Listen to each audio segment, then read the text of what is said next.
Prologue. Someone once proclaimed the truth of life: property and status aren't important.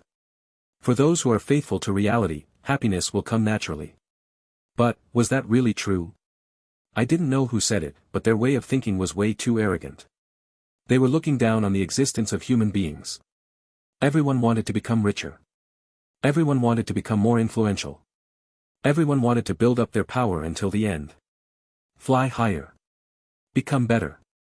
They wanted to be more special. Not just men, but humans were born with desire, a dream. But, no matter how they reached for their dreams, they couldn't touch them. Money, family, problems of natural talent or social limitations all stopped them. Everyone succumbed to reality as their desires were trampled on. Happiness didn't follow people who were faithful to reality. They just learned how to suppress their desires and dreams. They deceived themselves. This was reality. Even those who were happy dreamt endlessly. They dreamt of becoming professional athletes, famous singers or actors in a virtual drama. The freedom to feel desire was given to everyone, but it was unfortunate for some. The number of people likely to abandon reality rose. Perhaps it was their salvation. Maybe it was the mercy of the gods looking down on earth for entertainment. That night at midnight, a hole opened in front of those filled with desire. The group presentation was successful. It didn't feel that great, but it was a neat result with no specific problems. The demanding professor also complimented us. Somehow, I feel good. A student pretended to be drunk on the sense of accomplishment, when in reality they had been missing for half the meetings. He used the excuse of, something came up every time, but when I looked at his public SNS account, he had gone out to play. Everybody worked hard, this is the result of your hard work. The student wearing a baseball cap over his shaved hair imitated the leader. The reason he could act so shamelessly was because he had made a huge difference. He knew there was a large gap. He didn't want to be associated as a pleb and instead styled himself as a prince. As soon as he started investigating, he became a professional in materials research. I honestly was a little concerned. As a result, I'm glad we finished well. Ah. Yes, you should have been worried. This jerk was formidable. He was a guy who advertised I am a cool person with his words and actions. But no matter how I looked, he was just a person with a cool sickness. Korean slang for someone who thinks they're really cool but they're not. His PowerPoint writing skills were only at the level of a second-year middle school student. No matter how much he was asked to modify the PowerPoint, he just ignored them with an expression like he was chewing on poo. It wouldn't be unusual if he became a thug. This was the first time I had worked with him, but there was no sense in telling the professor about the problem. People who started a conflict by saying, "You're wrong," would receive a penalty. In the case of X, it was inevitable. Anyway, I needed to perform well in front of the professor because my scholarship depended on this semester's score. Being too emotional would just cause collateral damage. Thus, I didn't do anything. Shall we go eat to celebrate? How about dinner? Okay. Me too. I'll pass. I have private tutoring. The three people stared blankly at me. Really? Then it can't be helped. It's too bad. It felt like they were glaring daggers at my back as I waved my hand and turned away. I didn't think I could impersonate a genius. I was just tired and ready to go sleep. I lived a very hard life. I used everything that was available to me. My family wasn't one that could be called poor. They had high expectations for their only son, but they couldn't afford the tuition of a first-rate private school. Rather than taking my parents' suggestion of a 100% funded scholarship, I desperately sought alternatives. The Ward Welfare Division. I searched various student foundations and entrance screening tests to find all the low-income assistance methods possible. I asked a few high school juniors for examples of the college entrance exams and went to private tutoring during the winter break. I managed to solve the admission fee and the cost of moving to Seoul. Of course, it was a strenuous achievement. I put in the effort to be as prepared as possible. Not only did I get support for a low-income household, I also received a scholarship based on my grades and recommendations from teachers. I also cared about human relationships, so I have a good relationship with most people. I networked as much as possible with seniors who had already graduated from computer engineering and found a part-time job whenever there was a break. When taking into consideration my age and family, I was very excellent in the group bracket I was in. I put aside my pride and used it as a driving force. Buong. As I waited at the school bus stop to go home, a foreign car passed by me. It was a stranger, but I could see his face. He was around the same age as me, maybe a bit younger, possibly 20 years old. I wasn't envious. It was just frustrating. I had seen so often it in recent years. The talent of money, the so-called wall that I couldn't cross. I stayed up all night with a few cups of coffee to solve algorithm problems with a few friends. I became more efficient. I had friends who went out and earned a lot of money for the first 10 years after graduation and then returned home rich. I wanted to be like them. No, I wanted to surpass them. Was that too greedy? Shouldn't I concentrate on the present and focus on my current life? Clink. As soon as I opened the door, I threw myself onto the bed. Today, there was no such thing as private tutoring. I just wanted to take a break. These days, it was difficult to endure the exhaustion I felt all the time. I closed my eyes. It was midnight when I opened them again. I rubbed my eyes and sat up. The clock on the wall showed that it was precisely midnight. However, I felt like I'd slept pretty well. I got up to go to the bathroom. The moment that I took a step I faltered. There was nothing for my feet to touch on the ground. Eek. I staggered and barely managed to throw myself back on the bed. There was a hole in my floor. It was rectangular and approximately 2 meters in length, but it wasn't just an opening. There was a stone border and stone stairs leading down. I stared at the floor for a while, but the hole remained the same. My next thought was that I should leave the house. However. What is this? I'd made my way to the front door, but it wouldn't budge. The handle was stuck as though it had been glued in place.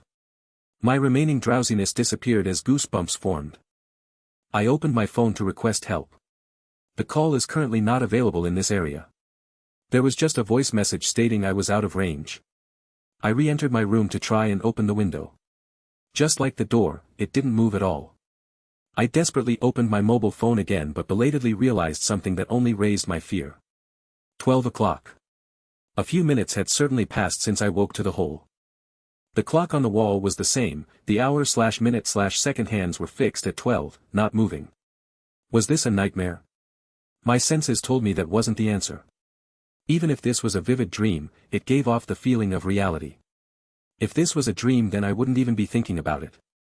Lie down in bed or step on the stairs. Yuhut. I automatically swung a fist as letters appeared in front of my eyes, but my fist didn't touch anything.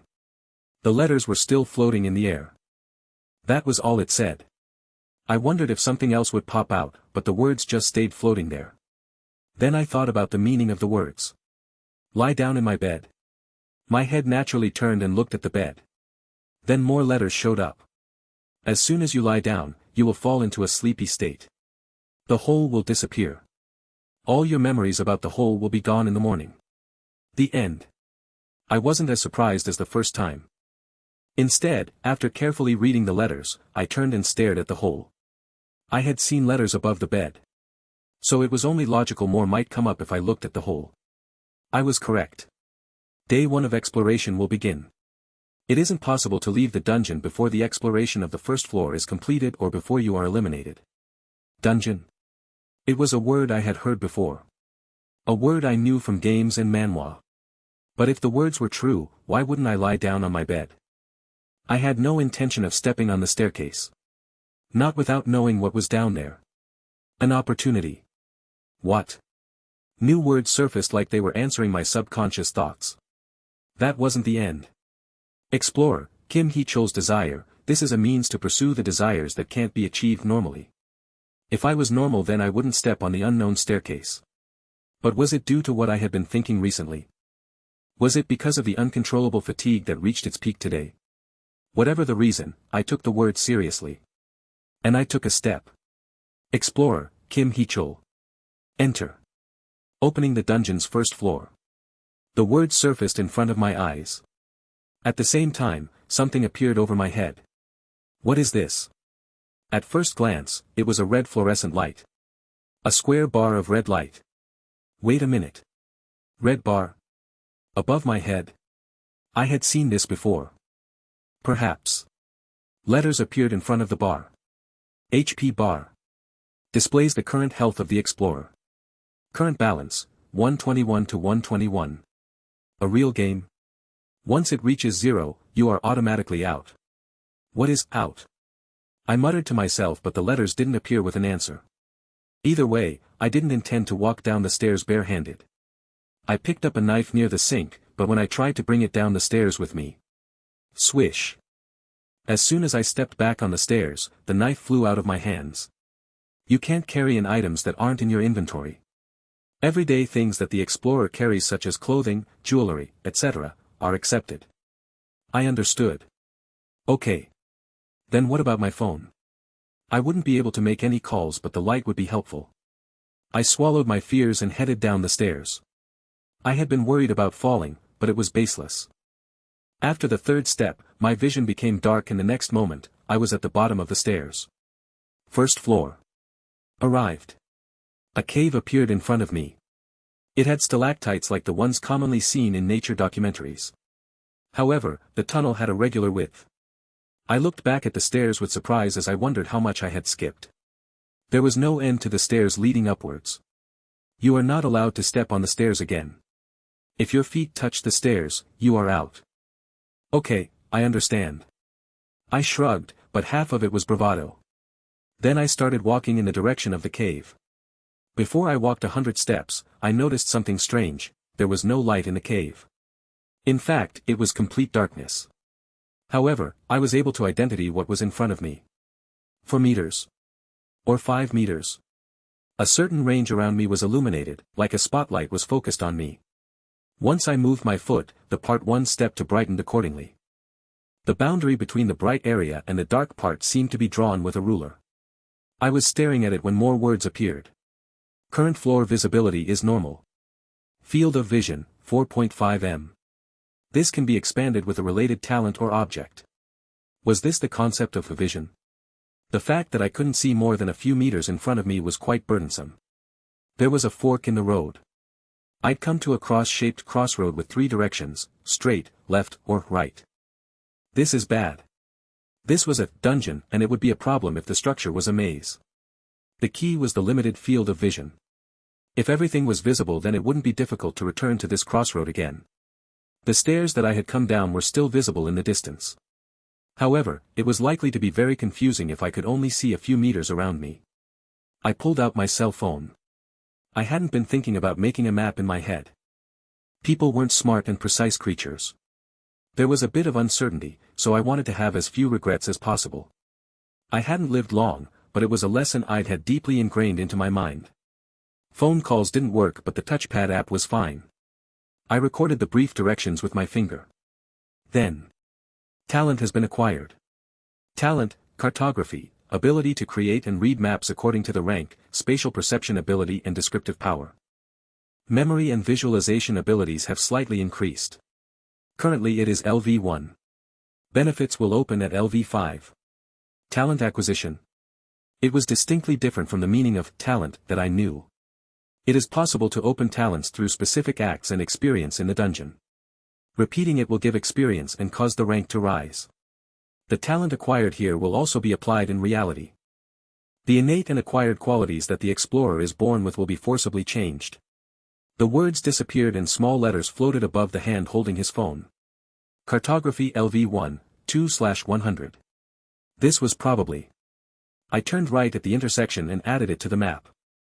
The change came immediately. Cartography LV1, 4 out of 100. No matter how busy, I was still a teenager who lived in South Korea in the 21st century. The leisure activities that I enjoyed were playing soccer and video games. I guessed that the 4/100 was experience.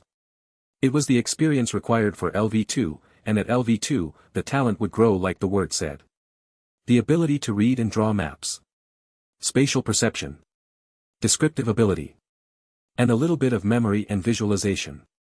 I could feel it already. My overall dexterity was bad. Drawing a line on a piece of paper would make it crooked, let alone doing it on a cell phone.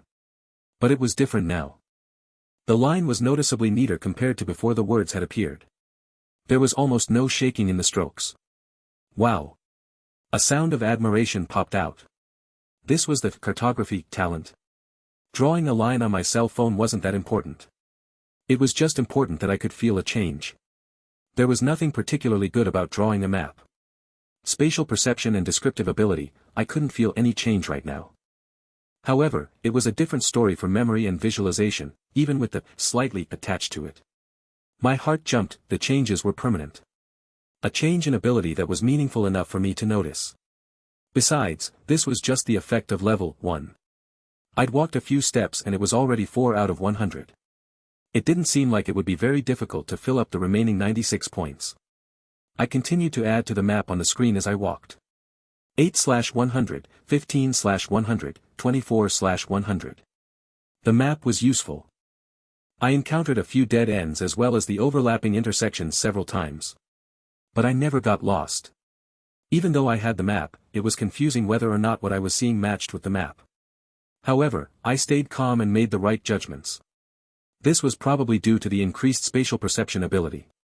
The level of a talent has risen. Cartography LV1-LV2. Related abilities have increased. Cartography LV2, 2/200. Hiya. There was a feeling of accomplishment. I checked the map that I had drawn so far. The structure of the cave was indeed a maze. Overall, it had a rectangular shape and there was one part that I hadn't visited yet. I had a thought as I headed there. Something was strange. Maze. Dungeon. If so, then something should emerge, whether it was a monster or a treasure box. In fact, I was hoping for the latter. If I left the maze without finding anything. As soon as I had that thought I reached the last part of the maze. It was a dead end with a staircase leading down. The stairway underneath the square hole looked like the one in my room. In front of it was a square box. Wooden box. There seems to be no lock. It is possible to smash it. It said the box could be smashed. Then letters appeared above the stairs behind the box. Stairs. It leads to the second floor. The moment you step foot on it, the current floor exploration is over and you will return from the dungeon. The next night at midnight, you will start on the floor at the bottom of the stairs. So, it was fixed to 1 floor per day, but the real point was the next words. Changes in the following floor, dungeon space has expanded. You can encounter +1 explorer. Monsters below E rank will emerge. Monsters. I trembled at that word but the part before it was more surprising. It meant that I could encounter another explorer like me. If that was the case, did the next floor require some type of cooperative play? Or was it a competition? I stopped thinking about it.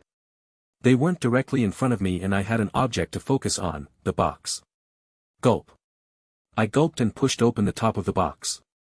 The interior of the box was dark. It was a completely black void that showed nothing. I put my hand inside the box. In many ways, it was a rash choice. Ching. There was a sound as a mechanism was activated. I felt a cool sensation at my waist. Pain. My wrist had been neatly cut off by the top part of the box. Ah, wah. A huge pain overwhelmed me and I fell down on my butt. I looked up at my HP bar and saw that it had been reduced by January 4th. Current balance, 96/121. A bleeding state. Health will decrease by 2 every minute. Pain was followed by fear. I lost my hand. The fear of living the rest of my life as a disabled person steamrolled through my mind. I couldn't believe it as I looked down at the bloody stump of my arm. It was a surreal sight as letters rose above the blood. Common wounds suffered in the dungeon will be cured by clearing the floor. In other words, my hand would return to normal if I headed down the stairs. I felt relieved and immediately stepped towards the stairs. I wanted to escape. The pain of my body being cut was real. I didn't want to feel like this for one more minute. But I stopped right in front of the stairs. My body was telling me to go down. Don't hesitate to go down quickly, but at the same time, my head was speaking. It was strange. The box was 3 steps away from the stairs. Don't think about it, go down straight away. No. Think about it. Wouldn't the trap be useless if they placed it 3 steps before the stairs? It was like it was trying to send me a message, pain.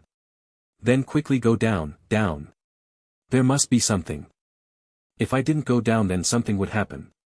I thought about earlier. The moment that I received cartography. I once again looked at my HP bar. Current balance, 94 to 121. A bleeding state. Health will decrease by 2 every minute. People wouldn't die just from having their wrist cut off. I stepped back from the stairs. Instead, I grabbed my cut-off wrist and leaned against the cave wall. Kadek. I gritted my teeth. I was familiar with enduring things. The few things I've gained in life have been through struggling. Then letters appeared in front of my eyes. Talent has been acquired. Did I say I was familiar with it? I was more familiar with being betrayed by patience. Life wasn't a neat give and take. However, it wasn't the case this time. Talent, pain tolerance, the ability to endure pain will depend on the level. Willpower, concentration and mental resistance will slightly increase. Currently it is LV1. Benefits will open at LV5. It is great to see. I could feel the sweat running down my face, but I smiled as I saw the words. Patience, willpower and concentration.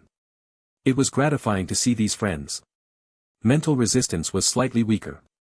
Use the command prompt check talent to show the list of talents that you currently possess. Use the command prompt check ability to show the current capabilities of your abilities. Check talent. Then the words cartography and pain tolerance appeared. Next. Check ability. To be honest, I was anticipating it a little bit. It was a numerical measure of my abilities, usually called stats in games. I could check my ability level through objective metrics. How much would my own abilities be? Anyone would want to see it at least once. Endurance, 11 decimal points are omitted. Willpower, 11 decimal points are omitted. Young. Check ability. Endurance, 11 decimal points are omitted. Willpower, 11 decimal points are omitted. Why were there only 2? The number of human abilities capable of being represented is almost infinite. For the above reason, the abilities that have a value of 10 or less are omitted. It meant that the only abilities that exceeded 10 was endurance and willpower. 10, what degree of ability is 10? I received an answer. For the current human race, the adult standard of abilities is between 6 to 10. Abilities increase in small quantities of units below a decimal point. A change to the left of the decimal place is rarely observed outside the dungeon. This is referred to as breaking through the limits. Ha! I couldn't help laughing. I had been a little bit confident. I struggled alone in an unfamiliar environment, entered a good university and was able to achieve my own results. Frankly, it would be a lie if I said I wasn't complacent. I'm obviously not a genius. But I still thought I was a little more special than ordinary people. I had thought like that. Special. Ha, how ridiculous. If this had been a normal situation then the mental blow might have been worse.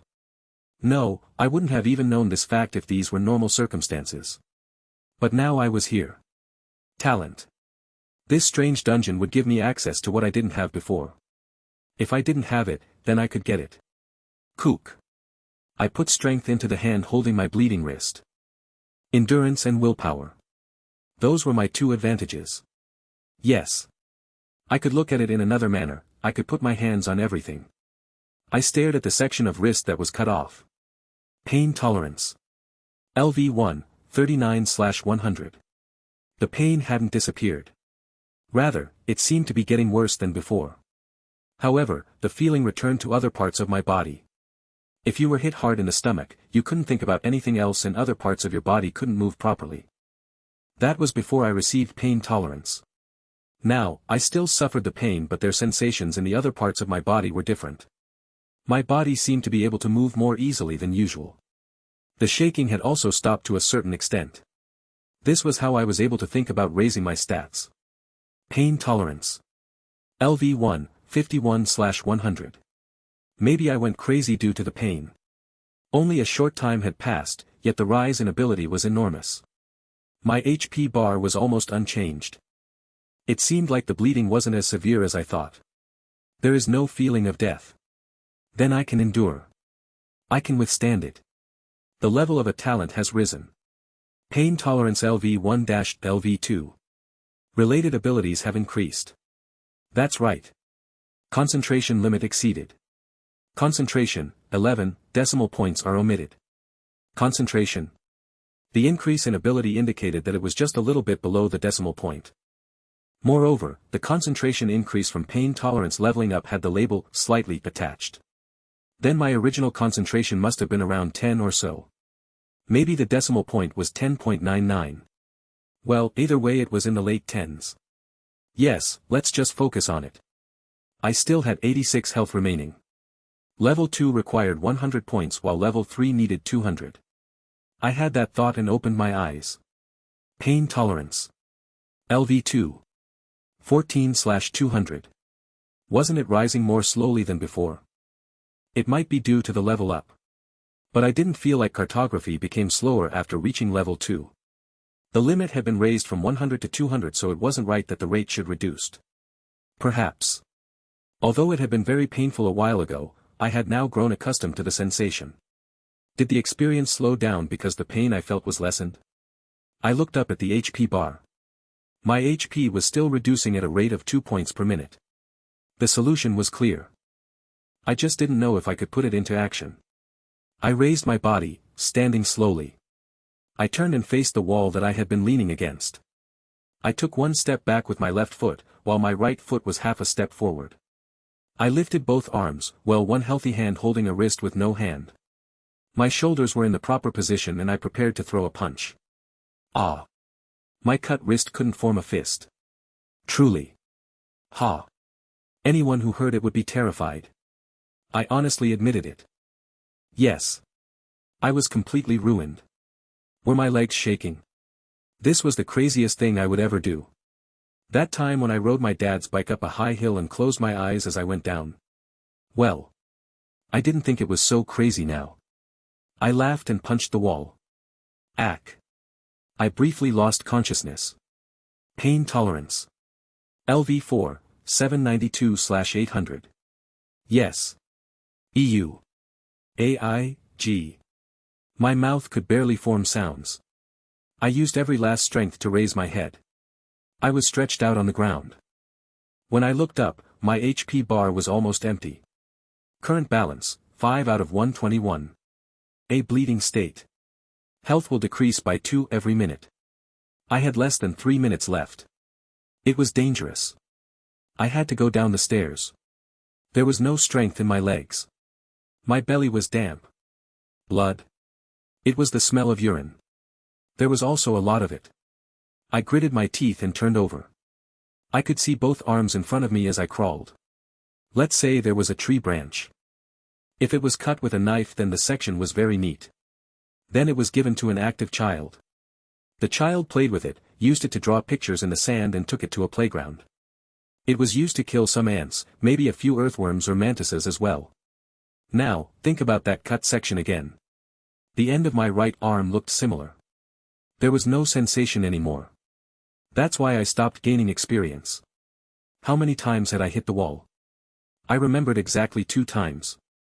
No. I didn't want to think about it. I didn't want to think about it. I hated thinking about it. I wouldn't think about it. Go to the stairs quickly. I used the cut-off section of my wrist as a cane and crawled forward slowly. This way was faster. I didn't have any sensations anyway. Current balance, 4 out of 121. A bleeding state. Health will decrease by 2 every minute. As I moved forward little by little, I seemed like a bug. A bug with no wings or legs. What would it do in the future? What was I talking about? My hand would grow again. Current balance, 3 out of 121. A bleeding state. Health will decrease by 2 every minute. Really? Yes. Current balance, 2 out of 121. A bleeding state. Health will decrease by 2 every minute. What did someone tell me? I didn't know. I couldn't remember. Mother. Why don't we have any money? Current balance, 1/121. A bleeding state. Health will decrease by 2 every minute. My arm didn't touch the ground, but the air. My upper body tilted forward and I rolled down the stairs. First floor cleared. Unique talent has awakened. The first thing I did when I opened my eyes was to touch my right hand. My hand was intact. It was like it had never been severed in the first place. Ah. I spent 2 hours just touching my hands. The right hand was still attached. It was an obvious fact. But I felt so pleased and thankful as I finally realized the value of it. I belatedly realized that I was crying. I dried off my tears and looked at the clock. 8:18 a.m. That meant I had awakened around 6 a.m. I got up from the bed and stretched to loosen my tense muscles. Everything was the same as it had been before I went to sleep. Not only my right hand, but the small scrapes on my body and the dirt and urine on my clothes were all cleaned. Was it cleaned? Or had I even been dirty in the first place? The windows opened very easily. The morning scenery spread out, telling me that this moment was reality. How could I tell if last night was real? It was as simple as opening a window. I opened my mouth. Checkability. I didn't really think that the words would appear. I couldn't adapt when it was such a bright morning. Endurance, 11. Concentration, 11. Willpower, 12. 12 willpower.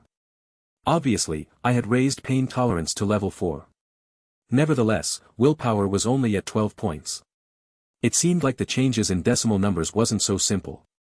I covered my face with both hands and sat on the bed. I recalled what happened in the dungeon yesterday. Memories of tears, a runny nose and punching a wall with a severed hand came to mind. I couldn't bear it and fainted. After I woke up, I had crawled like a madman towards the stairs. It was painful, to the extent that I had thought I'd rather die.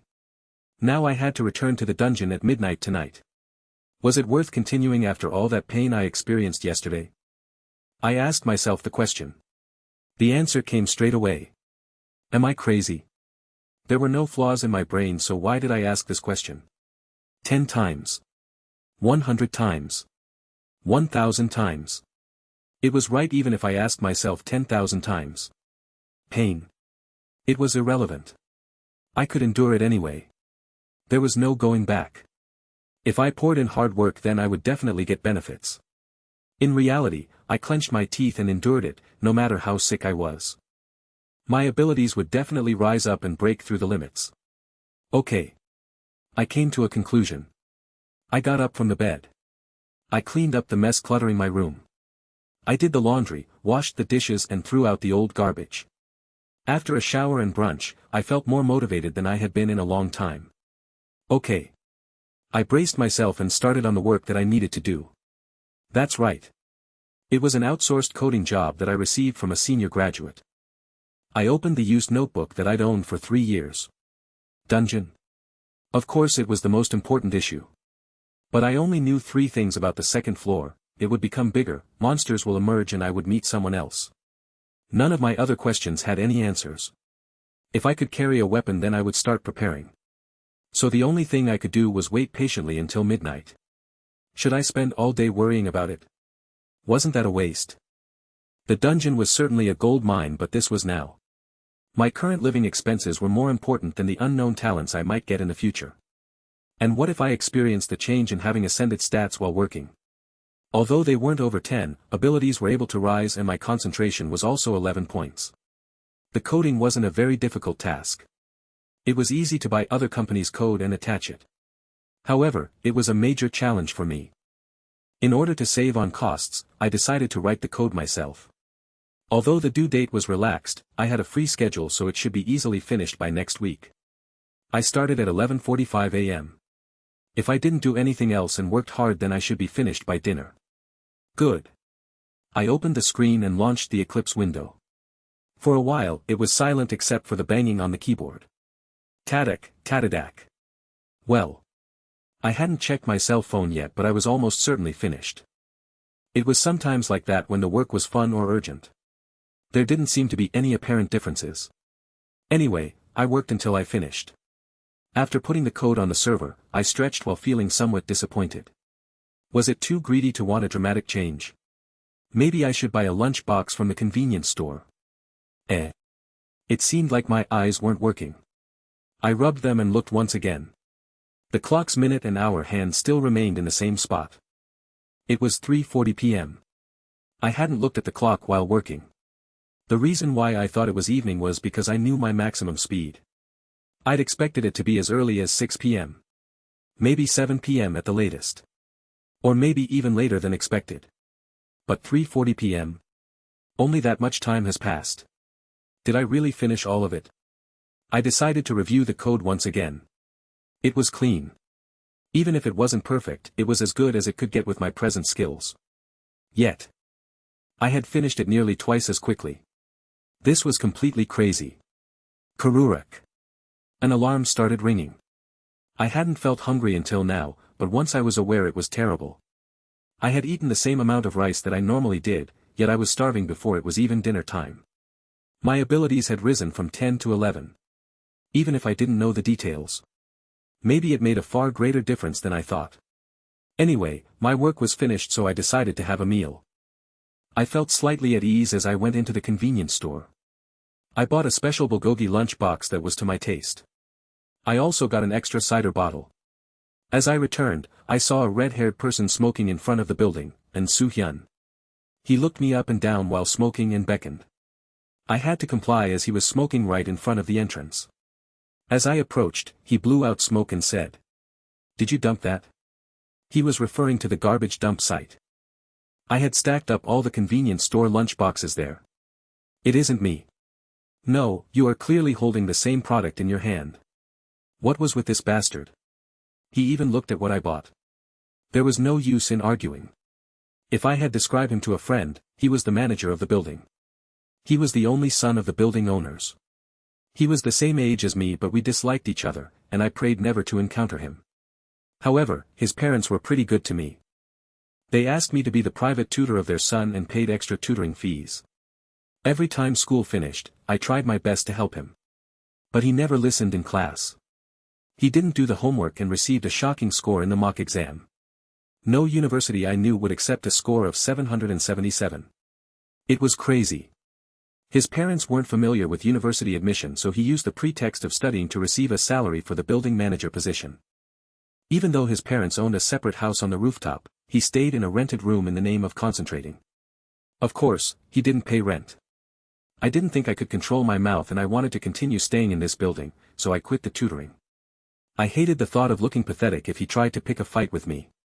Oh, it was true that I did look pathetic in front of him. Be more conscientious. Yes. A cigarette but came flying towards me while he said such things. I couldn't hit Soo-hyun. There was nothing I could do, so I walked past Soo-hyun. His words could be heard from behind me. It's true. Everything they say about students from O University. There were many sick-minded friends in this world. I couldn't become angry when encountering all of them. I wasn't made enough to provoke them. It was only occasionally that their values and way of life were so incomprehensible that I thought they were quite sad. If I was in that position, I would have lived better. Well, I wouldn't know unless it really happened to me. My first impression was that the second floor was no different from the first. The only thing was that the path split into three as soon as I descended the stairs. I turned around and looked at the stairs. You are not allowed to step on the stairs again. If your feet touch the stairs, you are out. The moment I stepped on the stairs, the second floor had appeared. Then we couldn't go back to the first floor. I pulled out my cell phone and took the right path. Cartography LV2, 29/200. While drawing the map, I paid the utmost attention to my field of vision while moving. Monsters below E rank. If I thought of this as a game, the first monster in a game wouldn't be one that put the player at risk. However, the possibility of suffering considerable pain like having my wrist cut off was large. I had to be as careful as possible. I was tense every time I had to turn a corner. Then I heard footsteps coming from around the corner. I breathed and waited in a spot where I could see clearly. Soon, the shape of a person popped around the corner. Aya! It wasn't me who screamed wildly. I had been prepared after hearing the footsteps, and I had expected it to be another explorer instead of a monster. But that didn't mean I wasn't surprised. WW what?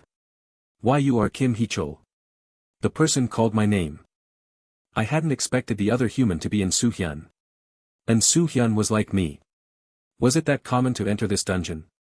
If so, how many other people who lived close were in the dungeon? No. It is natural to cry out when seeing another person. Yes. I see that you are here. I was surprised because you suddenly ******** ing popped out. And Soo-hyun had been shocked when he saw me, but now he spat out curses. It became silent as his shaking calmed down somewhat. There was nothing to say. I will go this way. I talked first as I took a step. It wouldn't be helpful to stay with someone like him. And Soo-hyun didn't answer but followed behind me. Hey, what are you doing with your cell phone? He asked suddenly. Drawing a map. Map? The paths can be confusing. I intentionally snorted and it briefly echoed in the cave. I had roughly visualized the structure in my head, but you probably have to draw a map since you can't remember. It is your nature not to take notes. Why bother with all that effort? Well, I also thought about doing it. He didn't ask about the cartography skill above the cell phone, so he probably couldn't see it. Of course, I didn't feel the need to explain it to him. Let's walk a little faster. It's straight ahead. And Soo-hyun moved forward and disappeared from my sight. I made a sound a few seconds later. When I caught up with him, and Soo-hyun was standing next to a box. Wooden box. There seems to be no lock. It is possible to smash it. That box. It was exactly the same as the trap that cut my wrist. And Soo-hyun showed no interest in the box. He was frowning and looking away from it. He had been on the first floor as well. I squatted in front of the box. And Soo-hyun, who was trying to pass the box, frowned. When I opened the box lid, it was still dark inside. I had placed my hand in here yesterday and suffered. In the end, it turned out well. Are you thinking of putting your hand in there? I raised my head. And Soo-hyun was making a strange smile. I just opened it, but I was worried due to the darkness. Doesn't it look like there's something in there? This bastard was trying to trick me. He thought I didn't know about the box. I stared at the open lid of the box. I know since I've played games before. Usually, something like this would have a trap. My tone was overly casual compared to normal. I tried to be confident against the antagonism. I think that you're thinking too much. Then you should put your hand in. The contents won't dry out. Although I was still going to check it out. Even if the outside was the same, it didn't mean the contents were. If anything comes out, then I will keep it. Do as you like. And Soo-hyun's eyes shone with expectation. At the same time, he moved back. It seemed like he was trying to find a good position to watch. Unfortunately for him, I had no intention of meeting his expectations. It really could be a trap. Even though I could raise my talent, I didn't know what would happen on the second floor, so there was no point losing my wrist. I thought about the words I saw over the box yesterday. Wooden box. There seems to be no lock. It is possible to smash it. Did I need to smash it? I knew for sure. This was a box that needed to be smashed. I kicked the box. Pack. At the same time, there was a cheerful sound as words popped up. Item has been acquired. Nothing. Nothing. And Soo-hyun's eyes widened as his expectations were betrayed. The shattered box was empty. He couldn't see anything among the pieces of wood. But my vision was different.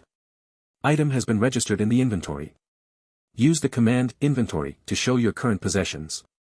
If you want to take something out of the inventory, focus on the name and use the command eject. Inventory. Then I could see what I obtained from the box. Meram's leather gloves. Equipment item. Rank D. The personal effects of a first-class boxer. It is made from well-polished crimson bear leather. If the weapon isn't a magic sword, it isn't unreasonable to be able to grab the blade with the glove. Significantly reduces the load on the arm bones/muscles/joints when worn. Eject. As soon as I shouted, something heavy fell into my hands. It was a pair of very dark brown leather gloves. They covered my elbow to the first knuckle of my fingers. I inventory. And Soo-hyun shouted in a panicked voice, but nothing came up. I looked at the gloves while listening to him shout 2 then 3 times. Inventory. Inventory. There was a strap to tie it like shoelaces and proper places where I could put my fingers. It was comfortable. I hadn't tied the strings yet, but I could feel that the texture perfectly adhered to the shape of my arm. Once I made a fist, the parts attached to my fingers gently folded. Indeed. This truly was a glove. That came out from the box. Yes. It's good. And Soo-hyun bit his lip. He crossed his arms and I could see everything he was feeling without him saying anything.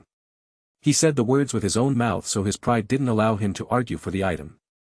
I started walking again with a casual expression. I could feel his greedy gaze towards my gloved arm. You're not a boxer. Just when he was going to try and dispute it. The first monster appeared. Blind mouse. Type, animal. Rank H. Wild mice have inhabited caves for generations. Sometimes the adults can grow as big as a calf. A creature the size of a small puppy appeared in front of us. Instead of eyes, it had antennae on the pink furless body. H. A B C D F G H. Wherever it was on the alphabet, it didn't seem like a strong monster. While I was thinking this, An Soo-hyun suddenly jumped out. He turned around and excitedly kicked it. Bam! The kicked rat struck the wall, had a few spasms and stopped breathing. Meat can be obtained if there is suitable cutlery. What? Nothing dropped. He looked down at the dead mouse. Even though it wasn't a tiger, An Soo-hyun looked proud that he had caught something. If he had received a talent from his previous action, then I would have seen it on his face. But it didn't feel that way at all. There was no need to observe An Soo-hyun, as the fact was soon disclosed.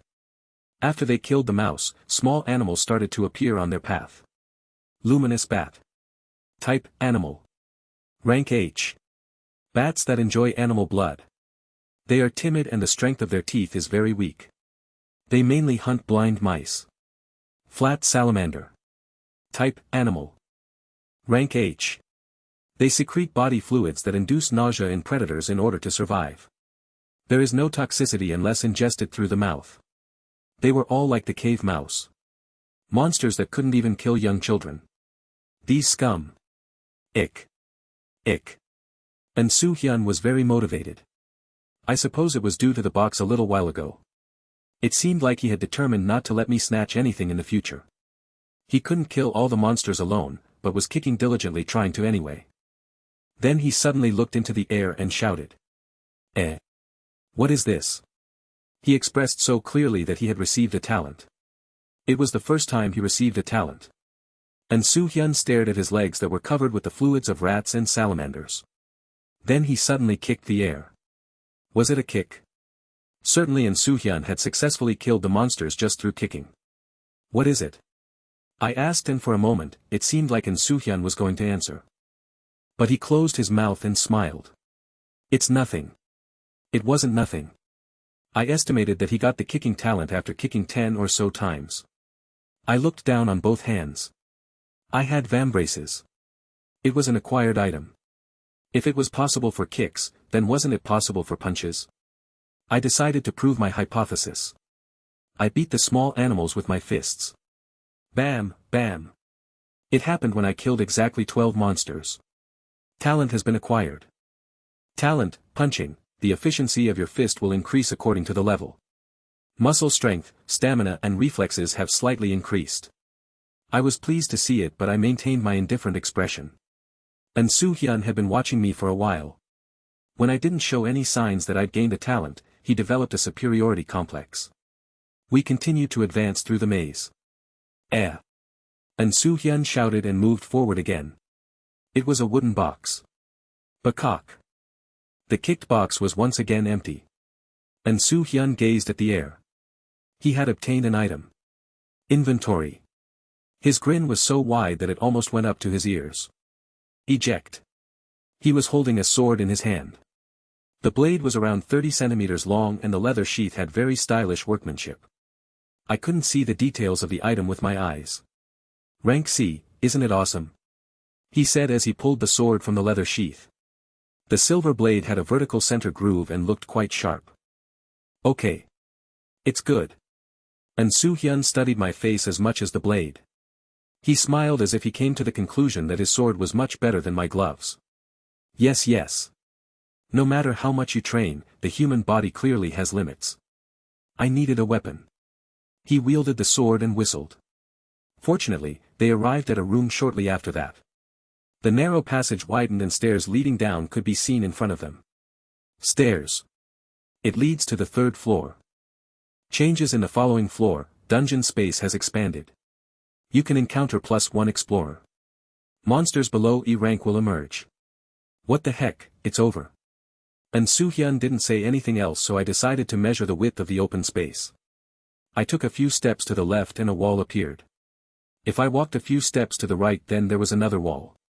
The other side was the same, so it was probably a 20-meter square room. Hey, don't wander off alone, let's go together. And Soo-hyun followed me closely. We moved to the other side of the room. Heek. This time, I was just as surprised as in Soo-hyun. It was because there was a likeness of a human leaning in one corner. Is that a training dummy? It was literally like in Soo-hyun said. It was the dummy that was used to practice drills and forms.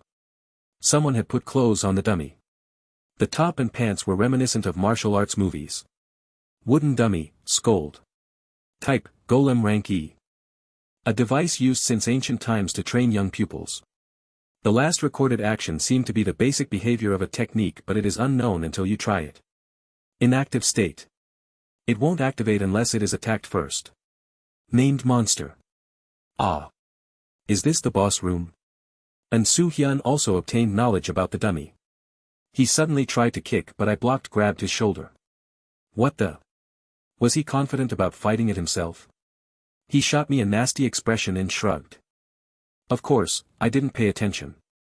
Rank E is 3 stages higher than the monsters we've fought. So. He was stubborn until the end.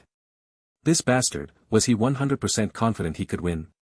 If there is an emergency, then we can escape to the stairs over there. And Soo-hyun pointed to the stairs. His words weren't wrong, but I had no intention of going down here. I still didn't know how much of this map was left. I think. No, I hate it. In fact, I had been thinking about punching him.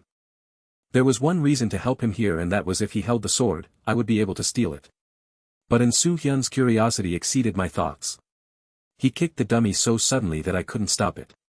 Creak. The dummy shook for a moment before raising its head. I moved back 2 or 3 steps. And Soo-hyun raised the sword and laughed. Okay, let's play. Bam. It was a quick jab, reminiscent of a boxer. The problem was that Soo-hyun was the one hit. The moment that it happened, Soo-hyun's nose was crushed. The punch came from the dummy. I was surprised at the unimaginable speed. In addition, there was a strong impact. Soo-hyun groaned and couldn't fight back. Unfortunately, the dummy wasn't as stupid as him. Bam! Once again, an outstretched fist struck Soo-hyun's abdomen. His waist formed an angle. The bar on top of his head was reduced by about 1/10. Kiak. Before the moaning even finished, he was hit again by an uppercut. At this point, I made a very obvious judgment. I turned around and ran. In fact, it was probably the right move. It might be funny to say, but the dummy was a pro. I lost my footing for a moment due to the unexpected strength. Diopsiak. I'd only taken a few steps when I felt cold fingers grab my collar. Had it caught me? I turned around. I made the right choice to block with my arm. Bam! It didn't hurt so much due to my gloves, but my body stumbled back. Being hit was a big deal. Almost instinctively, I fell back and crouched. The dummy immediately crashed into me and got into the mount position. It was similar to the UFC matches that I watched to relieve stress during the exam period. The dummy's fist hit my belly. Bam! Current balance, 114/123. Bam! Current balance, 112/123. Bam! Current balance, 108/123. Surprisingly, the power itself wasn't that fearsome. Perhaps there wasn't much different between it and me. The problem was the mindless speed and skill, as well as the metal material at the end of its fists. This was used to teach young pupils. Bam, bam. The punches continued without stopping. I opened my eyes and looked up at the dummy. EU. I could see a look of utter confusion on Soo-hyun's face. My HP bar was gone down due to the uppercuts I couldn't block. The dummy turned around. I carefully raised my body. This was a chance. With all my strength, I hugged the dummy from behind. I put my arms between the armpits and held them together. It looked like the dummy didn't have that much strength after all. It was crazy, but the dummy could be grabbed like this. Hit it! I shouted to Soo-hyun. Ah! Soo-hyun was currently in a bad condition. His eyes were at half-mast. His whole body was shaking. Hit it! Soo-hyun. Ah! EU. At that moment, the dummy changed its posture. It turned its joints into a position impossible for humans and started trying to escape from my arms. It was a heavy blow to Hyun. Zhaograng. The sword fell from his hand and hit the ground. Hyun ran away from the dummy that was still tangled up with me. There was a faint smell of urine coming from him. Hey! Hyun's footsteps couldn't be heard as he disappeared out of sight. He had run down the stairs. At the same time, the dummy had completely escaped. Quark. It instantly grabbed my collar and pulled me away from the stairs. It seemed like the dummy didn't want to let me get away. I tried to squat down like I did before. This time, the dummy was faster. Its fist struck my abdomen. Bam! It was a fist I couldn't stop with the vambraces. Current balance, 85/123. Too much pain. It felt like my intestines were twisting. Kyo. Heek. I held my belly and desperately tried to retreat. My back hit a wall. The dummy was coming towards me like a Terminator. I was going to die here. The level of a talent has risen. Pain tolerance LV4-LV5. Related abilities have increased.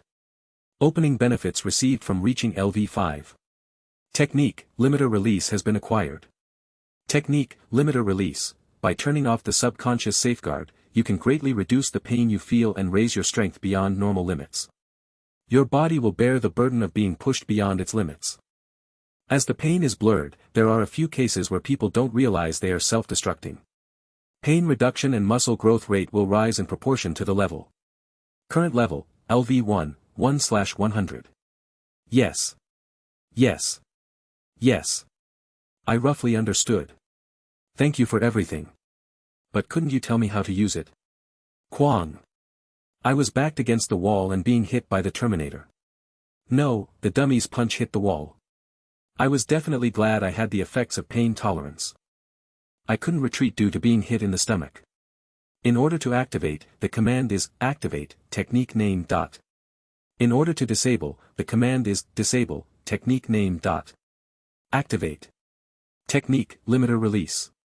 I should have said it with my mouth, but ended up saying it inwardly due to being punched. But it worked. Muscle strength has exceeded the limit. Muscle strength, 11. My senses suddenly disappeared. It felt like my whole body, excluding the head, had received anesthesia. Bam, bam, bam. I squatted down and guarded my body with both arms. There was no pain at all. It just felt like I was being pushed. My heart started beating wildly. It was very similar to the first time I drank coffee. It felt like I could do anything. Current balance, 82/123. I knew what had happened to my body, and now was the time to act as quickly as possible. I gently released my guard and straightened my body. The dummy's fist slammed through the hole in my defenses. A hit. Pack. It didn't hurt. It didn't mean there wasn't an impact. My head shook and I could taste blood in my mouth. But there was no pain. Most importantly, my eyes didn't close despite being hit. Was there such a thing as fighting without pain? I stretched out a hand towards the dummy. It didn't matter how many blows I took, I just focused on catching it. It was different from earlier. In a fight of strength, I could easily overcome the dummy like it was a child. Kwatong. The dummy fell to the ground and I trapped it from above. Once again, this guy's weakness was obvious. If I wasn't shaken by its fists, then I could easily press and hold it down. Current balance, 59/123. Although I had been hit quite a bit before this, that nightmare was now over. Son of AB*TCH. I sat down on the dummy's abdomen and used my knees to pin its arms. How should I kill this guy? Usually, these enemies would be able to move even after body parts are torn off. The head or torso usually had to be broken before they stopped working. The torso or the head? I decided the head was my target. Putting all of my strength into my fists, I started a barrage of punches aimed at the dummy's head. Bam, bam, bam. In a matter of seconds, we had exchanged roles from Punisher and the Pummeled, completely reversing the tide of battle. Current balance, 54/123. Current balance, 51/123. Current balance, 48/123. My health was reduced as I injured myself. Blood covered my fists. No matter how much the gloves protected me, I was still punching solid wood. But I kept on punching. I didn't have much strength, but the face of the dummy was gradually breaking into splinters. Just a little more. Quickly. Die. Die. Maybe it was the effect of limiter release that made my personality a little more radical. Named monster. Wooden dummy, scold has been handled. Suddenly, the dummy's face looked like crushed garlic. The body I held down no longer reacted to anything. It was finished. Whew. As I breathed in and out, I saw that I had 30 HP remaining. Still, I felt none of the pain in my body. Wasn't there a command to disable the technique? As a test, I just thought about it in my head. Disable. Technique, limiter release. It was effective as all the pain came flooding back. Ugh. My shoulders felt like the muscle had been torn from the bone. My elbows and wrists were screaming and the bleeding fists looked raw and gory. I had crushed a wooden head with my fists. Perhaps it was for this reason. However, I'd done it with something else in mind. Punching. LV2, 87/200. Pain tolerance. LV 529/1600. Although only one of the two talents were updated, I had gained quite a few points for them. It happened as I finished checking my body and got up. Smoke started rising from the head of the broken dummy. Heek. If it was reviving, then I would instantly run towards the stairs. Even if I used limiter release again, I only had 30 health and would lose that from the punching. But my worst fears didn't come true. The smoke just wrapped around my fists and my head. To be honest, I was worried that it was the dummy's curse, but that fear didn't last long. You have learnt the basics of the martial arts imprinted on the training dummy. Technique, Ravenous Wolf Fist has been acquired. At that moment, an enormous amount of data filled my mind. Technique, Ravenous Wolf Fist, a martial art inspired by the hunting of ravenous wolves. It is characterized by the aggression that sacrifices defense in favor of hitting the opponent. The creator is an obscure master of fist techniques who kept a low profile. No level. Information learning type. It was a strange experience. The information that filled my mind wasn't two-dimensional things like letters or pictures. Rather than information, it was experience. It was like I directly experienced the martial art before my senses cleared again. I formed a fist. I had never experienced martial arts before, but I tried to take a stance. The preparation was no different from boxing, just step with that foot and... Let's see, step here. Hack. Yuk.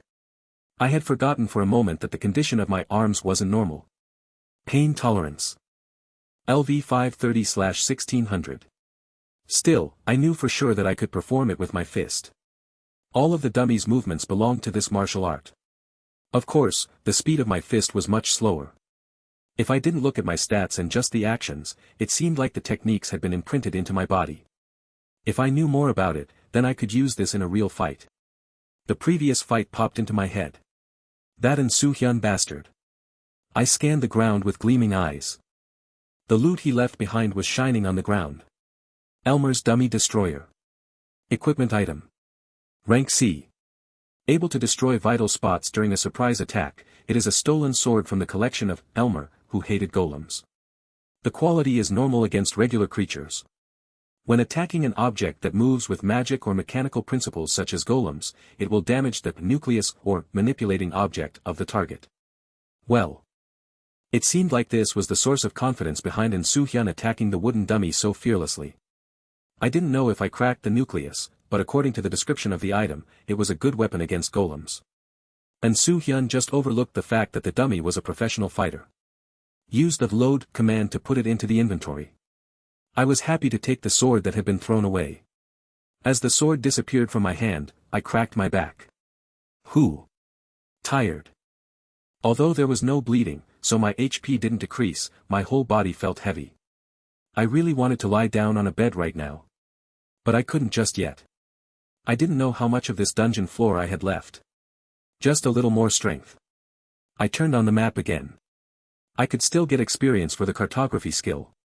I moved my weary body back the way I came. Well, the remaining areas didn't take as long as I thought. Only H-rank monsters emerged. I found 3 more wooden boxes and kicked them, but all that emerged were the trap blades. The only thing that stood out was that I found another staircase. It was the one that Hyun came down. I didn't think much of it and went on my way. Still, there was some success with the map. Cartography LV3, 241/400. By the time I reached level 3 and gained some experience, I was at the end of the dungeon's second floor. And in that place. Stairs. It leads to the third floor.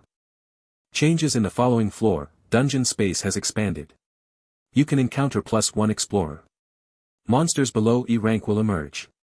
Stairs. The room was a dead end with the exact same staircase. What did it mean?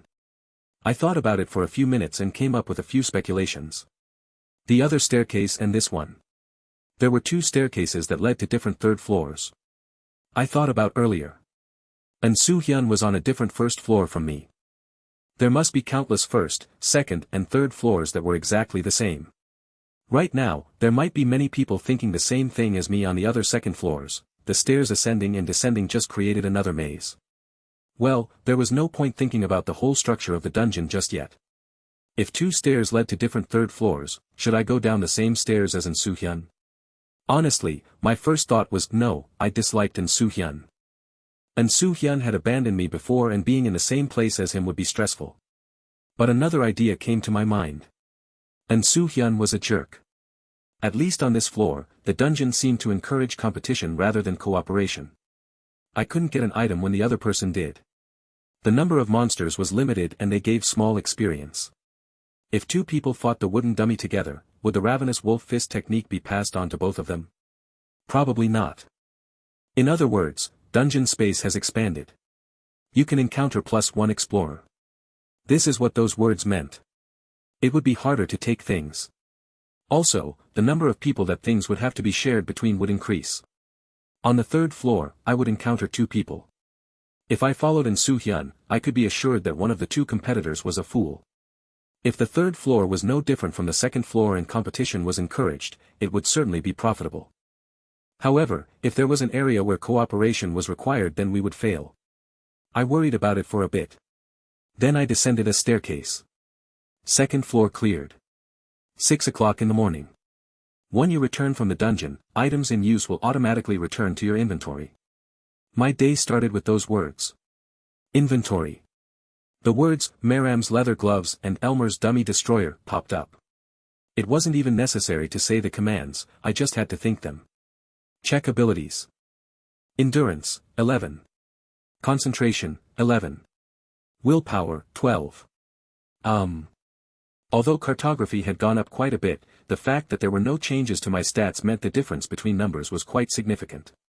I wanted to check how much experience I needed before cartography leveled up again. Check talents. Cartography LV3, 241/400. Pain tolerance. LV5, 42/1600. Punching. LV2, 114/200. Number 099. LV0. No experience. Number 099. What was this? Unique talent, number 999. Despite the number attached to it, I didn't feel bad because it was in the talent category. But when had I received this? I always carefully read the messages that appeared in front of me, and I'd never noticed this before. Among all the explorers, the talent that only the first explorer who acquired it can monopolize is called a unique talent. The basic acquisition method is similar to acquiring a normal talent, but it should be consistent with the inherent nature of the explorer and their fundamental desires. After acquiring the talent, the explorer must be fully aware of the desire to awaken it. Enabled. The more I looked, the less I knew. My nature. Fundamental desires. There wasn't even the talent name, only questions marks, so I couldn't get any sense of what this talent was. Well, I didn't need to worry too much about it. Since I had gained the talent, I must have done something that met the criteria. I would think about it in the dungeon. I took a shower, ate breakfast and roughly packed my backpack. During testing periods, the cafes that were open on weekends wouldn't be that busy. I headed straight to a cafe. Oh, I want to sleep forever. After silently working on the algorithm on the paper for 2 hours, Suyun put down her mechanical pencil. Her cute face held a rotten expression. Didn't you sleep last night? I stayed up late and only slept for maybe 4 hours. In fact, it wasn't a matter of having gotten enough sleep. The problems on the table were so difficult that it was making everybody tired. 5 people, including me, were studying in a study room at a cafe. The algorithm we were working on wasn't simply a matter of finding the answer.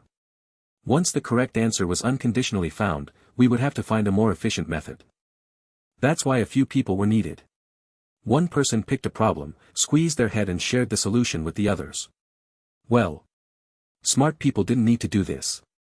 The fact that I was at O University meant there was a lot of effort and talent, but the geniuses were really beyond my imagination. The one APA is starting is a problem I tried the other day. It will be difficult. Yes. It looks hard. But when did you attempt this? It's a fairly famous problem. Dong-wook Hyung, who was listening to the conversation, glanced at me and said, it was a problem on last year's SC electronic test. Oh really? I didn't know that. If several problems from that exam comes out, isn't there a rule that you can't reveal the questions? Some seniors memorized it before they left the exam. Surely not. There are many such humans. We can only gaze at them from afar. I bit my nails and concentrated on the problem while listening to the conversation between Soo-yeon and Dong-wook. At the same time, his other hand put down the mechanical pencil. I think I did everything. Soo-yeon and Dong-wook turned to face me.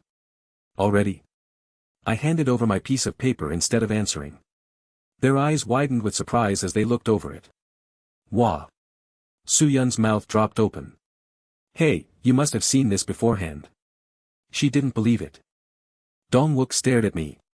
That isn't the Hee-chul I know. Dong-wook beckoned to the other 2 people in the room. They had been listening to the conversation, so they both came over to look at my paper. It looks good. Hee-chul's condition is good today. I shrugged, feeling half proud and half shy. Honestly, it just felt like something had clicked. I felt like this was nothing. However, it was the first time I had been faced with a problem of this difficulty. I spoke a few words to the members of the study group before suddenly looking at the clock. Ah! It was that time already. Oh, I will leave first. I'm going, Hyung. I hurriedly gathered my things on the table. Originally, I would have stayed until 1 or 2 in the morning. What, has Hee-chul's confidence increased due to the studying? It's not like that. I couldn't say that I was going to a dungeon, so I just said goodbye and left the study room. Appa. I looked back to see Soo-yeon following me. That thing that Appa did a while ago. Huh. That paper, can I have a look at it? Her hands joined together in a shy gesture, but my hands were already opening my bag. Anyway, I was a normal Korean male in university. The other men in the room didn't have the courage to embarrass themselves in front of the sole female. Here. Thank you. I'll return it. Soo-yeon accompanied me to the elevator outside the study cafe. Hee-chul appa. Huh. As the elevator door opened, Soo-yeon suddenly blurted out, I've thought this for a long time, but you sure are hardworking. I couldn't reply and waved my hands. Soo-yeon also waved at me. The elevator doors closed. Ha. Hardworking.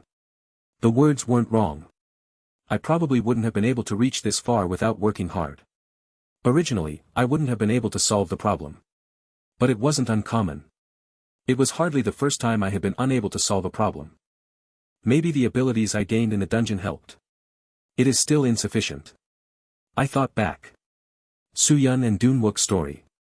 I wasn't a genius and there were many people superior to me. Even if I did well, I was a long way away from being a genius. There was quite a few people who could do what I could. Even Soo-yeon was outstanding enough to enroll in a science high school for exceptional children. It was the same for the other study group members. Yes, it was still insufficient. Abilities. More talent was needed. Arrived on the 3rd floor. Upon my arrival, I could hear shouting and running outside of my field of view. It was in Soo-hyun. Did he arrive a little earlier because he stepped on the stairs before me? He wouldn't be running away due to my arrival. There must be something else, something that terrified in Soo-hyun. I had to maintain my vigilance. I could hear footsteps, but they were different from Soo-hyun's footsteps that had already disappeared. They were a little slower and lighter. Kuo, a rattling sound. Then the owner of the footsteps came into view. Line goblin, worker. Type, Ajin, demi-human. Rank F. A goblin tribe that was defeated above ground and ended up settling in the dungeon. They have their own caste system and magic culture that is different from existing goblins. The body type is bigger than other goblins, but in the case of workers, they have no weapons or magic and low health, so their combat power is very low. Certainly, it didn't match the image of goblins that I had in my head. It was approximately 160 centimeters tall, with blue skin. There was a bulging stomach and thin arms and legs. If I hadn't gotten a description, then from its appearance I'd have thought it was more a famished demon from hell than a goblin. If I wasn't in a corner then I would have run away, but unfortunately I was. No, it wasn't unfortunate. I raised both fists. I had already put on the gloves before entering the dungeon. Come. It understood my words. Kia. The goblin approached while waving sharp nails. There was no need to flee backwards. I was bigger than the goblin and it had much shorter arms. I stepped forward, and my fist aimed for its chin. Bakak. I felt something breaking as my fist slammed into its jaw. After collapsing and wriggling a few times, the goblin didn't get up again. Punching. LV2, 116/200. The goblin was wearing a skirt made of leather. It didn't seem to have any value but a small pouch was hanging from it. Jingle. 2 coins with a faded color emerged. A person's face was carved on the back and front. Telon Empire coin, copper, dot. An imperial coin that still holds value. Made of bronze material. It is commonly used among communities or species within the dungeon. I placed the coins in my pocket and started walking. I realized after taking a few steps that there was a change in the dungeon. On the first and second floors, the dungeon was a cave. Although the paths had a certain width, there were stalactites on the walls. But on this floor, bricks was laid on the outer walls of the caves, despite a significant number of them crumbling. There were traces of collapsed pillars and arches. There were traces of marks on the walls that used to be pictures. I could see that they weren't drawn by the same people who built the ruins. The cave murals were unveiled in the areas where the bricks had fallen down. It was the work of the goblins. The pictures were red like they had been drawn in blood. They were simple pictures reminiscent of ancient civilizations such as Egypt or the Mayans. That's why it was even creepier. Goblins were creatures that hunted humans and animals, offering the bodies as sacrifices to the evil spirits that they worshipped. To be honest, I was a bit scared. It was a dark narrow cave, where there were murals that seemed to be painted in blood on the walls. Grr. Heek. 2 more goblins popped into my field of view and I jumped with fright. Bam, bam. I punched both of them on the chin and knocked them down. I moved forward with my nerves on edge. I'm scared. Don't worry, Appa likes games like this. I could hear voices ahead. One was in Soo-hyun. The other one was a girl. Both voices were coming this way, so I waited patiently. Because the both of us are together. Kayak. What the? And Soo-hyun, who was facing the woman, hurriedly turned his head towards this side. He held the baseball bat in his hands like a club and had a confident expression on his face but. Why you are alive? The words involuntarily fell from his mouth. He thought I was dead. All of a sudden, a corner of my mind snapped. My tightly wound nerves erupted. Do you know him? A friend from room 405. He talked as if he knew the woman well, but Soo-hyun was still clutching the baseball bat. I put strength into my fists. I looked at him. Think carefully. Act rationally, Kim Hee-chul. Good to meet you. The 3 of us should join together. And Soo-hyun subtly ordered. I nodded. I calmed my excited heart as I thought, I had to move rationally. As I approached him without any emotional response, and Soo-hyun laughed with relief. Okay. Since there is a woman here, we'll both protect her from getting hurt. Let's test it. I kicked Soo-hyun's ankles with my foot. Ah. And Soo-hyun flinched and immediately swung his bat. That reaction time was impossible unless he had already decided to hit me in advance. A normal person would jump after being kicked in the ankle, not swing a bat. He even cursed and didn't ask why I was doing this. But to be honest, I wanted it to end up like this. I calmly blocked the bat before he finished his swing. The club and gloves made a sound as they collided with each other. Pack. Now it was my turn. I punched Soo-hyun exactly in the center of his face. Pack. It wasn't an emotional judgment. No matter how rationally I thought, the answer was the same: a dog needed to be taught to listen to humans. One hit wouldn't be enough. I cornered Soo-hyun against a wall as my fist struck his abdomen.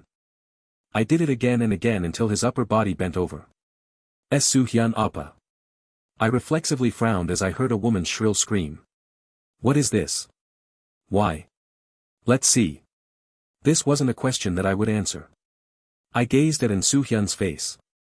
Fear could be clearly read in his eyes as his fingers held his bleeding nose. My fists were more violent due to what happened yesterday. Tell me. What happened yesterday? It was a command to speak. Soo-hyun was conflicted, but he already had no strength left to hold his club. All that remained was his pride. A woman was right in front of him. Do you want more? Yesterday. In the end, he confessed to yesterday's crime in a trembling voice. Despite the fact that he tried to justify his actions, he was the one who ran away alone in the first place. Disappointment flashed through the woman's eyes. I'm sorry. I have sinned greatly, so please forgive me. An apology emerged from his mouth, but it wasn't very meaningful. I extended the palm of my hand. Soo-hyun thought I would pull him up and reached for my hand. That's not it, hand me the club. Why? Why should I trust you with a weapon? If Soo-hyun had a weapon, then there was a 100% probability that it would be aimed at the back of my head given half a chance. Give it to me. That is my item. I lent it to him. The woman intervened. Soo-hyun perked up as he felt some hope. As if to corroborate this excuse, he pointed to the woman and said, that's right. It isn't mine. Why does that matter? I kicked at Soo-hyun, who misunderstood and exposed his palms. Lower your eyes. Don't look at me. I want to kill you because I'm so irritated. I said it, but I honestly thought it was childish. It was absurd for a grown man in his 20s to say such things. It was only appropriate for immature middle and high school students. Unfortunately, these were my thoughts. There were dogs who couldn't be controlled through calm voices and logic, but instead through force. There were a lot of them. As many as the number of people in the world. No, maybe more than that. Soo-hyun was a dog. I wasn't a genius who could manipulate a dog skillfully, nor did I have the patience of a saint. Just looking at a barking dog made me want to bite it back. I usually restrained myself, but there were no laws here. There was no reason not to choose a more comfortable method. Talent has been acquired. Talent, compulsion, the ability to break the opponent's will with physical/verbal violence. Charisma will increase according to the level. Your persuasive powers and discipline will slightly increase. This was an unexpected development. It was evidence that my actions were successful. I won't say it a third time. The dog turned and revealed its belly. I received the club. Old ebony club. Equipment item. Rank E. A wooden bat made of top-quality ebony wood. It seems to have been made for decorative purposes, but performs well as a blunt weapon due to the quality of the materials. Appa. That is mine. The woman looked at her feet due to her fear. Soo-hyun didn't answer. He just looked at the ground with a terrible expression. I asked the woman. Any other weapons? Huh. I don't want to miss any other weapons. The woman shook her head. No. That is the only one. I thought it would be better to leave it to a man rather than wield it myself. Are you familiar with Soo-hyun? She shook her head again. Just. I live in the building. I know that is the manager. Today was the first time I've actually talked to that person. A little while ago, she had called Soo-hyun Appa. Now he was that person. I could tell her type with one glance, a woman who was dependent on men. Today was the first time she spoke to the red-haired man, but she had handed over a weapon. She wasn't the type to be a competitor. I put the club into my inventory. Once I judge that it is safe, I'll give it back. I cut off her words. Even though she looked young, she knew how to behave. I pulled Soo-hyun up. That way, you will take the lead. Excuse me. Heechul SSI, my words are serious. Look at this, it actually worked. A dog was trying to become a person. Of course, if he repeated the same behavior, then he might become a dog again. Just take a few steps. I will tell you the direction. Thus, they started to awkwardly move together. I was successful. It was important that I now controlled the actions of these two people. Grr. The cries of goblins were heard in front of me, outside of my field of view. So many, and Soo-hyun stuttered as he stopped moving. There weren't just 2 goblins. Right now, 5 had appeared in front of us. I could hear cries from behind them as well. Excuse me. If I don't have the club, then my bare hands. Both of you, stay here. Huh. I just moved forward. I ran out with an outstretched fist, punching the face of the one in the lead and waited for the others. Gruck. I swung towards a goblin coming from the right. It was out with 1 hit to the chin. I kicked the one on the left, then followed up with a fist. So far, I had taken care of 3 enemies. I stepped back and glanced behind me. And Soo-hyun had a blank expression on his face. I didn't need to worry about him striking me in the back. For now. I swung my fist again. Bam, bam, bam. There were a total of 9 enemies. After taking care of all of them, I leaned against a wall while breathing roughly. Even if I had a technique, it was physically difficult. The 2 people were looking at me with stunned expressions.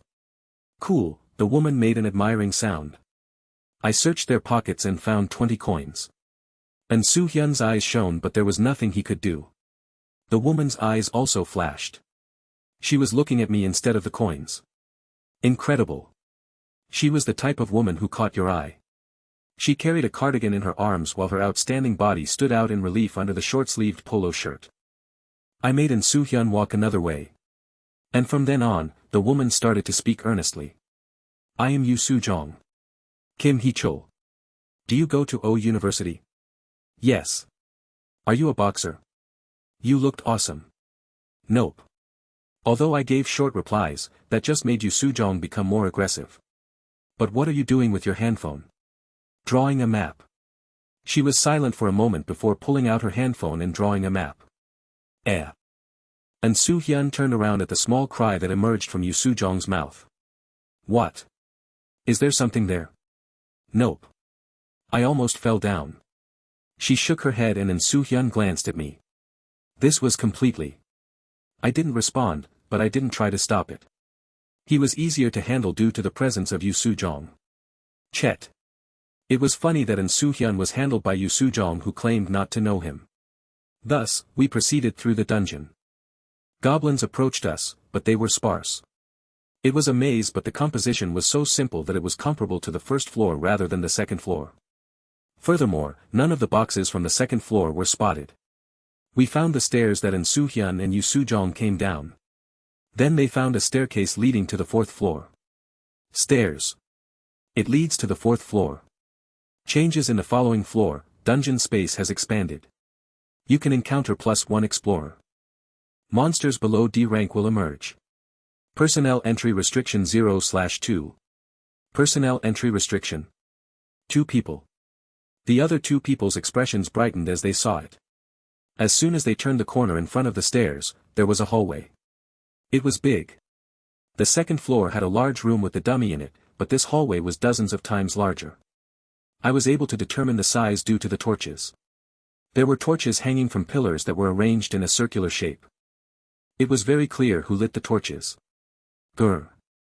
Kaya. The hallway had layered stairs that got lower as they headed to the center. Goblins were camping in the center. Oh my god. Crazy. Yu Soo-jong and Soo-hyun cried out.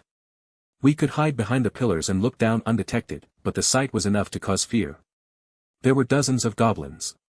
Even if they had the combat power of an elementary school student, it was difficult to take care of such large numbers. In addition, there were 2 superior goblins among them. Line Goblin, Warden. Type, Ajin, Demi-human. Rank E. They lead the tribe's warriors, occupying the stairs near the village and preventing any attacks. Their physical capabilities are right above the workers. However, their ability to use combat tools such as whips can be frustrating and annoying. E rank was the same as the dummy. There wasn't just 1 box beside them, there were 7, no 8 boxes. The boxes were all piled up. And there was a staircase. It was quite different from the existing staircases. There was a geometric pattern around the stairs that had the same style as the wall murals. Stairs. It leads to the 4th floor. Unique staircase, lime goblin's habitat. Excuse me. Are you planning to go down the stairs? I will look around. After replying to Hyun, I led the two of them around the rest of the dungeon. Apart from some goblins that showed up, the rest of the third floor was the same. Some of the other paths only led to dead ends. In the end, we returned to the hallway. Hyun and Yusujong's complexions were pale. The two of them had finally realized something. Personnel entry restriction 0/2. The word safe was obviously attached to those stairs. 2 out of the 3 people could go down the stairs. At least one person needed to use the stairs in the hallway. They had to go through the guarding goblins. I thought about what was the best method. Honestly, it would be best to eat up everything alone. If I took care of all the monsters without any help, then I could gain all the experience and get the boxes. But I couldn't send the 2 people away. There was a large number of goblins. I had a 50-50 chance to succeed alone, but the odds weren't stable. Instead, I chose the middle ground. Let's go together. I don't want to. No, I can't go. And Hyun was shaking. There were 2 E ranked. That enemy upstairs. I will take care of both E ranks. In fact, it had to be like this. Killing the 2 E rank goblins would give better rewards, and I wanted them. And I will allow you to pick one box. Oh, one. And Hyun stuttered with an absurd expression. I pulled a sword from my inventory. It was the Elmer's dummy destroyer that Hyun dropped yesterday. That is my. Why is this yours? I frowned at Hyun, who was about to approach. I didn't bring it out to give to him. You dropped it. Now it's mine. It isn't just this. Thanks to you, I received the punching skill. It was easier than I thought to fight against the dummy. The reward was good. I mixed my words with lies and twirled the sword in front of me. I won't prevent you if you go down the safe stairs. Go down right now if you want. It will be a bit riskier, but I'll get one more box. You gave it up. Just like this sword. I wonder what's down on the 4th floor. You don't know what type of person will come down, and there might be harsher conditions than these goblins. Will you also whine and try to move on to the next floor? No. No what? I snorted with derision. Didn't you come down here yesterday with the expectation of receiving something? I knew Hyun to a certain extent. He was a type that was 180 degrees different from me, but he also wasn't satisfied with the reality given to him. Until when will you live as a bug crawling up your parents' backs? Be careful. What will you do if I'm not careful? There is no reason for me to care. You are garbage that has no room for improvement. And Hyun was silent. Then. Give me more boxes. No. There are so many. Are you going to keep all of them to yourself? Yes. It didn't matter if it was appropriate distribution or not, because I was the one making the decision about the distribution. The most important thing was my own survival. If you feel wrong, then try to do better on the next floor. Wouldn't it be better to obtain one box before going down? Talent has been acquired. Talent, persuasion, the ability to persuade others to follow you without violence. Speaking ability will depend on the level. Charisma and logic have slightly increased. Currently it is LV1. Benefits will open at LV3. And Hyun nodded. I accept. Okay. As long as he was motivated, he would be a help against the goblins to a certain degree. I'll do it as well. Yu Sujong spoke up. You will hunt the goblins? Yes. It was a remark I hadn't imagined her making. Personally, I thought it would be useless. Of course, a woman's body was never weak. They were capable of wielding a blunt weapon just like adult men. However, the important thing was the mental state. She didn't seem to have the mental state to kill something. Me too. I understand after listening to your words. If I go down to the next floor, then I won't be able to do anything. If you give me a box, then I'll be grateful. I won't stop you, but if you get in the way or try to interfere, then there will be no box. Yes, I'll work hard. I beckoned to both of them. I stopped just before the hallway and issued instructions. I will sneak to the other side using the pillars. Stay here, but as I go to the other side, scream and draw attention. The narrow passage meant the two of them would be able to fight quite a lot of goblins. It would have been crazy if they tried to lure all the goblins. It was good to fight against the safe stairs. Once they lured enough, I would be able to monopolize the boxes. Understood. I understand. Talent has been acquired. Talent, leadership, the ability to effectively control and manage people. Eloquence and charm will increase proportionally to the level. Charisma will rise significantly. Currently it is LV1. Benefits will open at LV5. This one also increased charisma. I left the two and went back to the hallway. I stood on the opposite side of the entrance and waited. Ack! And Soo-hyun started shouting. The goblins responded immediately. 1/3 of them rushed towards the direction of the passage. As I speculated, the 2E ranked didn't move. Rather, they paced to the opposite side. I waited for 30 seconds. Once the moving goblins were completely uphill, I activated my ability. Activate. Limiter release. All sensation in my body disappeared.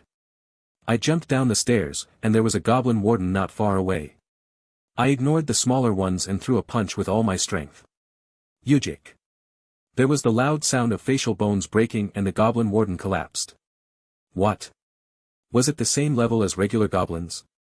As I was thinking that, something stuck into my neck. Hook. I pulled it and found a needle. It was from the remaining goblin warden. There was a large straw in its hand. It was a wind gun. Similar to blow dart gun. Kaya. Kawak. The rest of the goblins formed a wall that protected the warden. It was impossible to catch this warden without going through them. Disable. Limiter release. If I wasn't attacking the goblin warden, then there was no need to release the limit and wear out my physical strength. If I turned it off for a while. Ugh. You feel intense pain. You have been hit by the goblin's poison. My entire body was in pain, with the worst of it being concentrated in my neck. It was the part that was hit by the needle from the wind gun a little while ago. I looked up at my HP bar. Current balance, 117/123. Poison, pain condition. Pain level, 7. There was no decrease in my health, it was a poison that just caused extreme pain. Even so, it was hard not to scream. I thought about it. Should I use limiter release? No. It wasn't free. Endure. Endure. I also had the pain tolerance talent. I could do it. I clenched my fist and went to work. 2 goblins fell down. I felt a pain flare up on my side. I had been scratched by a goblin's nails. Current balance, 108/123. Son of a bitch. I shouldn't be hasty. Calmly hold my position. One by one. There would be a chance to take a breather. The level of a talent has risen. Punching LV2-LV3. Related abilities have increased. PUK. I felt something small pierce my thigh. There was an angle for the wind gun to be fired from behind me. Pain spread around the newly swollen area. Not only did the poison cause pain, it also amplified the previous pain. I could feel it every time a goblin scratched my side. Current balance, 102/129. Poison, pain condition. Pain level, 8.2. Ack. Yak. Yak. Yak. Ack. I screamed while swinging my fists. Hold on. Hold on. Hold on. Yes. Think of the talent experience. The experience was causing pain tolerance to rise. Once I finished the 14th goblin, I had 3 rows of nail marks on my thighs, but there was a gap in their ranks. I took care of 25 enemies. At that moment, a needle from the wind gun pierced my chest. Current balance, 74/129. Poison, pain condition. Pain level, 9.3. Thanks to the 26th enemy killed, I made it through the gap in their ranks. I focused on the goal. Every time I knocked down a goblin, the wall surrounding the goblin warden thinned and I could see its face. It seemed to be laughing at me as it held the wind gun. Kill. I would kill everything. So let's go. The 44th enemy. A goblin jumped up and bit my shoulder. Ha! My flesh was torn as I pulled it off my back. I bit my lip and threw the goblin at its allies. There were 2 standing between me and my goal. 3 enemies left, including the warden. Current balance, 29/129. My win. Key. Kaya. The panicked warden wielded a whip. It was fast. The whip couldn't be avoided and struck my cheek and chest. The decline in HP was small, but the pain was more than I could imagine. But I didn't stop moving. There were only 2 enemies left. Squash. I took care of the second and caught the flying whip with my bare hands. The level of a talent has risen. Pain tolerance LV5-LV6. Related abilities have increased. Endurance has exceeded its limit. Willpower has exceeded its limit. Endurance, 12. Willpower, 13. Is that it, you bastard? One hand held the whip as I moved closer. I didn't use limiter release. There was no need to.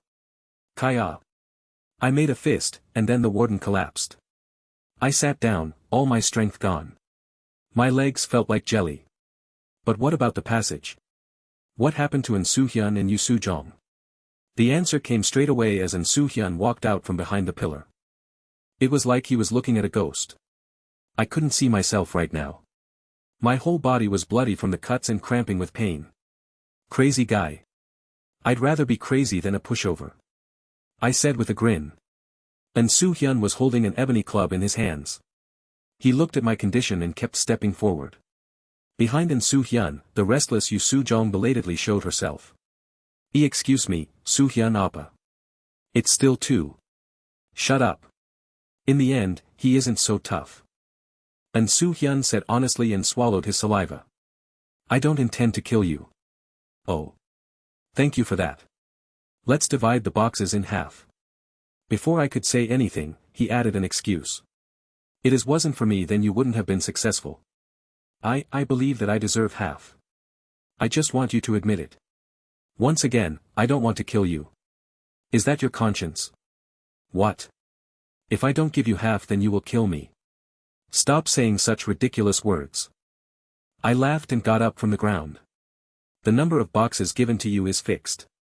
It had been 1 box just minutes ago, but now it had decreased to 0.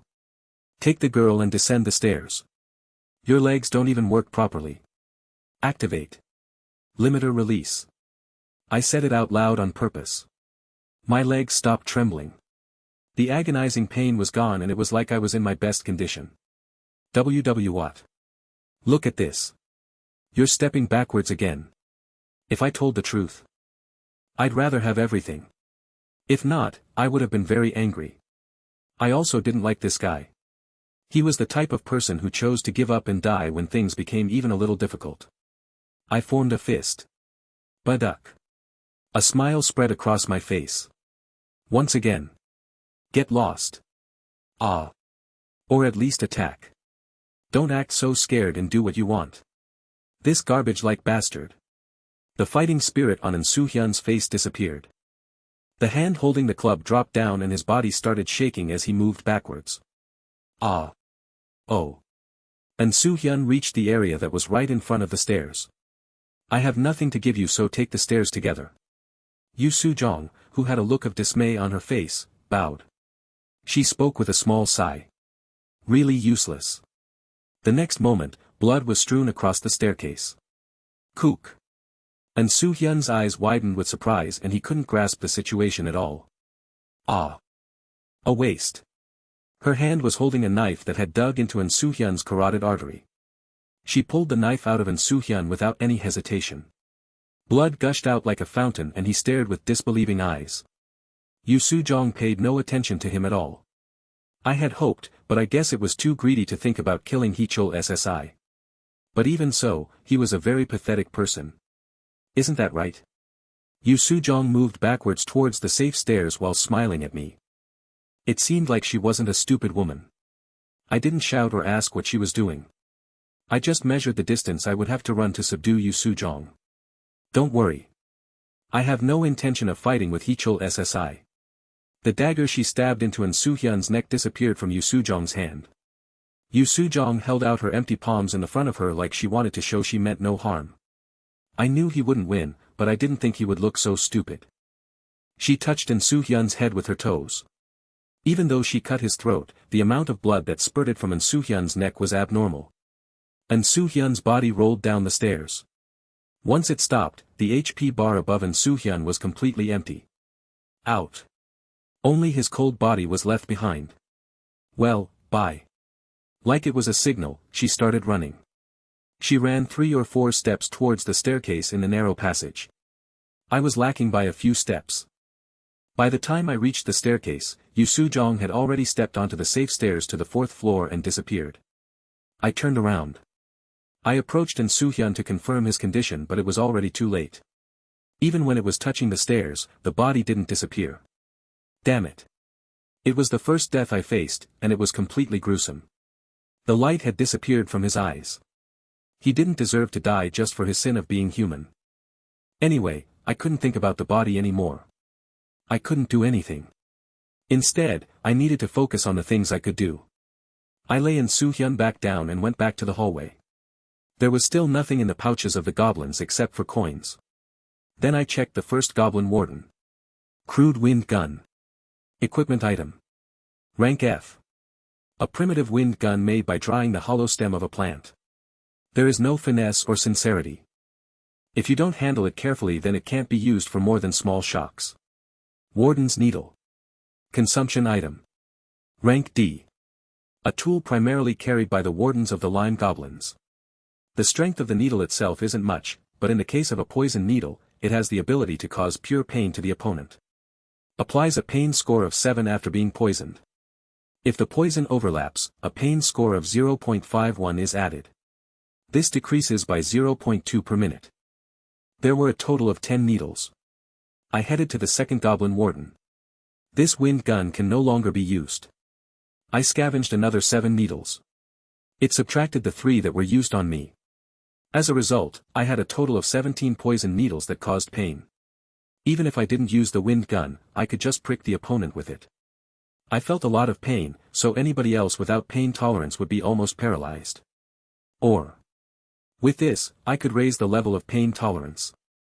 This time, I moved towards the boxes. Pack. The first box contained a trap. The second box contained 3 coins. Telon Empire coin, silver. An imperial coin that still holds value. It is made of a silver material. It is commonly used among communities or species within the dungeon. It has the same value as 20 bronze coins. When would a store where I could use this appear? I smashed the next few boxes. From the 4th box, 5 porcelain bottles emerged.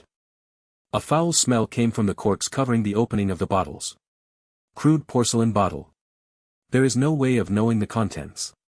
The efficacy won't be known until after it had been drunk or applied. I would drink it right before doing down the stairs. In the 5th box, there were 4 pieces of paper. When I saw what was on the paper, it reminded me of Wu Wangchen Singsamwan. Greenish-brown pills. There is no way of knowing the contents. The efficacy won't be known until after it had been drunk or applied. Was I a guinea pig now? Either way. I would try it once. A ring emerged from the 6th box. It was a thin silver ring that females commonly wore. There seemed to be elaborate carvings on it, but there were so many scrapes that it was hard to check the patterns. Old-fashioned ring. Equipment item. Rank D. A tool that promotes sexual attractiveness and was popular among the nobles of the empire centuries ago. At the time, the imperial princess used it to gain a lot of money and the emperor strictly prohibited its use. It is worth quite a bit among collectors. The effect of the artifact seems to have weakened due to the magic patterns being damaged. Charm correction +1. The amount of pheromones emitted to the opposite sex have slightly increased. What? It was useless. Still, maybe I should go somewhere tomorrow. No. But it couldn't hurt. Well. The 7th box was a trap. And the long-awaited 8th box. A book came out. It was old but was made out of luxurious leather with designs on it. I opened it to see strange letters inside. At first glance, it was a narrow font similar to Arabic. Old leather hardcover book. Information to decrypt language, knowledge related to the language is required. Thus, I got everything I could from the boxes. I lifted one porcelain bottle. Pong. As soon as I opened it, a smell similar to rotten eggs stung my nose. I lay halfway on the edge of the stairs. If I became sick or there was something strange, I could just roll down. I closed my eyes and swallowed the contents of the bottle. It felt like drinking the snot from a runny nose. Current balance, 28/129. Current balance, 30/129. Huh. I felt good. The Lime Tribe's medicine. Consumption item. Rank E. Drugs made by the Lime Goblins for first aid. Due to the poor supply and demand in the dungeon, the Lime Goblins' drugs are 1 or 2 steps lower than generic goblin drugs. Once the medicine is taken, there is a slight homeostasis and stabilizing effect. 1-3 HP will be recovered every second for 1 minute. I was saved. Current balance, 129/129. Although I had low expectations, being able to fully recover my HP was a tremendous advantage. It could be thought of as having 4 more lives. If so, what about the pills? With higher expectations than before, I carefully unwrapped a pill and placed it in my mouth. This. Sweet. It felt like I was eating a sweet potato soup without the stickiness. The sweetness that spread to my head quickly made me feel disoriented. An unbearable sleepiness has come rushing in. Yes, sleepy. But I shouldn't sleep. I closed my eyes. Nix candy. Consumption item. Rank D. The specialty of the Mandel area alchemists. Once chewed, you will be overcome by a sleepiness that can't be resisted. It is only 10 minutes of sleep, but the efficiency is better than any sleep you would normally have. There will be 10 minutes of forced sleep. Once you wake up, you can get the same effect as sleeping for 8 hours. It was better than I thought. When I read the description, it said that I only lost consciousness for 10 minutes, but that wasn't what my body was saying. It felt like I had been sleeping for 16 hours. The areas where the needles hit me were now completely fine. If that was the case, could I use this in reality? It was practical. It was a miracle medicine that could almost double my day. How many more things could I get from the next floor? Before I went down the stairs, I looked at the stairs in the narrow passage. Yu Sujong had gone down these stairs. Then the stairs wherein Su Hyun's body was. Yu Sujong had run away from me. I couldn't give up going down the other stairs just to chase her. Her judgment was right. I would go down a unique staircase. There were many more rewards waiting below. One day we would meet again on the floors below. Could I kill a person? No, it might not be an important problem. I didn't want to be like in Su Hyun. If I hesitated, then I would die before achieving what I wanted. I needed to obtain everything I could get my hands on. Even though the goal was clear, the means was the problem. I stepped on the stairs. I would clear the way with my own hands. 3rd floor cleared. I opened my eyes in my room. No, it wasn't. 4th floor. Arrived. A penalty has been applied to the unique stairs. Returning from the dungeon has been put on hold. You skipped 1 day and will immediately start on the next floor. What? What the?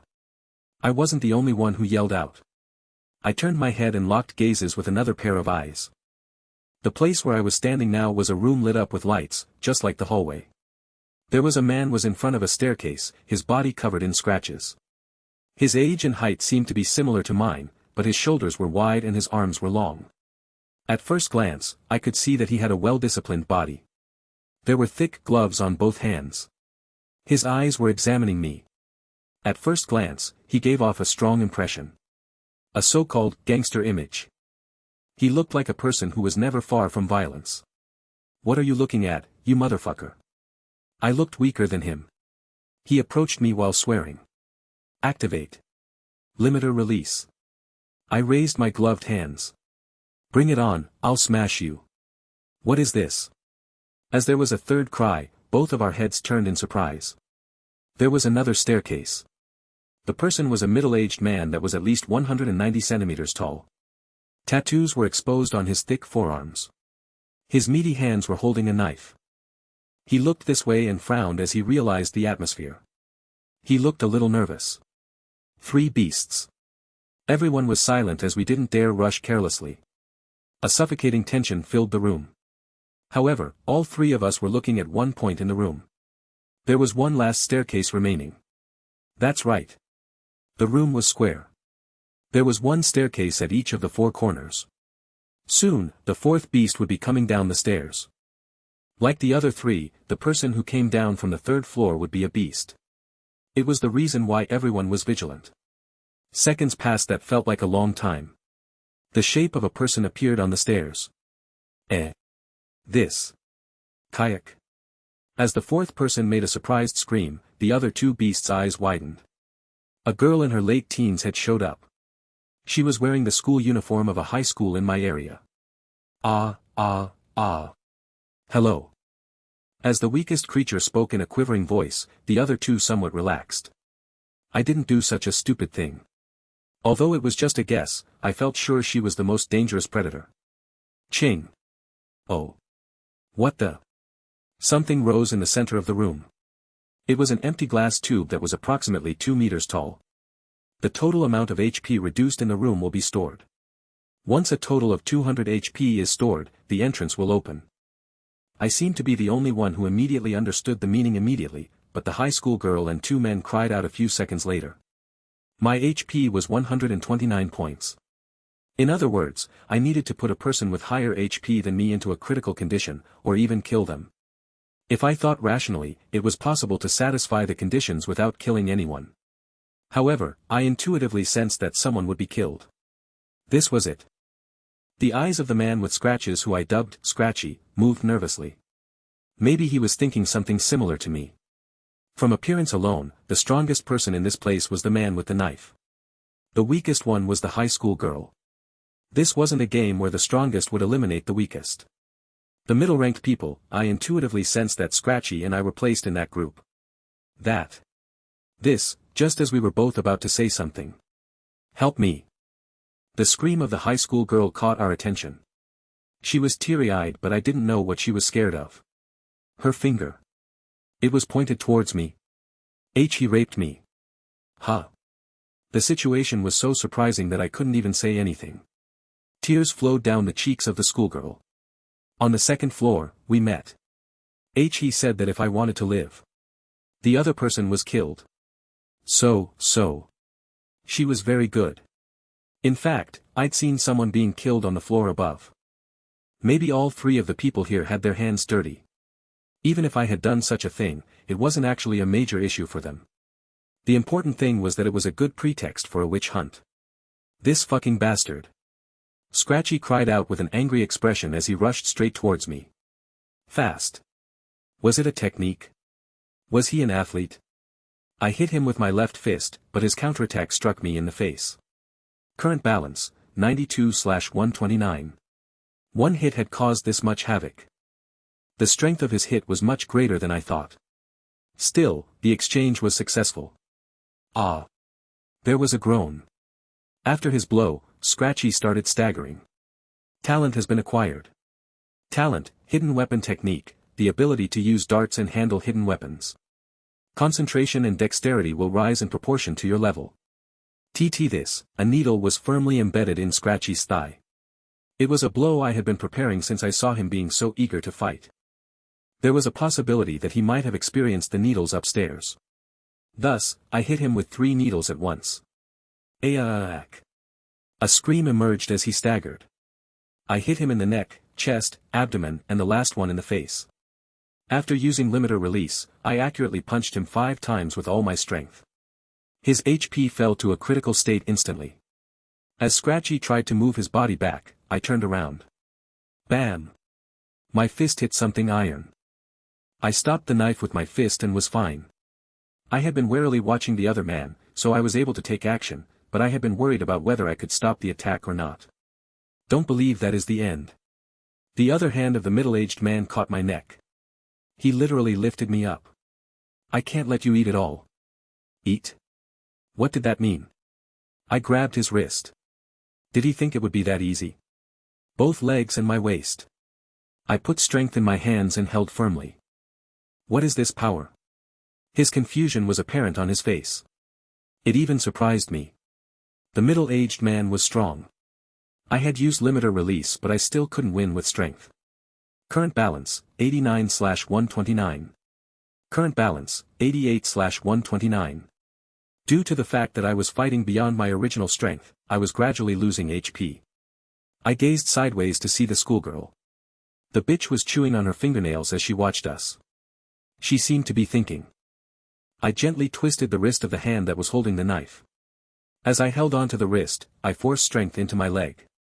But that wasn't the end. I also poured strength into both thighs and kicked upwards at the middle-aged man. Ugh. I kicked his wrist and the man winced, stepping back. At that point, I had 1/6 of my HP remaining. I quickly drank a potion bottle from my inventory. I took out 3 needles and looked at the girl. Hick. She stared at me with shocked eyes. The middle-aged man was still recovering. Rather than getting rid of him, I would remove the unknown risk behind me. Kukukung. All of a sudden, the room started shaking. My foot slipped. It wasn't just the shaking, the floor was tilting. 200 HP has been stored. Entrance opening. The ground kept tilting to the sides. The room was divided into 4 equal parts, with the floor going down at each corner. Depending on where you were standing, each person could fall in a different direction. Piak. I couldn't stay upright anymore and fell on my butt. I slid down the high slope helplessly, and darkness welcomed me. I regained consciousness and looked around. On one side of me was a dead end. The other side had a passage. I had fallen into the dead end of a maze. Ah, arg. A moan was heard from outside my field of view. I took a step and saw Scratchy leaning against a wall. He had fallen with me, while the high school girl and middle-aged man were separate. Maybe there was only one wall between us. Still, the pain had diminished over time, so Scratchy was barely moving around. He held a bottle in his hand and was bringing it to his mouth. It was the goblin's medicine. I immediately pushed him against the wall and snatched the bottle from his hand. At that moment, I felt a sting in my side. Despite his half-closed eyes, I could see a faint triumph of victory flashing in them. He had pricked me with 3 needles. This guy obviously also had the warden's needles.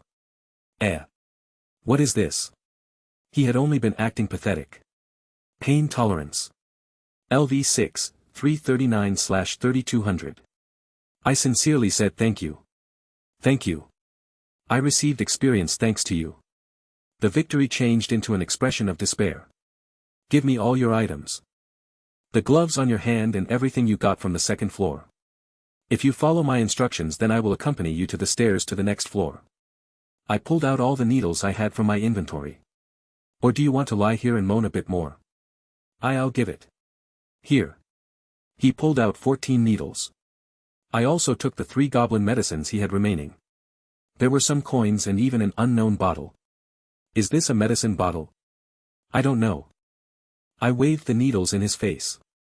I really don't know. Someone else took it and just died.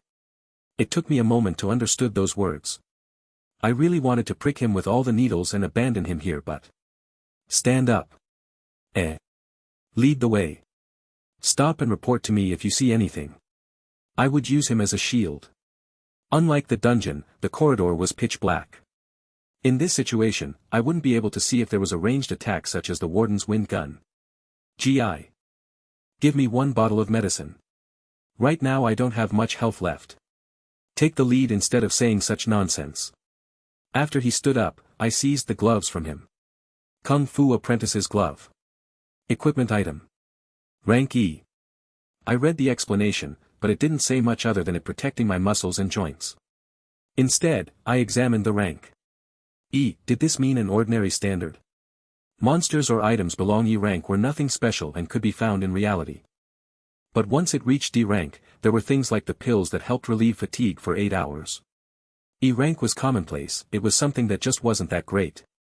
From F rank downwards, the quality was worse than ordinary. From D rank and above, things started to go beyond the ordinary category. That was an approximation, at least. Hey! I am going. Scratchy shouted at me. I was just about to walk forward when... Jengarang. A bottle flew from outside my field of view, hit Scratchy's chest and broke. A strange odor spread through the passage. Scratchy started moaning. I could finally see the enemies, and there were 3 of them. Lime Goblin, Warrior. Type, Ajin, Demi-Human. Rank E. The middle and upper class of the Lime tribe that monopolizes the majority of the supplies. Due to the extra nutrition, the development of the bones and muscles is different. In the case of warriors, they have the physical ability to fight against adult human men. Indeed, they weren't at all comparable to the small workers and wardens. The bulging belly and strong upper body reminded me of a small gorilla. And there was one more behind them. I could only see a fuzzy shape in front of me. Jingle. It shook something and threw it towards me. The upper body was revealed due to its throwing motion. Line Goblin, Pharmacist. Type, Agin, Demi-Human. Rank D. Responsible for the production of drugs, which could be called the lifeblood of the entire goblin species. The drugs made will vary depending on the traditions and environment in which the material is procured.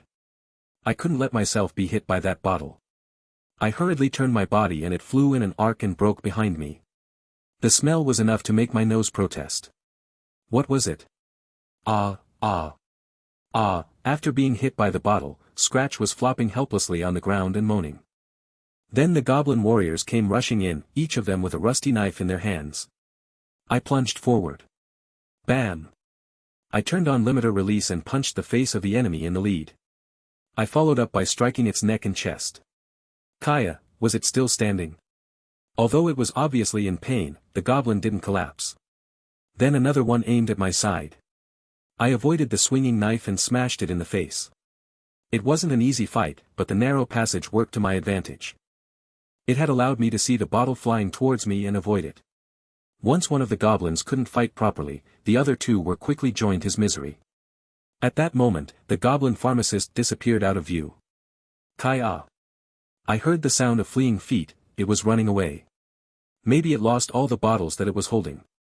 Either way, I soon got rid of the goblin warriors and then it was time to chase the pharmacist. It hurts. Hurts. I looked back at the scream that reminded me of a child crying and was shocked. It hadn't even been 1 minute. What had happened in that time? Scratchy was a bloody mess. Eyes. Nose. Ears. Mouth.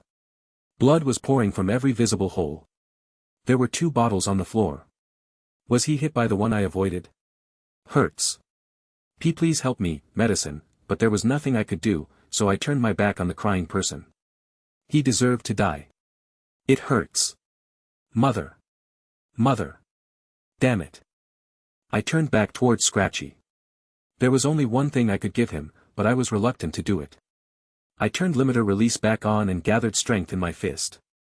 Then I put all my weight into it as I punched downwards. It felt like a watermelon breaking open.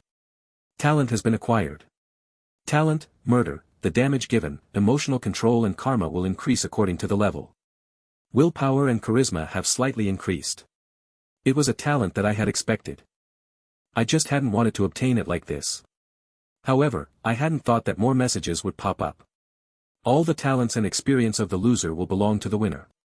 The notifications filled my view. TL note, I've made a glossary of common Korean honorifics and terms that will pop up in my novels, so that I don't have to repeat the explanations. There is a link on the TOC for all my novels and I will add it here as well. Check it out if you're confused by any of them, e.g. Nuna. The level of a talent has risen. Punching LV3-LV5, related abilities have increased.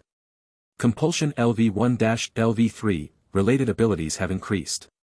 Murder LV1-LV2, related abilities have increased. Reflexes has exceeded the limit. Reflexes, 11. After killing Scratchy, more records of my history in the dungeon came up. Talent has been acquired. Talent, Deception, the ability to deceive another person will increase according to the level. The insight, planning and emotional adjustment abilities have slightly increased. Deception. LV2, 144/200. Talent, Taunt, the ability to make the opponent lost their calm will rise according to the level. Eloquence has slightly increased. Taunt. LV2, 23/200. Planning has exceeded the limit. Insight has exceeded the limit. Planning, 11. Insight, 11. Once no more notifications appeared, I got to my feet. I wouldn't let myself be eaten. I finally understood the words of the man. If Scratchy had died by my hands, his talent would have flowed into me. The man with the kitchen knife probably knew this. This is completely a battle royale. I smiled as I gazed into the darkness. I had been prepared to kill. Even so, I hadn't thought about always killing my opponents. The persuasion talent existed, so I had thought about solving some things through intimidation or a conversation. But if the system was like this, then things were different. If I killed instead, then wouldn't I get the talents of that person? Anybody who knew this would try to kill others if they had a chance. There would be no conversation. It was the same with negotiations and deals. Who would do such ineffective things? It was impossible for faith to be established. I needed to be prepared. From now on, there would be no self-defense. I moved in the direction that the goblin pharmacist had escaped to. I wanted to encounter someone else after gaining Scratchy's strength, but the fourth floor was quite spacious. The goblin pharmacist had thrown bottles. Scratchy had suffered greatly from only 2 bottles. If I could obtain them, then I would gain an advantage when fighting others.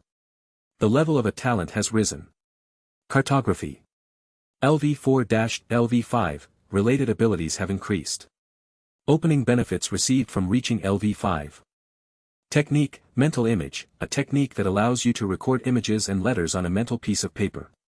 Only geniuses are born with this talent, but a few are able to acquire the technique through effort. No level. Concentration, descriptive power, planning, the range and speed of drawing in proportion to spatial perception and the duration have increased. What was this? As soon as I thought about it, letters were drawn in my head. What is this? Yuhut. Normally when visualizing words or pictures in my head, they would disappear after a few seconds. But this was like a piece of paper actually appeared in front of me. Even if I shook my head and tried to erase it, the image was still vivid. I drew all types of complex shapes. After a minute, they all remained intact. Then what would happen if I tried to draw a map like this? Cartography. LV5, 2/1600. It worked. This was a remarkable advantage. So far, my hands were always on my cell phone when moving through the dungeon. I would have to quickly put my cell phone away when a monster emerged. Now that wasn't necessary anymore. My hands were free. I could respond more quickly. I raised my hands into a combat stance and prepared for any bottles that could come flying. One step forward. Another step. Talent has been acquired. Talent, stealth, the ability to walk covertly, concentration and agility will rise according to your level. I walked around for 20 minutes, and my stealth was close to reaching level 2. Then I stiffened as I heard a scream from outside my field of view. It was a scream, a woman's scream. I walked for a while and light started to appear in front of me. There was a curve in the path that I peeked around, trying to stealthily see the sights that stretched out before me. Just like the hallway last time, the source of light were torches. There was a village in a wide space, with conical tents and goblins scattered around them. The screams were coming from there. I had to pass through the area that the scream came from anyway. I moved my head slightly and shouted as hard as I could. Kaya. Kayak. The goblins among the tents reacted. I immediately pulled back. My fists were waiting in front of the curved path. Within a few seconds, the first victim popped out from around the corner. Kick. My fist slammed straight into its face. Bakak. The hit made the goblin stumble backwards and become entangled with the ones behind it. The terrain was good. The curve of the narrow passage was to my advantage. No matter how many goblins came at me, only 1 or 2 could attack at a time, and there was no need to worry about things thrown from a distance. The only thing left was for me to punch without making any mistakes in my timing. Pant. Pant. I panted harshly as the corpses of the goblins came up to my knees when everything was finished. I moved my head past the curve and yelled again. No more goblins came out. I walked between the tents and looked carefully in each one. There was nothing. Even if there were some boxes, only Japtum of E rank or less appeared. Ah! The scream stopped for a while before starting again. But unlike earlier, the screaming sounded strange. I passed through the tents. At the end of the tents and near another passage leading to a big and colorful tent. I went inside, then stiffened for a moment. Kayak. I was looking at the back of a goblin pharmacist. It was holding the handle of a pulley and trying to raise something so it would be hanging off the ground. It wasn't holding a bottle in its hand. I immediately extended my fist. Kung. Once the goblin died, the thing hanging fell to the ground. I looked at it. No, I was looking at a person. Hi. Ugh. The high school girl was naked and groaning on the ground. It would have been hard to recognize her if her face hadn't been mainly left alone. The schoolgirl smelt of medications. Had she been experimented on? There was a funnel in her mouth. There were already many empty bottles rolling around. At a glance, all the blood vessels in her body had been poisoned and her limbs were spasming. Ah! As the funnel moved inside her mouth, I could see that a section of her tongue had been cut. This was the cause behind the different screams. Her eyes were bleary with pain as she looked at me. Astonishment crossed the pain-filled face. You. Her body wriggled desperately. I took one step towards her. Please. Please. What are you saying? Ha. Don't do I. Don't. It wasn't help me, but don't do it. What shouldn't I do? It seemed she was conscious of her nakedness. She raised her knees and used both hands to cover her groin. I didn't care about her nakedness. She thought I would do something. The motions were something she did unconsciously. Tears formed in her eyes as she begged. Please. Please. I thought about tearing her apart. To be honest, there was still some anger remaining. Being framed for rape was a very disgusting experience. The schoolgirl still had a lot of HP left, but she was paralyzed and couldn't move her body. If I wanted, I could make her feel pain until she died. It was a shame that a woman absolutely didn't want to go through. I approached her and knelt down. Close your eyes. Hi. I will kill you. But I won't do anything shameful. Her eyes gazed at me. I raised a fist. I'll finish it as painless as possible. Opportunity shouldn't be wasted. Not only would it take time, but I was about to take her life. It was the most precious thing for a human. No matter how much I was filled with greed, I didn't desire anything else from her. So. Close your eyes. Tears flowed down as the schoolgirl closed her eyes. Fear. No, it was subtle, but it felt different. Relief. Maybe it was remorse. Sore. Really. Really sore. I accepted the apology as I formed a fist. Jengarang. Wook. I was in shock for a moment. My whole head felt wet. Fragments of broken glass fell to the ground. I turned to look, and there was a goblin pharmacist at the entrance of the tent. There was apparently one left, but there was nothing wrong with my body. I immediately turned and rushed to the entrance as I tackled the goblin. Kayak. I struck the back of its head. 2 hits. 3 hits. The floor was soaked with the blood of the goblin. Blood? Why was I bleeding? Ah, a nosebleed. My body started wobbling. I raised my hand from the ground. Nose, mouth and eyes. Blood dripped on the floor, escaping from every hole on my face. Activate. Limiter release. The dizziness didn't disappear. I tried to stand up, only for my head to hit the ground. Current balance, 115/140. Poison, bleeding/nerve paralysis. Health is reduced by 1 every second. No, I still had a lot of HP left. This is too much. Something was put between my lips. My eyes couldn't open, so I had no way of knowing what it was. I just knew that a bitter liquid was being poured into my mouth. Dare. You should drink it, ow. But what was it? No, before that. Who? But the questions didn't emerge from my mouth as I lost consciousness again. My eyes opened, and I sat up. I was inside the goblin tent. It was the tent where I found the schoolgirl. I turned to look, but the place where the schoolgirl had been was empty. Ah. There was a little surprised noise. I looked back and saw the schoolgirl. She was fine. Of course, she was naked, but that was all. She was standing on her own 2 feet and watching me. All the poisoned blood vessels and wounds were gone. Excuse me. Her mouth only opened slightly, but I was certain. Her severed tongue had grown back again. Hey. What are you? I frowned and approached with clenched fists. I knew the situation. I didn't know what she was, but the girl had fully recovered from her wounds. She was the one who poured something down my throat. But the question was why she did it. If she killed me, then she could get everything. What are you up to? If you don't answer. It doesn't matter if you kill me. Eh. No. I mean that it is no use if you kill me right now. That. So. I want to stay here a bit more, the girl stuttered like she realized what strange things she was saying. First of all, I'll receive this. She handed over a bag full of bottles. Tea, they are all safe. I've tried it. I really didn't know what was going on. Her name was Yang Sujin. Technique, healing factor. This was the technique she gained from defeating the regeneration tree on the second floor and eating its fruit. It was a dry tree, so I wondered if it would work, but... She took out a lighter from her pocket.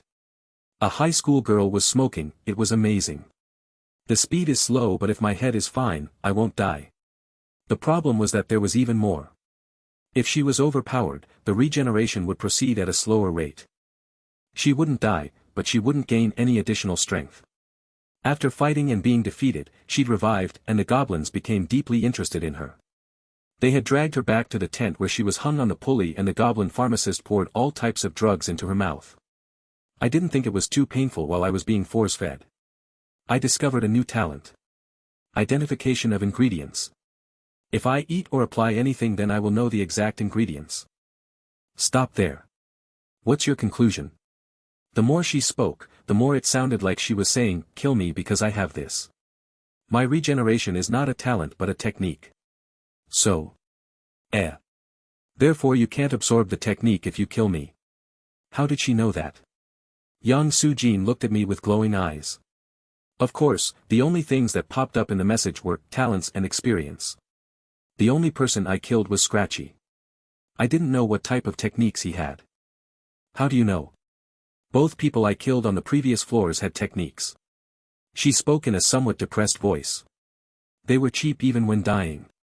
Well, I don't care what you think. Anyway. I will definitely be useful.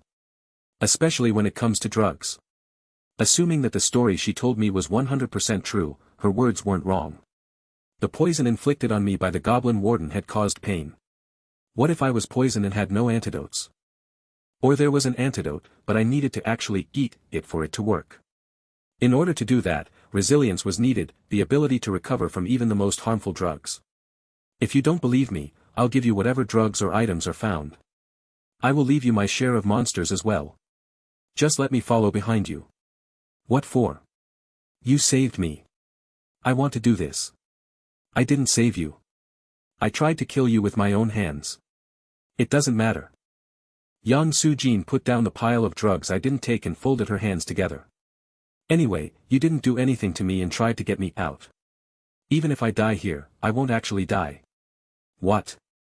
I barely refrained from reacting to the information that popped out of her mouth. Appa. Ah, you're older than me. Can I call you Appa? Appa, I'm not garbage. It is a good idea, but I'm not a guardian you can hide behind. Once again, I don't care if you kill me. She took a step towards me.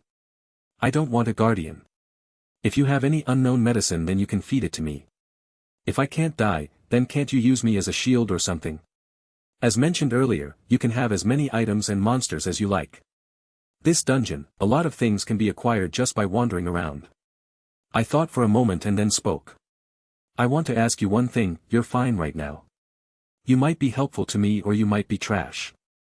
But the fundamental question still remained, why didn't she kill me? After all, it would be enough if she took my talents and went through the dungeon alone. Was she thanking me for trying to save her from endless pain? Or saying that she wasn't garbage? It was a pessimistic view of the world, but I believed it despite her youth. In the first place, she was a person who framed me for rape. I am scared. The dungeon? The experiences here. To be honest, I'm not afraid to fight with monsters or get hurt anymore. No matter how deep it is. It isn't as severe as what I've experienced. Her eyes became nervous. But meeting other people here, and what I did to Appa. I don't want to keep suffering like this. Your suffering won't stop just because you follow me. I don't want to be alone. When I am alone, my actions when encountering others. I want to become a better person in here. I really feel like if I go with you, she was crying as she talked. I didn't question her anymore, there was no need to. I fully understood her story. In short, it was for the sake of her psychological stability. She had killed 2 people on the previous floors. I didn't know what happened, but it was double the number of people I murdered. The psychological burden was large. It was a story I could sympathize with. To summarize. If she wanted to keep exploring the dungeon, then bad actions would be required. This would continue into the future, but there was a psychological burden that came with being alone. Maybe she was being selfish. To me though, it gave her more credibility than before. Sure. Huh. You will keep the potions, but you will need to take care of me with the antidotes. The monsters and items are all mine. Her teary face brightened. I will. Do you want the items and coins that I have? I have a talent. She stopped speaking for a moment. Excuse me, are you pitying me? No. Why are you asking? Ah. Just now, I got a new talent. What was it? I induce pity. My charm and eloquence have slightly increased. Far Vision Pendant. Equipment item. Rank D. A required equipment for the Leng Plateau Hunters, it has a spell that enhances vision. It is difficult to reveal its function in a dark dungeon, but the darkness seems to have lightened a little bit. When worn, vision +1. Your field of vision in the dungeon will increase by 1.5 meters. In addition, there were 5 silver and 107 copper coins. There were 6 of the goblin's medicines, as well as various detoxifying drugs, including the antidote to the grey malice drug that the goblin pharmacist tried to kill me with. These were the items I received from Yang Su-jin. She proved it by eating the grey malice and then its antidote. It was the same for the other detoxifying drugs. I hadn't experienced it myself, so it was still an unknown potion, but once I tasted it, I recognized it as the same potion she'd fed me earlier. Hum, hum hum hum. Yang Su-jin hummed as she hopped between the goblin tents. I was gathering all types of miscellaneous things from them, empty vials, tongs, pliers. You don't know the language of the goblins, so you can't decipher this. Those words popped up whenever I looked at pieces of paper with scribbles on them. There were a few E-rank items, but most of the stuff was garbage. This is it. The goblin pharmacists looked at this scroll and made something. So maybe I can do something if I look at it. I will do it. She brought the issue up before I even asked. Was she doing this on purpose to get rid of my tension? She originally had that type of character. Let's leave. Yes. We entered the passage beyond the big tent. Is there at least one more space like this? Yes. This isn't where I came from. There was one more type of goblin that knocked Yang Su-jin out. They're big. That uncle that was in the room with us before. They're probably bigger than him. Lots of muscle. Rank D, that. In the old movies. Ah, Rambo. They have the body like that main character and have small bottles hanging from their belts. They kept drinking from the bottles.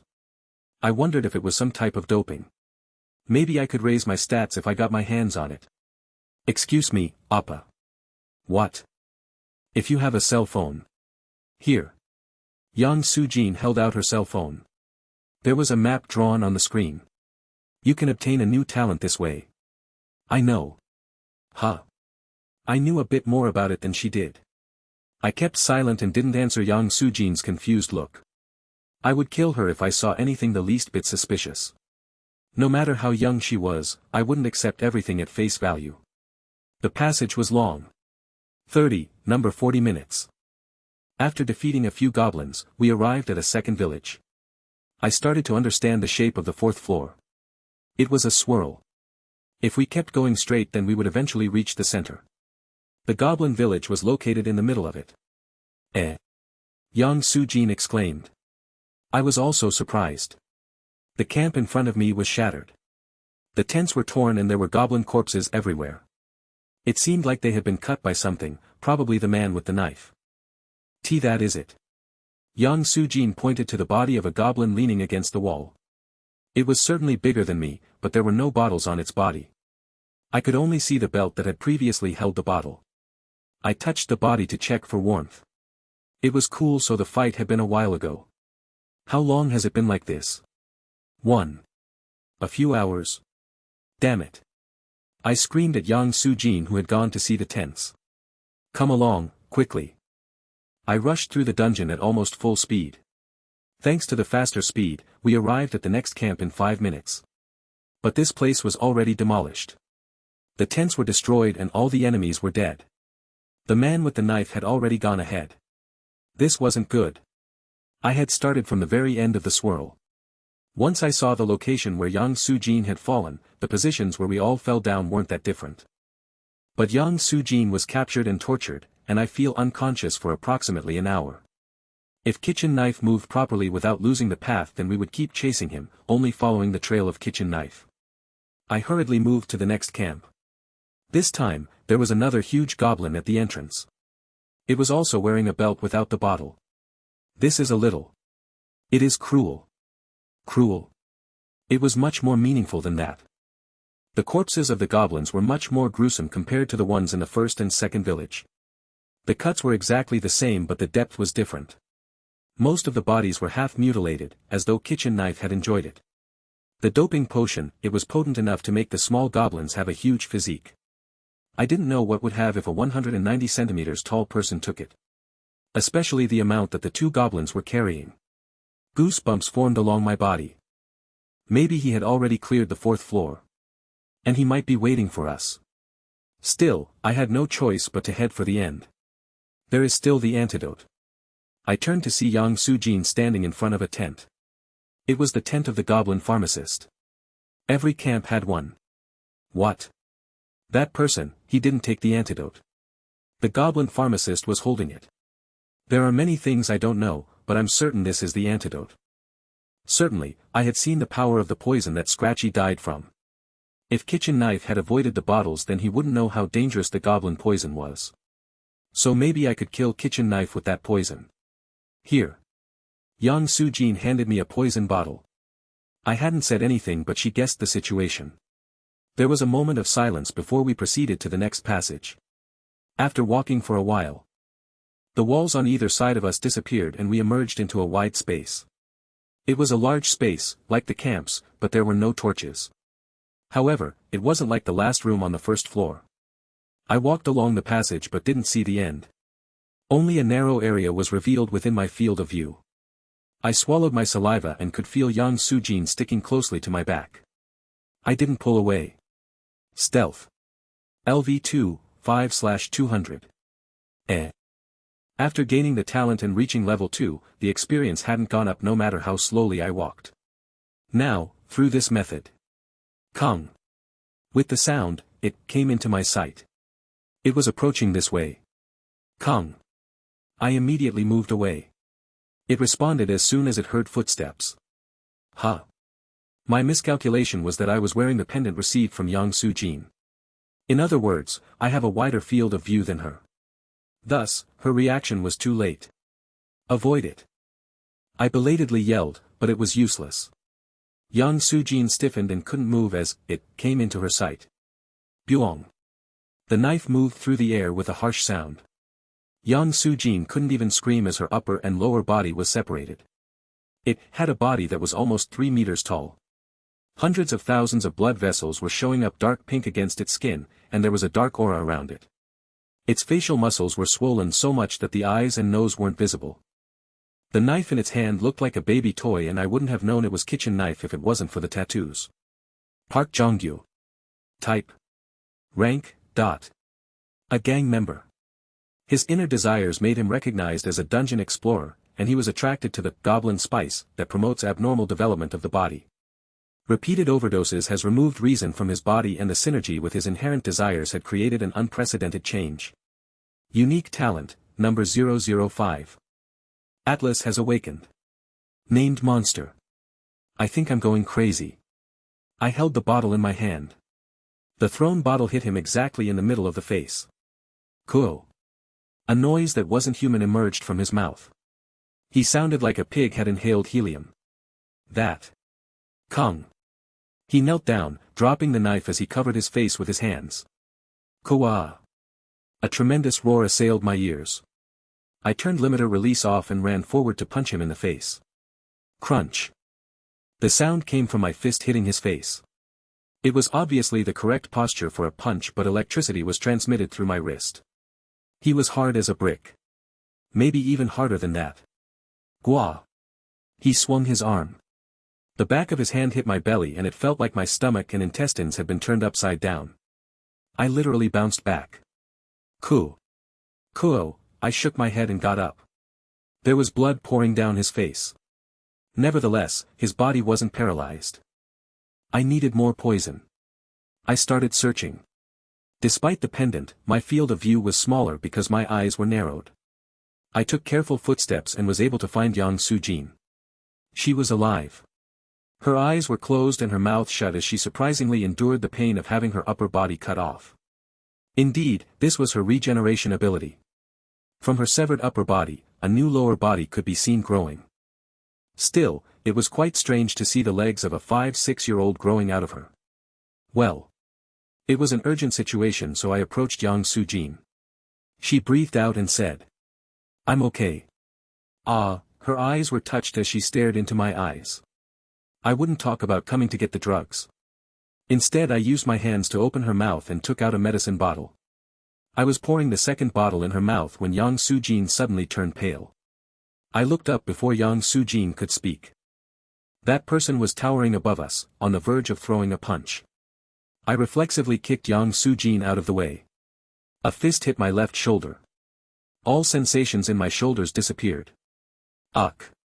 I staggered and tried to grab a bottle, but his other hand grabbed my neck. I was lifted up by my throat. In that state, he grabbed my shoulder. It was the side where I had lost all sensations. No, it was my misunderstanding that I lost all sensations. Jik. Ak. My shoulder was being pulled, just like one would remove a chicken leg from a chicken. I was barely able to retain consciousness. I threw the bottle in my hand with all my strength but... Kick. He moved his head slightly and the bottle fell to the ground behind him. Kaya ha ha. Was it laughter? He put my torn arm in his mouth and started chewing. No, he wasn't chewing but just pushing it in. He was eating my arm. No, now wasn't the time to worry about that. He swallowed from my hand to my shoulder in an instant and smacked his lips like he was satisfied. Then he swapped hands with the one holding my neck. He wanted to tear the rest of my limbs off like I was a chicken. I felt like I was dying as the pain of having my limbs pulled off engulfed me. My vision became blurry as I slowly lost consciousness. Jengarang. Suddenly, there was the sound of something breaking and I was dropped. After dropping me, the guy looked back to see that he was soaked due to the bottle that hit him. "Are you okay?" I couldn't see it but it was Yang Sujin who threw the bottle. An additional 2 or 3 bottles flew through the darkness and hit his chest. No. The location was wrong. Although he was groaning, he was still moving at his fastest speed. It had to be in the middle of the face or directly on the body. I lifted myself up. Current balance, 54/140. My hand touched something on the ground. It was the bottle that missed before. I grabbed it while still feeling the agony of my missing limb. The bottle was a little cracked but the contents were still fine. Kayak. I could hear Yang Sujin scream from outside my field of vision. And at that moment. Kong. A sound. Kong. I held the bottle in my mouth and moved forward. I could see his back. He was hitting the ground with his fist. It was the sound of the guy hitting Yang Sujin's flesh. I gritted my teeth as I was reminded of my one-armed state, almost breaking the bottle. 1 step. 2 steps. I put as much weight as possible into my leg as I kicked between his legs. There was no screaming, but I could definitely feel the response in his body. Also, his genitals weren't as hard as his face. 1 step again. My hand hit his genitals. I hit him so hard that my HP was reduced by 14 points. Kiik. The guy stumbled and slipped on the pieces of Yang Sujin's body. His head literally slammed against the ground. Yang Sujin, nice assist. The bottles that Yang Sujin held were scattered on the ground. I grabbed as many as I could hold in one hand, along with the one in my mouth. The guy's hands were holding his groin. I opened his mouth and poured the bottles in my hand down his throat. Kiak. A hand was raised and he threw me away. I was thrown back but all the bottles in my hand were already gone. In fact, I didn't have a hand at all. I had shoved my hand with the bottles down his mouth, and the tightening of his throat was so strong that it tore my wrist off. However, all the drugs had definitely entered him. The drug was immediately effective. Kiak. Ukukuk. Uk. He never got up again. A tremendous amount of blood poured out from his eyes, nose, mouth and even genitals. It poured out so much that it almost seemed like a broken pipe. Unique talent has been acquired. Unique talent, number 005. Atlas, your body will become stronger, leading to a desire to oppress others through violence. But always keep this in mind. The more power you have, the greater the weight your body will have to carry. Increases the growth rate of physical talents by 4 times. The effects of talent, suppression are being recalibrated. Muscle strength has exceeded the limit. Health has exceeded the limit. Reflexes has exceeded the limit. Muscle strength, 11. Health, 11. Reflexes, 12. I didn't gain any other talents apart from kitchen knife's unique one. I guess. It was because he was no longer human. At the beginning of the fight, words had surfaced stating that he was a monster. I looked at the corpse that shrank like a popped balloon and turned away. Yang Su-jin was finely chopped. Every part of her body, including her arms and legs, looked like they had gone through a blender. Her regeneration ability could be called the best. Even so, it was impossible for her to survive such a horrible thing. Thank you. I bowed to her remains. Her talents didn't allow her to fight, but I wouldn't have been able to win this without her. Duck. There was the sound of something rolling around outside my field of view. I took one step. Oh my God. It was a head. Her eyes were closed but new flesh was growing from her neck. This caused the head to move and make sounds. I sat down next to Yang Su-jin's head. As her neck and clavicles regenerated, her eyes opened. Was it to look at me? The mouth moved but there was no sound because she didn't have any lungs. Good job. She was a little dazed. Then Yang Su-jin smiled brightly.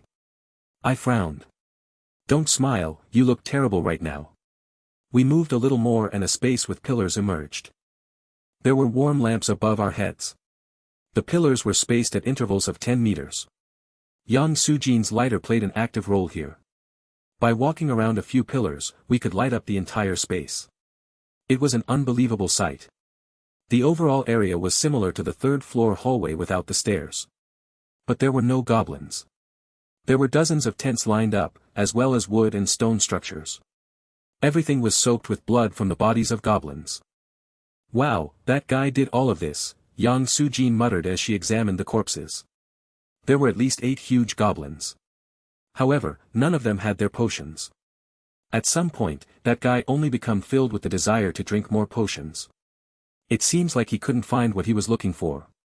So he made a mess. Yang Su-jin stared at me. Current balance, 121/170. A bleeding state. Health will decrease by 5 every minute. Blood was dripping from my missing arm and wrist, as the wounds weren't easy to heal. I had medicine to recover my health, but I couldn't stay longer. As we continued to light the pillars, all areas of the space became visible. The staircase was on the far end of the room. The goblins had built a small altar-like structure on the wall behind the stairs. Stairs. Goes to the 5th floor. Relaxation/exchange is available at the next staircase. It doesn't state how many people we can meet. Yang Su-jin mentioned a pretty important point but I was looking a bit upwards. There was a decorated altar behind the stairs. Light was leaking from the small house shape at the top. Lamp. But the light was a little different. I kicked the altar. There was a loud sound and the identity of the light was revealed. Alphabet. I had that thought, but the letters had different shapes. Talent, Goblin, runes containing the essence of the goblin species. Explorers who touch the runes will obtain various characteristics that could be called the identity of the species. There are no limitations on the type of runes that can coexist with each other and there are runes with advantages and disadvantages. However, once a rune is taken, it can't be removed by ordinary means. There will be a 20% compensation effect on the subtlety, concentration and dexterity abilities. There is a 20% compensation effect on the talent's hidden weapon technique and stealth. The success rate of manufacturing various chemicals and high-quality products will increase. There is a 10% reduction in physical strength and health. I read the words carefully and looked at Yang Su-jin. It? You should take this. Yang Sujin reacted with surprise because she hadn't been expecting it. Really? Why should I take this? Really? It wouldn't hurt to have more subtlety and concentration, but the 10% reduction in physical strength and health was quite a bit. This was a tool of the goblins, but I didn't need to throw it away. Yang Sujin touched the runes while I stood closer to the wreckage of the collapsed wards. I hadn't realized when the altar was still standing. There was something engraved on the wall behind the altar. I kicked the debris in order to see more of the wall. Rattle. The wall moved. Welcome. Kayak. Heek. Depodora Salesman, V023 Type Golem. Rank C. The Depodora Sales Golem that sets up various branches in famous dungeons to sell miscellaneous goods to adventurers. It doesn't have much strength itself, but the protective magic of the store is hard to pierce. In short, it was a dummy made of stone. The voice seemed to be coming from a speaker-like device attached to the neck, not the mouth. This is the 427th store of the Depodora Commerce Company. Even without the prattling on, I was able to understand that the space inside the wall was a store. The area was approximately 5 paiyang wide and the shelves were practically barren. I am sorry to tell you that this branch has not received payment for our products for 14 years and 32 days. There are hardly any items remaining. There were just 4 items. An introduction to the old language of Telon. A book item. Rank F. Introduces the official language of Telon. It looks quite old. It was a decrepit book. Old Explorer's cloth bag, small. Equipment item. Rank F. Made for explorers. Although it is a handmade product, the quality isn't that good. It seems like the durability had weakened considerably over many years. Outside of the dungeon, you can put things in the bag, place the bag in your inventory and bring it into the dungeon. There were 2 of the similarly worn bags. And then there was one small ring with a red jewel embedded in it. Salamander's ring. Equipment item. Rank D. An item created to support non-magical warriors, the power of fire is sealed within the ruby. You can cast the fireball spell 35-40 times without any fire magic. Be careful not to damage the ruby. I pulled out all the coins that I had. After going through this floor, I had 20 silver coins and 325 copper ones. Since 1 silver coin was equal to 20 copper, that was 36 silver. How much is the ring? The ring is 35 silver. Ah, I can give you each bag for 5 silver and the book for 1 silver. In fact, there was no need for the bags. Even if I could bring things in from outside world, the emergency medicines found here were better. I didn't know where I could get a gun even if I could bring it in. Even if it was D rank, a ring that could shoot fire was much better. Then the ring and the book. Wait. Yes. Then pay. No, wait. Wait a minute. Please wait. I thought for a moment before changing my words. Give me the book and 2 bags. Aren't you buying the ring? It looks great, Yang Sujin asked, but I had already finished paying. I had almost made a crucial mistake. The reason I continued to explore the dungeon wasn't to fight to survive. No, it was to ultimately succeed in reality. These bags could be the answer. 4th floor cleared. I headed straight for the library. It was fortunate that the 4th day was a weekend. I had skipped the study group without any explanation, so the only excuse I could give retroactively was that I was in too much pain to have gone. I had a simple dinner and went back home. As I was walking back, I heard a sound in the alleyway next to the house. It was an Suhyun, a person who I had seen die with my own eyes. But that wasn't the reason for my surprise. It was because he was holding a broomstick that I never once saw him use before. The building management had always been the responsibility of his parents. Yet now the front yard was immaculately swept and the garbage space was neatly organized. Even the empty bottles were arranged for the collectors. The boxes were tied up with strings. After finishing the sweeping, An Soo-hyun started spraying a bucket with water. Then his eyes met mine. He gave me a small nod. His eyes were free of any of the hostility that was normally present when he saw me. That's why it was even more surprising. His original self wouldn't have done such minor work or even acknowledged me. Yes, father. I have changed the rubber plug in the sink of room 502. He picked up a call as I walked past him. As Yang Soo-jin had explained, a person who died and revived wouldn't remember anything about the dungeon. If so, did it also change people? Was it like a fairy tale, where leaving the dungeon converted them? If so, it was something to be glad about. But why? Was it a dissonance that his mind had created from his selfish, spoiled self? This thought remained in the corner of my mind. I would soon find out the cause. Eject. I took out the cloth bag from my inventory and placed the things I had prepared inside of it. The bag had less capacity than I thought because there were many different types. This was likely to work properly. Hopefully everything would go as I speculated. I stepped onto the staircase. 5th floor, entered. As soon as I arrived, I could see that it was different from the previous floors. It was bright and noisy. It was like an auditorium or a playground. It was a big space that seemed twice as large. The high ceilings seemed at least 6-7 stories tall. There were also more than 100 people visible. Appa. Yang Sujin was right in front of me. I knew waiting here was the right answer. I came down the same stairs as Appa, so I thought we would show up in the same place. There were no staircases anywhere around me. New people just appeared out of thin air. When did you get here? Not long ago. 1 minute. 2 minutes. She looked at the wide space like she couldn't believe it. Now these people. Surely we won't be fighting all of them. We won't. Take a look over there. Not far away from us, there were men exchanging blows. Or rather, they were trying to. Listening to their words, the two men had explored the 4th floor together. One of them had pushed the other down the stairs, forcefully outing them from the dungeon. The purpose was to monopolize the items and monsters. After that, the traitor came down another set of stairs, but the two of them had ended up in the same place. The victim and perpetrator tried to hit each other, but in the end, they couldn't reach. It was like an invisible wall had been sprayed with oil as any attacks just slipped off. This was the floor of relaxation and exchange. However, the atmosphere wasn't particularly friendly. There was no one else with two people sitting around calmly, like Yang Sujin and I. All of the people not fighting seemed to be alone. Rather than conversing with someone else, they were looking at people with the eyes of a predator. It was natural. What had I gone through from the 1st floor to the 4th floor? Lions. All the people gathered here had done things in order to survive. Apart from that, my attention moved to the center of the space. Statue. Type, Golem rank SS. Is a vessel made by harmonizing various materials.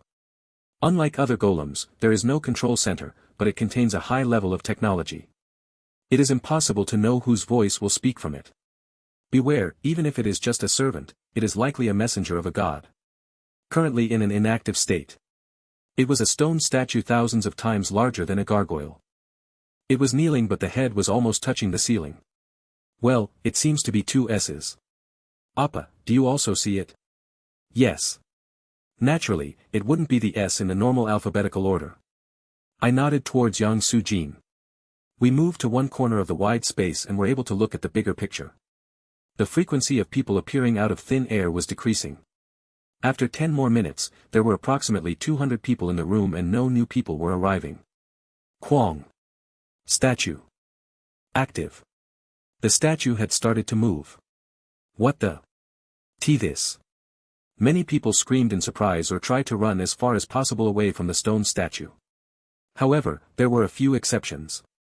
Some were only interested in the movements of the statue, as if they predicted it would happen. There were also people who closely examined the statue like I did. Oh Jiak. There was a crushing sound from the head of the stone statue. A mouth formed on the face that had been as bland as a ghost. Yes, hello. It was a far too polite and soft voice. This time, I was sure that everyone was confused. Let's see. Wah, a lot more arrived than I thought. As it spoke, the stone statue started to look everywhere.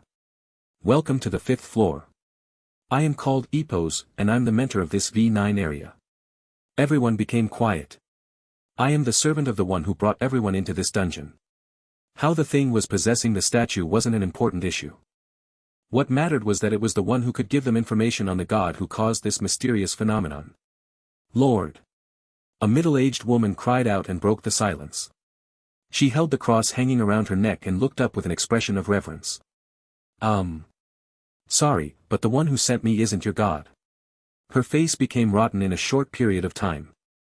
I could hear Yang Sujin giggling from beside me. The god I serve isn't from this world. He brought you to this dungeon, as well as various other dungeons that exist in the world, and reassembled them for you. Nobody said anything. Ah, good question.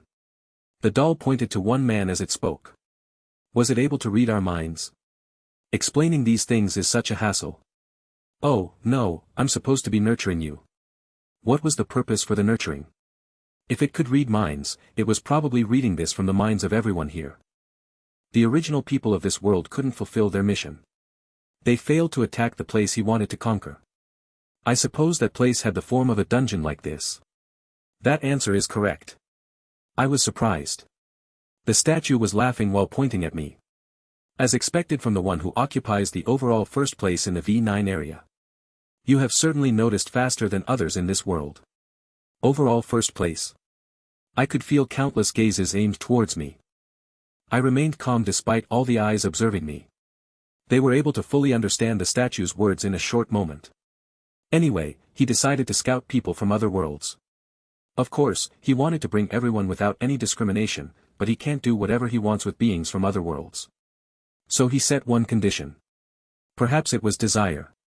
It was a word that had emerged in several messages. Perhaps more desire than others. Another correct answer. Indeed, the first place. That bastard. Despite only having a mouth on the face, I strongly felt like it was winking at me. Yes, it is desire. You aren't satisfied with what you have and are continually seeking something higher. His judgment wasn't wrong. The following words didn't come from the statue's mouth. Letters appeared in front of me. Like everyone else, I stared at it. The talents and skills you will gain in the dungeon are your rewards. Bring out all your potential, become stronger, and reach the last floor.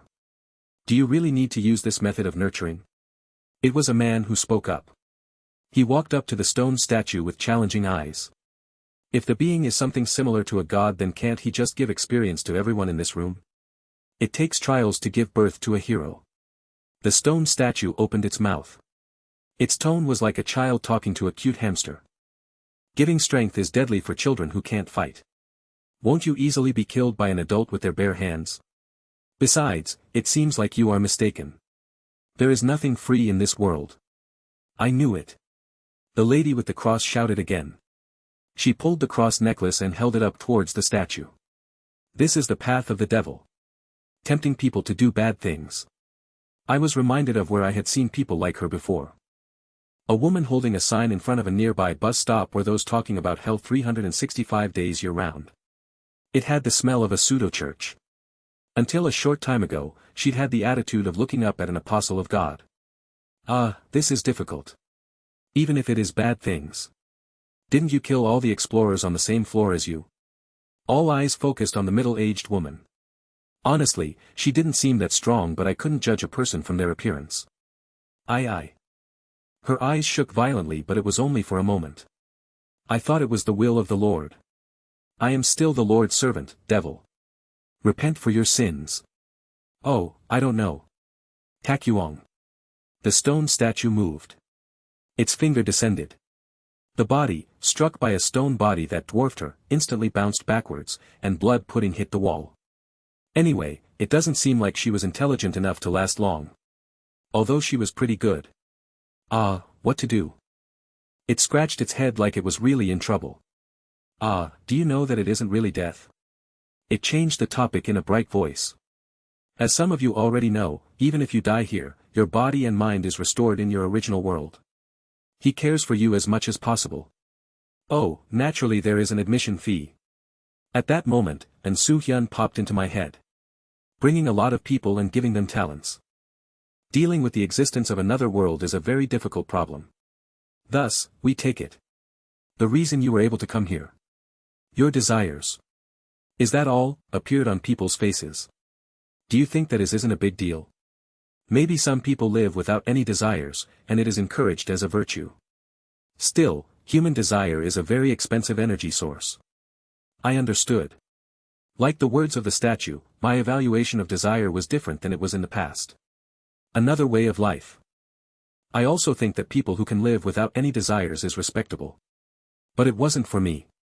I had seen in Soo-hyun. He used to be a jerk, but if I didn't have desire, From the beginning, I wouldn't have been anything.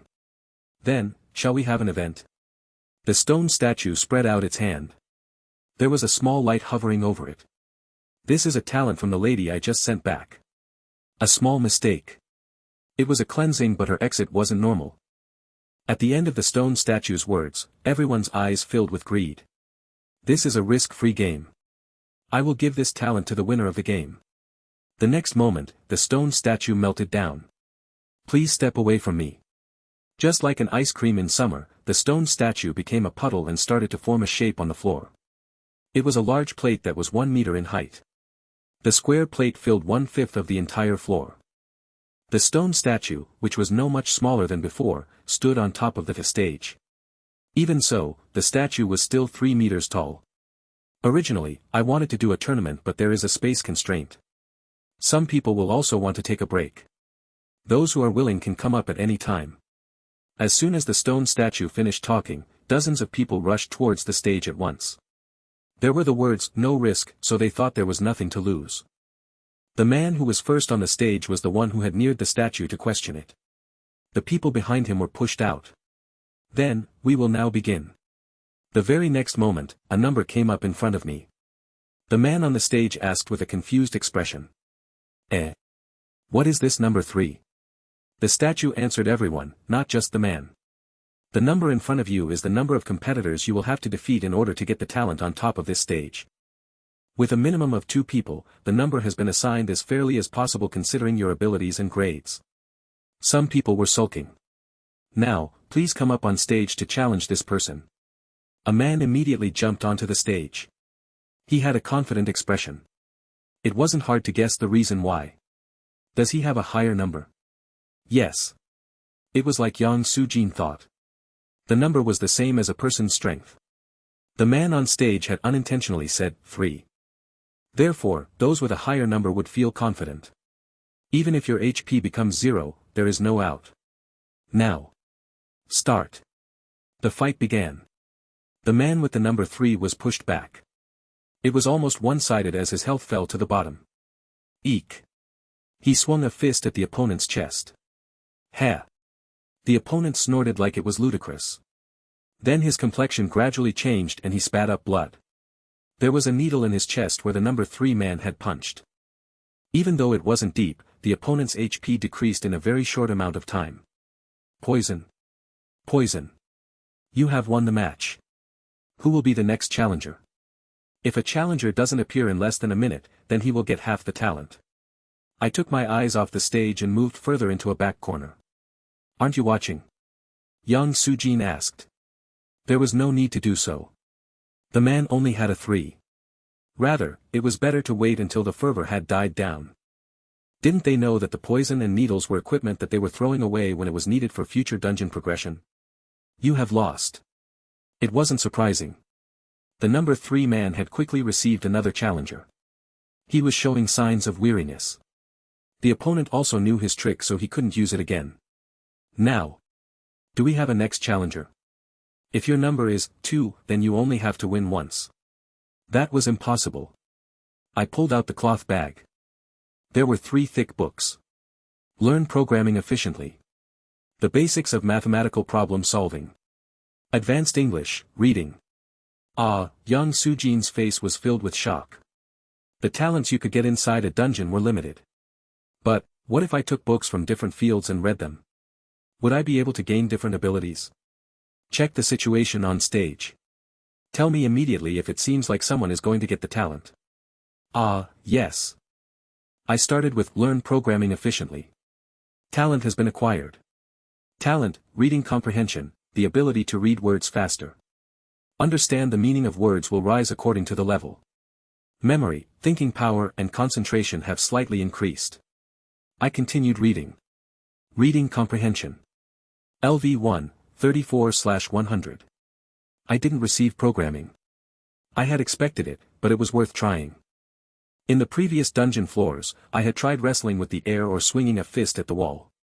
If I could raise the level of punching, then I would stay in the dungeon until I could no longer hold out. However, it was useless. The level didn't increase because the experience rise was too slow. A condition was that the action needed to be valid. In the case of programming, the talent didn't appear because I was merely skimming a theoretical book. Then, what about the second book? The Basics of Mathematical Problem Solving. It was the easiest mathematics book for beginners. Mathematics. It was an area I wasn't particularly good at in middle or high school, but would there be some results since it was all in my head? Talent has been acquired.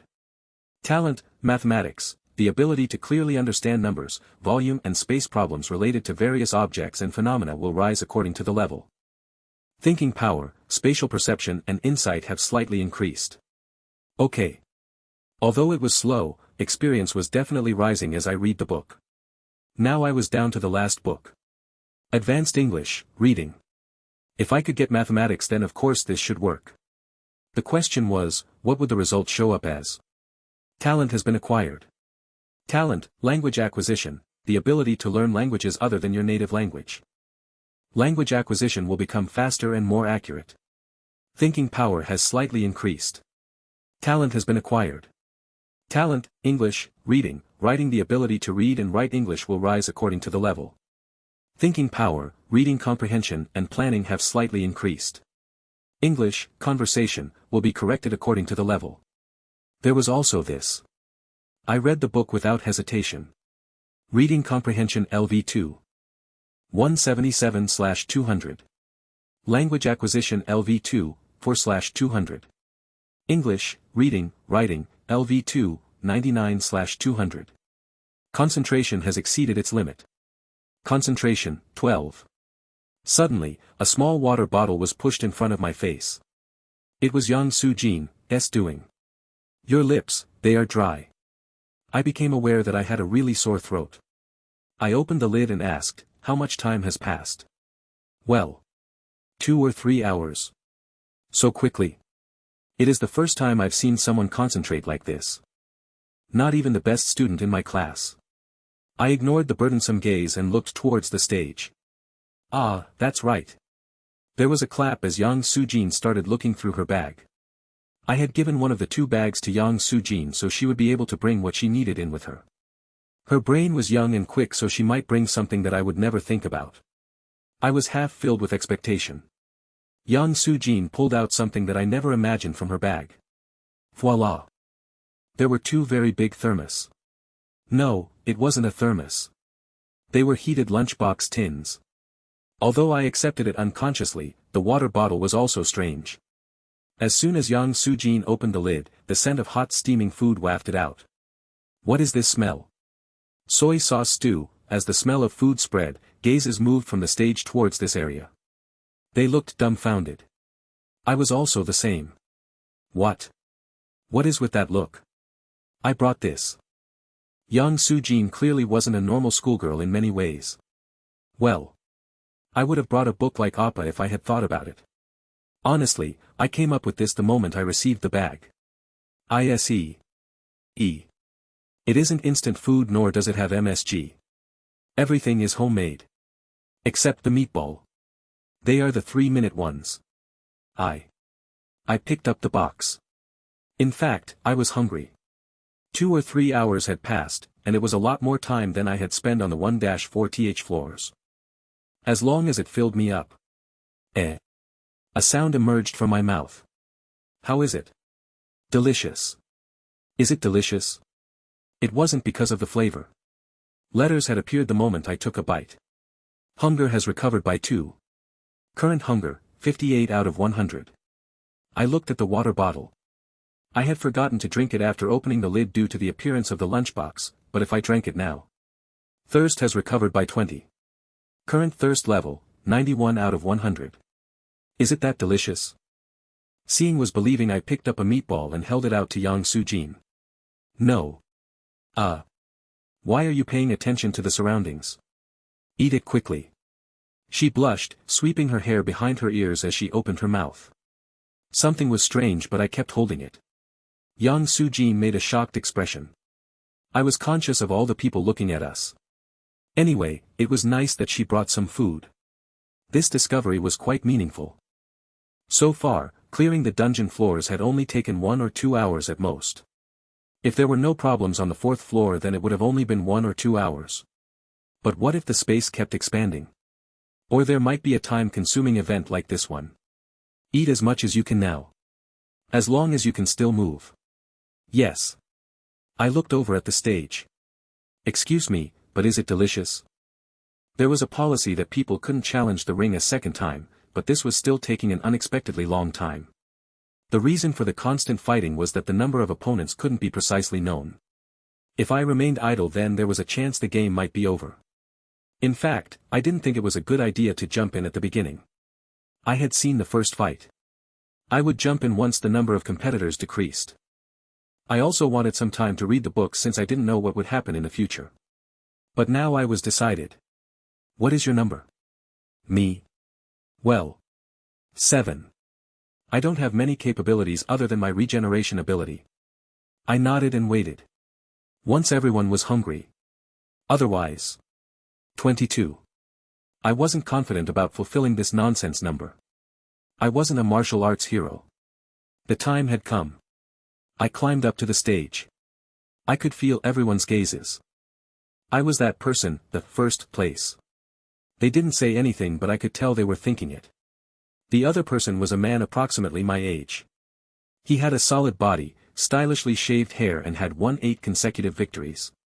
His expression showed that he was confident about his 9th victory. He took out medicine from his inventory and drank it. That meal looked delicious, but can you move properly with a full stomach? Was he observing me? His taunt that was mixed with unease sounded pretty awkward. Yes. I gave an inflexible, but sincere, reply. There was a funny expression on his face as I answered. Now, begin. The other person immediately rushed at me. His technique was easy to identify, it was a technique to make his body solid. He swung a fairly big hammer. Maybe it was to hide the punch coming from his other hand. You rat. He made a fist with all his strength. Limiter release. Muscle strength has exceeded the limit. Muscle strength, 13. 13. Although it was only an increase by 1, I could see that any ability over 11 points was enormous when just looking at reflexes that had 12 points. The other person's fist wasn't slow. It was a fast punch reminiscent of an athlete, but I was able to easily avoid it. Diopsiok. UT. I grabbed at his waist, then used my strength to lift him up from the ground. Even though he had the ability to harden, his weight wasn't that heavy. I slammed the opponent onto the ground and climbed on top of him. Limiter release was turned off, but it didn't matter due to the huge difference in muscle strength. Talent has been acquired. Talent, grappling, the ability to throw the opponent. Damage will rise according to the level. Muscle strength and balance will slightly increase. I was thankful, but there was still a lot left to gain. I held one of the hands of the opponent behind his back. I took his left little finger and folded it hard. Crack. There was the sound of metal breaking rather than bone, and it was quickly followed by a scream. Ah, Yuak. Hey, what are you doing? I truly wanted to thank him, but it wouldn't end with just this. Creak. Quackak. Stop, I surrender. Surrender. It probably wouldn't work. I looked at the statue. Of course, it didn't interfere. So far, no one had surrendered. The assumption was that they wouldn't die when the HP reached 0, so everyone hit with all their power. Fight until the HP was 0. I grabbed the ring finger this time. It broke. Cook. There was a foaming sound. His HP was only decreased a tiny bit. Talent has been acquired. Talent, torture, the efficiency of dealing physical/mental distress to others. It will increase in proportion to the level. Emotional control has slightly increased. Has a complementary effect with the talent, compulsion. Stop, stop, stop. Please, what are you doing? He had already provided enough, I had gained talent and experience. Now his screams would apply psychological pressure to the other people. There was a reason for inciting fear in the other humans. It was difficult to win against 22 people. If so, my goal was to frighten them, to prevent them from challenging me at all. There was nothing to lose, so why not try it once? That was my idea. I broke the last finger of his left hand. It was the thumb. The level of a talent has risen. Torture. LV2, 4/200. Ack. It would be a lie to say that his screams didn't hurt me. Torture couldn't be justified even if the person wasn't killed. Stop. Please, please. I wanted to close my eyes and my ears. But I couldn't. If I showed even the slightest sign of weakness, then a few contestants might use that gap. Emotional control has exceeded the limit. Emotional control, 11. Once I finished with the right hand, shouts began to be heard from the people watching. Stop it, you bastard. Are you even a human? Crowd psychology was truly scary. Fear became secondary as they protested the ethics.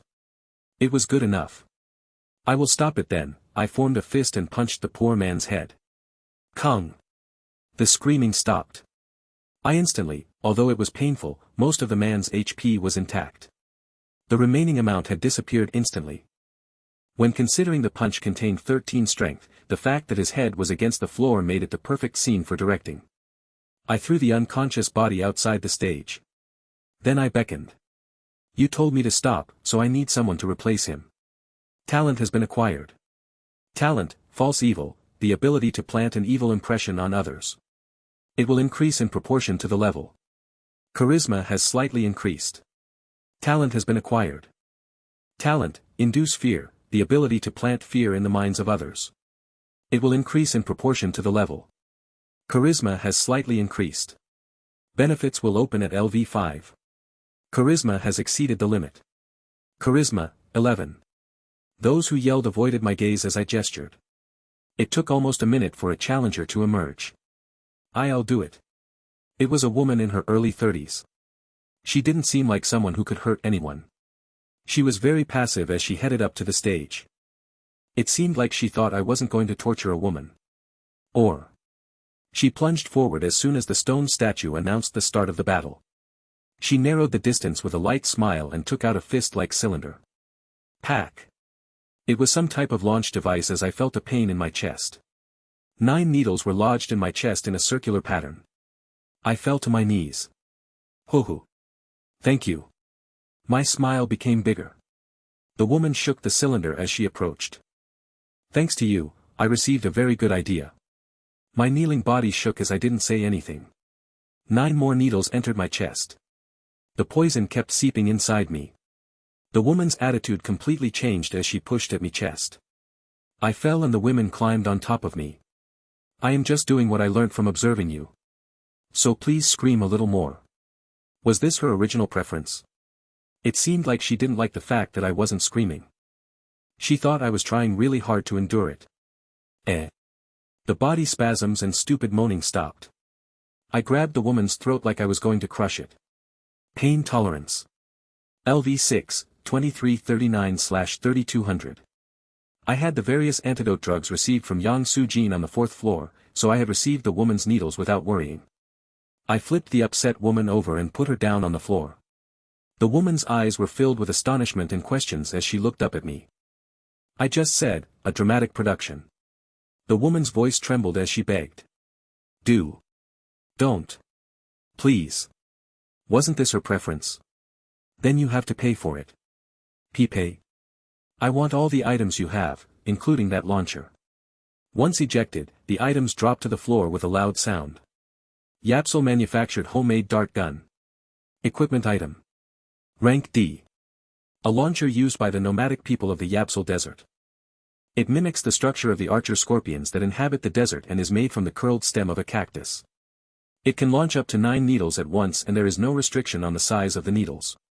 The poison won't disappear even if the fired dart hits the ground. I gave it. Now let me go. I started. The bones that didn't have the capability of being hardened were easy to break. The sound was more playful and above all, there was no guilt. Pain tolerance made the pain of the 9 needles more tolerable, but it didn't remove it. Torture. LV3, 4/400. Once the woman's HP became 0. I wouldn't describe it. Honestly, I was a little bit nauseous seeing it. I instead picked up the items that fell to the ground. Except for the dart launcher, they were all cosmetics and coins.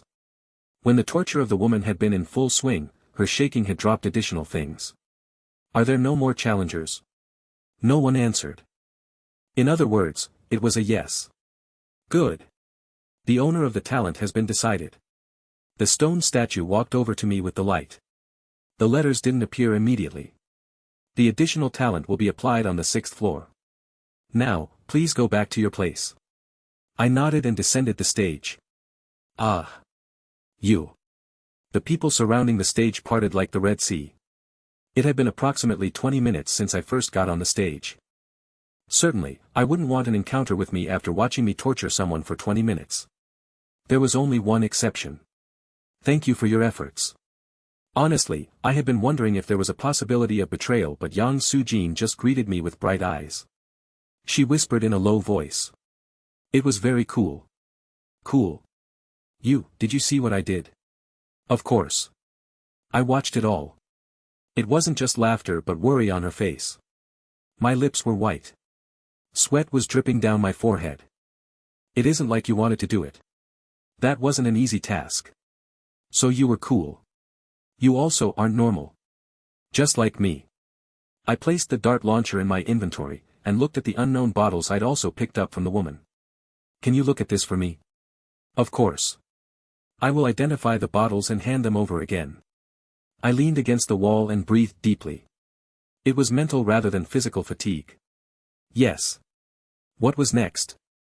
Everyone's gaze had already moved towards the stone statue.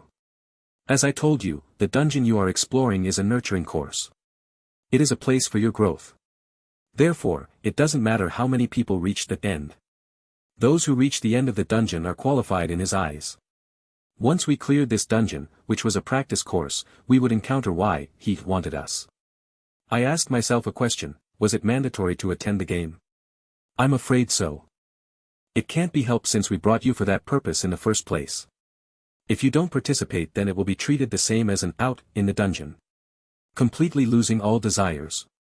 But don't think about it too much. You have gained strength through his power, and can gain recognition even if you don't succeed in attaining his purpose. Is that so? The stone statue was clearly looking at me. I felt like it was laughing. Then, please receive this prior to going to the 6th floor. Return ticket, 5th floor, has entered your inventory. If you tear the ticket, you will be sent to the 5th floor for 12 hours of rest. It isn't present now, but there will be shop and various facilities. After the 12 hours, you will return right back to where you tore the ticket, so be careful. Finally, the stage started to shake. It wasn't turning back into the huge statue again. The height reached a certain size and several small square plates were formed. I will send you in groups of 7. Relax and wait. Once 7 people are selected, stand on the platform in order to go to the 6th floor. Let me know and I will send you immediately. 7 people. It didn't say whether the 7 people would fight or cooperate on the 6th floor. It was rather abrupt to join up with 5 other people who I had never shared a word with. Oh, I will write this as reference. One whole wall was filled with large letters. Kim Hee-chul. It was a list of 244 names. This was the leaderboard. Please note that the last 7 players will automatically be on the same team. The silent space instantly became filled with conversation. People were checking each other's names and ranks while planning out combinations. They aren't coming towards us. To be exact, they aren't coming towards me. Number 1 was a number they couldn't reach. A little while ago, they had seen my brutal actions. All the people were thinking hard to try and avoid becoming part of my group. As such, there was nothing I could do. I sat on the floor and opened my book, pouring all my focus onto the pages. How much time had passed? The surroundings were quiet. I raised my head. According to my estimate, there were 30 people left, which was more than I thought there would be. The remaining people weren't communicating with each other. They knew those left at the end would have to form a team, so they just watched each other's faces. It seemed like they wanted to stay until the end. Tack. There was a loud sound as I closed the book and 30 pairs of eyes focused on me. Please hand me the leftovers from our meal and water. Yes. I ate the remaining food and drank water. I had already eaten, but some time had passed and I was quite hungry, so why shouldn't I eat the remaining food? Of course, I finished it quickly and turned my attention back to the book. Again. I'm bored because you're only looking at books. Read this. I threw the mathematics book at Yang Sujin and concentrated. Reading comprehension. LV3. 44/400. Language acquisition LV2. 187/200. English, reading, writing, LV3. 13/400. Some time passed and I saw a shadow in front of me. I looked up to see a man standing over me.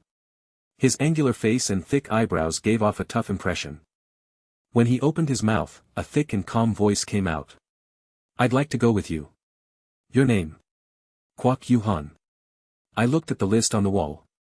Kwok Yu-han was in 7th place. "If you let me go with you." "Wait there." "Do you want to go with me?" "Then wait until everyone is gathered."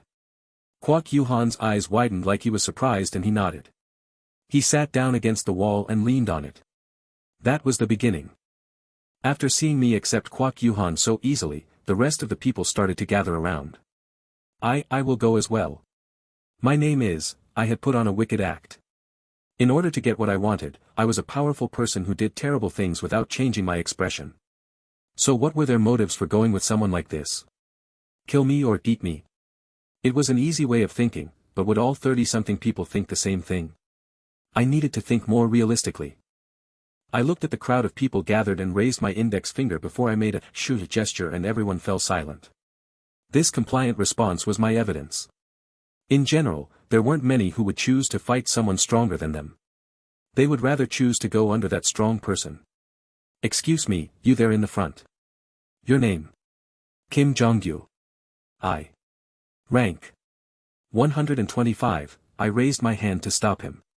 "Huh. I would appreciate it if you get out of the way so I can see the others." Kim Jong-gyu's complexion changed. "Nope. Can you just listen to me for a minute? Just please take me.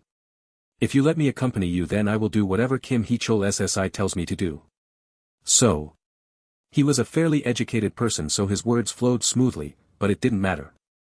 "Excuse me, Ajushi." I interrupted Kim Jong-gyu and pointed a finger. His head looked in the direction of my finger like a dog. He saw the people silently watching the conversation. "See them? Do you think that any of these people will be less hardworking than Ajushi?" Kim Jong-gyu's expression was embarrassed. It was a smart idea but he had too many competitors. A person with the strength of 2 people. 2 people who moved as one. I had wondered if it was easy to break through this dungeon, but I hadn't been able to find a good answer. But that was before killing someone in this dungeon. I would gain the talent they had in the dungeon. It wasn't 1 + 1, but rather 1 + 0.10.2. I hadn't suddenly become a genius just because the loser was killed. Moreover, considering that techniques weren't passed down if someone was killed, the best way to break through this dungeon was to work as a team. Of course, it wasn't that easy. Trust didn't suddenly sprout from the ground. Even if 2 people who were similar in skill were able to hold hands and negotiate, it was hard to trust one another unless they believed in each other thoroughly. But what if they weren't equal? What if there was a clear hierarchical relationship? Obedience. Rather, the one on the bottom could be comfortable as they obeyed the one above. By giving up that initiative, I had to be confident that the person wouldn't betray me. The second successful candidate was a boy around 20 years ago. He was somewhat defiant and handsome. Compared to the well-grown body, his face was still immature. Kim Ha-jong. 19th place. Go wait at the wall. Ever since Kim Jong-gyu's exclusion, half the people had turned away silently. Perhaps they were ranked lower than Kim Jong-gyu. There wasn't the least bit of value in bringing them with me. The 3rd and 4th people that I picked were a set. There was one girl who looked around Yang Soo-jin's age. The other person was a boy who seemed to be 1 or 2 years older. Siblings? Yes. My brother is Lee Sang-hoon. I am Lee Min-ju. Compared to the older sister's attitude, the younger brother seemed to be in a poorer condition. There was no eye contact and his shoulders were slumped. My brother is ranked 185th but I am 15th. Are you a set deal? My brother's share. No, I am confident that he can do it. This pair would be useless. Yang Soo-jin spoke in a mocking voice towards Lee Min-ju. She was looking at Lee Min-ju with dissatisfaction. Lee Min-ju was glaring back. Clack. Ah. I hit Yang Soo-jin in the back of the head and nodded to Lee Min-ju. Go to the wall and wait. Thank you. The sister pulled her little brother away with saying a word. Are you really going to take them? Are you jealous of a younger woman? It isn't like that. I just don't like her expression. She is trying to create an image that she works hard. She is the 15th ranked. What are you? Of course, I already knew Yang Soo-jin was ranked 41st. Still. You just have to follow my instructions. Clearly understand the lines separating both of us. You don't seem like the type of make a mistake like this. Now there was only one spot left. Among all the people, one woman walked out. I thought she would come out, and I had been watching her from the beginning. 3rd rank. The second time I saw her, Yu Soo-jong had a creepy smile on her face. I had seen her kill and taken Soo-hyun's abilities 2 days ago. I thought you would be popular, but this is beyond what than I imagined. You even caught a cute schoolgirl. There was admiration mixed in, causing Yang Soo-jin to feel uncomfortable. In fact, I was quite uncomfortable as well. Yu Soo-jong was wearing a grey dress that showed off her body and seemed to be intended to maximize her sex appeal. Go back and wait. I interrupted before Yu Soo-jong managed to completely speak. Aren't you going to listen to my story? You are the 3rd ranked, so what do I need to hear? Still. I don't want to hear one more word. As soon as I finished speaking, I beckoned to the people leaning against the wall. I headed towards the nearby stage. Then I beckoned to Yu Soo-jong. Well, okay. It wouldn't be bad to let you follow me. Yu Soo-jong shook as she walked back towards me. As she looked at me with discomfort, I grabbed Yang Soo-jin's shoulder, lowered my voice and whispered, "Walk with me." Yes. Yes. She slowed down as naturally as possible, without making it seem like she had deliberately slowed down. On the other hand, I repeated numbers one by one. It was my cell phone number. Memorize it. Yes. Contact me as soon as you leave. Are you going to buy me a meal? What was she talking about? Obedience was good. There was the leadership talent, so I was sure that there were plenty of talents in this field. Finally, after climbing onto the stage, I looked at all the ones left out. To be honest, a leader might prefer leading those with insufficient abilities. However, the more competent and ambitious a person was, the more they would expect an equal relationship. Yu Soo-jong was separate from that. Is this group of 7 okay? The stone statue asked me. Once again, I read the invisible expression. It was smiling like it knew everything. Yes.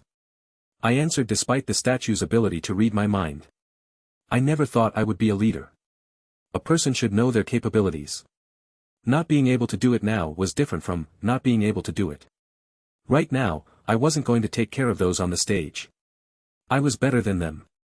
I had enough talent to be ranked first and would receive new talents on the 6th floor. Yang Soo-jin also had the means of distinguishing between potions and poisons. On the next floor, I would kill 5 people.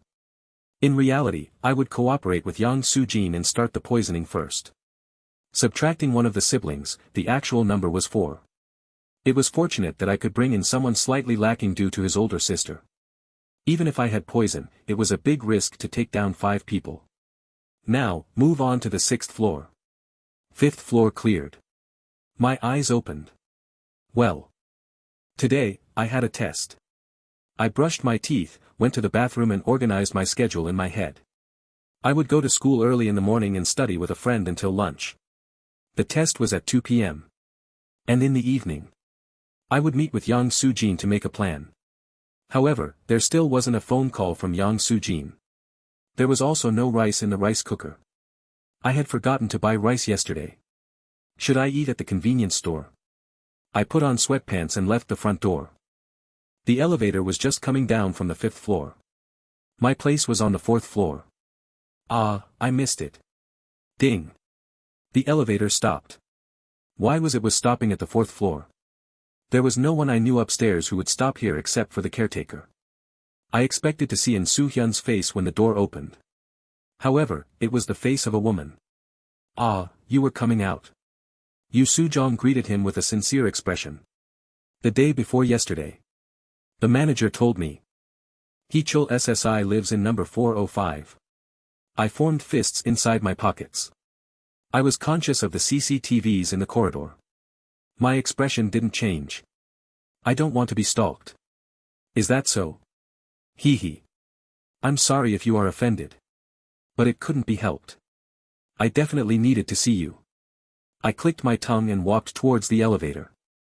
The next moment, Yu Sujong fell to her knees. I pulled my fists out of my pockets and Yu Sujong was begging on her knees. What are you doing? This. Well. Isn't this the basic posture when asking for a request? A request? Please don't kill me. Please. Yu Sujong smiled brightly as she begged. I heard the sound of a door opening. A neighbor who came out to throw away his trash passed by me and gave me a look that said, "You are capable." Hyung. I was capable. No, was it right to say that? I didn't care about the looks of other people as Yu Sujong stayed on her knees in front of me. I asked simply, for free. It was a baited question. Of course not. The answer came straight away. A pair of gloves fell into Yu Sujong's hands. She stretched them back and forth for a bit like she was thinking, before extending them to me. Vicious Advisor's leather gloves. Equipment item. Rank C. The weapon of an advisor who has a notorious reputation as a torturer. After the death of its master, it has passed through the hands of many men and women. The fact that the leather hasn't changed for centuries has produced lots of ghost stories. After the death of its last owner, a merchant, the whereabouts became unknown. Additional damage to the opponent is applied in proportion to the pain dealt by the gloved hand. I immediately put it in my inventory. Of course, the gloves were mine now. Therefore, Yu Sujong hadn't offered me anything to negotiate with yet. Now tell me why I shouldn't kill you. She had given me the gloves first to buy my favor, so she wasn't stupid. You are as shameless as I thought. I like it though. That item was just my personal courtesy to you. She said with a constant smile. Include me in your plan. You really are straightforward. Do you like that? She put a finger on her lips in a manipulative gesture against me. Don't you know that I hate unnecessary words and gestures? Don't try to flirt and use your body against me. You are overrating me.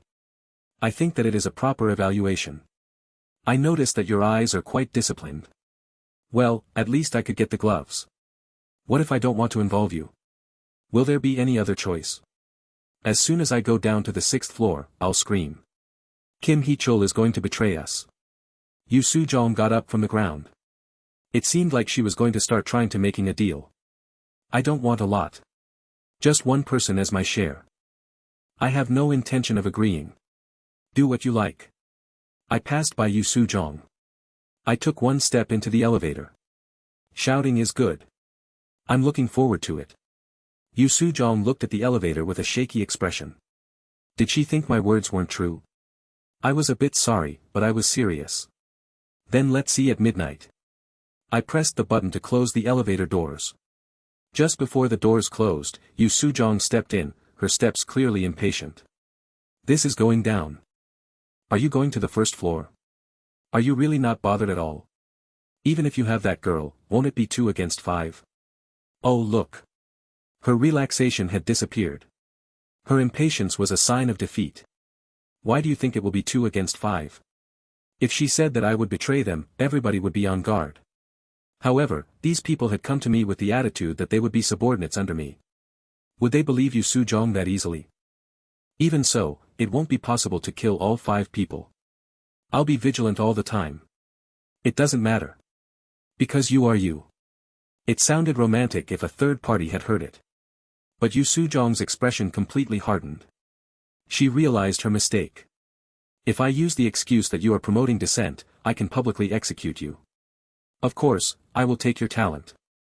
As Yu Sujong said, it would be difficult to kill her if she was vigilant. She would pay close attention. But she had something to lose. 3rd-ranked talent. It was a chance to handle the most annoying human among the 5 people. Yu Sujong's mistake was coming to me in the first place. It is better to pursue my own path than have a snake constantly aiming for my back. Well, thanks for the courtesy. Thanks to that, one of the unstable elements I was worried about has disappeared. The elevator arrived on the 1st floor. Yu Sujong left the elevator with a face that was paler than it was 30 seconds ago. I was calmer than I thought, which surprised me. I'd realized that I had been really embarrassed when Yu Sujong fell to her knees. If I was my usual self, then that embarrassment would have taken a while to disappear. Yu Sujong would use that loophole. Fortunately, I obtained concentration from the dungeon. It was thanks to my various abilities. What if there is one more element to be anxious about? Yu Sujong stopped walking and spoke without looking back. Among the 4 people besides me, there is one who managed to conceal their ranking. I overheard them talking when I was by other people. That's right. This was what she really intended to do. Originally, I would have been thankful for the information. The second-ranked person. It's obvious they hid their rank so you wouldn't know who they are. Was she planning to inform me? I looked at her back. Her body didn't turn, only her head.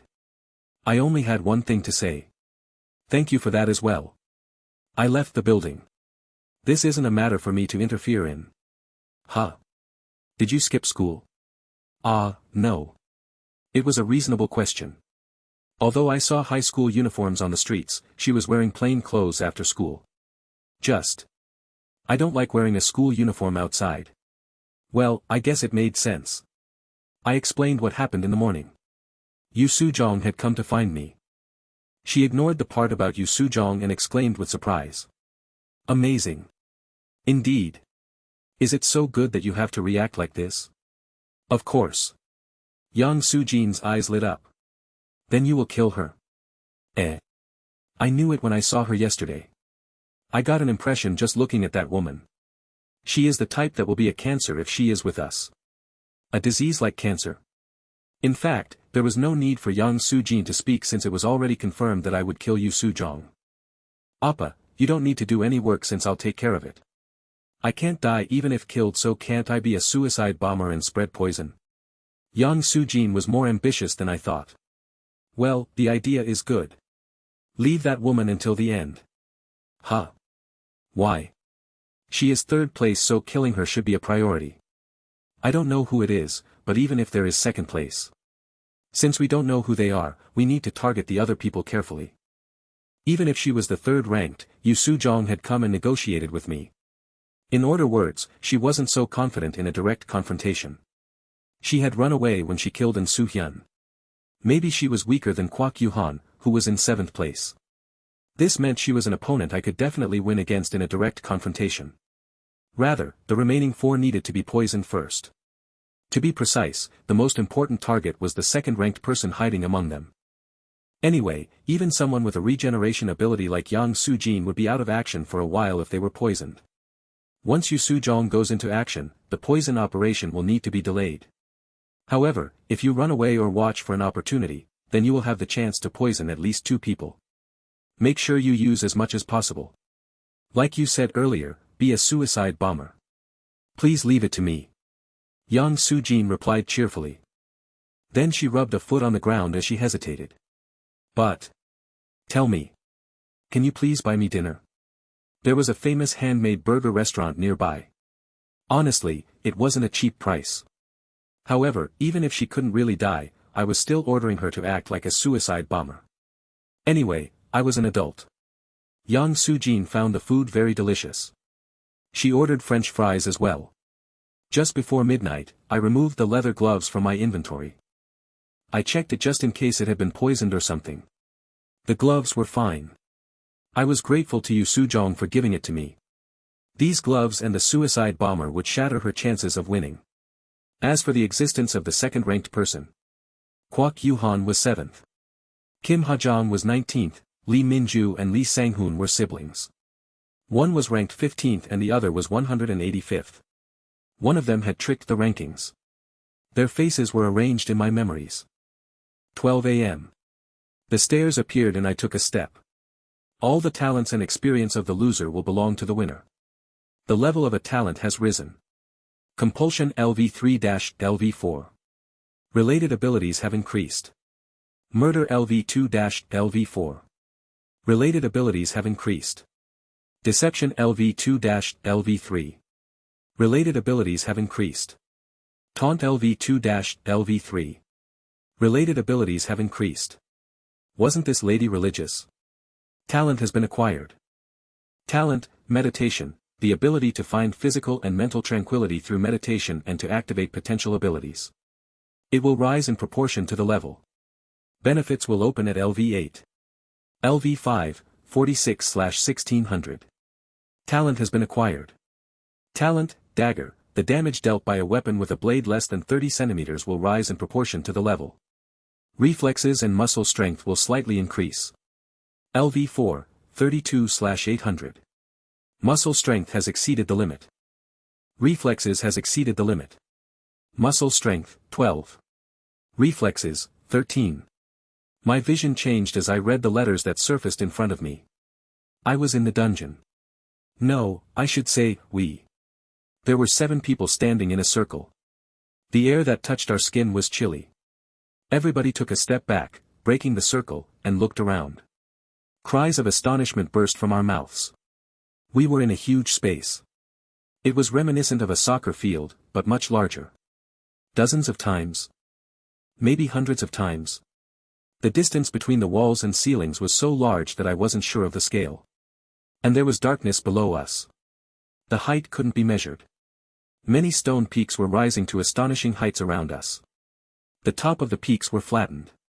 We were standing on one of the highest peaks. Excuse me. I think there are people there. Everyone turned to look at Kim Ha-jong's words. Indeed, I could see 7 points on a peak not far away from us. There wasn't only one peak with people. Everything was far away, but I could see at least 8 peaks with people. There were stairs on the edge of the peaks. The width was around 2 meters and the thickness seemed similar. A staircase leading to the top of a lower peak. But the incline was steep and the staircase was next to a cliff. We had to take this staircase and go into the unknown darkness. If this was the 6th floor, I guessed that it would take at least a day to reach the 7th floor. I suddenly felt eyes on me. There were 6 pairs of eyes watching me, waiting for my instructions. What to do now? Yang Soo-jin's gaze was asking that. Yu Soo-jong was watching me with a stiff expression. Then letters showed up in front of me. 20. 19. 18. It only took a few seconds to realize that it was a countdown. The area under my feet started to shake. The peaks were falling down. 16. I had to spray poison and kill everything within a dozen seconds. It was impossible. At this point, everyone had noticed and was running towards the stairs. I took a deep breath. Kwak Yu-han. Of course, he turned to look back at me as well as the rest of the party. I called their names as quickly and clearly as possible. You go down first. After that, Lee Minju and Lee Sang-hoon. Kim Ha-jong. Yu Soo-jong. Go down the stairs in the order that I called. Come on. Leadership. LV 188/200. The moment that the countdown reached 2, I stepped on the stairs with Yang Soo-jin. The peak collapsed with a loud noise and the stairs started to shake. From the end that touched the peak, they started to fall one by one. Let's go. Come on. The speed that the stairs were crumbling was slower. One almost every second. If you weren't afraid to take one step at a time, then there would be almost no possibility of dying. But there was no time to fight. I looked down and instantly became dizzy from the darkness below me. If I fell down there, then I would surely die. I looked at the 5 people who were in front of me, except for Yang Soo-jin. At least 2 of them were thinking the same thing as me. There was no need to fight. A fall from this height would definitely kill people. If I just pushed them without having to fight. Ha! I turned to look as I heard an echo from far away. It was a scream from a staircase that was relatively close to us. The people there were fighting to push each other. The first loser fell, his panicked limbs waving frantically in the air just before he disappeared into the darkness. Heek! Everyone saw it. In the darkness, a giant mouth opened to swallow the victim's body. Shadow Leech. Type, animal, malformed. Rank A. A creature that exists in the dark space where light can't reach. A dark fog is created from the secretion glands in its body to block light from entering its habitat. It swallows animals that are smaller than it and receives nutrients by slowly squeezing fluids from the body. Due to its cold blood, it squeezes the food that enters its body as slowly as possible. Although they are usually the size of 1 or 2 fingers, individuals can grow more than a few meters depending on the environment and food. A malformed creature. It is different from others of the same species. 1 or 2 fingers to a few meters. Don't make me laugh. It was only a very short time, but I had seen the size of it.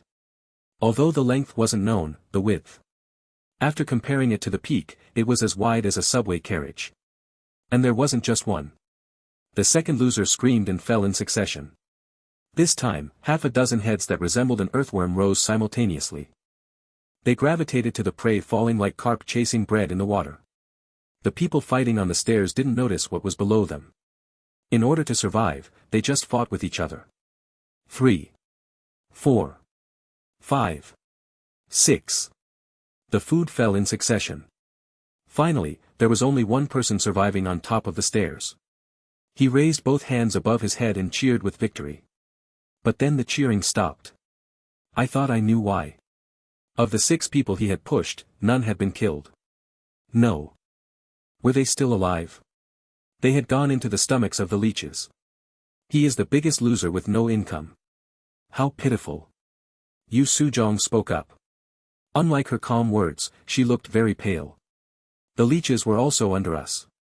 This feeling. It felt like the darkness under my feet was slightly wriggling. Maybe all that darkness. There is something on the peak. Kwok Yuhan reported from the front. We had descended the stairs and reached another peak.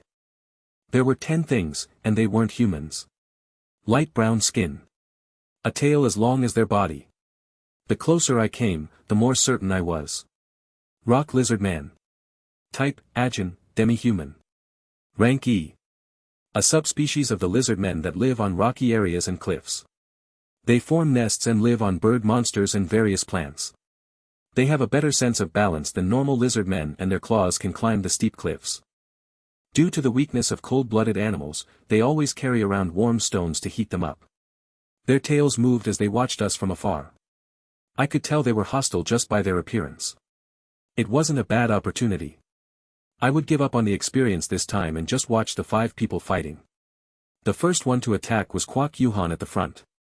The claws were pretty bloody, but he didn't hesitate to dive straight in at a lizard man. I admired his smooth movements.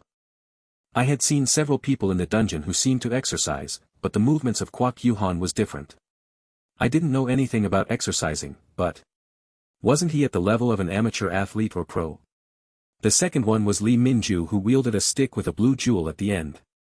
As it moved, frost formed on the skin of a lizard man nearby. It was a tool similar to the ring I had given up on the 4th floor.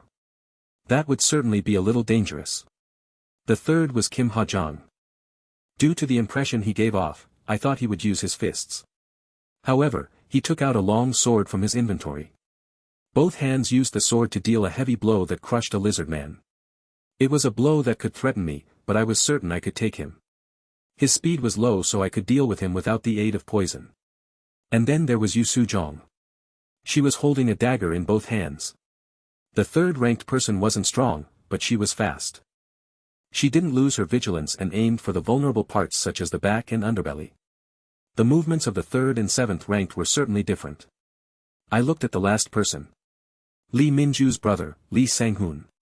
The 185th ranked person was watching the claws with a frightened expression.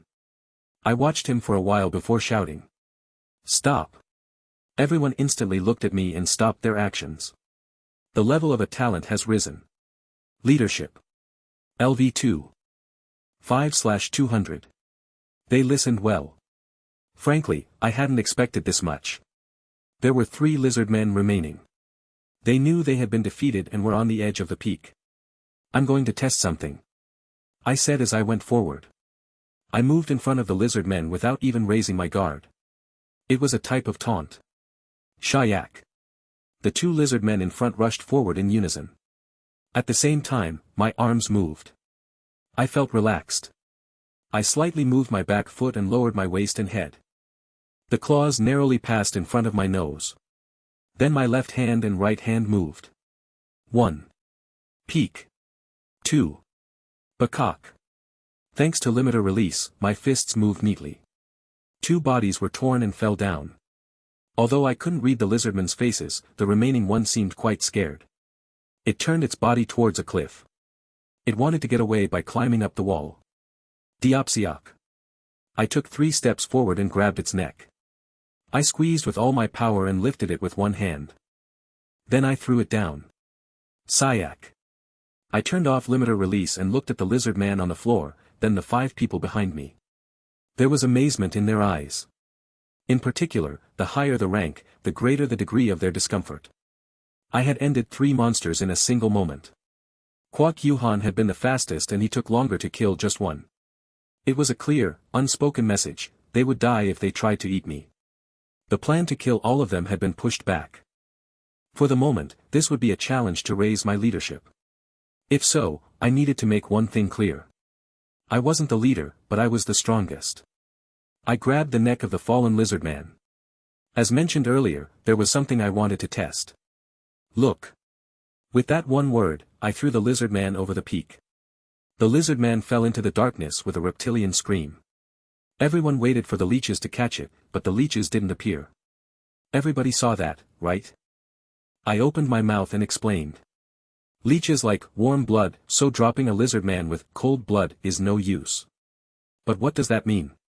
Kim Hajong asked with confusion. So. Is there a reason to care? Perhaps. I pointed to the other side with my finger. The 6 pairs of eyes gazed in that direction. I had seen it when coming down the stairs. They saw the peaks below us. To be exact, they saw next peak we were going to, which had another staircase leading down. The staircase wasn't leading down to another peak, rather it ended as it entered the darkness. It is too optimistic to think that it is going to the 7th floor. However, it meant they had to literally go down into the darkness. Leeches would be inside that darkness. I am just guessing, but walking into the darkness is probably walking into the leeches' stomachs. Since the darkness is their secretions. They would aim for the hot-blooded organisms. They were leeches that liked humans. I pointed to the other evidence to support it. There were 2 staircases leading down to the next peak. Not just us, but a staircase from another peak led down there. The peak on the other side. On top of it, there were 7 silent figures. This was a crazy feeding game. Leadership. LV 265/200. The stairs continued to disappear. Once half the staircase disappeared, the peak started to shake. Of course, at that point we had already gone down the stairs. They're looking at us. Like Yang Sujin said, the people from the other staircase were looking at our group. I had a gut feeling about the circumstances. We had arrived at the peak almost simultaneously. What's your name? I'm Han Sang-ho, 35 years old. A considerably large man came out as a representative of the 7 of them with an axe on his shoulder. I hadn't seen any of their faces on the 5th floor. Were they gathered from another 5th floor? Maybe there was a balance. Kim Hee-chul. You look young, approximately 20 years old. 23. What rank were you on the 5th floor? It was a very natural transition. Number 1. A slight hesitation was seen. Then a dubious expression crossed Han Sang-ho's face. He studied me with a smile and shrugged. I suppose it doesn't matter. I was 4th. Well, that isn't important. Have you thought of a way to break through that? Han Sang-ho pointed to the stairs going down. It is impossible to get through without sacrificing at least one person. So I have a suggestion for you. Han Sang-ho turned and pointed to his companions. I could guess before even hearing it. 2 of the 6 people. One was a pale teenage boy and the other a frightened girl. There is no guarantee that we won't encounter other people at the end. Furthermore, they might be people like us, so isn't it better to leave the stronger people to the end? He had selected scapegoats. That was Han Sang-ho's main point. I will pick 3 people and you should also pick some from your side. How about it, isn't it a decent offer? There is no need for useless conflicts. Let's go peacefully. Ha! Han Sang-ho placed the axe on the ground and extended a burly arm. I took his hand. Okay. Let's be friends. Han Sang-ho grinned. At the same time, Han Sang-ho poured strength into his arm. A tremendous pressure tried to crush my hand. His eyes showed that he was looking forward to my screams. He was confident in strength. This was his plan. He didn't believe that I was first place and decided to act. If I was my original self then it would have hurt. However, now I didn't feel any pain. Muscle strength has exceeded the limit. Muscle strength, 14. Crunch. It wasn't the sound of my joints but the sound of Han Sang-ho's bones breaking. It was very clear who the one groaning was, they was coming from Han Sang-ho's mouth. Ugh. He frowned and flinched, ha. This is a little, then his face distorted and his upper body shook. Han Sang-ho felt himself weakening. Hey! Stop. I kept using my strength. He was the one who wanted to suppress me with strength in the first place. Crunch. This is crazy. Stop. Saliva fell from Han Sang-ho's mouth as his face turned red. He diverted his strength into his opposite hand that reached down and grabbed the axe, but my other hand also wasn't empty. I threw the bottle I was holding into Han Sang-ho's face. Ack. I grabbed Han Sang-ho at the groin area and picked him up, then walked towards the end of the peak. No one was able to stop me. Han Sang-ho couldn't even swing his axe, let alone the people behind me. There was a scream as Han Sang-ho was thrown in the air. A leech rose from the darkness to snatch him before disappearing. Within a few seconds, the leech couldn't be seen in the darkness anymore. The overall level wouldn't be reduced just by losing one person. A handful needed to be missing before it fell apart. I needed to make sure that no one tried to push me down the stairs. I turned around, but everyone was stiff. Of course, there were 7 of us and 6 of them. You just, Sang-ho Hyung-nim. Did you know him? Sorry. He was talking nonsense. Does that make sense? You son of a bitch. Don't be like that. I laughed. Then I pointed to the man complaining. You are number 2. What? I raised a fist. You're next. The number 2 took out a stick. But. Sook. His forearm was cut off before he could swing it. A strike from the side. It was from Kim Ha-jong's sword. They became familiar with something as we descended the stairs. I focused on the opponent while moving my left hand. When I created a specific shape with my fingers, they had to do the corresponding action. Immediately after throwing Han Sang-ho, I had spread out the index finger and thumb of my left hand. In other words, strike the opponent. Under normal conditions, people would hesitate to attack even if there was a signal. So I had made the situation easier. I got rid of Han Sang-ho and picked a second person with my taunts. This was enough to create an opportunity. The level of a talent has risen. Leadership LV 32/400. Eloquence has exceeded the limit. Eloquence, 10. Charisma has exceeded the limit. Charisma, 12. Be careful not to kill him. As soon as he loses his breath, another person will be a substitute. The feedback was clear. I wouldn't weaken the opponent for no reason. It was a one-sided game. After getting rid of the leader and a second person, the rest became unable to think about fighting back. Peace. Han Sang-ho's words were foolish. I laughed just thinking about it. Peace was a long distance away. Although it seemed to be a rough solution to this floor, it wasn't a reliable solution. The leeches didn't just bite, but slowly squeezed out the blood of a person. It would almost certainly be painful. The idea of having scapegoats wasn't bad. However, everyone was at risk of being thrown except the leader and 1 or 2 other people. There would be no unity. Of course, some people might follow the leader, but that was because of fear. This floor needed unity. It was a device that bound 7 people together, but only temporarily. If it was 7 against 7, then the situation wouldn't have changed. After all, I had already branded 3 people who I could throw away. 6 desperate faces bowed down, kneeling on the ground. Kim Ha-jong stood in front of them like an executioner and asked. Hyung-nim. Should we throw them all? Hyung-nim. You are older than me. Didn't you know? Haha. Kim Ha-jong awkwardly scratched his head. His original nature was very fussy, but it felt like he had gradually relaxed. If you feel uncomfortable, do what you like. It wouldn't make a difference. No matter how outwardly submissive he seemed, I would only trust him when it was convenient. Do you think that makes sense? Yang Soo-jin's sharp voice rang out. She was confronting Lee Min-ju and Lee Sang-hoon. What's the problem? I already told you that I will do my brother's share. So he is just going to stay still. Everybody is risking their lives, but what is he doing? Just sucking on his fingers. It wasn't hard to find the cause of the fight. In the fight against the lizard men, Yang Soo-jin had participated using the launcher. However, Lee Sang-hoon had just stayed in the background. Hey, I'm talking to you. Don't you dare avoid my gaze. But Lee Sang-hoon didn't raise his eyes to the end.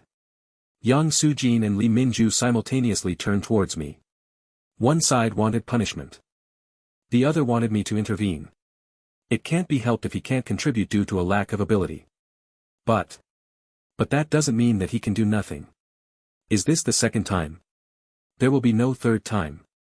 I pointed at the cliff with my thumb.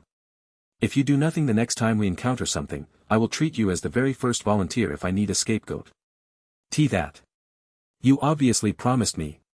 Doing the share of 2 people. Isn't that what you proposed? Can you be confident that you can do the share of 2 people with all these members? Well, his words aren't wrong. Kim Ha-jong offered his opinion. Kwak Yu-han was just watching silently. It wasn't the time to be overcome by emotions. Lee Min-ju had no justification. There was already a certain level of group consciousness. As the sense of belonging grew, the hostility towards those who got a free ride would grow stronger. The next time. At that time, Lee Sang-hoon would have to demonstrate his skills. Then I would be certain. The evidence pointed to him being the second ranked. I asked the 6 who were kneeling down. From the right. Tell me your rank. 9 to 98. 15, 6. 144. So far, the answers were all high numbers. 36. 25. I will do whatever you say. Spare me. 12. Compared to the first 3, the rankers seemed to have some confidence. They believed that they wouldn't be the first to die. I would keep them alive for as long as possible in order to take their talents. That's what they thought, but... Start heading down.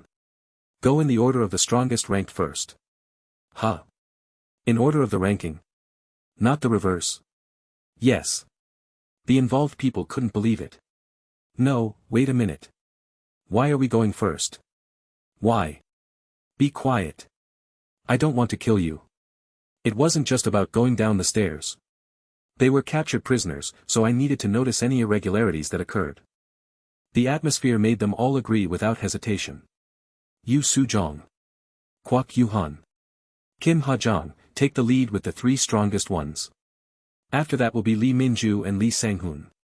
Yang Soo-jin. I will be next. The 3 lower ranked will be between me and Yang Soo-jin. Then I spoke to the 3 lower ranked. You will be put in the back of the line. Still, that doesn't mean you are safe from the leeches. If you don't want to be food for a leech, then don't rebel. There were still several things I wanted from the 6 captured people. I wanted to make them spit out some items. However, the collapse of this peak was near. I finally stepped on the stairs. Then I muttered in a low voice. Yoon Ji-hee. Rank 156 was the lowest ranked person. The woman walking in front of me flinched. Keep walking.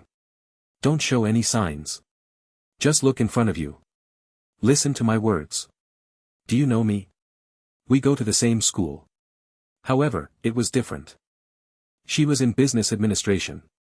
A junior 1 year younger than me. She didn't know me, but I knew her. You don't want to die here.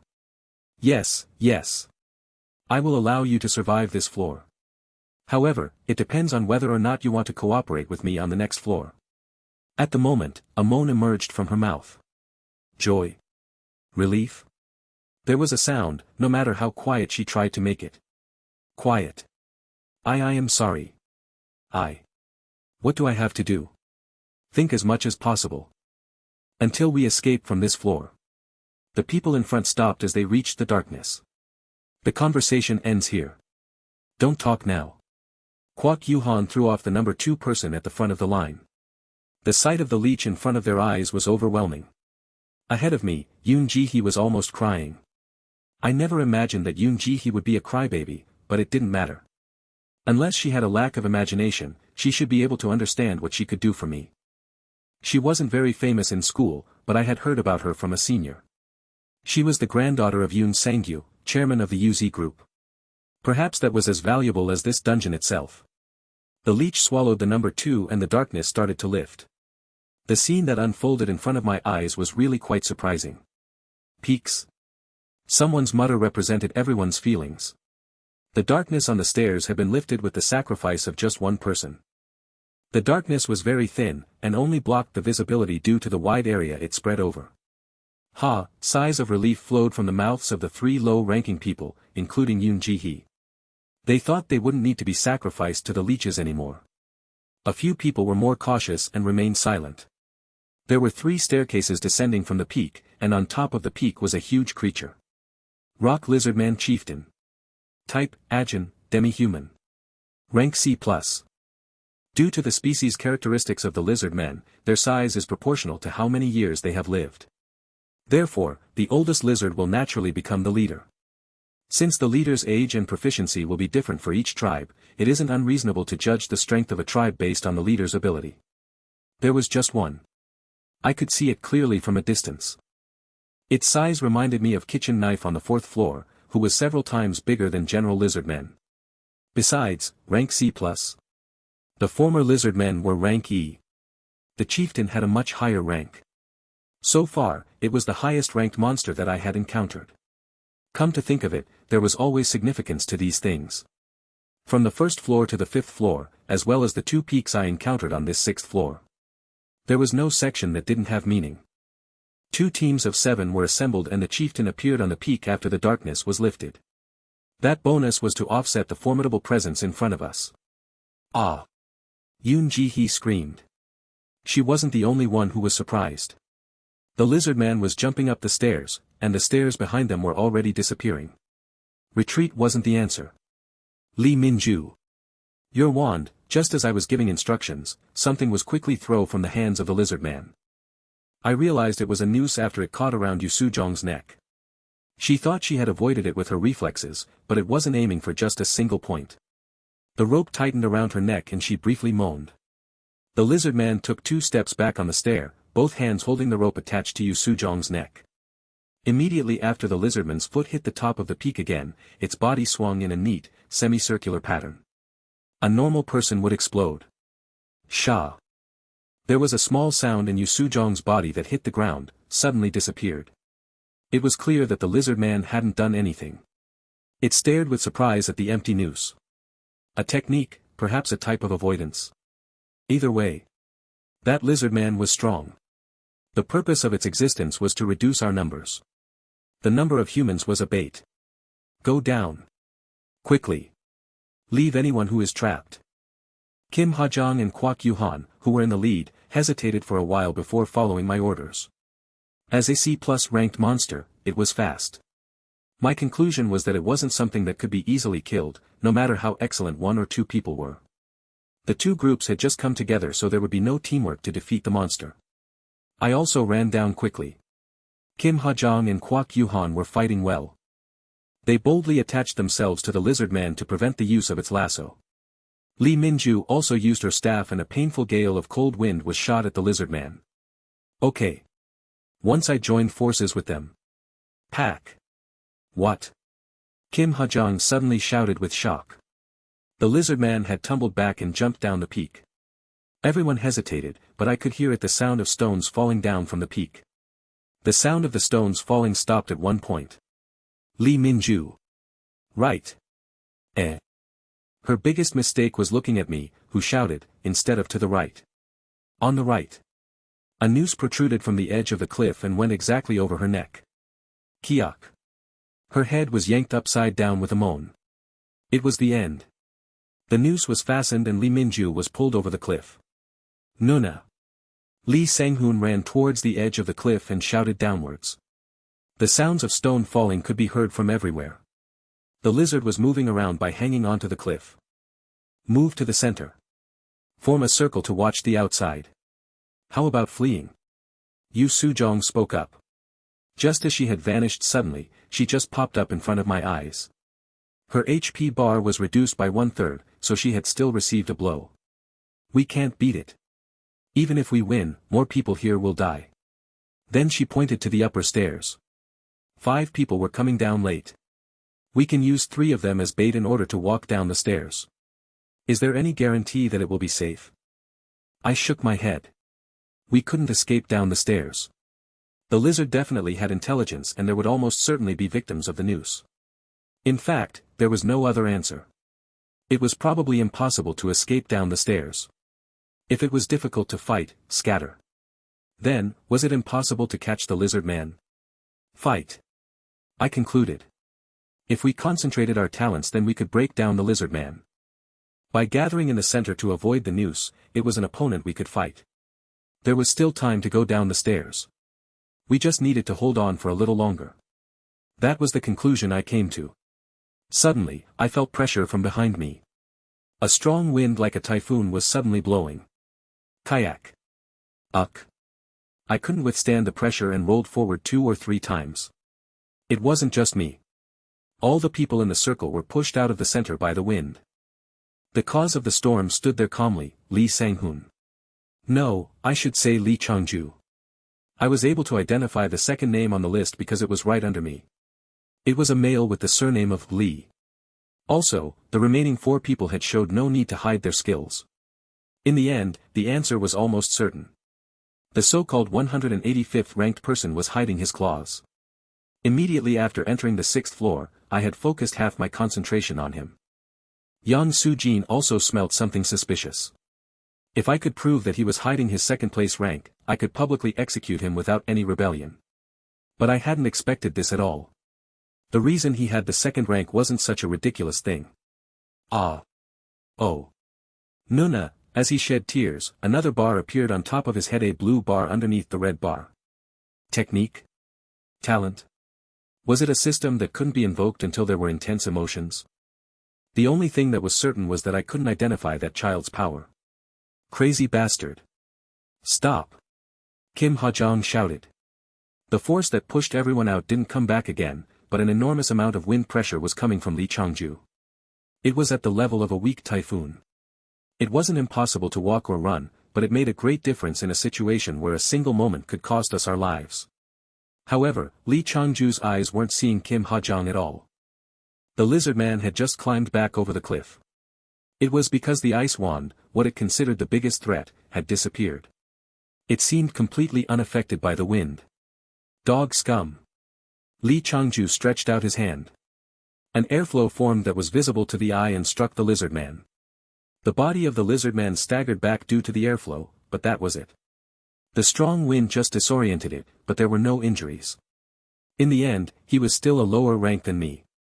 The situation was difficult due to the peaks and the lizard man, but it was really hard to kill something using wind.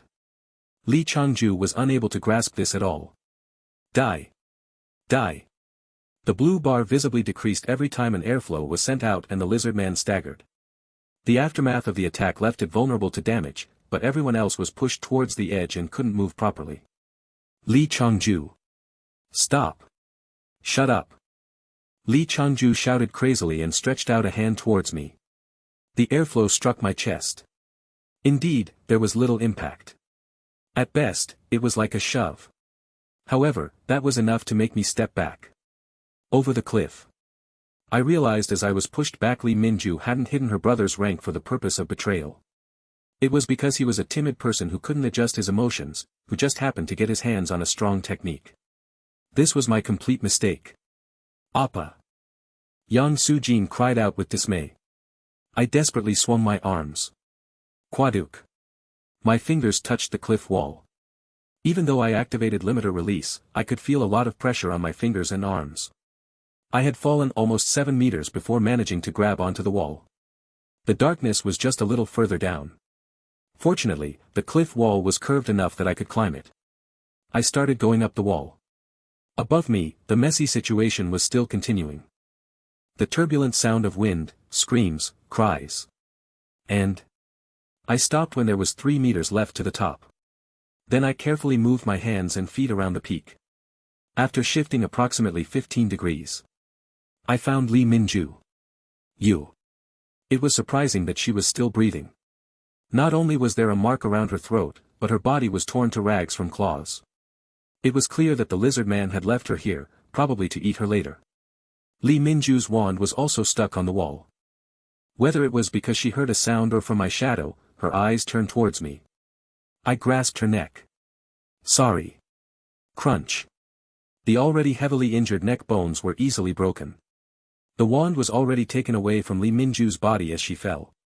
A leech rose up and swallowed her dead body. Spit. It chewed a few times before spitting out the body. It was a picky B** starred. All the talents and experience of the loser will belong to the winner. Murder LV4-LV5. Related abilities have increased. Persuasion LV1-LV3. Related abilities have increased. Stealth LV2-LV3. Related abilities have increased. Deception LV3-LV4. Related abilities have increased. Punching LV5. Level unchanged. Pain tolerance LV6. Level unchanged. Agility has exceeded the limit. Agility, 11. I drew the wand stuck to the wall. Wand, Glacier Breath. Equipment item. Rank D. A wand containing the essence of the ice spirits of the North Sea. The processed sapphire at the end is a consumable that can't be recharged with normal magic power. However, the performance itself is exceptional. This luxury item from the North Sea is faithful to its purpose of self-defense as it is very easy to use. Touch all 5 fingers to the groove in the center and swing in it directly to instantly cool the air in front of you. Current balance, 16/25. I put the wand in my mouth and started climbing the wall again. My direction was right behind the lizard man. It was the only place that wasn't affected by Li Changju's wind. I was able to grasp the rough situation with one glance. Li Changju was still confronting the lizard man. There were the bodies of 2 of the captives on the ground. No one else was on the peak. They had gone down the stairs. The distance wasn't far. Ugh, die. Please. Please, Li Changju seemed somewhat insane. No matter how angry he was, he should have realized how bad the situation was right now. But it was too late. The lizardman's gaze didn't move away from Li Changju. He would die if the wind stopped. The blue bar above his head was already close to the bottom. I waited quietly. Finally, the wind stopped and the lizardman approached Li Changju. Ah! There was the sound of wet pants falling to the ground. Through the legs of the lizardman, I could see the boy's legs hanging in the air. Soon, a tremendous amount of blood was flowing down his legs. Many coins and a book dropped to the ground. The time had come. I ran behind the lizardman and shouted. Here I am, you bastard. I continuously waved the wand towards the lizardman. Since it was from a close distance, it seemed more painful than when Li Minju used it. Glacier Breath. Activate. Current balance, 15/25. Glacier Breath. Activate. Current balance, 14/25. Glacier Breath. Activate. Current balance, 13/25. The effect was indeed awesome. Shayak. The reptile screamed. Its rapidly freezing skin was cracking. Glacier Breath. Activate. Current balance, July 25. Glacier Breath. Activate. Current balance, June 25. Once its legs were fully frozen, I put down the wand. I grabbed one leg and pulled with all my strength. The lizardman fell and the ice broke. Quajik. It felt like frozen sashimi as I slammed my fist into its chest. I repeatedly hit it. After it was completely frozen or had died, letters of light appeared before me. Essence, Rock Lizard. TL note, I know that some people are having trouble remembering the names. Fortunately, my editor has been making a glossary and I've decided to share it with you. Check it out here. There is also a glossary of common Korean terms such as hyung etc. that can be accessed from the table of contents. Essence, Rock Lizard Man. As long as the owner grips it, muscle strength +2. Increases HP regeneration by 100%. The rate of restoration will dramatically increase against injuries such as burns. There is a slight decrease in the base metabolic rate of the body. Grants immunity against various heat-sensing abilities. Body's resistance to cold is decreased. 50% more vulnerable to ice attacks. The first thing I felt was a change in temperature. Phew. Even though it wasn't that cold, I felt like it was almost as cold as the beginning of winter. From now on, I couldn't wear cheap padding or I would die. The lizardman dropped 15 silver coins and an item that was similar to a lighter called the Sun Stone, but that was all. There were also coins scattered around Li Changju's remains. The book that fell to the ground. Ah, it wasn't a book. It looked like a thick book that would have hundreds of pages, but there were actually only a few pages. It was an 8-page mini booklet made of heavy leather pieces instead of paper. There were unknown letters carved on the outside. As he flipped through the booklet, the same type of letters filled the pages. On the other side of the page was a man's palm-shaped groove etched into the thick leather. Should I place my palm there? No. I would hold off for now. It was too risky to use it right now when I didn't know its purpose. I got up. I was sure that the other people would have heard the shouting just now. But they didn't come up. I thought about it and descended the stairs. The next moment, I felt my heart sinking in my chest. You came here to die. Yu Sujong said with a wide smile. She was standing approximately 30 stairs away. Yang Sujin groaned as a dagger was held to her neck. What is this? I spoke in a calm manner while calculating how long I had until this peak collapsed. It would happen in less than 5 minutes. It wasn't hard to grasp the circumstances. Kim Hajong was holding a blade to Yang Sujin's neck. Kwak Yuhan was overpowering the 3 lower-ranked members, including Yoon Ji-hee. Did you kill the 2 above? The 2 bodies collapsed on the peak were high-ranking. Their deaths certainly weren't due to the lizard men. It couldn't be helped. Those people, they secretly tried to descend when there was a gap. I killed one while Kwak Yuhan here murdered the other. Kwak Yuhan had a sour expression on his face. I could roughly imagine her trick. She must have put a knife to the back of one person while yelling at Kwak Yuhan to kill the other. Although he was confused, he swung his sword because Yu Sujong was higher ranked. Kwak Yuhan avoided my eyes and muttered an excuse. I thought you were dead. What could I do? That's right. Everybody's mental state is a little shaken. So this girl made a stupid choice. Yu Sujong lifted a bottle. It was the poison bottle that I had shared with Yang Sujin. She sneaked to the back and tried to splash us with this. It is a shame that I knew what would happen ahead of time. It was lucky. Yang Sujin's bottle was like the one I had used on the leader of the other group. Just a little while ago, I explained it. You colluded with this girl to kill us and I was threatened so I had no choice. Kwak Yuhan and Kim Hajong made strange expressions. They understood Yu Sujong. Even if it fit to a certain degree, the 2 people didn't believe 100% of her words. But the important thing was the flow. In the short time I was dead, they had already joined Yu Sujong's side. Anyway, it was just a temporary team. There was no need to bother with words. Kwak Yuhan and Kim Hajong's posture showed that they were aiming this way. You better not come down. If you do, all 3 of us will fight to the death. Yu Sujong pushed Yoon Ji-hee forward. She was the most rubbish, so she was used as bait. Let's win together. I will give this girl to Heechul and you can go down the other stairs. Okay. Instead of answering, I raised an index finger. Then I pointed it at Kim Hajong. Is it decided that you will kill Yang Sujin? Yes. Kwak Yuhan and Yu Sujong had both already killed one person. So this would somewhat maintain the balance between the 3 of them. Then what are you waiting for? T. If you are going to eat her talent then just cut her neck right there. Why, do you feel sorry because you saw that I survived? I spoke without thinking and it seemed correct to some extent. Yu Sujong glared at Kim Hajong. Kill her. Now. No. Cut her. Aren't you going to eat? Or do you want me to eat her instead? Cut. Kim Hajong gritted his teeth and moved his blade. Sikiak. It was a smooth slice and Yang Sujin's head rolled down the stairs. As everyone's gaze followed her head, I jumped down the stairs. I aimed for Kim Hajong who was standing at the front. I grabbed his head and kneed him in the face with all my weight behind it. Quite tasty. As something broke. All the talents and experience of the loser will belong to the winner. Letters rose up. They described the talents that I had absorbed from Kim Hajong, but there was no time to examine each one. Agility has exceeded the limit. Agility, 12. Reflexes has exceeded the limit. Reflexes, 14. Muscle strength has exceeded the limit. Muscle strength, 13. Health has exceeded the limit. Health, 12. I saw something flying at the edge of my vision and moved my head to avoid the bottle. One of the bottom 3 screamed as the bottle hit them. I hoped it wasn't Yoon Ji-hee but I was too busy countering Yu Sujong's daggers. Rattle.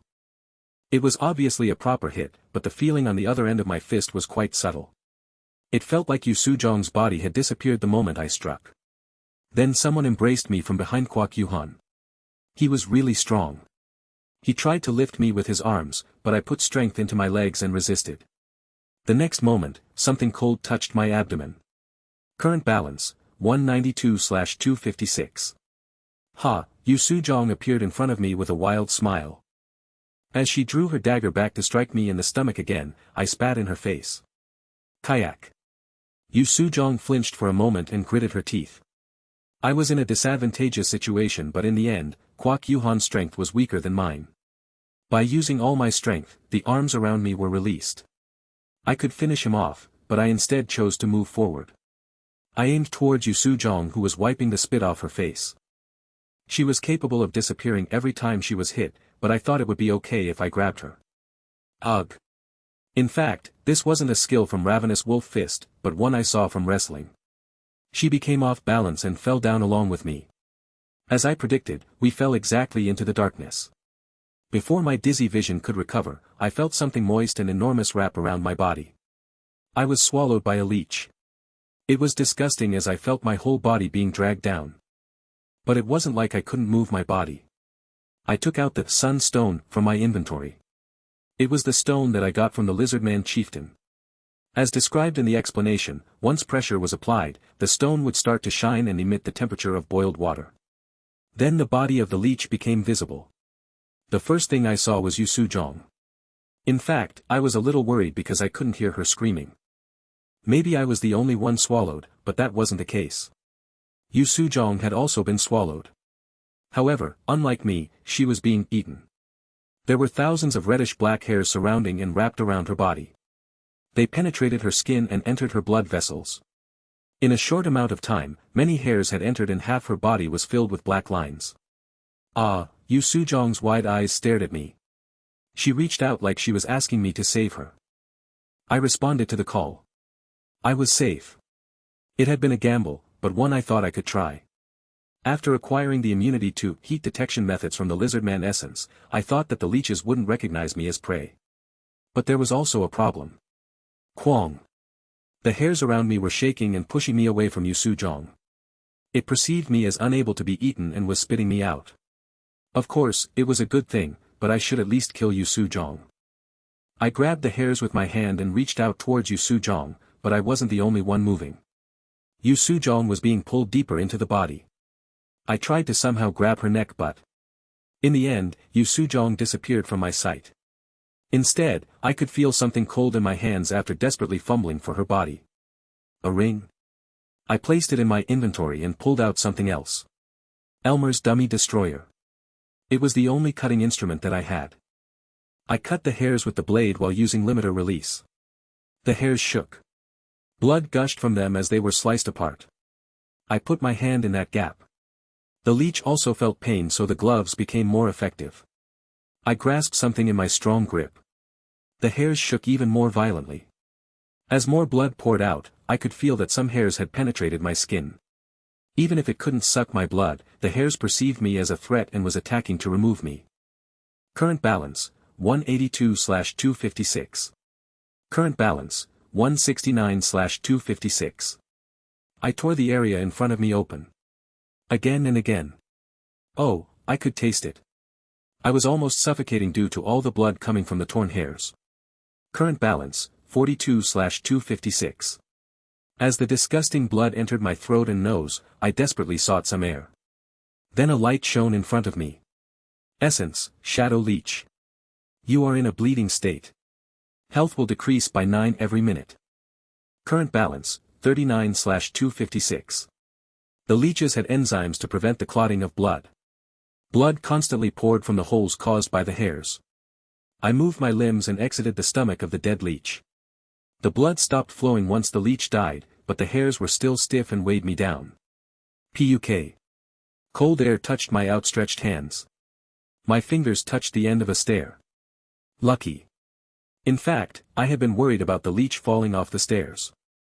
I took out my other arm, head, torso and legs and stepped on the stairs. I wiped off the sticky blood and mucus covering my eyes. The first thing I saw was Yang Sujin's head. Her neck hadn't grown yet, so it was just her head as she watched me with wide eyes. Her mouth that didn't have a voice, urgently mouthed something. Front. I immediately formed AX with my arms. A kick from the front hit my guard. Bleeding, anemia. Health will decrease by 9 every minute. Current balance, 19/256. I was pushed back from the shock, but the carcass of the leech on the stairs became a cushion so I didn't receive any damage. I lowered my guard and looked at Kwak Yuhan. He was looking at me with shock. Don't make such an expression. If he was trying to kill someone, don't make a face that says, I didn't want to betray you. I'd rather accept an apology by eating him. Hop. Kwak Yuhan became fired up and his arms swelled up like a gorilla. This was a technique. The attack started straight away. I wasn't even given time to drink a potion. Despite his arms becoming swollen, his speed didn't seem to slow down at all as it moved through the air with a hissing sound. It was impossible for me to avoid it since the leech carcass was under my feet. I read the trajectory of the arm flying towards me and caught it. It looked like both hands were clasped together. In a flash, the battle turned into a contest of power. Muscle strength, 15. Indeed, he was strong. It was a tight situation even with the strength obtained from Kim Hajong and amplified by limiter release. Kwak Yuhan's arm started to twitch. It was obvious that he couldn't maintain this technique for long. Originally, I would hold on until the time ran out but... Kwak Yuhan quickly glanced at the top of my head. It was at my HP bar that was still dwindling. Bleeding, anemia. Health will decrease by 9 every minute. Current balance, 12 out of 256. This was a limitation for me so I had to make a decision. I'm sorry. He said those words. I immediately kicked his side. Peak. His body shook and the HP bar decreased slightly. However, Kwak Yuhan stayed upright. He was able to withstand it. I repeated the kicks. 1 hit. 2 hits. 3 hits. After the 4th time, Kwak Yuhan's eyes finally shook. It wasn't because of the impact. He had finally noticed. Something was increasing quickly. Are you still sorry? I asked. A bleeding state. Health will decrease by 9 every minute. Current balance, 32/256. He shook due to the confusion. Thanks to this, I was able to kick his chin. Naturally, it reduced the HP by a lot more than kicking his side. Blood has been sucked according to the damage. 21 health has been recovered. I was receiving more health. Essence, Shadow Leech. Absorbs 30% of the damage done to the opponent as HP. Increases the amount of health reduced by bleeding by 50%. Bleeding duration and difficulty will increase by 100%. The command Darkness Cloud consumes 5 health per second, allowing you to cover your field of view with a darkness that only you can see in. 50% increase to bleeding damage. Once HP is below 20%, you will become anemic, and all stats will reduce by 15%, in addition to the symptoms caused by a lack of blood. There is a shortage of blood. Kwak Yuhan stared at me with innocent and confused eyes. I raised my chin one more time. As he stared at me wide-eyed, the power in his arms was released. I'm sorry. I indifferently returned the apology that I received before. Peek. Bam bam bam. I punched his belly multiple times and he staggered. Kwak Yuhan's health fell to the bottom. Thanks to blood-sucking, I recovered a lot of HP and was able to recover from the jaws of death. Cartography. LV5-LV6. Related abilities have increased. Pain tolerance. LV6-LV7. Related abilities have increased. Grappling. LV1-LV5. Related abilities have increased. Murder. LV5-LV6. Related abilities have increased. Punching LV6. Level unchanged. Compulsion. LV4. Level unchanged. Spatial perception has exceeded its limit. Spatial perception, 11. Concentration has exceeded its limit. Concentration, 13. Muscle strength has exceeded its limit. Muscle strength, 14. Sense of balance has exceeded its limit. Sense of balance, 11. I pulled a medicine bottle from my inventory and drank it. I looked at the top of the stairs. The 3 low-ranking men and women were there. Sob. There was a small cry. It was Yoon Ji-hee. She was being strangled when I emerged. The other 2 were already breathless. Hey. Hi. Hick. She closed her eyes and reacted as I stretched out a hand to her. Hey, it's me. Kayak. Indeed, it was natural that she wouldn't feel relieved. My whole body was scarred and covered in blood and saliva. However, there was no time to let her intimidation die down. I grabbed Yoon Ji-hee's arm and dragged her up. It hurts. If it hurts then stop blubbering and stand on your own. I turned back towards the bottom of the stairs. Before I knew it, Yang Soo-jin's upper body had been restored. She was turned towards this side and her eyes were asking, is it over? Are you shy now? What are you? Don't look as much as you can. I am going to take off my clothes. Then I turned her head without touching her neck. I quickly stripped off my clothes. If I thought about it, Yang Soo-jin's body was covered but she was essentially naked. I didn't know if it was funny or creepy. If I acted in this situation then I would be a real pervert.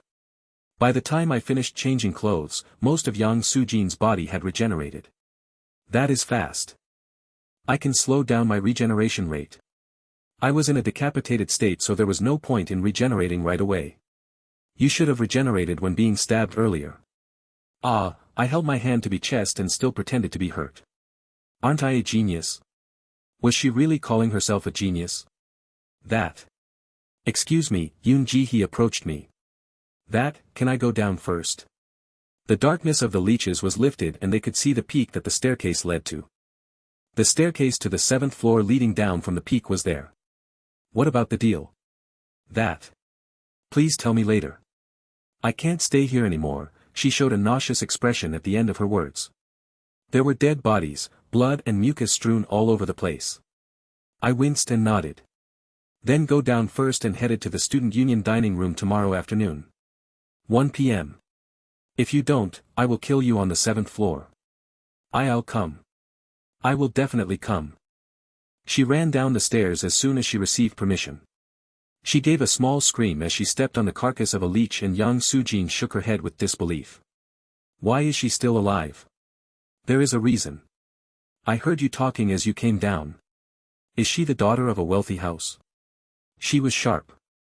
You heard that? I was listening. Well. It is because I care. I got goosebumps. If she doesn't give big money directly then. No, isn't it better to just kill her? I think that she will just be a burden. Yang Soo-jin made a grumpy expression. When I was in the decapitated state, I looked at the weak people. They didn't even think of resisting. That woman will 100% be a cancer. You might really get cancer as karma. Fine, then she is a sweet potato. Yoon Ji-hee had disappeared down the staircase heading to the 7th floor. The stairs were still falling down so we should head down quickly. I searched through the corpse of the leech. What are you looking for? I found what I was looking for in the lower part of the body. I approached it and wielded my sword with all my strength. The firm, hard skin was torn and the thing inside was revealed. I could hear Yang Soo-jin sucking in a deep breath. Despite being beheaded, she was still capable of being shocked. Yu Soo-jong was almost like a living corpse. Her eyes were staring blankly into the air and were discolored like the pigment had been sucked out of it. You. Finish it quickly. I feel bad. Yang Soo-jin spoke quickly as she gazed at Yu Soo-jong. I grabbed Yang Soo-jin's wrist. Why? Just start eating. First. You eat her. Yang Soo-jin's eyes widened. Just like last time when she received the essence of the goblins, she made a face like she couldn't believe it. You are giving her to me? Really? Didn't you say it? She is cancer. In order to continue the partnership in the future, Yang Soo-jin should have more capabilities. There was no guarantee that she wouldn't be separated from me in between. Even though her method was brutal, Yu Soo-jong was the woman who reached the 3rd rank. It seemed appropriate to have Yang Soo-jin eat her talents. Well, she also helped and in the meantime, I wanted to continue making a good impression on her. Oh yes. Yang Soo-jin cheered and pulled out a bottle from the inventory. She looked back to see how long she had until the stairs would collapse and poured the bottle on Yu Soo-jong's face. You. An incredible scream emerged. I don't remember that. Is it poison? Nope. This is vinegar. Indeed, the smell was familiar. It looks like it hurts a lot. Oh, are you wondering why I am enjoying this? It is payback for stabbing me twice with the knife earlier. I see. Well, as long as I wasn't the one receiving it. I waited silently. The stairs are almost collapsed. Yep. Yang Sujin threw the empty bottle of vinegar away and kicked Yu Sujong. Yu Sujong's 2 daggers and some coins fell just as the staircase was about to collapse. It was a close call, but we arrived at the peak. 6th floor clear. Ah, I want to take a leave of absence. Su-yun came out after the test and stretched. Was it better than the, I want to commit suicide, they'd muttered when studying for the test? Dong-wook looked around at all of us and said meaningfully, everybody has suffered, so let's meet again for the retest. Don't say such unlucky things. Su-yun huffed angrily and Dong-wook just chuckled before looking at me. But Hee-chul, did you solve the problems? Yes. Why? I saw you during the middle of the test. You were leaning back in your chair and turning your pen. Ah, that. I have a lot to think about these days. You were thinking during the test. The gazes of the 2 people turned towards me. Whoops. I added an excuse. But I was checking over the problems. There was still time left after. Their expressions became more pronounced. Appa. Huh. I just want to say that Appa is like a character who appeared from a drama. A very unfortunate guy. I feel like you are the type of snobby person who will raise your index finger to fix your glasses. Dong-wook assisted Su-yun in teasing me and he hit my shoulder while laughing. Your attempt wasn't bad, but you should put more effort into acting. Hey. It is creepy, not funny. I couldn't help but laugh and then stayed silent while Su-yun and Dong-wook talked about the test. But it was really difficult. Today's test. Well. Let's see. I don't know if there will be anybody who exceeds 40 points. I skipped problem number 7. I missed 7 and 9. I was satisfied with the result. I hadn't realized it was difficult at all. As I told Dong-wook, I finished the test with approximately 1/3 of the time left. Concentration helped, but the biggest factor was mental image. Drawing out notes in my brain was faster than using my hands and I could see it clearly. Thanks to that, I was able to sort out my thoughts several times faster than usual. Anyway, now the hard work is over so we should party. Shall we go to PX? Let's do it. I already have a prior engagement. I pointed to the student cafeteria. I'm eating lunch with someone. Huh? Who? I thought for a moment before picking the appropriate answer. Just a friend I know. And. Just a friend I know. She was easy to find, and I couldn't help but laugh as soon as I saw her. She was occupying a place in the crowded student cafeteria without a plate in front of her. The people around her were glaring, but she couldn't see because her head was bowed. It was more like she had no idea rather than being shameless. Excuse me. Hello. Let's go outside. We shouldn't interfere with the people wanting to sit. Ah. I took her to a corner of the campus. It was a cafe in a graduate school research center. There was no one eating lunch here. Now, tell me. I can give you money. And? I raised an eyebrow. Was that all? Of course, the easiest method of give and take was through money. How much and in what manner will you give it to me? Had she not thought about this? Of course, I didn't intend to receive just a few pennies. It wouldn't be an issue if it was just lending money between friends. Frankly, I didn't know a lot about huge donations. I lived alone and never received any unearned income. I knew that ordinary people like me were scared to receive large amounts of money without any cost. However, that answer was taken care of when the other person was the child of a big company. Can't you just blindly give me money? First of all, can I get 100 million in cash now? And not right now, I stood up. Indeed, I was also naive. Was it due to the fantasy of a chaebol? Chaebol equals type of family-run business conglomerate. The rumors about Yoon Ji-hee weren't that good. Her skills weren't good enough to go to the best university in Korea or to study overseas, so she bought her way into our private university through the method known as rich selection. Still, I thought she would study and have a certain amount of intelligence. I didn't think she would be this stupid. I'll see you at midnight. It wasn't a threat, it was just an end to the conversation. I would take it as she had no influence within her family. Her answer was quick. Wait a minute. Diopsiok. Yoon Ji-hee's hand grabbed my wrist, though without much force. We were currently in reality, not the dungeon. I no longer had any business with her here. I need to talk to my mother. She still listened to her mother. Are you one of those people whose mother checks on them every night? She knows. What? My mother knows. And grandfather, I turned back to Yoon Ji-hee. Are they also inside the dungeon? Nope. That isn't it. Yesterday, my grandfather called all his grandchildren together. Someone who had reached the 5th day in the dungeon had reported all of it to her grandfather. It wasn't difficult to prove it. They had held on for 5 days, so they would either have an item or an excellent talent. Yoon Sang-gyu, the currently head of the UZ group, collected all his grandchildren and their parents, and gave them the edict, it doesn't matter what you do in there. The next leader of the UZ group will be handed over to the last person who remains. So, how many people are there? 5 people including me. Will you take out the other 4 to become chairman of the group? I hadn't thought about it specifically. But it doesn't seem to be a big deal since they won't die. So my mother. No, I guessed that it was already a big deal in her house. My mind was reeling the moment I heard the situation. I thought I had caught a tuna with my fishing rod, only to find a whale underneath. The scale was much larger than I thought. Instead of leaving the cafe, I ordered a sandwich from the counter. I'll buy it for you. It's done. Just eat. I filled my empty stomach and continued to question her. How many of them didn't enter the dungeon? Just one. He was born late, so he is only 5 years old. A chaebol was definitely different. 5 of the 6 grandchildren had entered the dungeon. From one perspective, the UZ group wasn't a big deal. The fact that Yoon Ji-hee was in front of me proved that. Of course, if one of them completed the dungeon, then the next UZ chairman would be a superhuman. But what if they didn't clear it?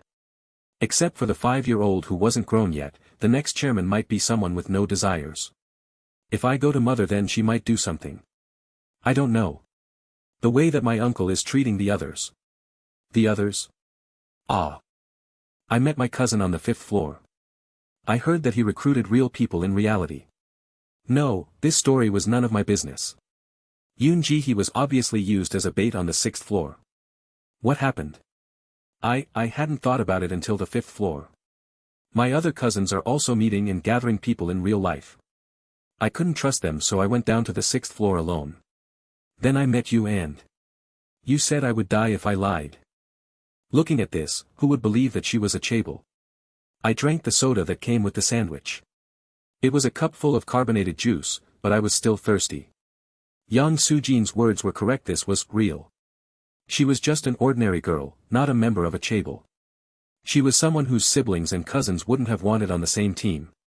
Still, the chaebols had taken advantage of their power. I had received one unwelcome piece of information: there was a combination of top players in the dungeon. At least 4 of them were tied together by money and power in reality. The UZ group wasn't the only chaebol. Also, chaebols weren't the only ones who could mobilize money and power. I rubbed my temples with both hands. I couldn't say anything else as Yoon Ji-hee stared at me with a worried expression. Then the cafe door opened and I heard a shaky sound. Hup. Yoon Ji-hee sucked in her breath. Many footsteps entered the cafe, and the voice of a female was heard. Uni. You were here. Sang-ah, I didn't turn around. The amazed expression on Yoon Ji-hee's face told me roughly who the owners of the footsteps behind me were. Sang-min Appa. What brings you here? Didn't grandfather say that we didn't need to go to school or work for a while? I was just going for a long drive. Then I saw Uni here. This wasn't a crowded place, it was a cafe on a corner of the campus. It was impossible to just pass by the building. They must have followed Yoon Ji-hee here, or perhaps they were using direct surveillance. It was only natural to keep an eye on their competitors. Who is this? Can we join you? That. Right now, we are having an important discussion. Ah. Someone you met in the dungeon? The female clapped her hands. The male, Sang-min, still hadn't talked. I just chewed on the rest of my sandwich. Uni is trying to make a contract. But what are you going to offer for the contract? I heard that you don't have a lot of money these days. Grandfather also won't give you any. The voice was sufficient to determine that Yoon Ji-hee was the female's meal. Well, I am going first. I'll see you later. I said to Yoon Ji-hee and got up. As I turned around, I saw the faces of a male and female. Yoon Sang-ah was approximately 20 years old. Yoon Sang-min was a man in his late 20s. I could tell they were siblings with one glance. Behind them, there were people glancing this way. They didn't seem to be bodyguards. They were all wearing plain clothes. There was a variety of men and women of different ages. I memorized those faces. It was unlikely that I would only see them again in reality. Hello. Yoon Sang-ah bowed and greeted me. Are you a student of this school? What is your name? It is a little difficult to tell you. I spoke as politely as possible. Even if they didn't follow me after this, it was hard to confront a chaebol. Instead, I tried to go straight to the exit. If you haven't formed an agreement yet, come here. I can offer you 100% more than what Uni did. I will think about it. Is there any need to think? You won't receive this offer again. Yoon Sang-ah blocked my path.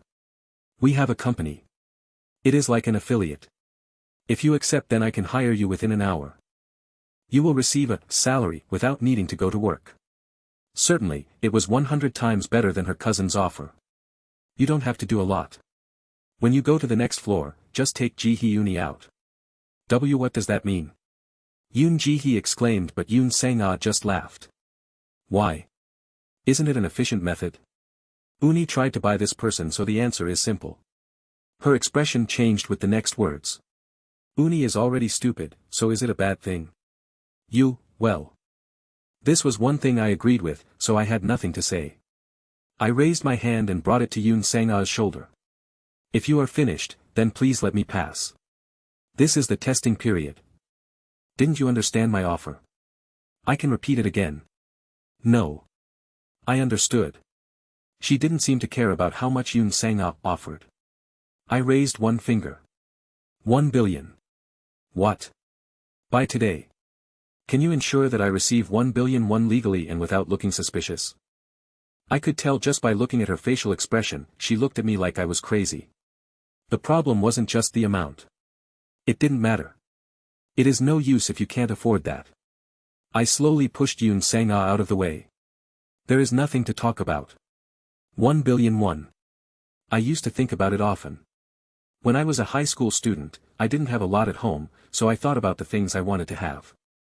After going to college, I had to wear the same old clothes that I had worn for many years, and realized that the things my friends enjoyed were a luxury to me. I didn't need anything. I just hoped for a little more money. At least, it used to be like that. Hey, do you have your bank book? Yoon Sang-ah stared at me with a confused expression. I don't understand what you are saying right now. She didn't know exactly, but she could roughly guess. Legitimate. By today. 1 billion won. Don't you understand? This frustrating guy, the man, Yoon Sang-min, opened his mouth for the first time. It's to avoid being pursued by the law. My proposal won't be a problem. Is there any reason to refuse my terms? There will be a record. He gave an answer right away. There will be an inquiry when you get a job, so it will just be seen as a dubious monthly salary. So. I don't know what type of life I will live in the future, but I don't want to do anything. I could hear some laughter. The other people sitting in the cafe were laughing at me. You can become a big person. Maybe you can even run for president. They spoke nonsense as they laughed, but I didn't bother looking at them. I just studied Yoon Sang-min. So legally. I want a clean 1 billion. It's awkward. The reality is that there's no way to satisfy the condition of giving you 1 billion by today. If those conditions. Then I guess I have to refuse. Realistically. I shook my head. Many eyes looked at me like I was crazy as I opened the door to the cafe. I could hear Yoon Sang-ah from behind me. How funny. A beggar wearing a t-shirt is going around like he's some big shot. Laughter burst out. I kept moving. 1 billion won. It wasn't a small amount of money. With that amount of money, I could live a life of ease. So why did I refuse now that it came into my hands? What if it wasn't 1 billion, but 5 billion or 10 billion? Maybe I would have been satisfied. That was before entering the dungeon. I was different now. I had become physically stronger. I was a little smarter and more willing to take action. And I would be even better in the future. I had to continue for as long as possible. Until the day when it was impossible for me to struggle any longer. The words I said to Yu Sangmin and Yu Sangao were true. I hadn't been talking nonsense. It would be good if they gave all that money to me. Then I would be able to stop along the way and smell the roses. But not anymore. A long road stretched in front of me. I would do the things I wanted to do. I would walk the path I chose and be successful. To the me right now, 1 billion wasn't enough as a goal. I walked out and left the campus. I had to wait a bit for the next step. And late at night, I was walking down a street when I received a message. If you are alone now, then you should contact me. The call came straight away. Hello. This is Yoon Ji-hee. It was the number that she gave on the way to the cafe. Excuse me. So the money. Please give me the cell phone number. Yoon Ji-hee swallowed her breath. The number shouldn't be repeated twice. If you let me know, then I will protect you on the assumption that there won't be any problems with my safety in the future. Still. If you do not want to die. I hung up and waited. 3 minutes later, I received a message. I entered the phone number I received and took a breath. I closed my eyes before pressing the call button. The ringtone continued for a while. Who is this? I heard the voice of an elderly man. I called about a matter regarding one of your grandchildren. Yoon Ji-hee. This is a number that is only used in my family. Did Ji-hee give it to you? The old man's voice was grumpy. Yes. I sincerely asked Yoon Ji-hee to tell me. It is a condition to escort Yoon Ji-hee inside the dungeon. There was a moment of silence. Then Chairman Yoon Sang-gyu spoke again. I made it clear to my grandchildren. No matter what the children do in there, I decided not to intervene. The old man spoke in a feeble voice, but the weight behind his words was fierce. Was it to make the opponent shrink back from the weakness? So I can't give you anything. I think it is better for you to hang up. Of course, I already knew that. Yoon Sang-a told Yoon Ji-hee that she was acting on her own behalf, not on UZ Group's. I didn't call Chairman Nim for nothing. I calmed the trembling in my chest and spoke. I will protect your granddaughter. I will do my best and she will be the one who stays until the end. You and Ji-hee. What is the relationship? Until yesterday, we had no affiliation. The chairman didn't hang up. Okay. Then I would continue. Even if you don't intervene, I don't think you have a lot of expectations for Yoon Ji-hee.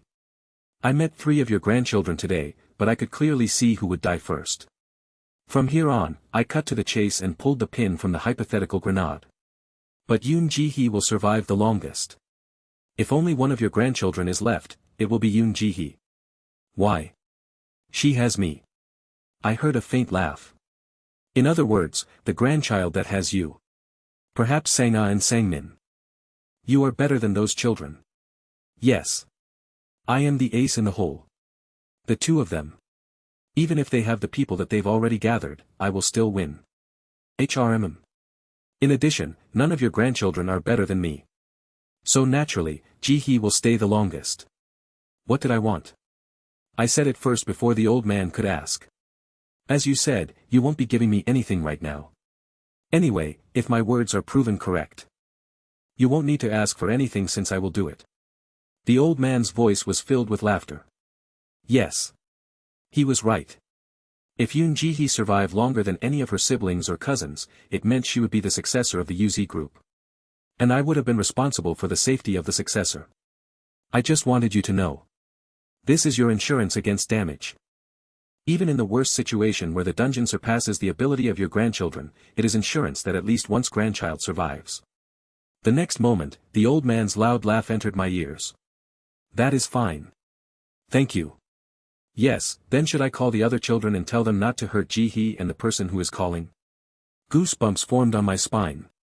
I hadn't said it yet. Sang-min more than Sang-ah. That child feels a desperate sense of urgency. I've told him several times to be vigilant to other parties. I can't stop him.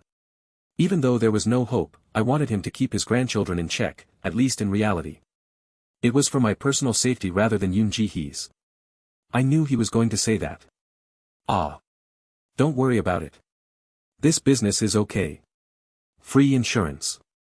It is free, so I will take care of it. Thank you. I personally feel sorry for Ji-hee since she isn't the type to make an active move or to play dirty. Tomorrow, I will tell the children. Now, is that all? Can I hang up? That's it. Thank you for listening to my words. Just before the call was disconnected, the old man suddenly spoke. I haven't heard your name. Ah. Well. It doesn't really matter right now. I don't know about later, but there is no point knowing your name now. I heard a short laugh. Then, work hard. The call was disconnected. Ha. I let out a long breath. I did it. I hadn't stuttered, nor did my voice shake, despite my heart racing quickly. With lighter footsteps, I entered an alley lined with buildings. As redevelopment proceeded in this area, more than half the buildings were empty. There were places where the streetlights had gone out. It was annoying during the day, but it was even worse at night. I stood in front of a building and examined the mailbox installed outside the entrance. You're living in a place like this? I turned around to see several people in the side alley. The alley on the other side had people as well. It's surprising. I didn't think such a great person would live in a place like this. Originally, great people are frugal. Can't you tell by looking at his t-shirt? They moved forward and narrowed the distance. 2 people on the left. 2 people on the right. They were people that I saw at the cafe, those who followed Yoon Sang-ah and Yoon Sang-min. Who sent you? I could roughly guess, but I asked anyway. Wah, did you hear? He asked, who sent you? I just now realized it was a drama. I have goosebumps. The tallest of the 2 on the right spat out. You never know. You didn't want money, so we came to persuade you in another way. Are you planning to use violence? I raised my head and looked around. Well, in some cases. It's as I thought. This neighborhood looks pretty good. No one seems to be here, and there doesn't seem to be proper CCTV. There was a guy who was already shadow boxing in the air. Whatever happens, it is because you angered the people behind us. You shouldn't have rejected them. I see. Wah. Look at that calm expression. As expected from a great person. They were getting closer and closer. If you're scared, then why don't you rush into your house, lock the door and call the police? Of course, we already know the location of your house, so we will always be here. I saw the mailbox you were looking at. You're not very smart, are you? Indeed. I took out my gloves. What? Do you plan to fight? It looks like it. What should we do? Then let's call the police. They wouldn't do such a thing. If the police came to catch me, then they would get caught as well. I didn't think that Yoon Ji-hee would get a lawyer for me. So. They picked this place. The police wouldn't believe it anyway. This neighborhood wasn't where I lived. Of course, this building wasn't mine. The mailbox that I was looking at also had nothing to do with me. What did you say? There was no one else around. The lighting was dim. It was an area where the CCTV was underdeveloped. I had searched for a suitable place during the daytime. Hey, grab him. They headed towards me at the same time. I twisted my neck and chanted something in my head. Activate. Darkness cloud. A darkness that was darker than the night wrapped around us. The blood vessels in my whole body felt tight. It was like the pain when donating blood, amplified by 10 times.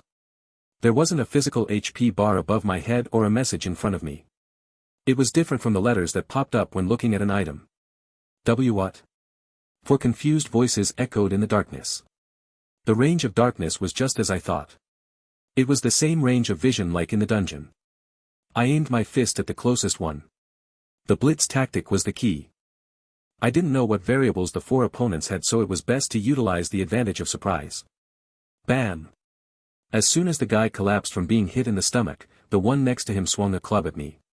He couldn't see, but it seemed like he was responding accurately and quickly to the sound.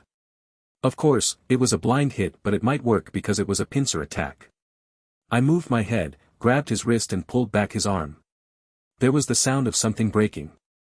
Every time I dealt a blow, the pain in my blood vessels gradually faded.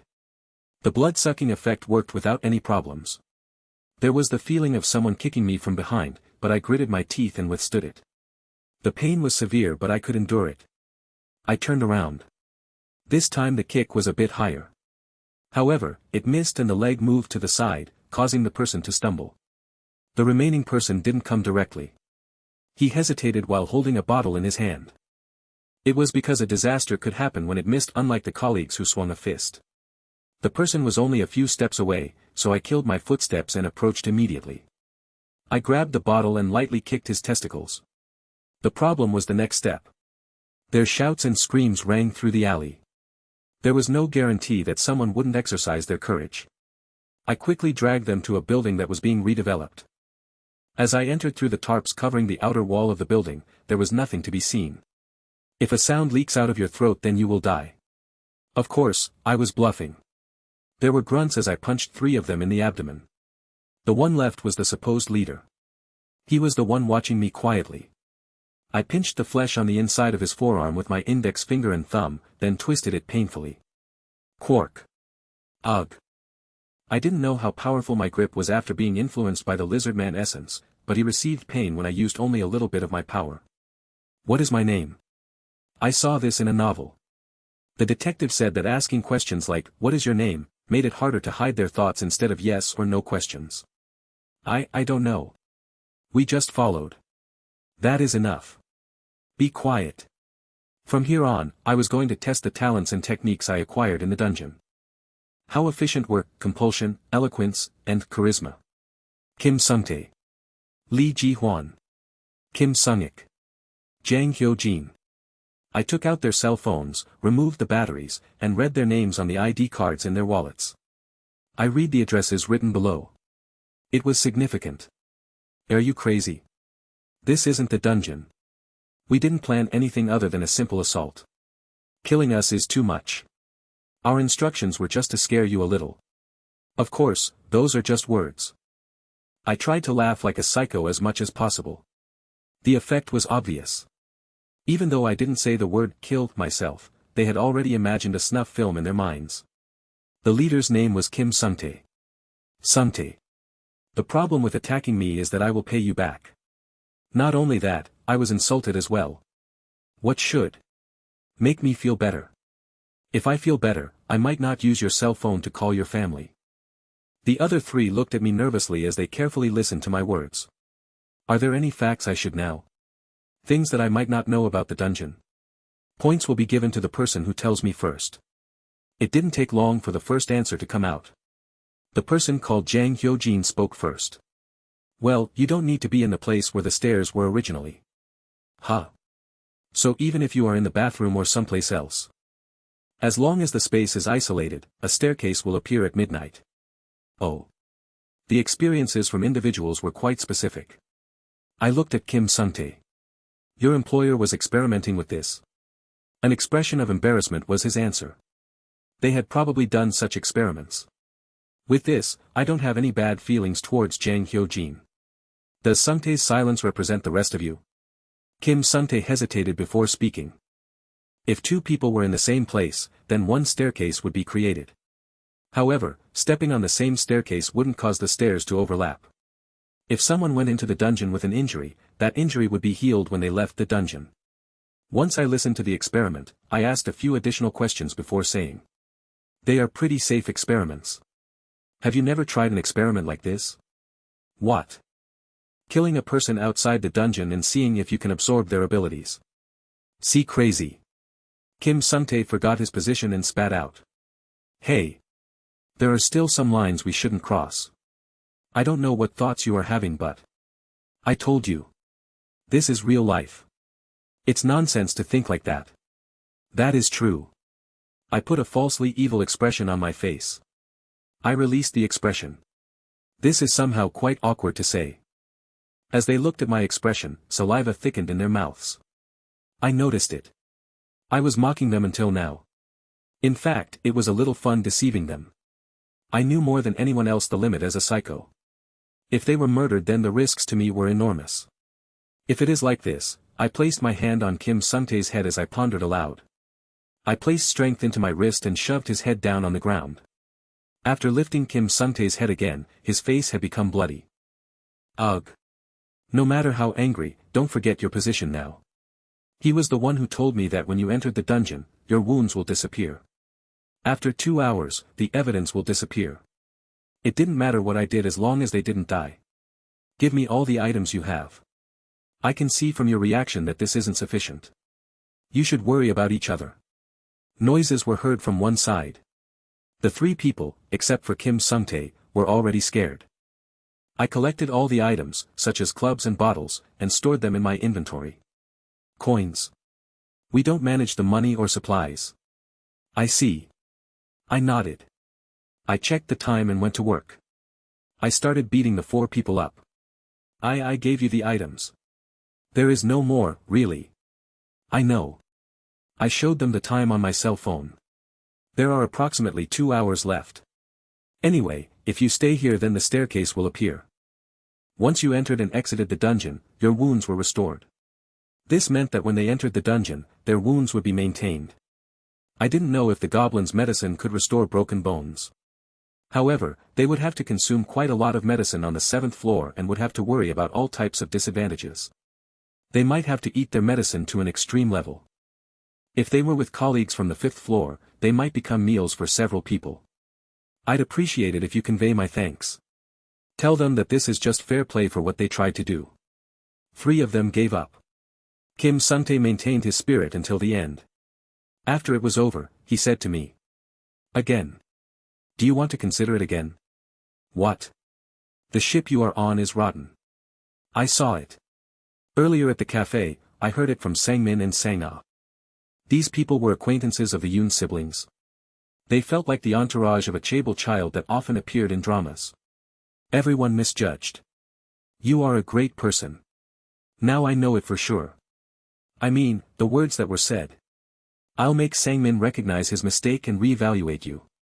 Despite his blurry eyes and bloody lips, Sung-tae seemed quite strong-willed. Based on the system of the dungeon, a small number will survive. I am sure I will meet you again. Honestly, to say that I don't have any bad feelings right now.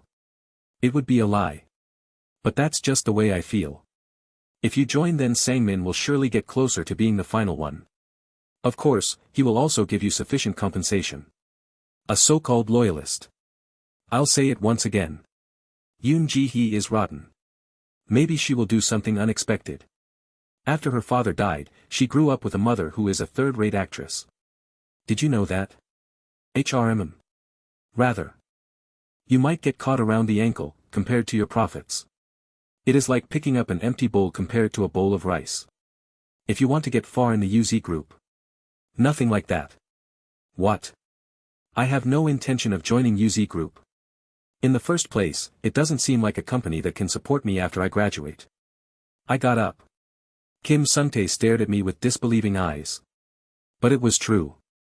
After hearing the story of succession from Yoon Ji-hee, if Yoon Sang-ah and Yoon Sang-min hadn't entered at that moment, I would have killed Yoon Ji-hee on the 7th floor and neatly separated from the problem. It was too reckless to get involved in such a fierce competition due to Yoon Ji-hee. However, Yoon Sang-min and Yoon Sang-ah had given me a hint. At the cafe, she had unintentionally provided me with extra information. Just one thing. I had made one mistake when judging Yoon Ji-hee. This was it. I was sure after hearing the information. That's why I refused the suggestion to kill Yoon Ji-hee and even called the chairman.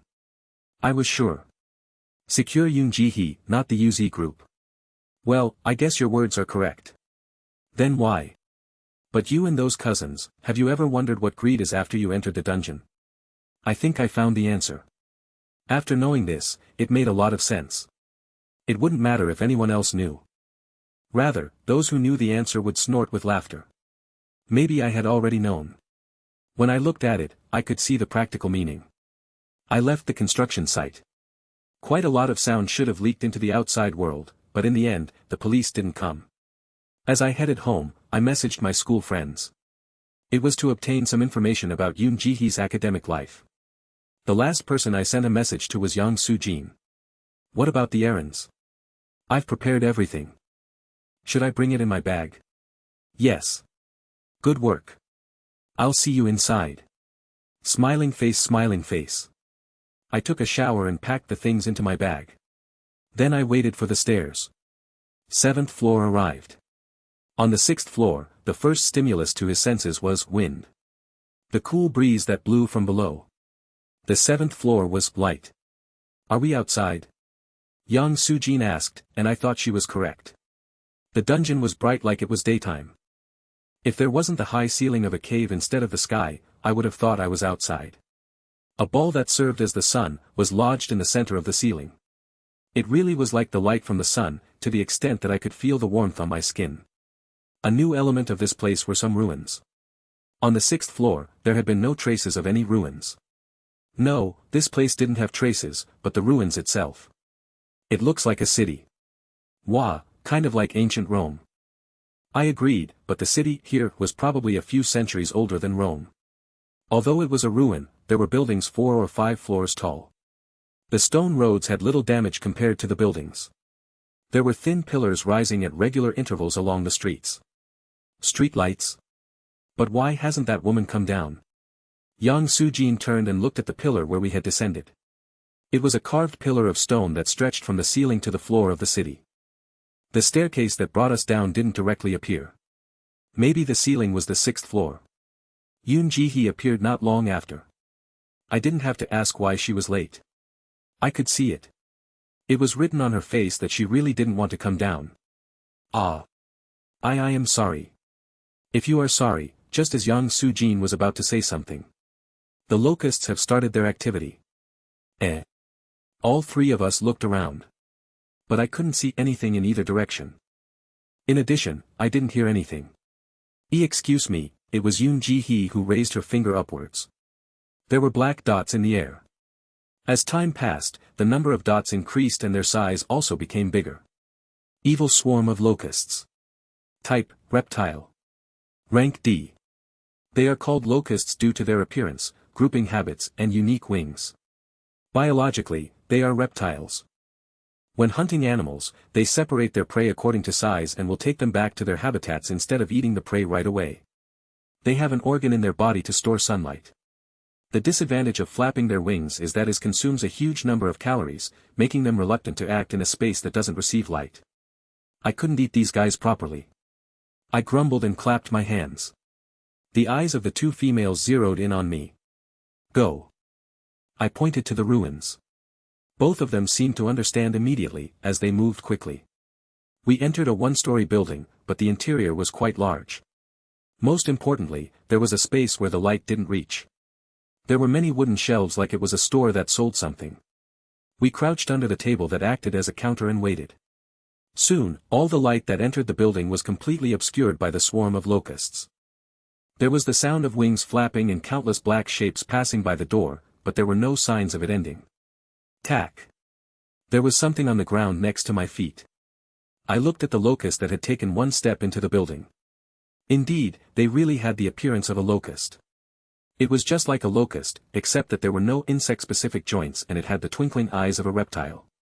Between the gaping mouth, the teeth looked like toothpicks. Look at this B** starred. I laughed as I stared into its yellow eyes. I didn't think it would understand, but... The mouth snapped crazily like it was expressing its feelings. In the end though, it didn't come in. It had only taken 1 step into the building before turning around and flying back down the road. It was pretty cool in here. Due to the building being made of stone, the temperature was just like a refrigerator. It didn't come in? Yang Sujin asked in a furtive voice. I nodded and looked at Yoon Ji-hee. She had her eyes closed and was blocking her ears. I waited for a while, but the sound of the wings outside didn't stop. It felt like a dozen or so big dogs were flying around. We are trapped, right? It seems so. Even though they were ranked D, the numbers were overwhelming. They weren't opponents that we could run away from, so we couldn't go out. There was only one way left. Wait until night. It seemed pretty ridiculous. Not only Yoon Ji-hee, but Yang Sujin also stiffened. They stared blankly at me. However, it wasn't that strange if you thought about it. First of all, there was always a solution. The reptiles didn't always fly through the sky since there was a time when they couldn't act. Besides, this is a place where people lived. It was said that this dungeon was created by putting together places that actually existed in another world. This place couldn't shine 24 hours a day, since it was a place where humans lived. Furthermore, the shape of the pillars on the street looked like street lamps. In other words, the artificial sun would eventually turn off. Indeed. As Yang Sujin clapped positively, I held out a hand to her to ask for the items. Yang Su-jin took out a hot pack from her bag. This was my first request for her.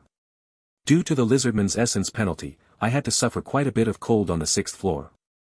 This was the correct answer. This place was huge. Thanks to the buildings, it was difficult to guess the width of this space, but I had spotted some pillars quite a distance away. They also led up to the 6th floor. A village? No. Maybe it was actually a wide city in reality. This might take longer than I thought. Still, it wasn't bad to think positively. If I had to wait, then there was something I had to wait for. I pulled a book from my inventory. An introduction to the old language of Telon. Even if it was an introductory book, it was a book that I couldn't understand properly. However, I decided to try it. Even though I came down to the 7th floor, there didn't seem to be any special clues about this language. Based on the cultural relics and cities, it wouldn't be bad to know the language in the future. I opened the book but couldn't understand the letters. The composition of the letters was shorter than the other books I had. First, I looked at the letters that occurred most often. Once I figured that out. Talent has been acquired. Talent, text decryption, the ability to decrypt letters and passwords of unknown language systems. Thinking power and insight has slightly increased.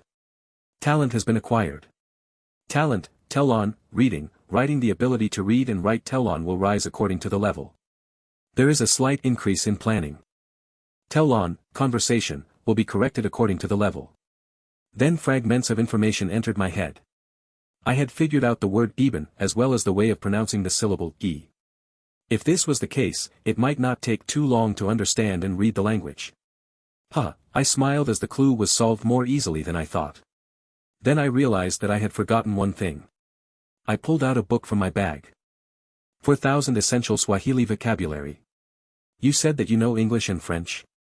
Yes, it seemed possible to have a fairly natural conversation, since she had been learning it since childhood. Yang Su-jin looked at Yoon Ji-hee with disbelieving eyes. Then memorize this. I will give you 2 hours to memorize as much as you can. Please remember at least 40 characters. Otherwise, you won't be able to eat the packed food. The time will start from now. I turned on the timer on my cell phone. Yang Su-jin, who was staring blankly, suddenly interrupted. I want to try. There is only one book. Can I tear out the page from another? Reading comprehension. LV3, 244/400. Text decryption LV1, 81/100. Telon, reading, writing, LV1, 56/100. Yang Su-jin had a confident expression on her face. I memorized 80 of them. Is that so? I answered casually and didn't talk any more for a few minutes. Yang Su-jin's expression turned impatient. Aren't you going to ask? Although the talent had gone up, word memorization was an area where people would forget as soon as they stopped reading. I had seen it in a few students who I had tutored. I needed to distinguish between true memorization and cramming. Shona. WN. No, wait. Yang Su-jin remembered 34 characters. If I subtracted those that she said, that is wrong, then it would only be 29. Then it's your turn. I read, up to this page. There were 15 words on a page. She read 8 pages for a total of 120 words. Yoon Ji-hee had memorized 104 of them. It's okay. Yang Su-jin's face wrinkled as Yoon Ji-hee received some positive words. Considering that she had learned English, I stayed away from languages with common etymologies such as French or Russian. Her basic memorization ability wasn't bad, rather it was quite high. Although I had already expected it. Compared to what you look like, your head is surprisingly good when you study. Not studying, it wasn't just a condescending act. She was flustered due to the praise. In actuality, her grades weren't bad. Based on the messages from my friends about her academic record, she never got anything below an A. You must have done quite well in high school. I didn't.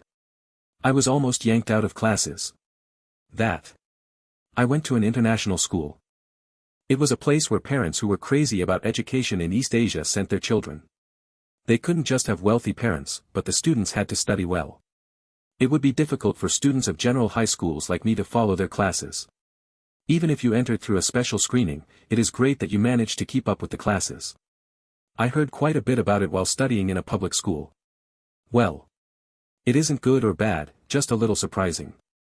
While we were speaking, the outside was becoming dim. The sound of the locusts' flapping wings also cut off. I should take a look around this place. Yoon Ji-hee, wait here. Be by myself. If a locust pops up, then you will have to run back. Do you still want to follow? I threw the hot pack to Yoon Ji-hee. My hand pointed to the. Things were going well. Honestly, it was more than I expected. I exited with Yang Soo-jin. The sun on the ceiling was covered. Just like eyelids covering the eyes, a giant cover surrounded the artificial sun.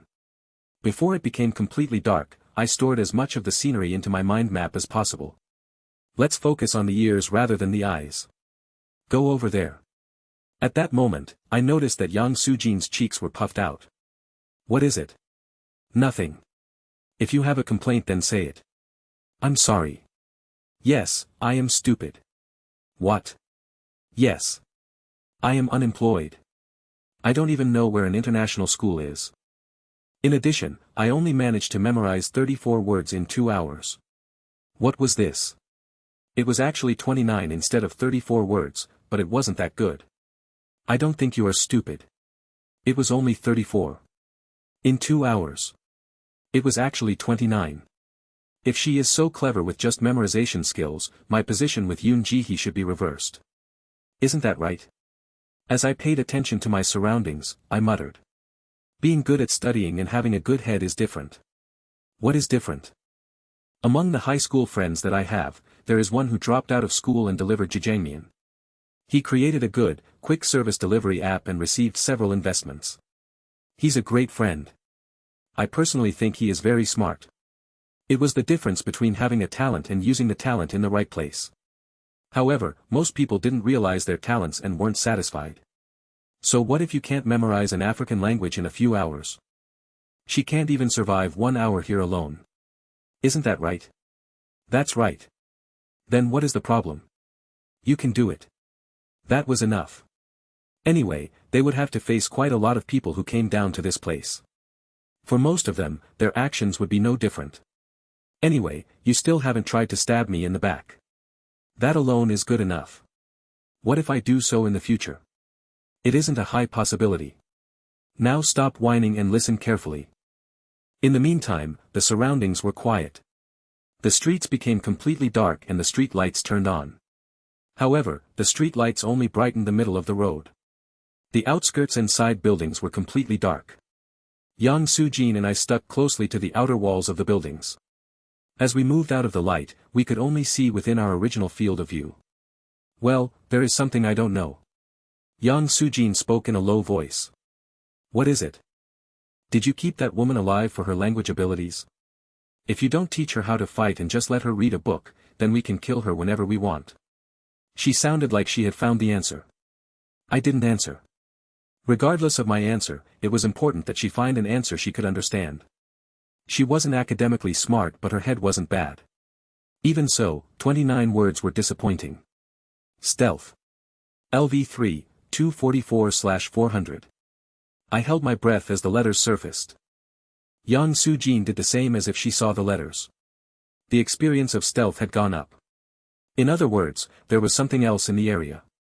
Before long, there was a sound in the darkness. The first thing that appeared in the darkness was the face of a man. Pant. Pant. After that, I saw the companions running beside him. There was the same emotion on everyone's faces, fear. Kayak. The foot of a woman running in the back caught on a broken stone in the road and twisted. The woman fell to the ground in a tricky position. It was impossible to get up and run away. Help me. The 5 companions all looked back. But no one reached out to help the woman. Ho-jin. Please. Only one man stopped while the others ran down the road. The price of his hesitance came straight away. Quark. A spear flew through the darkness and pierced the man's belly before sticking into the ground. Kiak. Blood flowed from the man's mouth. Disbelieving eyes glanced down and both hands grabbed the spear in his belly. However, he didn't pull out the spear. The woman screamed. She got up and moved with a limping left leg. Only, the pursuer was right behind her. Small Sun Knight, Spearman. Type, Golem Rank B. A top-of-the-line Golem soldier that forms the Talia army. They are charged by the small sun of Talia, and when it is not on display, they act as night guards to protect the citizens of the city from the invasion of barbarians. If you aren't an enemy, then you have nothing to fear, even if you're not regular citizens of Talia. It is their job to defend civilized people within the city, regardless of nationality. Indeed, like the name, the golem looked like a guardian of the city. It was 4 meters tall and there was armor wrapped around its body. The golem reached out one hand and grabbed the woman's body. Without any resistance, the woman was raised up to the golem's eye level. Then it quickly struck. Bam! It passed through the bloody pudding remains of the woman and approached the still struggling man. It grabbed the spear and pulled it out, causing the wriggling of the body to stop. What? That, Yang Sujin squeaked in a voice that was 20 times smaller than before. From the time that the spear flew, we entered a building on the outskirts. We looked at the situation through the window. Appa, can you win against that? Just as I was about to answer, the party that ran away earlier came back to this side. They screamed as they saw the 2 bodies and the golem. Another golem walked out from the direction they appeared from. This time, it wasn't a spearman but a swordsman. I can't say for sure. I said while looking at the slaughter. But now I can't win. I thought I could catch one of them with Elmer's dummy destroyer, but it was different when there was 2. One man threw something and caused a pretty intense explosion at the face of a golem. It was like a grenade. Unfortunately for him, the statue wasn't affected. Although the struggling group had fairly good movements, the golems were much stronger and faster. I waited quietly with Yang Sujin. Soon, all of them became corpses and the golems disappeared with their bodies. At that time, I heard a crying noise not far from us. Hack! I immediately activated limiter release. There was a moaning sound, but I blocked the person's mouth. It was a man. Rather than running away like the earlier party members, he slipped over here and survived. What is that stone statue? He made a face like he didn't understand. I kept his mouth shut as I twisted his fingers. There was an expression of pain on his face, but he regained his spirit. I asked again. Answer in a low voice. What is that stone statue? I don't know. They appeared all of a sudden, the man stuttered in a quiet tone. I found a building. It contained items like a museum. All of a sudden, they appeared on the street. So. It tried to speak to us. Speak. They speak, but it sounds like a foreign language. It repeated the same words several times before suddenly attacking. Is your party all dead? I don't know. Perhaps. I lifted the man's body. I had listened to his story and now it was time to eat him. It was time to go. I turned and looked at Yang Sujin, but her face was stiff. I followed her gaze to see a golem watching us from the middle of the road. Hike! The man screamed. I was also surprised. I had been listening closely but couldn't hear any footsteps. It had the ability to kill all sounds. I tried to act immediately. Teka nop kaseb chu. A gentle voice that sounded like it would come from an Arab man emerged, and the voice didn't seem to go with its size. Teka nop kaseb chu. After saying that, it slowly stepped towards us. Teka nop kaseb chu. The 3rd time, I realized something. Talent has been acquired. I didn't answer. I just, I gave a hard push to the man's back. There was the sound of something breaking and the man fell to the ground. But he wasn't dead. Hey! Run! Yes. I ran away with Yang Sujin. I could hear the scream of the man I'd used as bait behind me. Teka nop kaseb qu. I didn't know the meaning. But using the 2 syllables at the end, I was able to understand one syllable. It was a marker to indicate a question. I perceived it. Talent, Telon, conversation. The ability to understand and speak Telon will rise in proportion to the level. Planning and eloquence will slightly increase. I acquired this talent. The screams of the male bait echoed behind them. I scanned the map that I had drawn in my head. I remembered the path by using the arrangement of the street lights and the broken roads as signs. As soon as I entered the building that we were originally in, I heard a small scream. It was from the surprised Yoon Ji-hee. So there isn't just 1 or 2 guards. The explanation says there is an army, Yang Sujin asked nervously. I nodded. I wasn't focused on that part. The man had said at museum. Yes. If I thought about it, this was at the city. It was reasonable to have a museum or library in a city. Groceries or wood would obviously be rotten and gone, but things that were commonly called treasures wouldn't age so easily. Locusts during the day. Guards at night. However, it is possible to hide to a certain extent at night. Every time we meet something dangerous, a bait can be used. Yang Soo-jin looked at Yoon Ji-hee as I said the word bait. Yoon Ji-hee trembled at her gaze. Let's take a little rest. Eat this. I pulled out some kimbap and a water bottle and handed it to Yang Soo-jin. Yoon Ji-hee stared at me. I also threw a kimbap to Yoon Ji-hee. Here. I still remember my promise from earlier. Thank you. She seemed like a little girl as she accepted it. I instructed Yang Soo-jin to investigate the back of the building and the surrounding alleys to see if there was any way to escape. Meanwhile, I monitored the front windows. Yoon Ji-hee was reading the Swahili words when I beckoned to her. She came right away. What did you do while you were waiting? Words.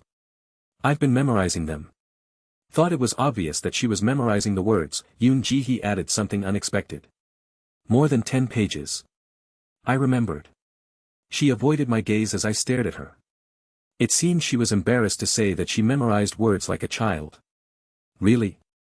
Great. It wouldn't have been easy to concentrate. I praised her and pulled out the introduction to Tellon. This. The words written on the wall, she knew what it was. Just. I was looking at the letters written on the walls as I came down. Then I got a skill. Although it is only level 2. That's amazing. I killed a lot of people but none of them had such talent. I didn't know about it until now. You must have some talent on this side. You should have gone to a language course instead of management. In fact, even in high school. I liked foreign languages.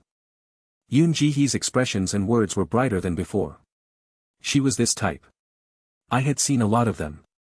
In order to fill out my scholarship, I worked in the city hall every summer vacation. I often tutored low-income high school students. Although the material wealth wasn't comparable, I saw Yoon Ji-hee's exact response from some of the children there. She wasn't lacking in intelligence. There were many whose average, or rather, their academic achievements were very high. However, their self-esteem and confidence were low. It wasn't simply because of material poverty. It was often the case for those who grew up receiving physical or verbal violence from their parents, or if they grew up in a fairly high-pressure educational environment. Now, read this book instead of the Swahili. T.S. You've learned 2 foreign languages and I think your language ability is several times better than mine. Even if it was to receive the scholarship, I taught the children with everything I had. I also advised the high school students. It was acknowledgement that they most desired. Someone who listened and showed interest in their specialties. I also grew up in a house that I wasn't comfortable with, so I reflected on some of my experiences and gave confidence to the students. Not only did it help them, I felt more confidence and it encouraged me to take control of my own life. As a result, almost all the children I taught improved considerably in personality and confidence. They went to a good university and still occasionally called me to have a meal together. If there was something difficult, then they would consult me first. This is something we will need to get through here in the future. I want Yoon Ji-hee to take over this role. You're good, so I'll leave it to you. When I helped the students, I also got some psychological comfort. We have a healthy relationship with each other. But this wasn't a voluntary activity. I understand. Then work hard. When I first saw Yoon Ji-hee, I misunderstood that she was the spoiled daughter of a chaebol. I thought she would be so adored in her family that she would treat people as stupid. I didn't realize that she was the same type as the low-income students I knew. But then Yoon Sang-ah and Yoon Sang-min had appeared. I realized I was mistaken after hearing them talk. This girl was needy. She wasn't treated properly in the environment she grew up in. Her father, the son of the chairman, died and left his wife and daughter to suffer from uncertainties. That's why she thought she was a failure despite entering an international school. Therefore, she would crave and desire someone's recognition. Finally, the door to this dungeon opened in front of her. Yes, I'll work hard. Originally, I didn't think she would have any use. If I succeeded, then I would get a resource that was hard to obtain, but she was useless in the dungeon. In any case, if she didn't betray me then I wouldn't betray her. I desired success as much as she wanted recognition. This was good as I could give that to her. However, this wasn't a volunteer activity, but a method of control. So far, she was mentally independent from me. Well, I didn't need it in the first place. Fighting. I smiled at Yoon Ji-hee for the first time. Yoon Ji-hee hesitated but then she smiled back. There was no pretense in the smile. I turned and looked out the window. I had already figured out how to clear the 7th floor. If someone was watching us, then the view would be quite frustrating. The three of us hadn't moved for hours. Yoon Ji-hee was reading the introduction to Tellon while I was flipping through another book I had about Tellon. As expected, the words were different but I could march some characters. I learned how to read the letters one by one. I'm bored. Yang Soo-jin complained.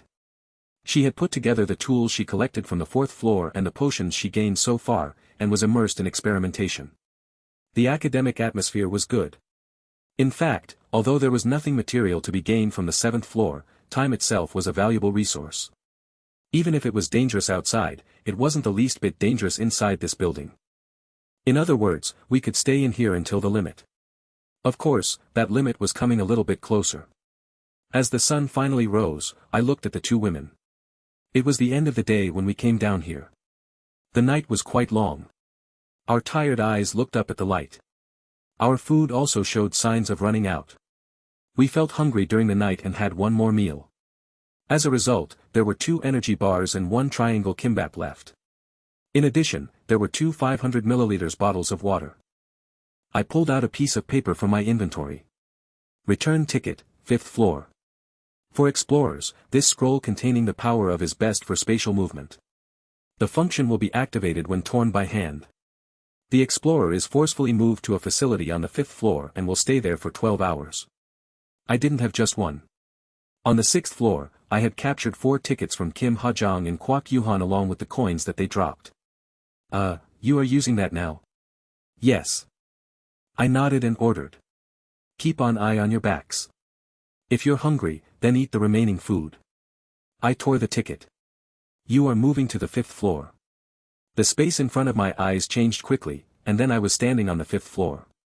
The movement was instant, so it was possible to use the ticket for avoidance.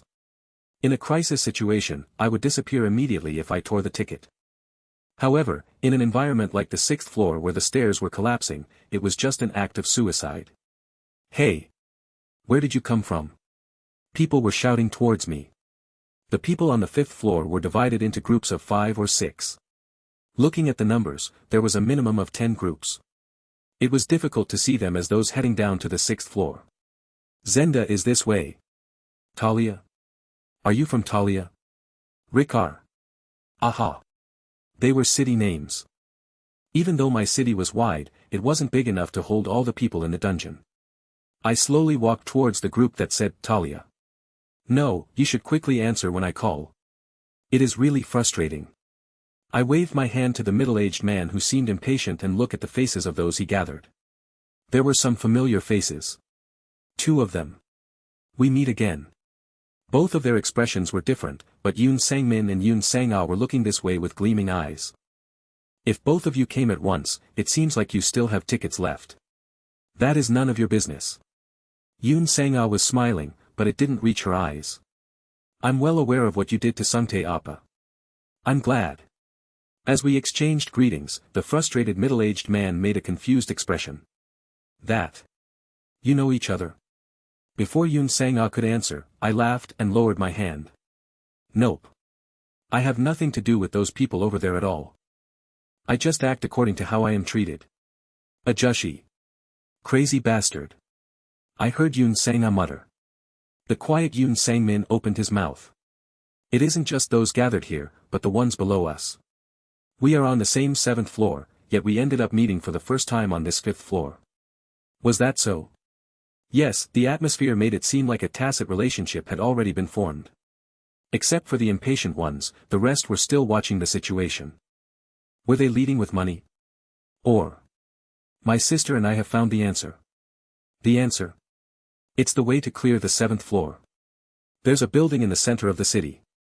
There's a door inside on the floor. Appa. If you say that, Yoon Sangmin restrained his sister from intervening. I checked using the light of my cell phone. There's a device in the building that's charged by light. The roof of the building can be opened manually. Use the sunlight gathered during the daytime to open the door. I'll be eaten by locusts after I open the door. It seems so. But it isn't just the energy of the sun that can activate it. Yoon Sangmin pulled something out from his inventory. It seemed to be a translucent battery that was 20 times bigger than normal ones. The insides were shining with a yellow fluorescent color. I got it from the city guards. Did you kill it? Yes. Fortunately, I have one person with a technique that matches the guards. Originally, there were 2 batteries, but I already put one in the generator. It said January 10th. After night has come a few times, I can open the door. A door that opened with light. Similarly, the light energy that moved the guards could also open the door. It was a plausible idea. Perhaps it would actually work. Of course, the reason I say this is that I don't think it is impossible for you. That is tremendous confidence. There is a basis for the confidence. Yoon Sangmin pointed to the gathered people. Sungtae told me of your talents. It wasn't a nice surprise, but he said he won't be beaten by the same method twice. Thank you. But I want to let you know. Those guards aren't things that can be caught with the power of a human. If you don't have anyone with the key technique, then it will be pretty damaging. It reminded me of the speech contest I watched in elementary school. The power in Yoon Sangmin's voice became even stronger. His hands gestured like he was immersed in what he was saying. In that state, we will be waiting at the door for you to come. Everyone here has decided to become companions. We will wait in front of the door for as long as possible. As you know, the 7th floor is quite a useful development time. In the end, if I didn't want to die, then I should quietly join his side. Yoon Sangmin finished with a laugh. Yoon Sang-ah, who was listening next to me, applauded. And? Yoon Sangmin repeated my words stupidly. I knew it. I stealthily stepped back. If that is the end of it. Don't you understand? Yoon Sang-ah raised her voice like she was frustrated. Checkmate. Checkmate. Maybe it is. Why don't you ask your brother? See if he gained any experience in persuasion. What? He tried to deliver an intense speech, but I wasn't convinced at all. Not just Yoon Sang-ah, but Yoon Sangmin's face also twitched. Egu. They accidentally showed the curses they were feeling in their hearts. Even if this was the dungeon, if they got into the habit of cursing, then it would be hard to break in reality. They tried to say something nice. It was nonsense. Frankly speaking, I was trying to. I pointed at Yoon Sangmin. Hey, don't open your mouth. It would be more helpful if you keep it shut. When looking at martial arts novels, the characters were able to see what was in the depths of a person's heart. Honestly, this wasn't wrong even in reality. However, none of these guys were worth having a witty conversations with. Frankly, I thought your younger sister was terrible, but she seems decent just by waiting quietly in the back. Actually, I've been having some fun, so I guess I'll eat it all. I brought a hand to my mouth and made a rude gesture. Let's try to cut down on that perfect image. It makes my mouth itch. The level of a talent has risen. Taunt. LV4, 14/800. Eloquence has exceeded the limit. Eloquence, 11. I hadn't intended to do this. Yoon Sangmin's expression was completely distorted. Indeed, there were a few people with pretend faces in reality. But if they were scratched even a little bit, their true expressions would be revealed. Their true substance was usually sloppy. In fact, didn't you send 4 people after me in the middle of the night? This B**** is totally crazy. Rather, Yoon Sang-ah's mental state seemed better. Hey! What is so good about you? You're just someone who buzzes around and shakes your tail when sucking up to someone. I literally turned around. As the stone statue said on the 5th floor, this place was decorated with many facilities. There were tables for meals and beds for sleeping. Of course, I didn't intend to sleep leisurely. I headed to a corner of the wall. There was a human-sized stone statue with a sign. Stone statue. Was it the one from the 5th floor? I wanted to check. Welcome. Explorer. I was able to tell after hearing it talk. It was the same type, but a different personality. I want to see the goods that you're selling. It was literally a resting place, so there wasn't a lot in the store. A meal for one person cost 5 silver. One 500 milliliters bottle of water was 1 silver. Clothes or a blanket were sold for 10-30 silver. Is this the same price or money as the original world? You are very sharp. This stone statue was more brusque than the previous one. However, their expressions when amused were the same. Certainly, the value of silver coins were different in those human societies. That market price has little meaning here. It is a nominal currency. I looked through the list that the stone statue showed me. There were only 2 items that weren't so-called necessities. Tell-on Introduction, New Edition, 15 gold coins, equals 300 silver. Ticket, Return to 5th floor, 10 gold coins, equals 200 silver. Improved leather travel bags, 5 gold coins. I was able to buy the introduction to Tell-on for a few silver coins from the hidden store on the 4th floor. Of course, there was a difference between the old and new editions, but there were few changes in the language of the book itself. Has anyone purchased this book yet? I can't tell you. I see. Just. The stone statue showed some signs of playfulness. There is nobody who had purchased it so far. Can you tell me that? Won't it be okay? Anyway, autonomy is allowed to some extent. Besides, there was no other human in this room who asked me this. Even so, usually this wouldn't be done for no reason. Nope. It is my personal interest. It asserted. Then it spoke in a coy voice. Incidentally, I have already sold 10 of the return tickets. 6 of them were purchased by explorers in the same city as you. Yes. Like Kim Hee-chul, there are those who worried about buying the book. Maybe they had no money left. I pointed to 2 of the improved leather bags. These 2. I will spend the rest of the money on food and water. Your purchase has been completed.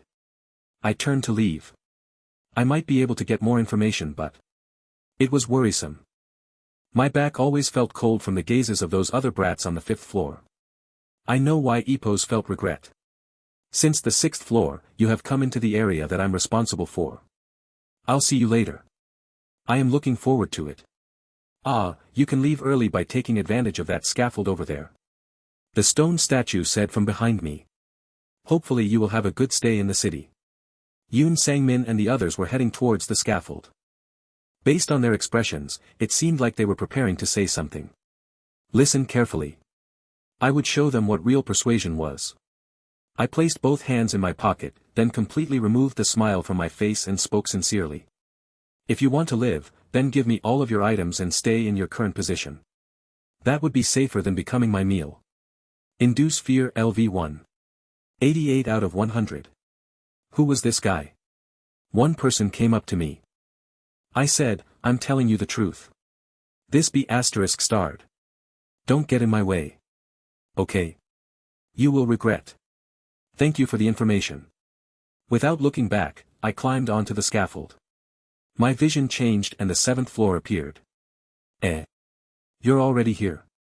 Yang Soo-jin, who welcomed me, was a bloody mess. Eyes.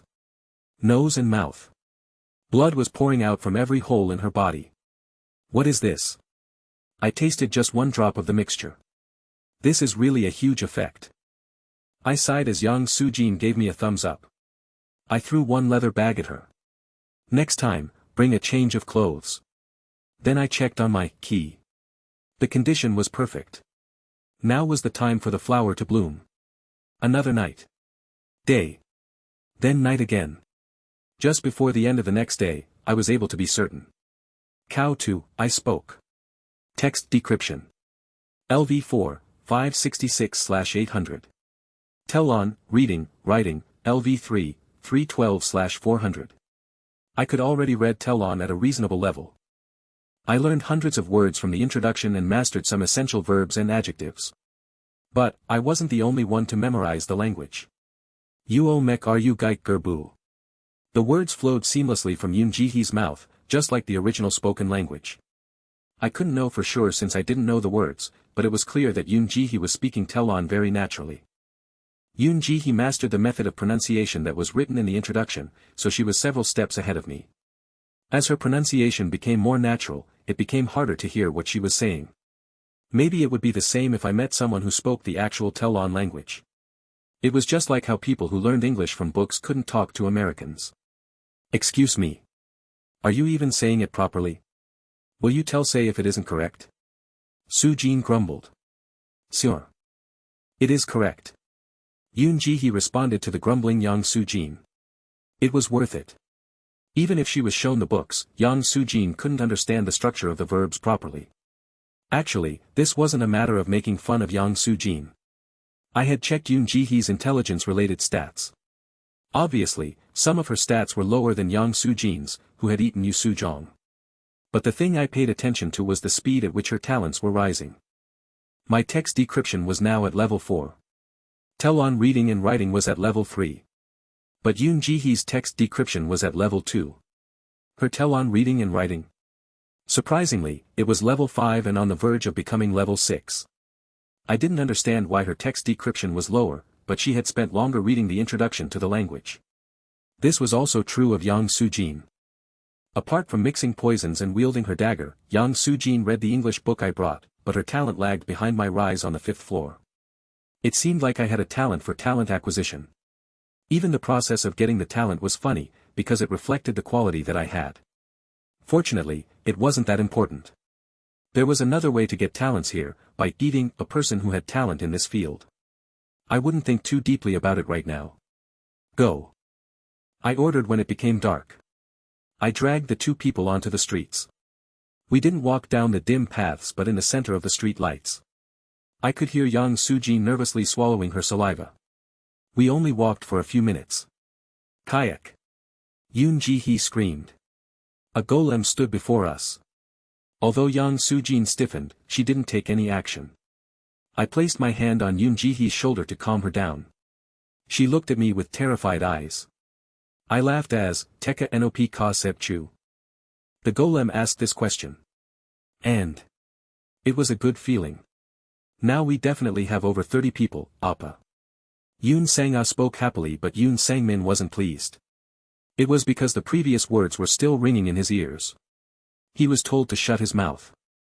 He was hiding stupidity behind his image. Those were the words. An arrow that suddenly flew at him.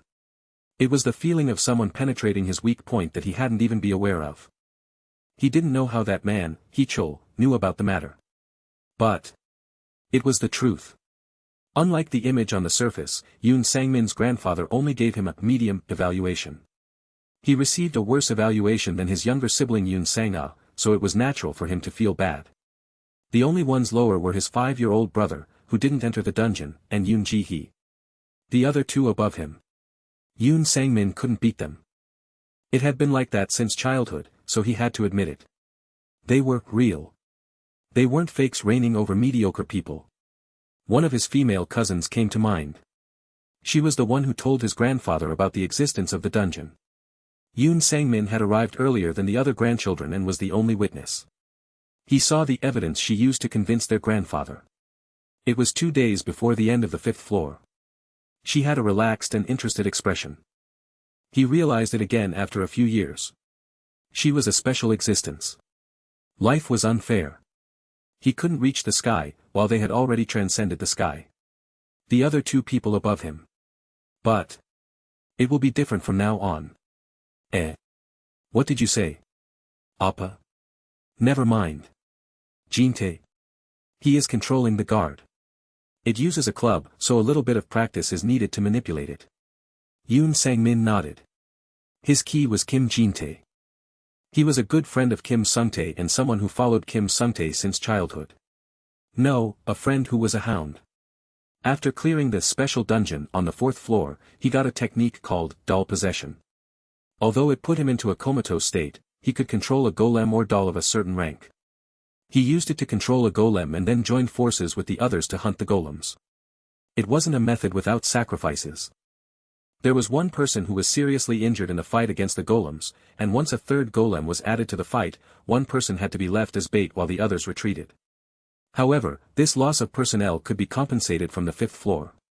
The other groups couldn't catch the locusts or golems and tore their tickets one by one, so it wasn't hard to obtain them. Sang-min Hyung. Kim Sung-tae came up with 12 tickets. They were the tickets of the group members who joined this time. This was the condition that Yoon Sang-min gave to those who wanted to join. There is no need to sacrifice items or your lives. If you want to come with me, then hand me all the tickets you have and follow me. As a result, he had accumulated approximately 60 tickets. Those idiots seemed to be unaware, but these tickets would be precious from now on. They had already stayed on the 7th floor for more than 2 days. Tickets were the only means of securing food, supplies and safety. It might not be as good as items or lives right now, but in the end, Yoon Sang-min would be able to reign if he had the tickets. I will remain until the end and become the successor. As that man said, he was no different from someone pretending to be a genius. Based on his chaebol background, he was able to get followers like Kim Sung-tae and Kim Jin-tae. There was only one sky. Yoon Sang-min was a strong leader. Someday, he would be able to beat that sky. The dungeon would make this possible, even if he wasn't as perfect as his other 2 cousins. Now he had 60 tickets in his hands and things were just starting. The knowledge of the power of the guards had already been gathered in abundance. Due to a considerable number of guards being hunted, there wouldn't be many guards that would pass by tonight. Someone is coming. Yoon Sang-min stood up as he received the report he heard outside the building. After going to the 5th floor several times, he realized that almost all of the groups on the 7th floor had joined him or died. There was only one group left. It was like he expected. 3 people. Yoon Ji-hee, a man, and a female in her late teens. I never told you my location. Yet you managed to come. However, in the process, there must have been a severe loss of manpower. There were only 3 of them left. Even if Kim Jin-tae didn't borrow the golem's power, he now had dozens of people to suppress them. I won't ask you to give me your items or your lives. Do you have any tickets? I will allow you to join if you give all of them to me. Hey, Appa. Yoon Sang-ah approached and knocked on Yoon Sang-min's back. Can't we just take it? She was smiling but she seemed unhappy. Of course, Yoon Sang-min wouldn't spare them even if he had the tickets. Even though Hee-chul was trouble, he was a person with great combat power, so Yoon Sang-min would be able to make great progress if he killed him. The day is cold. The golems might come. It is better to make a decision quickly. The man, Hee-chul, walked forward with the 2 people. Then he looked at the golem behind Yoon Sang-min. You can control this. Didn't I tell you? I have a talented person. Besides, look at these people. It is the power of cooperation that can't be achieved through violence. Hee-chul nodded and placed his hands in his pocket. Victory. Feeling excited, Yoon Sang-min held out his hand before the other could pull out the tickets. But what came out of Hee-chul's pocket wasn't an item. It wasn't something that could be passed over. A fist. The fist stopped just in front of Yoon Sang-min's face. Indeed. You don't have the talent for a poker face. I was right. The man said. His face was distorted in anger, but Yoon Sang-min had enough sense to move back. In a voice that had no volume control, he ordered Kim Jin-tae who controlled the golem. Catch him. Kim Jin-tae moved immediately. He was used to controlling the golem for 2 days already. The golem quickly flew towards Hee-chul. Kwang. There was the sound of stone hitting stone. People noticed the sound and carefully looked. It was another golem. It came from the direction of Hee-chul's party and held a club. This, did the woman with Hee-chul have the capability to control the golem? It didn't matter. Yoon Sang-min calmed himself. Even if they each had a golem, Yoon Sang-min had dozens of allies. Before Yoon Sang-min could give any instructions, Kim Sung-tae was already leading the others into combat postures. Give it up. Hey. There are a lot of you. Hee-chul said as he looked at all the people who came out of the building. This was it. At that moment, Yoon Sang-min stiffened. Now the sight of Hee-chul was remarkably similar to his female cousin that he saw before. It was the atmosphere, rather than the outward appearance. What the? Come to think of it, Yoon Sang-min hadn't focused on the words that came from the mouth of the golem. Teka nop ka sep chu. Do you need help, citizens?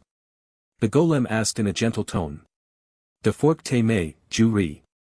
It was asking the man. Hee-chul replied with a pretty awkward pronunciation. And she, Yoon Ji-hee who was Hee-chul's key, responded as the controller. Ri iui yu ki de grifeb. Catch all the barbarians threatening us. It was a neat pronunciation and accent. Yoon Sang-min realized with irritation. It wasn't He-chul, but Yoon Ji-hee who resembled his cousin. Her face was filled with confidence. The atmosphere was exactly the same. Something he wanted but always failed at. The atmosphere of a genius was absolutely impossible for him to reach. She was the same type of human. Yoon Sang-min's eyes shook. In the darkness, 200 golems had surrounded them without a sound. Then they faithfully followed the words of the citizen. Citizen. How can I help you? That was the question that the golems always asked before they struck. Although I didn't see it myself, most people would have either replied in Korean or ran away.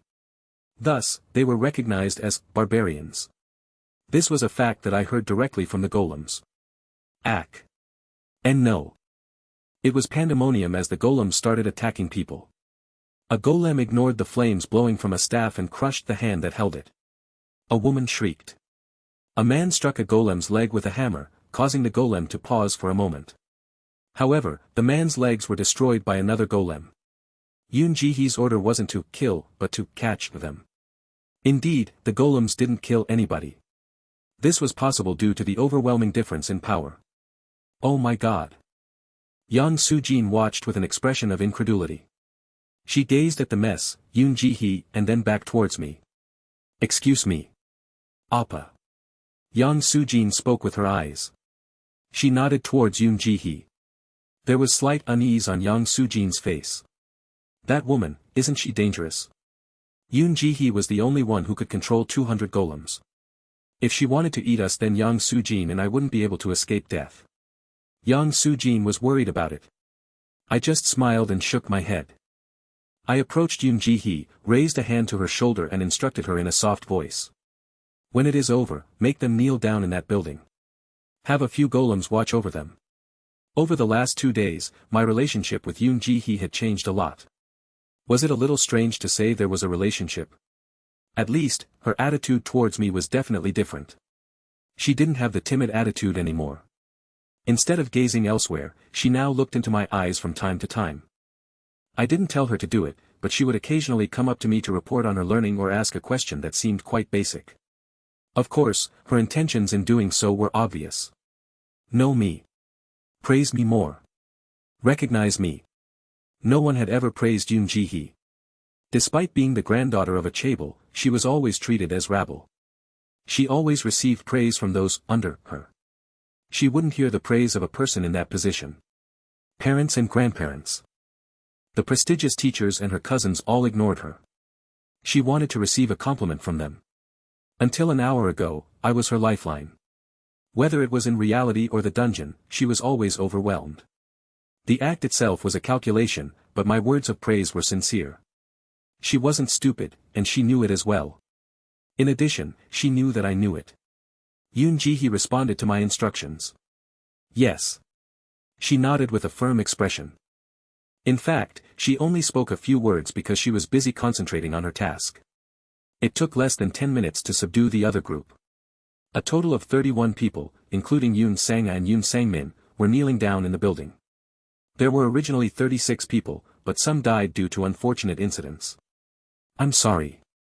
I should have given my orders more carefully. Don't blame yourself. This is good enough. I counted the ratio of males and females. Out of 31 people, 9 were females. There were 22 males. I will eat the men. The females will be handed over to Ji-hee. I think that men and women will have talents that suit their respective genders well. This was obvious to Yoon Ji-hee. Yoon Ji-hee nodded. She didn't show any signs of resentment for being unfairly deprived. Rather, she was surprised at the share she was given. HRMM. I looked towards Yang Soo-jin and smiled. What? She asked. Looking at this situation, Yang Soo-jin didn't do anything but, in my case, there was a clear justification in eating more of the profits. Still. Should there be some distribution to you? If Ji-hee is willing, then it would be good to divide your share with Soo-jin. Yoon Ji-hee nodded a few times before I finished speaking. Yes, I will. It felt like it was her own decision, rather than her paying attention to my reaction. It wasn't a bad thing. Yang Soo-jin approached me and whispered in a puzzled voice. What is this? Don't you like it? She is giving it freely. No. Until 1 hour ago, Yoon Ji-hee was just excess baggage to Yang Soo-jin. That excess baggage suddenly became the core of the 7th floor. Even though pride is important, it is useless in front of everything else. Well, let's split it in two. His experience for persuasion seemed to rise a little bit. I didn't intend to intervene directly, but... Don't do this, Uni. Please. I looked back to see Yoon Sang on her knees before Yoon Ji-hee. She was begging with a face full of tears and a runny nose. I'll apologize, huh? I really didn't know what I was doing. I apologize for the whole thing. That, we are still family. Yes. I really don't want it to end here, I don't want it. Uni, please. Please, if she was an ordinary person, then it would already be too late. I would have yelled, bad girl, but Yoon Ji-hee just looked down with a miserable expression. I approached her from behind. She turned to me. That. How? If you want her to live, then I will allow it. I said, despite it being contrary to my thoughts. Still. Are you sure? Like I said, didn't I entrust the females to Yoon Ji-hee? The method of disposing of them is up to you. Hope flashed through Yoon Sang-a's eyes. I continued speaking. But if I had to add my personal opinion, remember the words and actions that this person did to Ji-hee not long ago. Honestly, humans don't change that much. Ji-hee's mind will simply become easier. That is it. Of course, Ji-hee's autonomy is what matters most. Unfortunately, I can't insert my intentions. I want you to make a choice that you can accept. Yoon Ji-hee's mood changed subtly. I said it. She had autonomy. What choice would she make? There was no way to figure out what Yoon Ji-hee, who was timid, would choose. Moreover, her complicated relationship with her cousins made it hard to decide if she would kill them or not. It wasn't hesitation that filled her eyes now. She made a decision, so it was filled with the intent to act. She desperately made a decision. After coming to a conclusion, there was a slight chill in her eyes as she watched her cousin. Uni. Do you remember? The winter vacation in high school. What did you say to my friends who visited South Korea? I was immature at that time. Uni. You know. I seriously. Shut up. Squash. Yoon Ji-hee slapped Yoon Sang-a's cheek. Tears flowed down from Yoon Ji-hee's eyes. She could barely speak properly as she let out all the things that had piled up in the meantime. It was just like the bullies commonly seen in dramas, or even worse. I wasn't the one who tapped on the shoulder of the agitated Yoon Ji-hee. It was Yang Soo-jin. Can I help? Yes. A hit like that isn't really good. Watch. There was no need for my intervention, so I turned away. I stood in front of one of the golems outside the building. Due to Yoon Ji-hee's instructions, they recognized me as a civilized person. I wanted to try an experiment. I picked up a broken sidewalk block and scratched some letters on it. I wasn't sure with speaking or listening, but I was quite used to reading and writing. I wrote the following words to the golem. I can't speak or listen. Would it be possible to talk in writing? I didn't expect it, but the statue responded to the words. That's right. To my surprise, it used a slate as a notepad. The letters were small and neat like a person had written it. The monsters during the day, can you handle them? That's right. Why haven't you handled them so far? Because there are no citizens. No. Even if it is an act to protect the citizens, we can't move during the day without any instructions. This is because there is room to be exploited as a weapon. The purpose of this question was because I didn't think the right method was to force the power from the golems. If the locusts could be eradicated, then the device would be able to receive pure sunlight after the building's roof was opened. The locusts lay their eggs deep in rocks. So once a year, we receive orders to work. From the citizens of this place? That's right. Where did they go? It was a question of pure curiosity. Unlike the other questions, the golem took a long time to reply. It seemed like the machine was running through some difficult answers. The moment that the golem was about to reply. Appa. I turned my head. Yoon Ji-hee and Yang Soo-jin were covered with blood. We have finished. I looked at Yoon Ji-hee. Was it due to the shock from the murder? She was shaking a little bit, but I didn't see any pain or guilt on her face. There was only one thing she needed right now. Well done. That was a difficult decision and you handled it very neatly. You have more determination than I thought. This Uni, she learns very fast. I wouldn't ask what Yujihi had learned. I told Yunjihi about my communication with the golem. I told her to instruct the golems to hunt the locusts once it was daytime. It was just a guess, but I felt like there was something more behind the eradication of the locusts. I went back into the building in order to finish off my share. Indeed. The violent trail of the 2 women was still left behind. Compared to the other 8 women who died quite painlessly, Yun Sang-a's body. No, I wouldn't say it. I smelt urine from the 21 men still kneeling. Don't worry. I don't have any personal feelings towards you. If you place your head on the floor, I promise that I will try to finish this as painlessly as possible. Come to think of it, my word sounded quite bloody in its own way. However, I was becoming more and more used to killing inside the dungeon. My spirit was focused. The line in the dungeon and the line in reality. If I kept going on, I had to maintain these lines or else I would become a monster. Bam! Bam! Bam bam! One by one, I killed them with as little pain as possible. I ignored the words that popped up, to the point of hurting my eyes, as I took 21 lives one by one. Although it wasn't intended, the last person remaining was Yun Sang-min. I'm sorry. No. Strangely, I don't really care. He had a detached expression on his face. He would have seen his sister do in a dreadful manner. Even if it wasn't you, I think that I would eventually meet my end here. The world is wide. A life without greed. That might be okay. As you said, it might be just right for a person like me. There were tears in his eyes as he spoke. I understood it to a certain extent. We were the same type of people, and there was no guarantee that anything positive could be gained from this. I knew it through experience. No matter how I tried to mentally heal myself, the bitterness echoed deep in my heart. I wondered why I was here. Why couldn't I go up higher? Bam! I finished off Yun Sang-min. From behind me, I could hear footsteps as Yoon Ji-hee and Yang Soo-jin walked in. As I turned my head, I could see that the outside was already becoming brighter. I needed to collect the items. Money and tickets. I looked at the 2 women to command them, but wasn't able to say anything. It was because the 2 females were looking at me with expressions of severe shock. I immediately looked behind me, but there was nothing. I could only see the corpses. Why? Burst. From my mouth, blood flowed down like a waterfall. It was my blood. Then I realized something, the blood was even flowing from my eyes and nose. Crunch. Ugh. Appa. It felt like something invisible was holding me as my bones and muscles twitched and twisted. My right arm stretched and bent at an impossible angle. Among my cracking skin, there was blood as well as a dark black liquid. Yang Soo-jin ran over and barely supported my collapsing body. What do I do? Just hold on. Appa.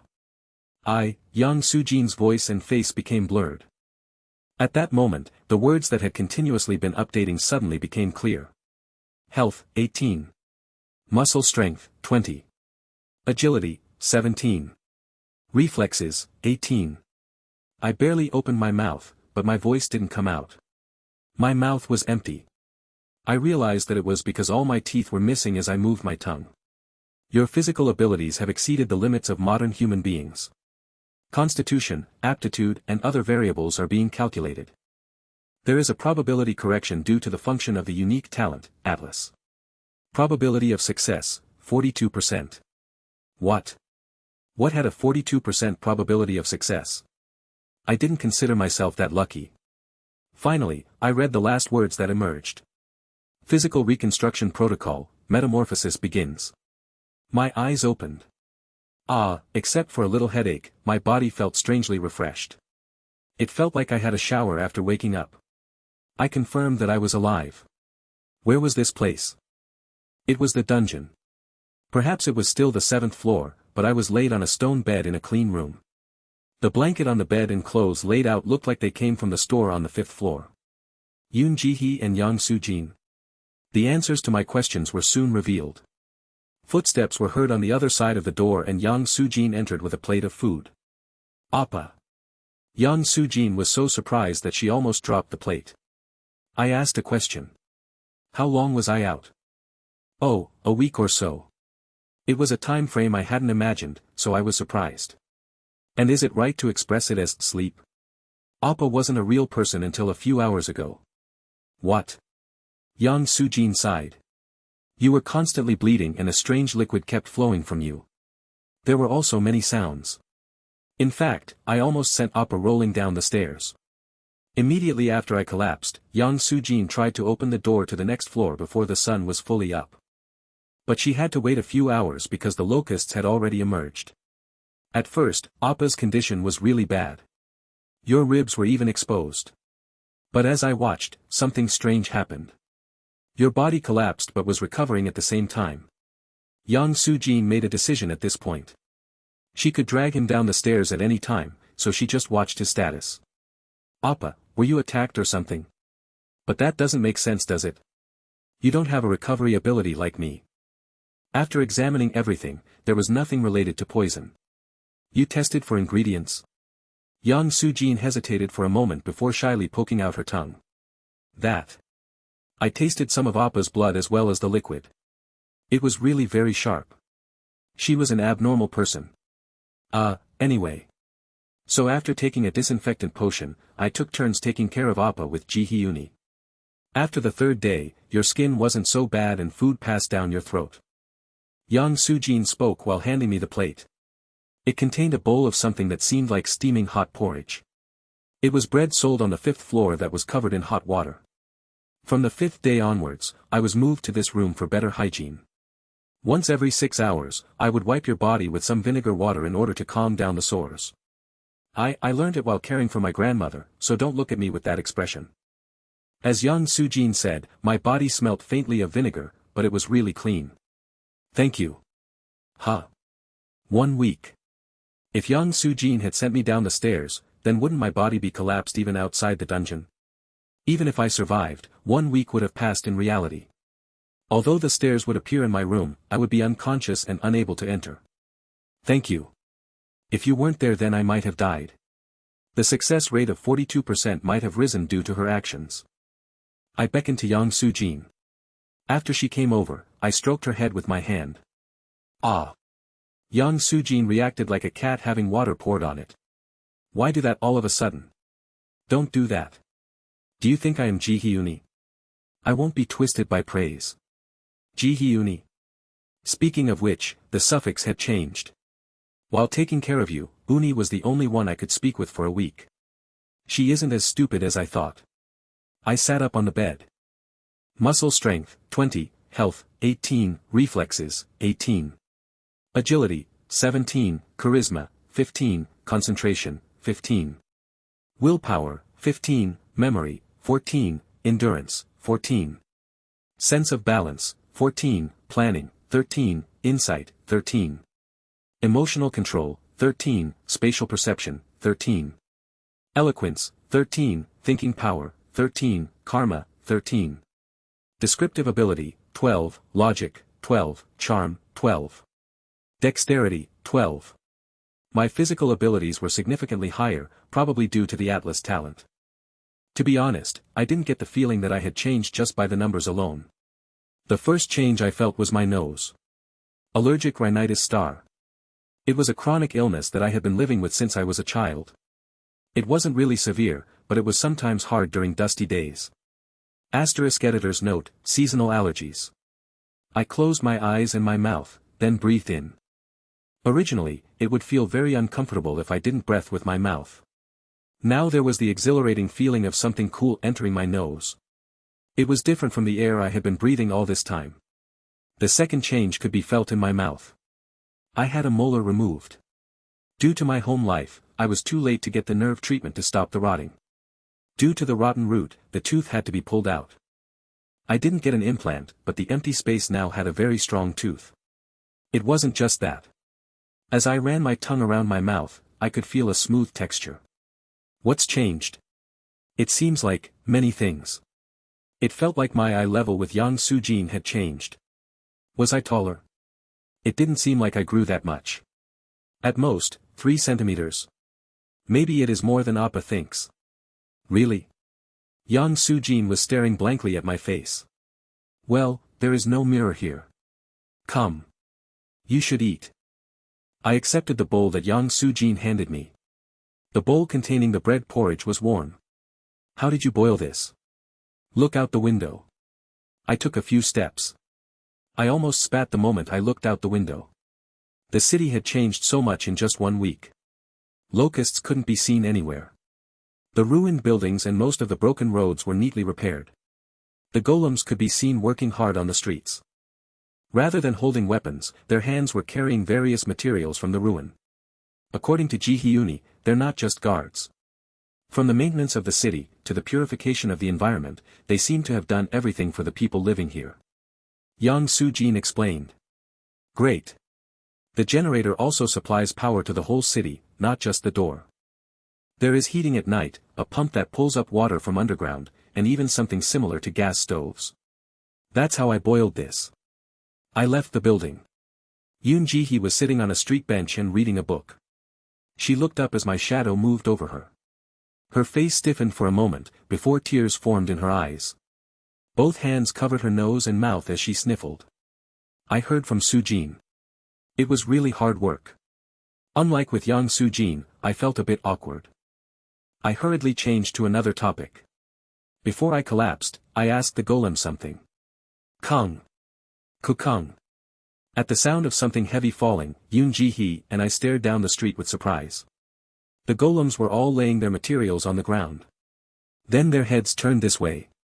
Were they looking at me? Soon, the golems headed this way. It wasn't just the golems near here. In an instant, more than 100 golems were flocking to my side. The confused Yoon Ji-hee shouted something to the golems, but they didn't even pretend to listen. Go inside the building. Huh. But there is no need to be scared.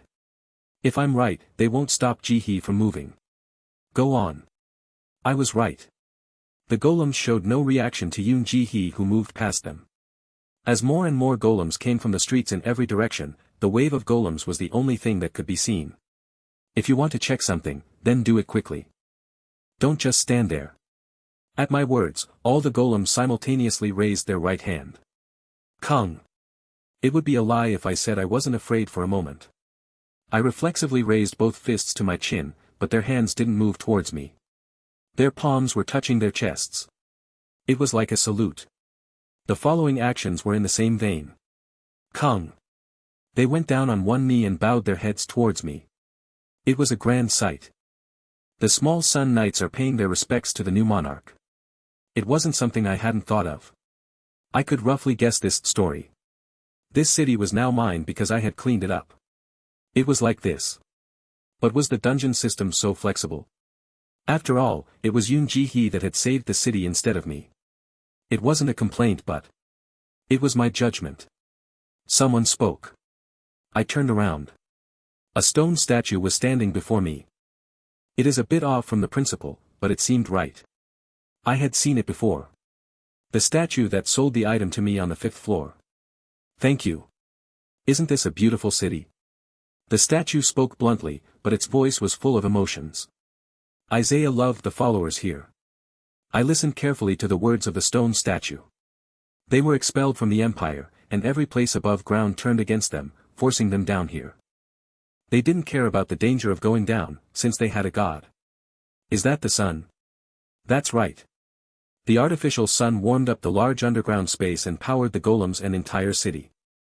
I didn't know the details, but it was something that modern science couldn't do. They were a proud people to Isaiah. Although they were dependent on the sun, they didn't settle for reality. Dozens of seeds were grown in suitable soil and they created sophisticated devices powered by the sun. I once again looked at the golems. The gods are those who live off of the dreams of their believers. The citizens here were always dreaming as they continued to make progress. Thanks to them, Isaiah was able to become a god strong enough that he wasn't ashamed in front of other gods. Until they left here. I said. The stone statue gazed at me. If it had a facial expression, then I think it would look surprised. How did I know? The city was simply ruined. If it was destroyed by an invasion, then the golems would be smashed and the damage would be worse. I see. So why did they leave here? I asked the question that I had previously asked the golem. They didn't need it anymore. The city they built, the sun, their temples, their desires. Since the day that the gods were abandoned by their followers, they weren't called gods anymore. Desires. Something was a little strange. It was like all desire had been wiped from the group. Still, I knew one thing. There was a god called Isaiah. I spoke for too long. Anyway, the important thing is that you are the new owner of this place. The territories and facilities of Talia belong to you. You can amend the laws in Talia and have obtained citizenship rights. The Small Sun Knights will place your commands as the top priority. You can modify the behavioral rules of the Small Sun Knights. The spatial coordinates of city, Talia has been marked. I wanted to ask, this is the 7th floor, right? If I go down the stairs, then I won't be able to come back here. That's right.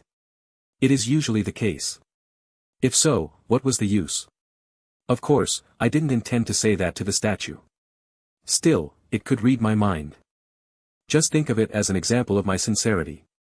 It has been a really long time since I've seen the city look like this. I'd like to do much more, but this much is the extent of it. I don't want to lose it. Actually, I was a bit thrilled when I became a monarch. The statue laughed. Isaiah the sun god acknowledges you as the monarch of Talia. Isaiah the sun god thanks you. Is this really helpful? Unfortunately, yes. Isaiah laughed at me. The stone statue felt like a threat, but in that moment, I felt no nervousness at all. And I wanted to stay on the 7th floor for a longer time. I wanted to stay as long as possible to read books and raise my talents. But the unexpected obstacle was money. I had consumed all my money when I visited the 5th floor. It was the same with Yoon Sangmin. He bought only enough food for a few days. Then he spent the rest of his silver on return tickets. Yoon Ji-hee and Yang Soo-jin spent the week living on what little money was remaining and bought supplies to help me. Originally, I wasn't planning to convey it directly, but it will be a few days before you enter the 8th floor. Isaiah said before I went down the stairs. It is a type of motivation. It is to take away the burden of going to this place every day at midnight, and to give you time to realize the abilities you have obtained. Can't you tell me more? I selfishly asked. In fact, he told a story but left the questions I wanted to ask without any explanations. Isaiah laughed once again. That's right. Then he disappeared from sight. What is that? I grumbled while Yang Soo-jin headed towards the stairs first. In fact, she and Yoon Ji-hee had ran out of food 2 days ago. The little bit of food was left for me, and I had eaten the last piece of bread. By the way, Appa, be sure to look in the mirror when you get back. Understand? What? Yang Soo-jin had already disappeared down the stairs by the time I asked. Yoon Ji-hee nodded shyly towards me before also disappearing. I didn't go down right away. Until I became hungry and thirsty, I checked how much my body had changed and practiced controlling my strength. 7th floor cleared. And I drank a glass of water as soon as I got up. I wanted a shower with hot water. I quickly took off my clothes and entered the bathroom. I was just about to walk through the door of the shower. Chuck. Something gently hit one side of my thigh. I looked down. It was the culprit. What? You know. The male companion. I guess. Every male has that one friend below. It was swaying and hitting my thigh. There was nothing wrong with this itself. The problem was that it was in a non-combat state. No, in the first place. This was my friend, right? I checked my friend with trembling hands. No. However I looked, this wasn't my friend. It was a friend I was intimate with, so naturally I knew the dimensions better than anyone else. In a battle state. Even though it was this much larger. No, just the color alone. I couldn't keep my gaze from wandering below as I entered the shower. I was so busy worrying that I forgot about the boiler and cold water gushed out. I jumped forward with surprise. Until then, I had no idea. Why had Yang Soo-jin asked me to look in the mirror? I was so surprised that I forgot about the coolness of the cold water. I thought I had finished the investigation of my changed body on the 7th floor. That wasn't all of it. I stared at the person in the mirror and muttered grimly. Who are you? It was clearly my face in the mirror. At least, the features were clearly mine. It was still my eyes, nose and mouth. The whole face was a familiar face that I'd seen thousands of times in the mirror. But there were slight differences, and those subtle differences had huge results. The height of both eyes and their distance from my nose, the degree in which the corners of my mouth drooped, the slopes of my chin and face, all of them had changed. My face was perfectly symmetrical. No imbalances could be seen.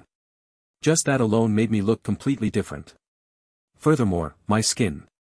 It had been hard to feel a big difference when just looking down at my body. But when I looked at my face, it was like taking out a piece of wood and replacing it with marble. The blackheads and acne scars that I had been troubled with since adolescence were gone. I raised a hand to my cheek and felt the texture of hard-boiled eggs. It was like peeling off the exterior to reveal the completely moist inside. There was a smooth elasticity. My eyes moved down. This wasn't the first time that my muscles had swelled up and hardened. I was able to see my forearms and chest getting bigger as my muscle strength became higher. But now the shape had altered. My chest and abs were neatly symmetrical with my shoulders. Further down, my friend was still in a non-combat state. I regained my spirit. I hurried and washed my body. I had been looking at myself for almost an hour. It couldn't be like this. I hadn't finished studying for the liberal arts exam that was tomorrow. There were also a few books that I needed to borrow from the library. I took out a t-shirt and pants. Then. Sick. There was a ripping sound as the t-shirt couldn't withstand the pressure. My clothes didn't fit, my shoulders were wider than the t-shirt, my pants were too tight at the waist and way too short, revealing my ankles. The coat was the worst. If it had fit, then I could somewhat use it to cover for everything else, but I couldn't get my shoulders into it either. Did I have to buy new clothes? I ended up wearing stretchy sportswear as I checked the mirror. Fortunately, it didn't look too strange. D***mn. After drying my hair, it became completely like a chestnut burr. This couldn't be left alone. And downtown, near the university. Kim Sung-yi, the lead hairdresser of the St. Pierre hair shop, was drinking a cup of coffee at the counter next to the receptionist. Even though it was early on a weekday, females who finished their exams early would soon be looking for a hair salon to change their mood. After lunch, she would probably be held hostage by customers for the rest of the day. Should I just have an early lunch? A sandwich, just as she was thinking that. The door opened. A man entered the beauty salon. Welcome, Kim Sung-yi swallowed her breath. The man looked pretty messy at first sight. His shaggy hair reminded her of a prisoner from the Joseon period. The worn-out sweatshirt and pants revealed his wrists and ankles. However, his face ended the mess. It wasn't a completely handsome face, nor the Western face that had become popular in the 21st century. It was more perfect than beautiful. Clean skin. Perfectly symmetrical facial features and body features that couldn't be hidden by the loose sportswear. Are you looking for the boss? Nope. The man responded in a tremulous voice. I'm here to get my hair cut. Do you have someone who is in charge of? It's my first time here. So, you don't have a particular person in mind? No. Anyone will do. Anyone. The man speaking, Hee-chul, looked around the beauty salon. It was like he was evaluating the grade of the beauty salon. I am overreacting. Kim Sung thought. Either way, he was just a young man. He wouldn't worry too much about his appearance. When Hee-chul came out to buy clothes, he saw the beauty salon. However, the atmosphere was too luxurious. He was also the only male. In addition, such a beggar-like appearance. Hee-chul's heart beat quickly at the sight. I just went anywhere. Hee-chul sighed deeply as he thought of the 7,001 male specialty hairdressers that he normally went to. The two females thought he was sighing for a different reason. Does he not like it here? The boss looked at Kim Sung-yi. Kim Sung-yi looked back at her boss. Of course she knew, this was the only break she would be able to have today. In addition, there were two other hairdressers who were free. But this was a matter that involved the shop's pride. Sung-yi. Please. The boss conveyed these words to Kim Sung-yi using her eyes. Kim Sung-yi nodded with a determined face. Can you come this way? She was certain as she led him to a seat. The feeling coming from this person wasn't just because of his face. Was it charisma? Aura? Kim Sung-yi had spent her apprenticeship in Apgujeong. It was a place where she had quite a few celebrity customers. That's why Kim Sung-yi was sensitive to this feeling. When she saw famous actors, she could see the same halo surrounding them. It wasn't just because of his looks. In the entertainment industry, the successful ones had a similar aura. Her old boss called it class. He might be a famous model. He might have been taking a concept photo. The sports clothes might be a drastic attempt at trendy fashion. How do you want? Omo. She felt a gentle softness flowing through her fingers as she raised her hand to the man's hair. It was like touching silk. Even though the man's hair was short, the texture was something that couldn't be felt just from a day or two of hair care. Scalp, look at the scalp. Even a scalp that had just been washed wouldn't be so clean. Despite the mess, the man's hair wasn't matted. Obviously, this man was part of the industry. Why are you looking like that? The man asked. No. Do you have a style that you want? Just make it neat. Yes. Give me a haircut that is as neat as possible. That's all. This was. He seemed like someone who had never been to a beauty salon before. While Kim Sung-yi was in turmoil, Hee-chul saw a discount guide on the side of the mirror. What? A 20% discount in winter. A cut is 40,000 won. It seemed like he had chosen the wrong store. The most expensive cut that Hee-chul had ever experienced was 25,000 won. The outside of this salon looked expensive, but he thought it would only be up to that amount. It might have been different if he knew a while ago, but he couldn't get up now that he was already sitting down. Phew. Hee-chul gave a deep sigh. That sigh was misinterpreted and sharply pierced Kim Sung-yi's lungs. Was he laughing at her? Oh, okay. She wouldn't hesitate any longer. Yes. She was Kim Sung-yi. She had an interest in the beauty industry since her childhood. Her efforts paid off, and she became recognized as a top hairdresser by her mid-20s. Will I be intimidated by this atmosphere? She gave a small snort. The hand holding her scissors was tense. She didn't know what this person wanted, but she would show him more than he could imagine. In the 30 minutes that followed, Kim Sung-yi poured out all the dreams, efforts, and passion that she had accumulated for nearly a decade. Later, this scene would be her most memorable memory in her entire career. A cut that was comparable to 400,000 won, not 40,000 won. Hee-chul regretfully used his credit card for the first time before leaving. Exactly 10 minutes later, the male clerk in the nearby outlet store was going through a situation not that much different from Kim Sung-yi. And I couldn't think about the money that I spent. My head. It didn't seem worth 40,000 won.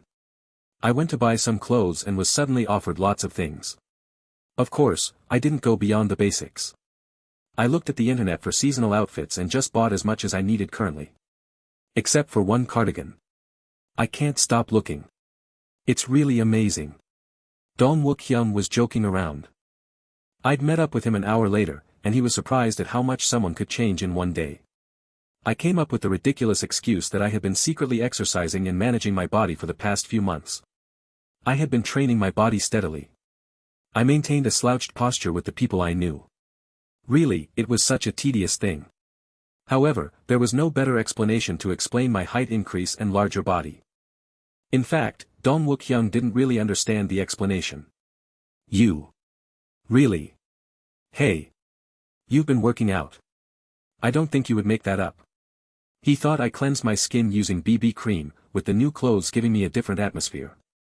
In fact, what could he do even if he didn't believe it?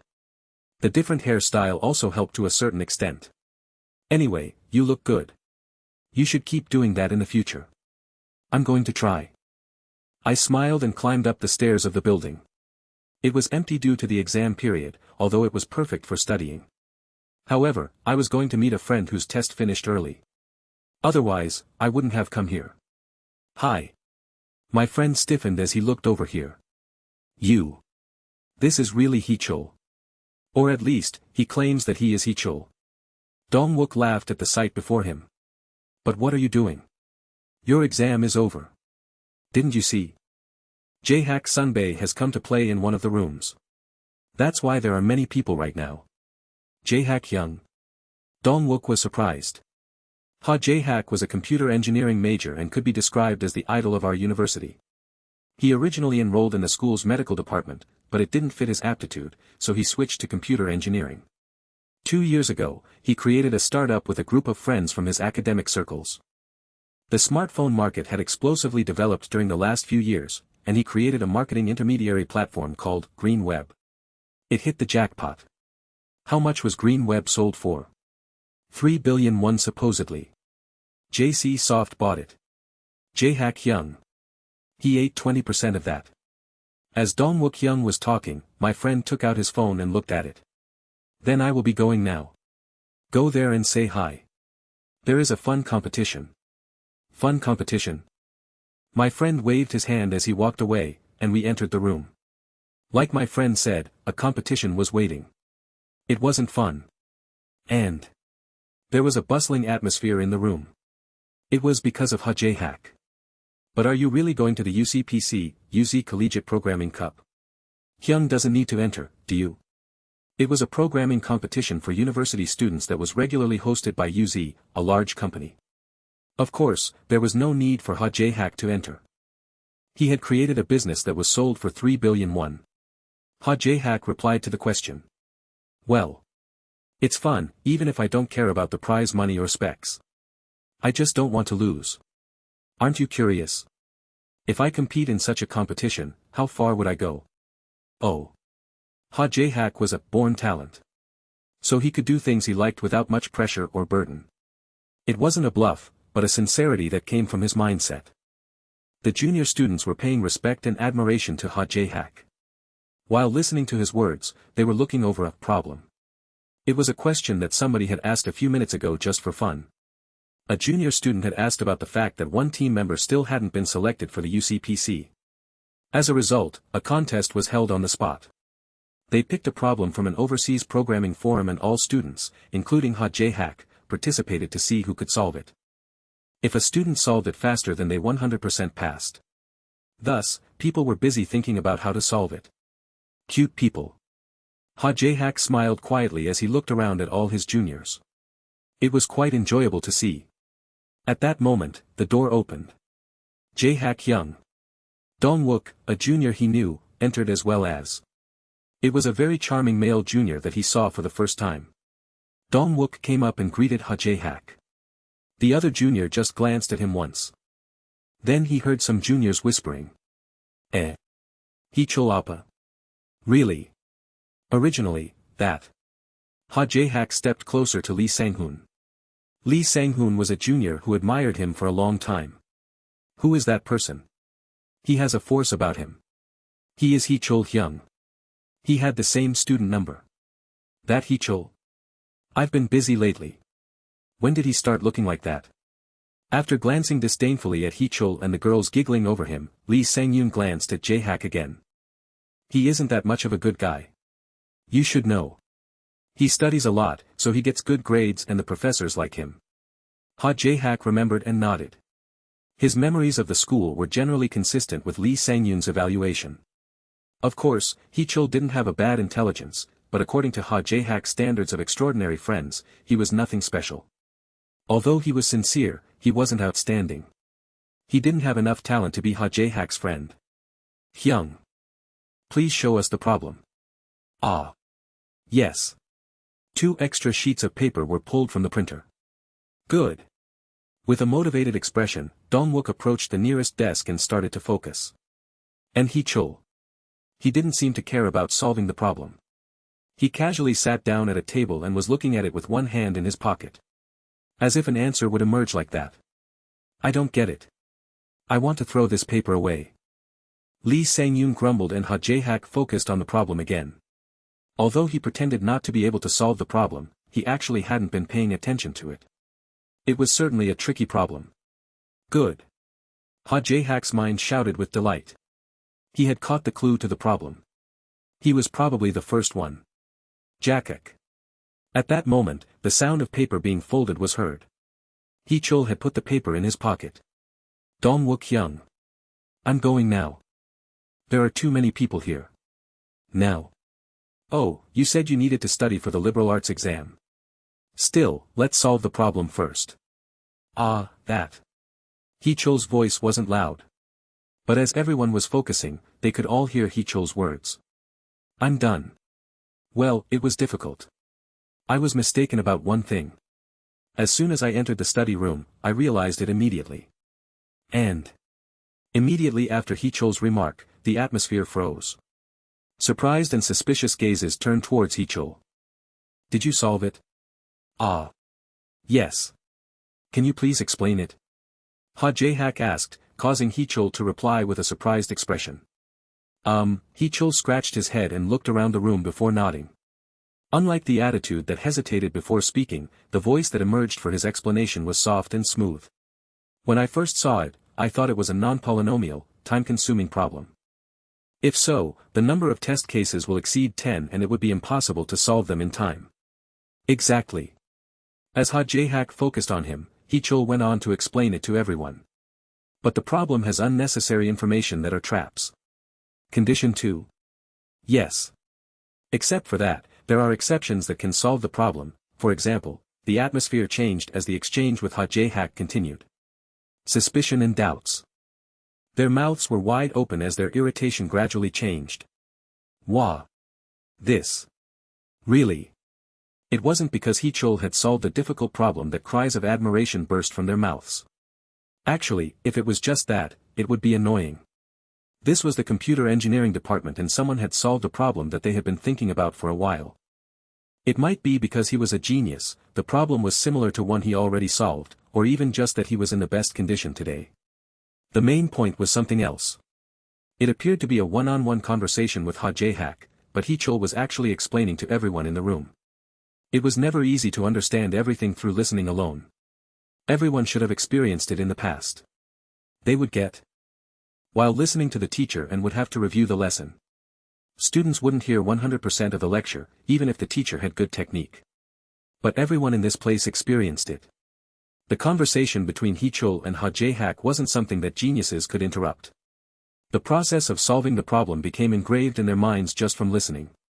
It was far more impressive than someone solving the problem first. Why? Was it due to Hichul's changed atmosphere? They couldn't say it, but was it because his voice and aura made them listen? Maybe even Hichul didn't know the reason. It was often said that geniuses couldn't be good leaders. That saying wasn't 100% wrong. Those born with talent often wouldn't be able to understand the perspective of those born without it. Their ways of thinking were so different that they needed to put effort into understanding each other. A person who did it would be called a great educator or leader. But regarding this point, Hichul didn't have to try. He wasn't a genius.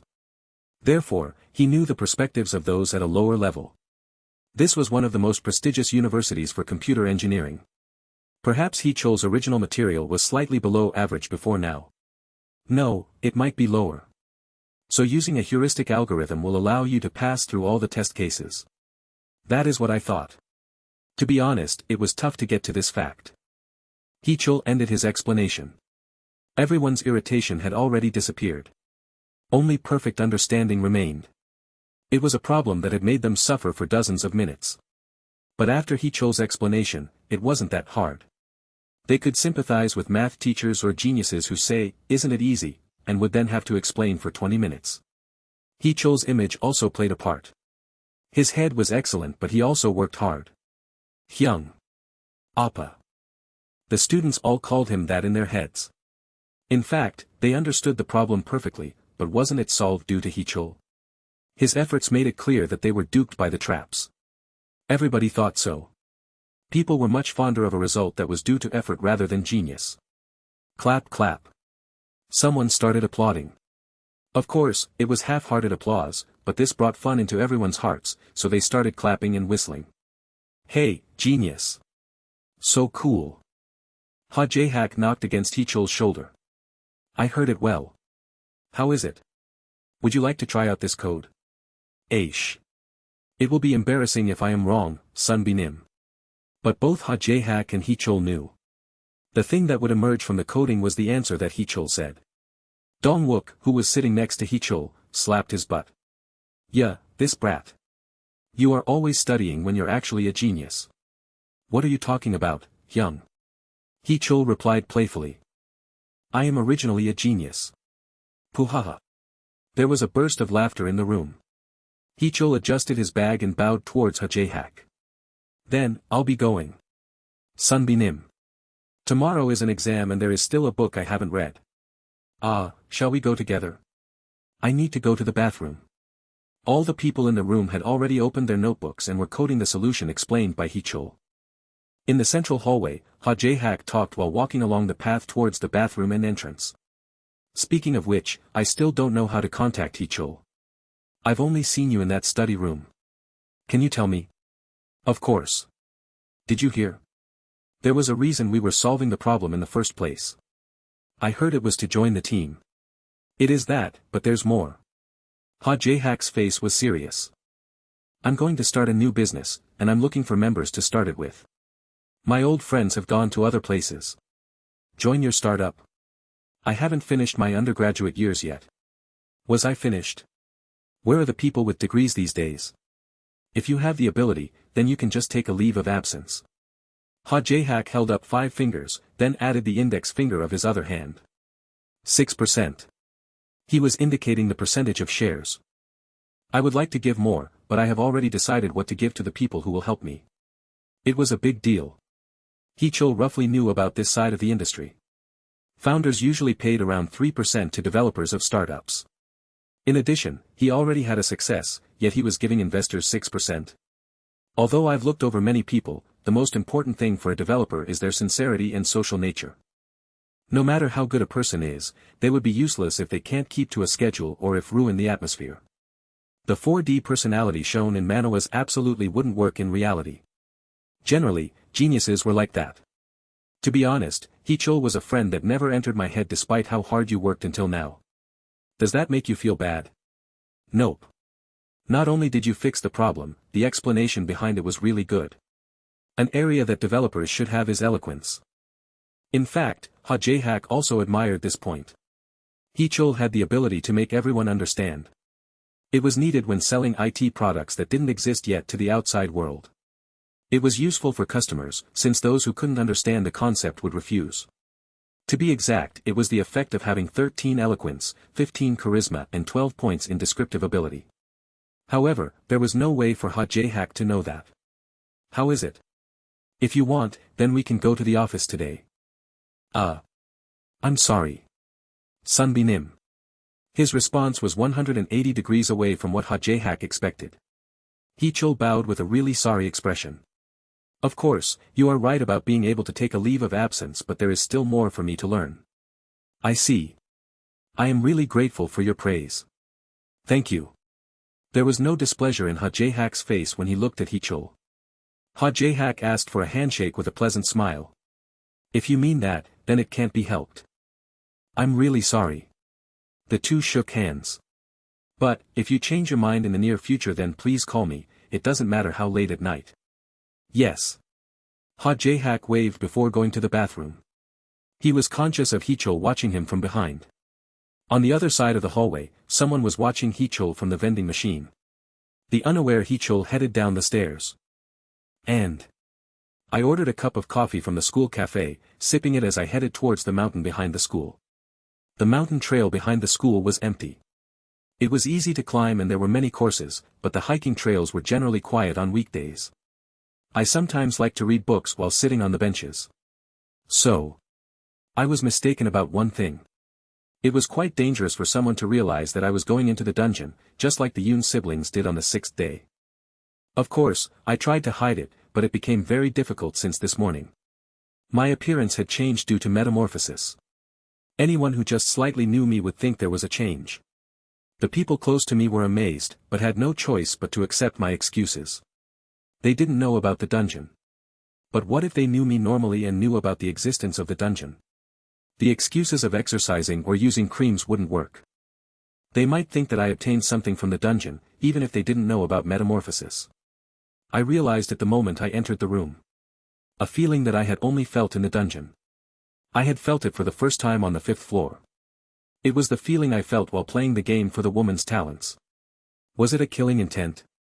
I could feel it even as I cleared on the 6th and 7th floors. Perhaps my intuition had improved in the dungeon. I had felt it when entering the room, a vivid killing intent that I had never experienced before in reality. Was it because of metamorphosis? Someone knew I was in the dungeon. I didn't know why, but they were pouring hatred towards me. This wasn't the dungeon, but reality. Right now. I had to confess that I was quite confused. That person couldn't do anything when there was a crowd. I hadn't thought about solving the problem when I first received it. But then I thought of something. If I didn't resolve it as soon as possible, then I didn't know what would happen later. I realized that the problem in my hand was the answer. There wasn't a single climber on the mountain. I threw my books and bags down and sat on the floor. I drank the coffee and waited. I had done everything. It was difficult. I instantly felt the hatred towards me becoming more intense. I guess I was right. The person hated me because they were jealous. While everyone's mood had improved due to my explanation, their hatred had become thicker. In fact, it was likely that they knew the answer. A person who entered the dungeon wouldn't have much difficulty with it. They had been conceited. Then I gobbled up the respect and recognition of the sunbays, and that person couldn't stand it. The killing intent was enough to move them into action straight away. Still, I have to be honest. I muttered as I held the coffee cup. Acting like that in front of everyone. Honestly, I felt really good. Maybe I felt more pleasure from showing off my talent than successfully provoking the target. I couldn't help feeling like this. I still had a long way to go. It is thanks to you. I smiled at the person who showed up. That look isn't good on you, Lee Sang-yoon. Until I specifically confirmed the killing intent, I hadn't thought that Lee Sang-yoon was the perpetrator. I disliked Lee Sang-yoon. Lee Sang-yoon also disliked me. But this wasn't a matter of emotions. It was just a matter of humiliation. I could tell just by the sour expression on his face. Regardless of the truth, some people just felt hate. In particular, those eyes aren't a joke. You are mistaken. Lee Sang-yoon wasn't an idiot. His father was the president of a venture company that led the IT boom in the 90s. The son had inherited his father's brain and showed great talent. It was a wall that caused many people to feel frustrated, including me. He had a lot of pride and couldn't easily deal with people, but he wasn't the type to be swept away by emotion and impulse. If I looked like that, then I wouldn't have come to school right away. It is just advertising that you have entered the dungeon. He said. He was holding a black cylinder in his hand. It was like he was holding a karaoke microphone. The distance between us was nearly 3 meters. It absolutely wasn't a simple weapon. It was probably a dart gun or a similar tool with a different effect. Hey! Don't even think about it. Don't be such an idiot. I cried out. So, did you come to kill me? Once you tried it, did you enjoy murdering people? A suspicion was forming in my mind, just from his expression. I could tell without asking. Surely, Lee Sang-yoon had already killed a person. This wasn't the dungeon but reality. If he didn't have experience beforehand, then he wouldn't give off such an obvious killing intent. Should I try a few more tricks? This guy was someone who could kill. I knew that Lee Sang-yoon was an explorer of the dungeon. I could also reach out and easily remember where he lived. But still, isn't this a little too daring? In my experience, the people I met on the 5th floor lived close to me in reality. The 5th floor I was on was probably the area where the explorers of my neighborhood gathered. Lee Sang-yoon lived in a pretty good area. 24 Pyong. It was a residential complex villa with more than 20 floors. It was several times bigger than the old building that I lived in. I didn't know for sure, but it was likely there were quite a few explorers there. You killed someone from the same building. What if you get caught by the police? I asked. My bet was a success. Lee Sang-yoon had an expression of dismay on his face. It was due to my increased insight. I could now read a variety of clues from a person's face. How do I know this? What else do I know?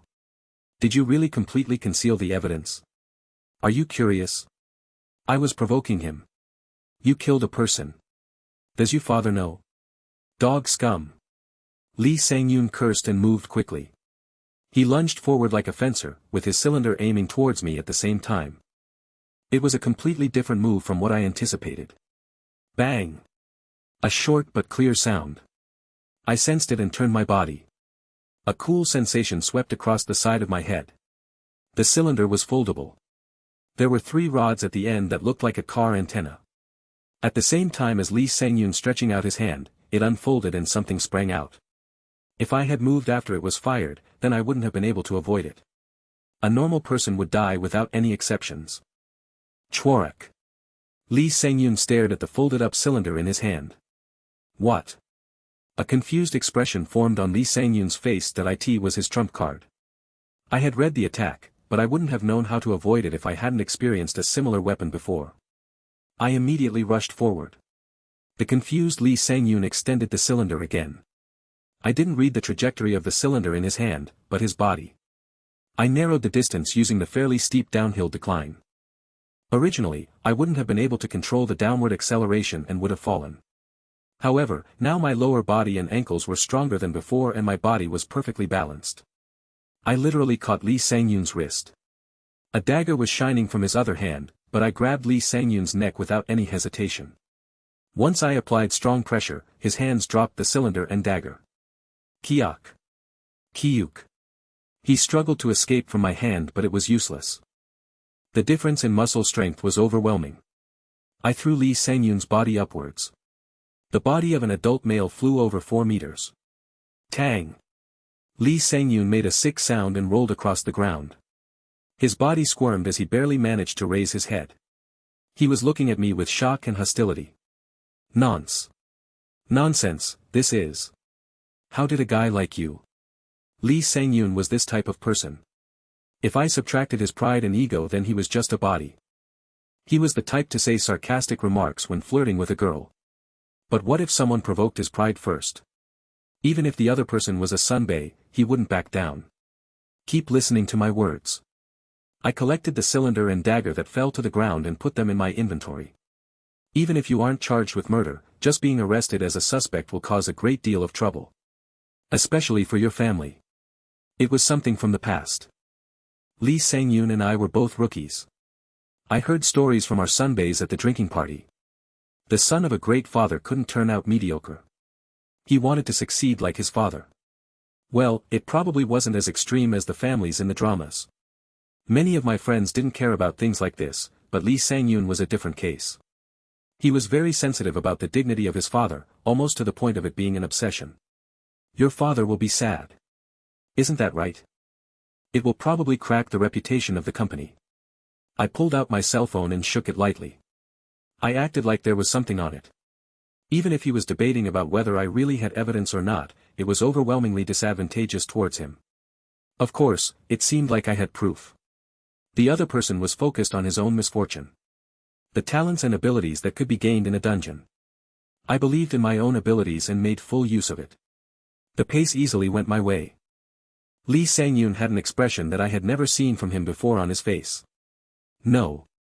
Please. I didn't even have to threaten Lee Sang-yoon's life or torture him. The hostility completely disappeared from Lee Sang-yoon's eyes and he was half sobbing. What? PL. Please. Fix your pronunciation. Please. My family. Don't do any damage to my father. I'd rather. Lee Sang-yoon closed his eyes. If I have to die, then I would rather die innocently. You can have my talents if my family. Ah. Killing a person in reality really would absorb their talents. Well, apart from that. This is a little weird. I chuckled. Giving me your death. Sang-yoon. It sounds really weird to say. Don't tell me to kill you like it isn't a bad thing. Getting caught for murder in reality was an ending several times more terrible than dying in the dungeon. I had killed over 20 people on the 7th floor. Playing in the dungeon had no penalty. Why would I challenge the 21st century police just to kill one person? Besides, it is pretty crazy. Your talents will be a mental burden thanks to the real killing. Lee Sang-yoon's body shook with humiliation. So. On the one hand, I am curious. What were you thinking when you committed a real murder? Are you saying that your hands are clean? Although there is a little blood, I am not a legal killer. I leaned forward and stared into Lee Sang-yoon's eyes. Therefore. From now on, keep your mouth shut unless it is to answer my questions. If you don't want to make your father into the father of a murderer, that is. Father. The magic words caused Lee Sang-yoon to tremble. Perhaps this was Lee Sang-yoon's main point. The desire that opened the dungeon for him. An obsession that dominated a person's life. He wished to die to avoid impacting his father's reputation. As long as he thought I had a clue to drop his father into hell, Lee Sang-yoon couldn't resist me. Did you kill a person who was already out in the dungeon? Or was it in progress? Already. He was dead. How great. You must not have received any good talents. So are you hungry? What do you know? Your voice is going up, Lee Sang-yoon. I growled and Lee Sang-yoon became silent. It was the first time he felt this type of fear. Appearance. Academics.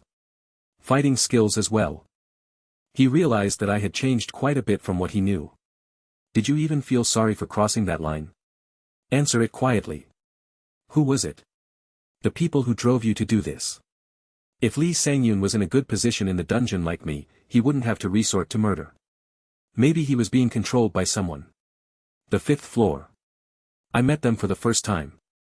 Lee Sang-yoon was on a separate 5th floor from me. But there was also the process of picking the people for the next floor. There, Lee Sang-yoon was 2nd rank. He made very stupid choices. 3rd rank. 4th rank. He made a suggestion up to 6th place. He was greedy as a leader. He thought he could control the exceptional people. But Lee Sang-yoon overlooked one thing.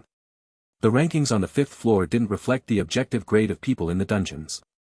The rankings would go up even if someone only had a good skill. It was just like the 2nd place person on my 6th floor. It was also the case with Lee Sang-yoon. The other 3 were all better than Lee Sang-yoon in all aspects. Rather than being the leader, he was the dead weight during the entire battle.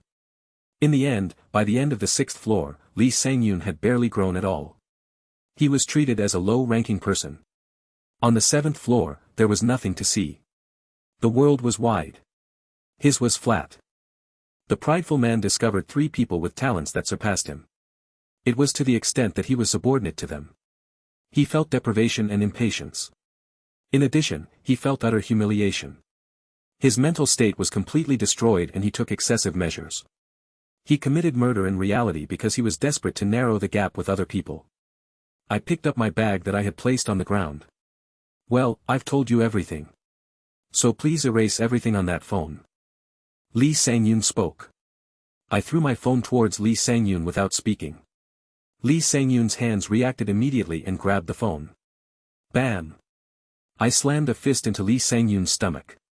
It wasn't a targeted attack. It was just a blow to give as much pain as possible.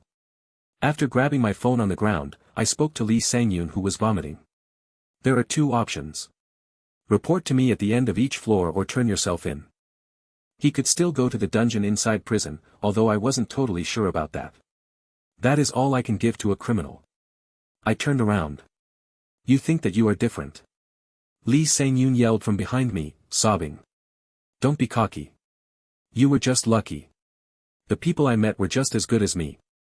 If I had only made a few good choices. Being below other people. Lee Sang-yoon couldn't tolerate that. He suffered a bitter taste in the dungeon and lost everything. You are nothing. If you meet them. Even if you know in advance, there won't be much difference between you and me. The world is wide. There are so many geniuses that are better than you. I know. Yes. I knew very well. The sense of inferiority and defeat that he was now feeling. It was something I'd felt since I was a child. Why wasn't I born like them? Why was I lacking? So. Life was a type of poker game. The ingredients were possessions and talent. When everyone was born, his or her hand was drawn. It was sadly an area of luck.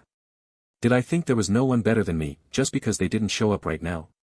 I'm sorry, but that wasn't the case. There were better people than me. But so what?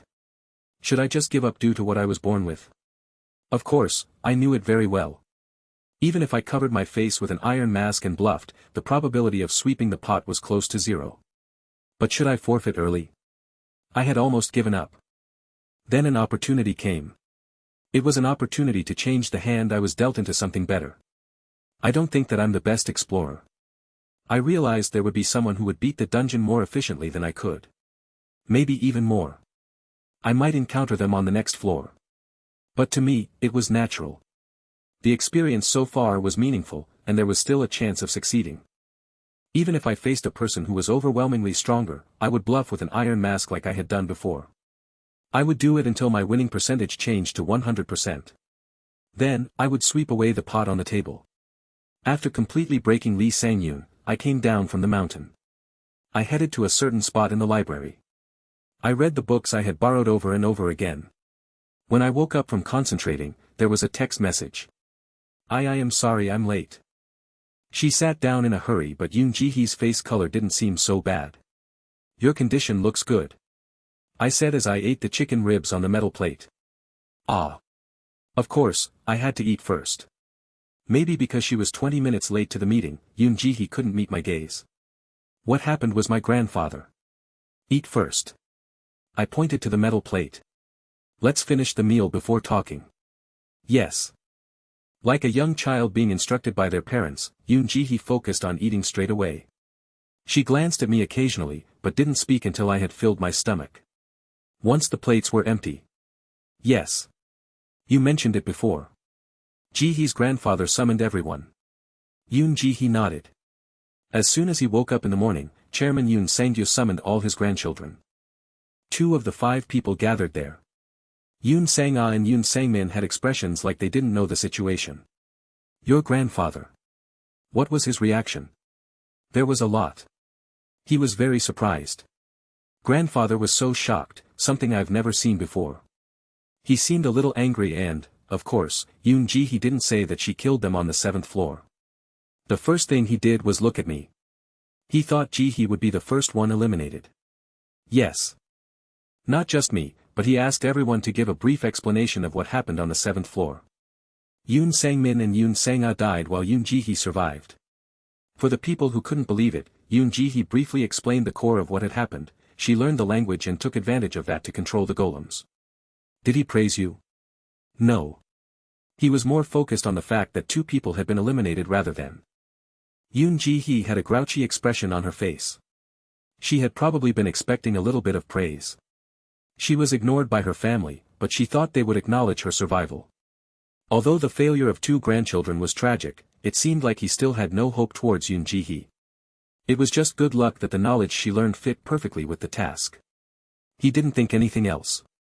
For me, it was a very good sign. I wiped my hands and mouth with a napkin. Yoon Ji-hee raised her head. People rely on their original impressions. It isn't easy to change a negative evaluation. That bias is scary. I reached my hand over the table. My palm touched the back of Yoon Ji-hee's hand, but there was nothing sexual about it. But I know. I was the one who saw the most benefits from what Ji-hee did. Frankly, my first impression of Ji-hee is completely different my impression of you now. I won't protect Ji-hee. Ji-hee is a partner who maintains your own share, and you proved it perfectly on that floor. Yoon Ji-hee remained silent. She blushed and shook her head. No. She thought I was giving her too much praise. She deserved it, but didn't seem to receive it from anyone other than me. Now. Tell me honestly. Huh. Your grandfather's surprised expression. Honestly, it didn't feel that bad, did it? That surprised expression when he saw Ji-hee's face. Yoon Ji-hee's eyes moved upwards like she was recalling that scene. Then she nodded. How was it? A little. He was surprised because he underestimated Ji-hee. Isn't that right? Yes. How about those 2 people? Yoon Sang-ah and Yoon Sang-min? Yoon Ji-hee suddenly burst out laughing. I am sorry. Yoon Ji-hee covered her mouth with a hand. When they first entered the room. Grandfather asked Sang-min Appa about what happened last night. Sang-min Appa's confused face. He said he broke up with his girlfriend. Then grandfather's expression. The effect of the joke was decreased due to the stutter, but I laughed like it was really funny. I didn't know what talent it was, but managing my expression seemed to be 10 times easier than before. It's just the beginning. You'll have many surprises for your grandfather in the future. Well, was it just your grandfather? The family that ignored her. All the people around her. Try to remember. Like your grandfather's expression, don't you want to make other people have that expression? Yes. Then create it. I will help you. Just follow my orders like you did yesterday. Cooperate only with me. It was to prevent her from going astray in the future. All the rest, except for me, were marked as targets to be overcome. Ji-hee can do it. You have the skills and qualifications. Yes. Yoon Ji-hee nodded with an impressed expression. I released Yoon Ji-hee's hand. Now, there is this. Yoon Ji-hee spoke. Huh. Yoon Ji-hee pulled out a leather booklet. The sixth floor. It was the booklet with a handprint that the second-ranked boy dropped after dying. Despite my reading skills, I found it difficult to decipher, so I left it to Yoon Ji-hee. I read it all. Then letters rose up. Look. She handed me a note. I read the words that Yoon Ji-hee had written. Seal, Gale book. A book item. Rank C. A book containing the basics of how to handle wind. The scroll is imprinted with 3 magic spells, wind armor, wind bullet and flap of wings. Anybody can learn it by touching their palm to the page. Magic power will be forcibly awakened for those without it. Learning difficulty level, with a magic aptitude of 11 or less, a schizophrenia effect will always be applied. The penalty can be reduced according to the value of the willpower and mental resistance abilities. Indeed. It was now understandable to a certain extent why the second-ranked boy had acted like that. I had no magic aptitude in my stats. In other words, this meant 10 or less. None of the talents I gained so far had raised this figure. Unless I had a magic aptitude of 11 or more, I couldn't help but suffer schizophrenia. I can't use this. It wouldn't hurt to have such a strong wind, but it had no meaning if I became schizophrenic. My willpower was 15 points. My mental resistance increased with pain tolerance, but I hadn't received a message that it exceeded 10 points yet. The default value was quite low. There was no need to take the risk. If I kept it, then one day I would be able to use it. What is it? I asked. Yoon Ji-hee was smiling quietly as I passed the note back. She seemed to be a little shy, like she was expecting something. Was there something else that I could praise her for? Like this. Like a traditional choreographer, Yoon Ji-hee slowly moved her hands. At that moment. Is the door open? Where is this wind blowing from? In the restaurant with a closed door, a cool wind was blowing. I looked at Yoon Ji-hee with amazement. Did you learn it? Yes, that. This is flap of wings. I can arbitrarily adjust the wind intensity or range. No, wasn't there a penalty? Magic aptitude, I've had it for a while. I didn't know until the 6th floor. I thought it was somewhat useless. How much? 13 points. Please compliment me. Yoon Ji-hee smiled with such an expression. It was because I was so surprised that I stiffened for a moment. And? How come you only answer a phone call? Should I have been replying? As I spoke in a firm tone, Yang Soo-jin was speechless for a moment. I had no intention of giving her the cold shoulder. Just. Yang Soo-jin, Appa. What are you doing? Yang Soo-jin, I'm now in school. Yang Soo-jin, Appa. Yang Soo-jin, oh. Yang Soo-jin, Pa. Yang Soo-jin, Pa. She bombarded me with Kakao Talk messages every 30 minutes. Kakao equals Korean messaging app. There was a limit to replying to each one.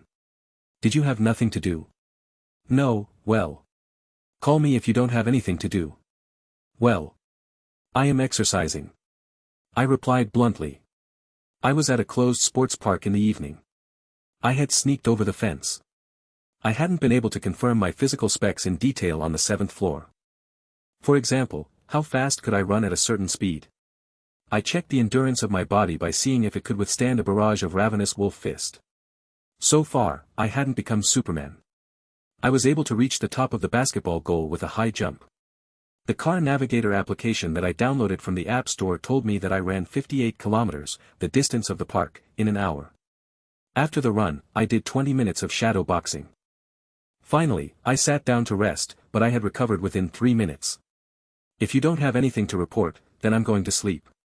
Today there is no staircase, so I will rest well. No, I have something to report. I didn't think it was very important. I met a crazy woman. What? I was walking on the street when she spoke to me. She just suddenly asked if I went into the dungeon.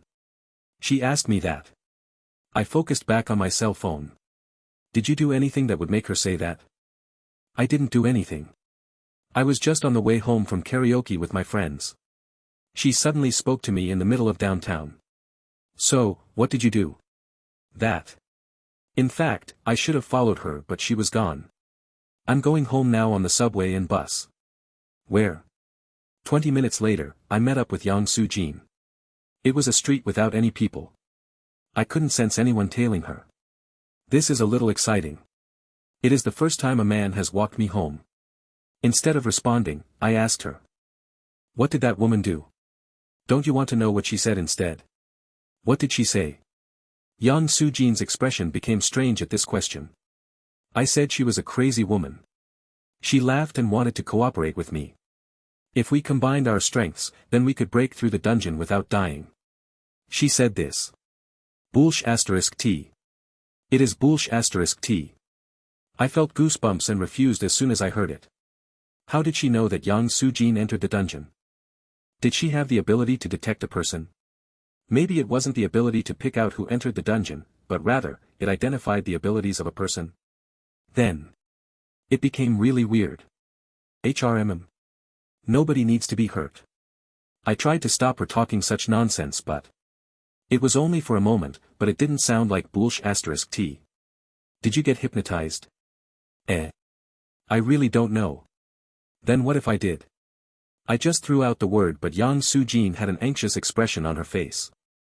I don't know if she looks bad, but it was strange. Her voice was very good. It was like a mother. I felt that sense of peace. Honestly, if it wasn't for Appa then I might have followed her. Yang Soo-jin shook as she spoke.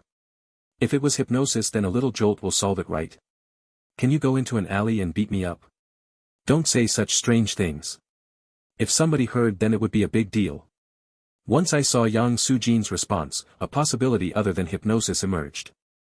She might have developed a persuasion-related talent. I had changed people's reactions and even intimidated Lee Sang-yoon today, despite having no evidence. I leaned more towards physical abilities, but what if I was the opposite? It wouldn't be impossible to manipulate people with words. But even so, it should feel quite bad. Yes. It really was weird. If they survive by joining forces, they might be able to turn this reality into a better place. It would be like Jesus. Certainly. It seemed stupid at first glance. In a world like this, people were more likely to live in a harsh manner. But that woman caused even Yang Soo-jin, who wasn't a fool, to shake for a moment. She had enough eloquence to make a person change their minds. Or maybe she spoke sincerely. If so, she was a rare human being these days. After leaving Yang Soo-jin, I returned home and showered. Speaking of which, it had been 7 days since I lay in my bed. While falling into the comfortable drowsiness, I felt a slight unrest. Was it due to the woman that Yang Soo-jin met? A woman with a great sense of purpose, who was gathering people to cooperate and change this reality. If she really existed, she was several times more dangerous than a liar who was a hypocrite. Either way, she was completely incompatible with me. At least, inside the dungeon. Well. It was unlikely she existed. There was no such thing, in reality. I fell asleep. It was a very sweet sleep. It was the morning of the 11th day when the letters popped up. I had just woken up after a comfortable night's sleep. Today at midnight. The dungeon will open. Those letters popped up. Well, I felt like this had been coming. Now. I lightly hit each cheek. I would live diligently today.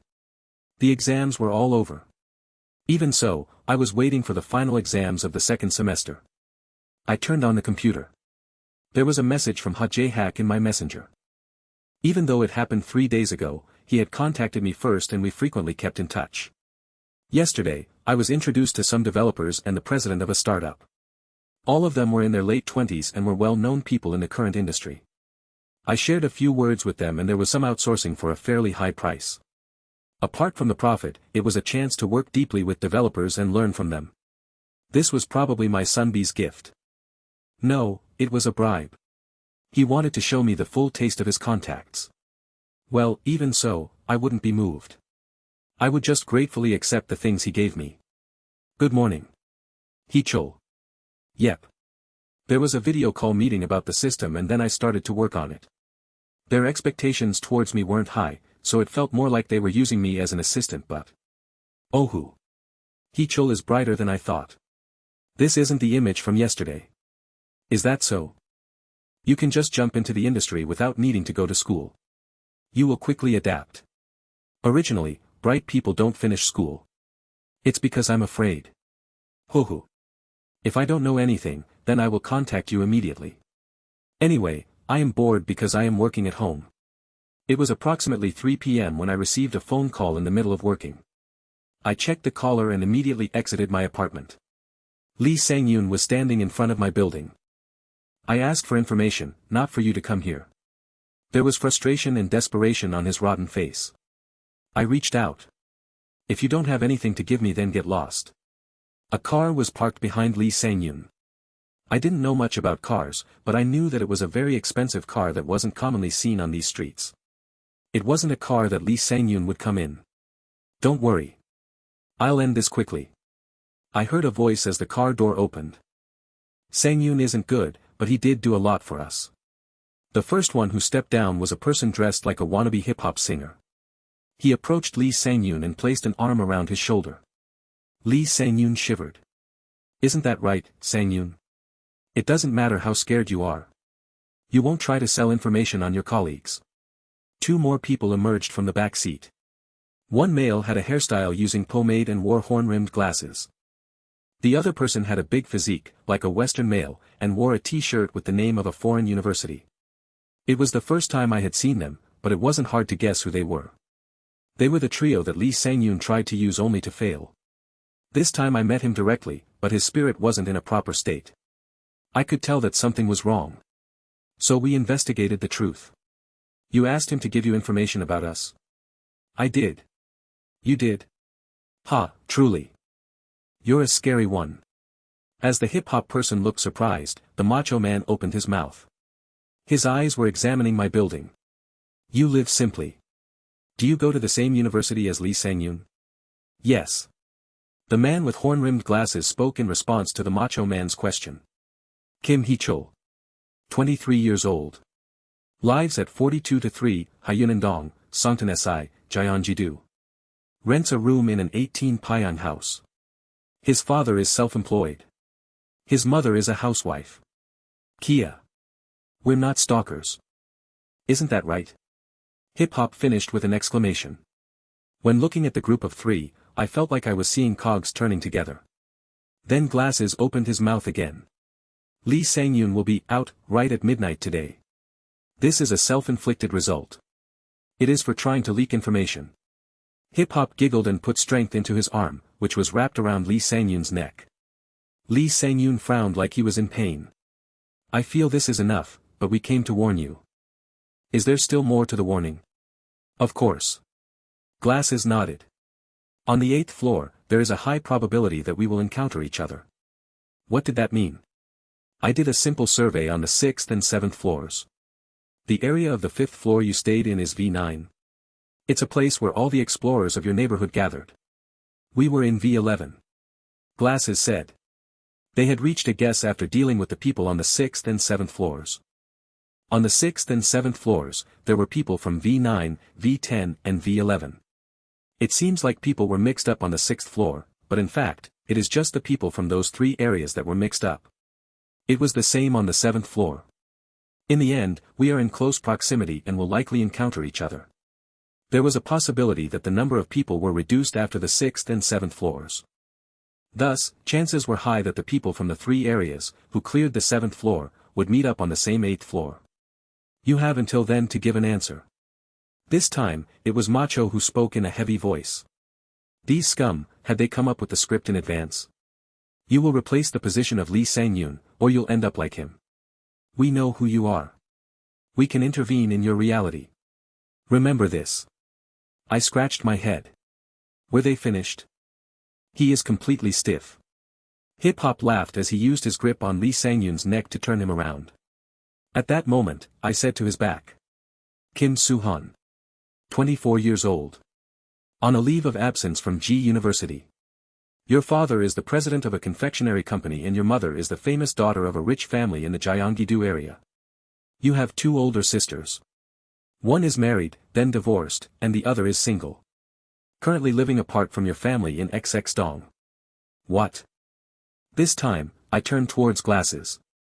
Hwang Jong-gyu. 25 years old. Graduated from S University.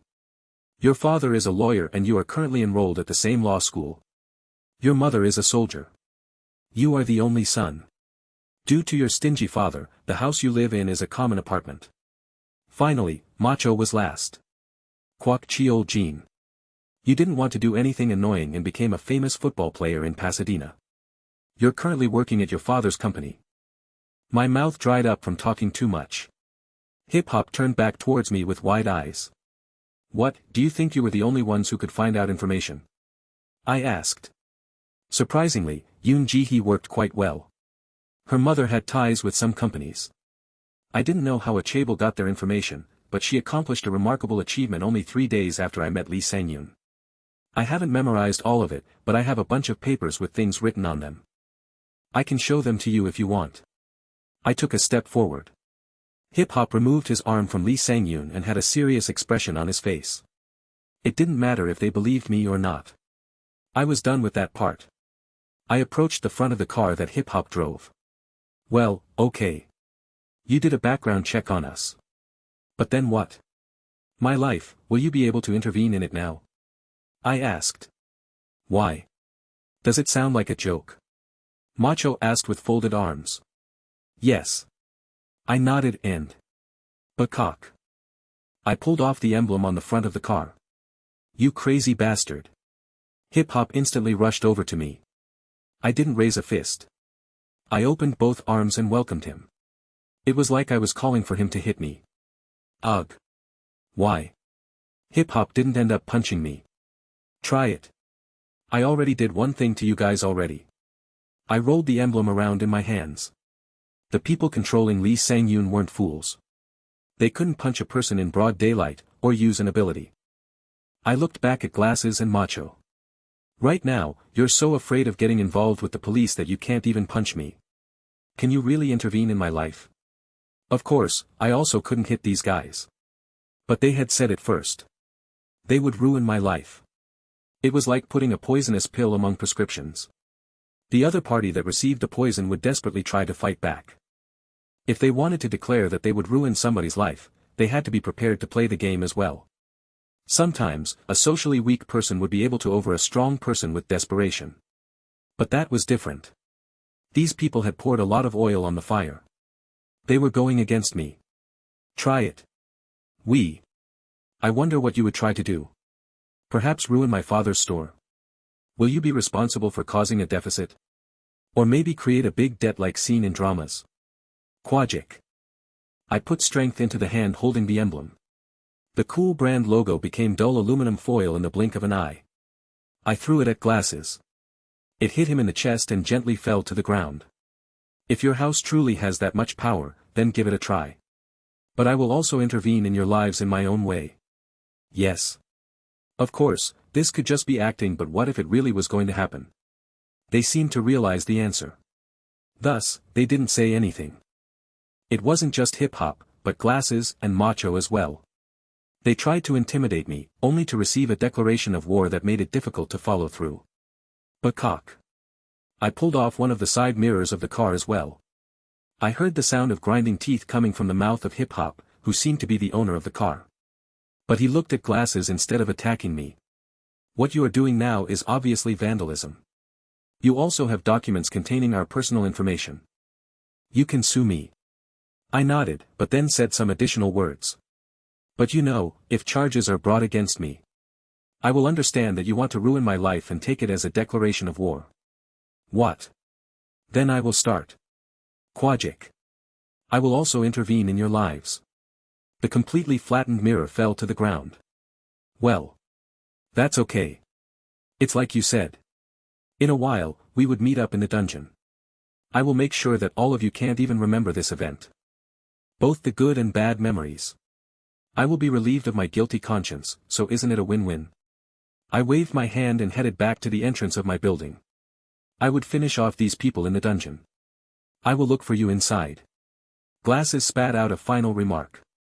I said goodbye to Lee Sang-yoon, who was almost crammed in the back seat. Maybe they would keep him with them until midnight in order to prevent any information from leaking. The worst thing you are worried about isn't going to happen. I didn't have any evidence. I didn't know how Lee Sang-yoon interpreted it, but his eyes looked a bit shaken as the door closed. And 30 minutes until midnight. I finished my preparations to enter the dungeon. I raised my hand to my mouth as I thought about the last 3 days. It would be a lie to say I wasn't amused. I was able to enjoy a much different world than before. The previous days had seemed like a dream. I was a little afraid. The person who gave us 3 days of rest was very familiar with humans. After not entering the dungeon for a few days, I felt that fear. If I was to die in the dungeon, all this effort to change myself would be a waste. I didn't want that to happen. No matter what happened. My phone rang. The number was one that I saw for the first time, but I knew who the caller was. Yes. Yes. What? As I picked up the phone, Lee Sang-yoon's was panting on the other end. He seemed to be in pain. Did you run away? That, although. It doesn't matter. It was now 25 minutes to midnight. Even if he held on in reality, Lee Sang-yoon was destined to be out in the dungeon. I hate you. I know. But. You're the only one. That seems to be the case. So. I'm talking to you. What of it? He was talking because he was aware of the possibility of all this happening. Although he hated me, his hostility towards those 3 people was greater, so he gave me information about them. In the end, I was used to get revenge. While inwardly thinking this, I listened to Lee Sang-yoon's words. 8th floor entry. The first thing I saw was the sky, then Yang Soo-jin and Yoon Ji-hee. Hello. Ak. Yang Soo-jin smiled widely before finally noticing. We were all floating in the air. A shiny bubble was surrounding each of us. Instead of being shocked, I looked around as much as possible. The space itself seemed similar to Talia. However, the sun was nowhere to be found. Only the bubbles surrounding us and the lights shining from the ground could be seen. I figured we were approximately 50 meters from the ground. Don't panic, and look over there. Yang Soo-jin and Yoon Ji-hee looked in the direction that I indicated. There were dozens of sparkling bubbles at the same height as us. I couldn't see inside because of the distance, but there were definitely people inside it. We're probably going to fall. Yes. Yang Soo-jin's eyes widened at my words, while Yoon Ji-hee didn't say anything. We weren't simply heading downwards. If not, they wouldn't need to put us in the sky like this. Do you remember the ticket I gave you? Tear it if there is an urgent situation. Pong. I heard the scream of a woman. The fall took place in an instant. As the dizzying view moved around me. Kong. There was a heavy thud. I was rolling across the ground. I got up and looked around. Avella. Type, plant rank D. A leafless plant found in Avella forest, also called the barren forest. It is only made up of stems and roots, not leaves. Unless there is a fire, removing this plant is very difficult. Since it grows faster than the burning rate, the creatures and inhabitants of Avella forest can't resist them. They can only live in the spaces allowed by this plant. Indeed, these plants were everywhere, like a white fence. Not only was it around me, but the plants were also above me. There was only a hole left from the bubble that had surrounded me. That hole was restored in almost seconds. There were 2 paths to my left and right. This was the space that Avella allowed. I tried disobeying.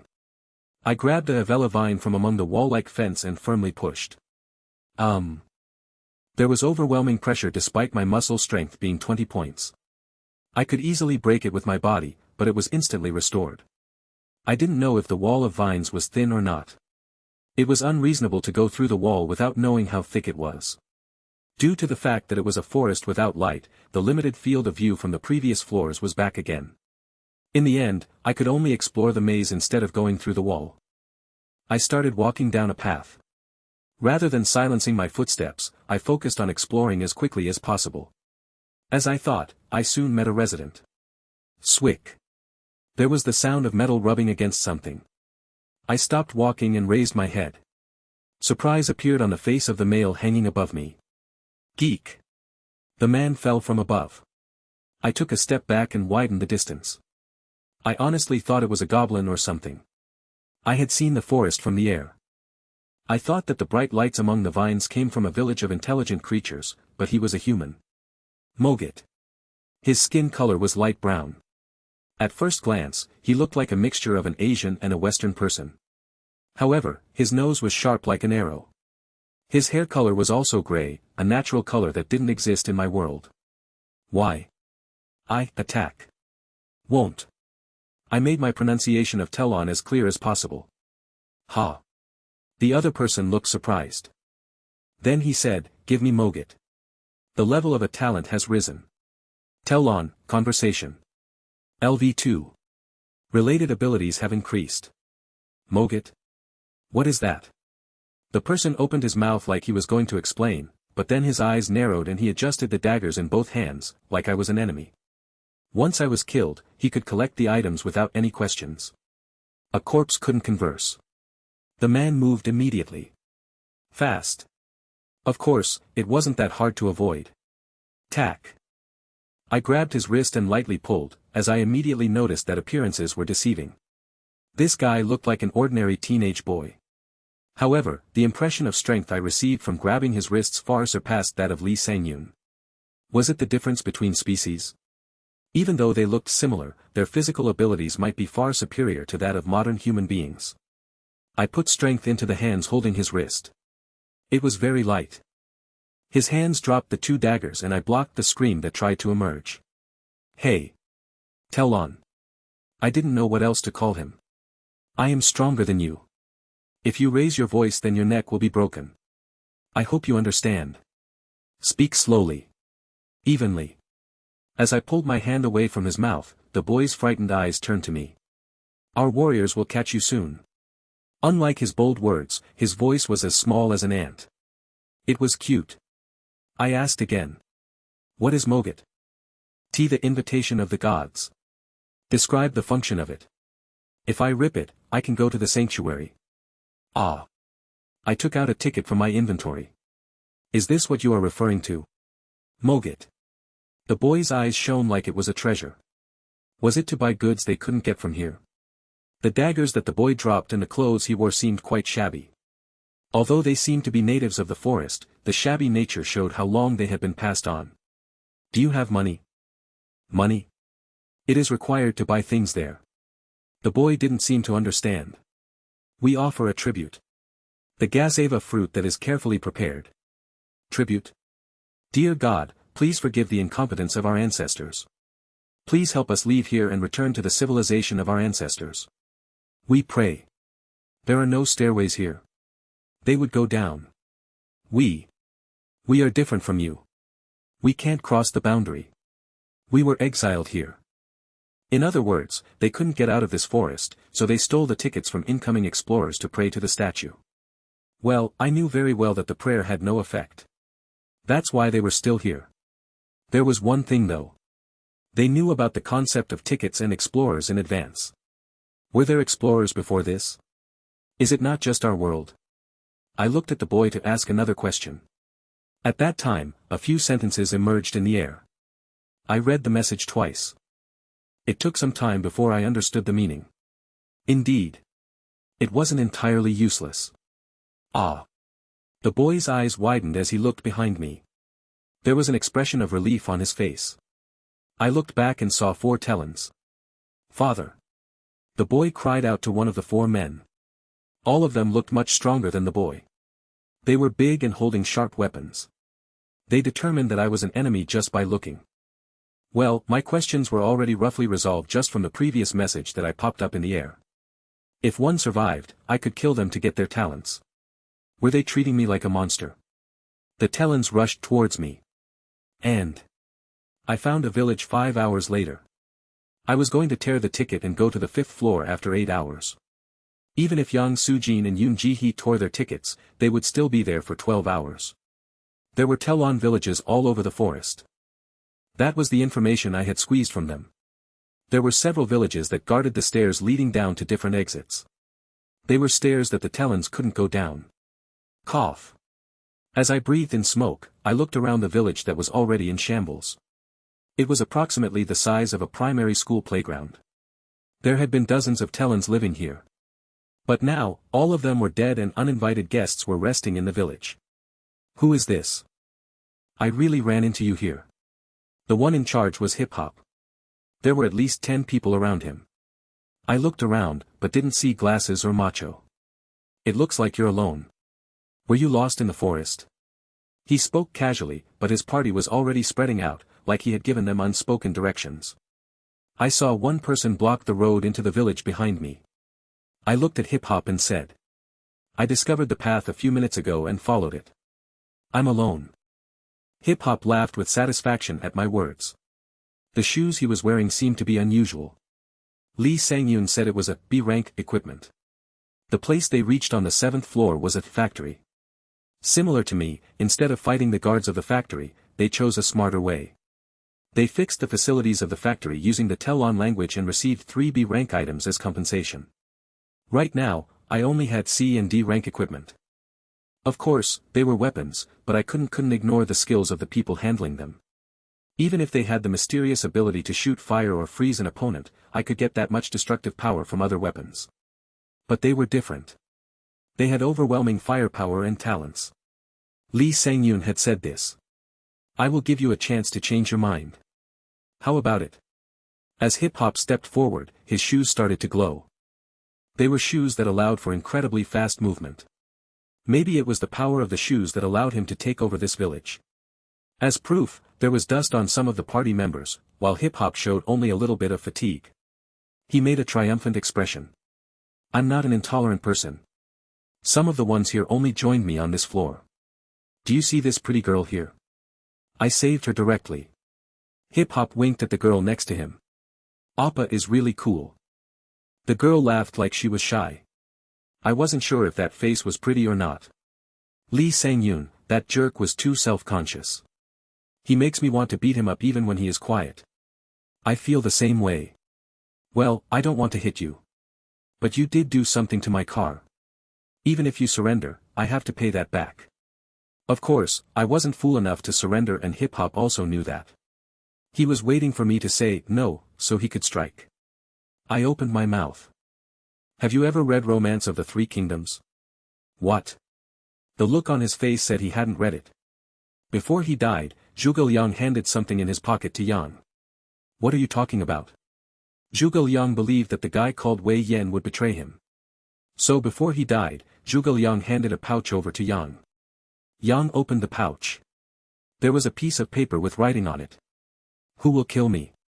If Wei Yan shouts this message 3 times. I will hand over all military rights to Wei Yan. Yang delivered the message to Wei Yan, who smiled and shouted it 3 times. Crazy bastard. Hip Hop thought I was talking nonsense to buy some time and lowered his upper body. You don't know what I mean, but you should at least look behind you. That. Someone who read Romance of the Three Kingdoms called out to Hip Hop, but it was too late. Bam! The body of Hip Hop, who was about to move, shook for a moment. Hip Hop stared blankly at the broken glass bottle that hit him and the liquid that soaked his head. I will kill you. Was that it? The girl recited the line in the novel and shrugged as she turned towards me. People should study these days. There are no kids reading Romance of the Three Kingdoms anymore. You. I read it whenever I am bored. As I looked at Yang Soo-jin, blood poured from Hip Hop's body. 40, Day 11, 8th floor January 3rd. Hip Hop wasn't hit hard. This fuck. A spin kick. There was a blue flash as Hip Hop's right leg left the ground and hit Yang Soo-jin's abdomen. With a loud sound like a hammer banging into something, Yang Soo-jin flew back 2 to 3 meters. What was this? Hip Hop grinned despite the pained expression. It hurts. He frowned as he glanced at Yang Soo-jin who had flown away to the left. Yang Soo-jin had an obvious hole in her abdomen. So why didn't you read Romance of the Three Kingdoms? I asked. Kook. Blood started emerging from Hip Hop's ears and eyes as he glared at Yang Soo-jin and started dying. Actually, I had only read the manhwa of the Three Kingdoms, but I didn't need to tell him that. I would feed Hip Hop to Yang Soo-jin. I looked at the rest of the group. There were a total of 13 people. Heek, despite their leader Hip Hop being on the verge of death, they had the numerical advantage. Some of them were already running away. There were 7 entrances into the village. If they spread out, then it was impossible for me to catch them all. I wasn't greedy and chased after the one with the best movements. Running. LVL 4, 23/800. After the massive killing on the 7th floor, I received running LVL 4. It was a talent that I didn't have before. When I tested the performance of my body on the 7th floor, it wasn't like this. The experience only went up when pursuing someone. Hike. I grabbed the collar of the man and he extended a fist. There was a flash from the ring on the man's hand. Lightning hit my body. At that moment, my body stiffened as an electric current spread throughout my body. The man's smile of satisfaction but... Pack. My elbow struck the man's head. His body collapsed and I removed the ring. The ring emitted an electric current with the power to stun an adult male. Continuous exposure would lead to shock. That was the description attached to the ring. But in the end, it was just a D rank item. Current balance, 622/625. It was the right answer to buy the Tellon book instead of the fire ring on the 4th floor. If the man's abilities were the same as mine, then this ring would surely be a considerable advantage. However, it couldn't cover the gap caused by overwhelming specs. I ignored the rest of the 12 people running away and looked at Yang Soo-jin who was crying out. Yeah. My level really climbed a lot. Yang Soo-jin was delighted as she peeled the shoes off Hip Hop's body. It climbed a lot. Yes, there wasn't much else. He was really good at Tellon. My reading is at level 6 and conversation is level 3. This is a complete meal. I also heard it from Lee Sang-yoon. I picked up the book about Tellon that had fallen from Hip Hop's body. Lee Sang-yoon said that there was a subtle battle between the other 3 men. The 3 of them had their own specialties that kept the other in check. Hip Hop's specialty was language. As could be seen by the level rise, he was very proud of his aptitude and used this as a weapon against the other 2. In other words, the other 2 were illiterate. They wouldn't be able to speak Tellon unless they had other books and studied from them. But isn't that a disadvantage on this floor? Yang Soo-jin asked as she handed me the shoes. She explained. Originally he tried to talk to the residents. At first.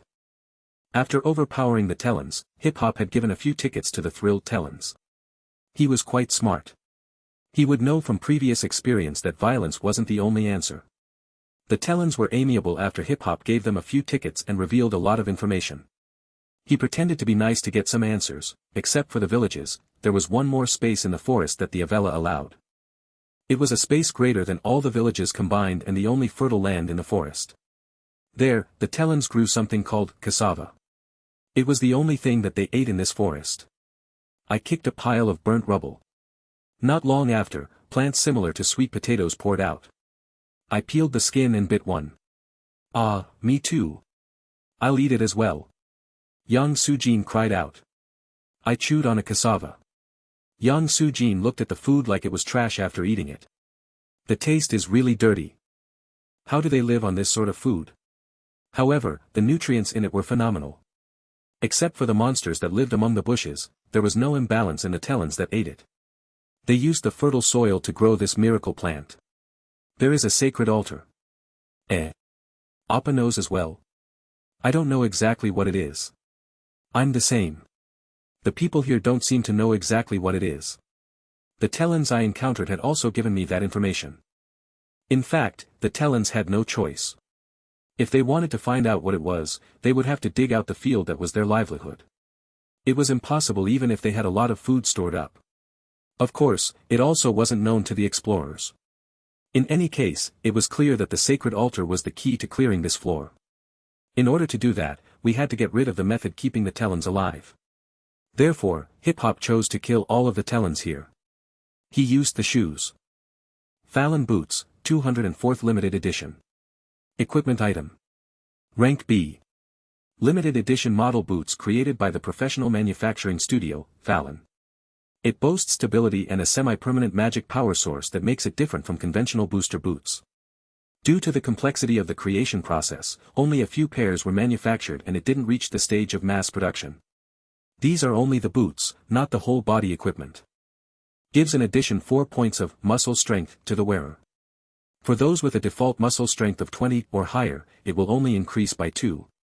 Increases agility by 3 points. The electric current generated will be in proportion to the kicking impact. Prevents damage to the joints/muscles in the area worn. The numbers were quite big. The kick that hit Yang Soo-jin boasted tremendous power. The smell of barbecued meat was due to the electricity. Isn't this a surprisingly nice design? It suits Appa very well. I didn't say anything as I put the boots on. It resembled rollerblades with small wheels. I loosened the locking mechanism as much as possible and put my foot in. It didn't fit. It was too small. Well, your feet are a little longer. You wear it.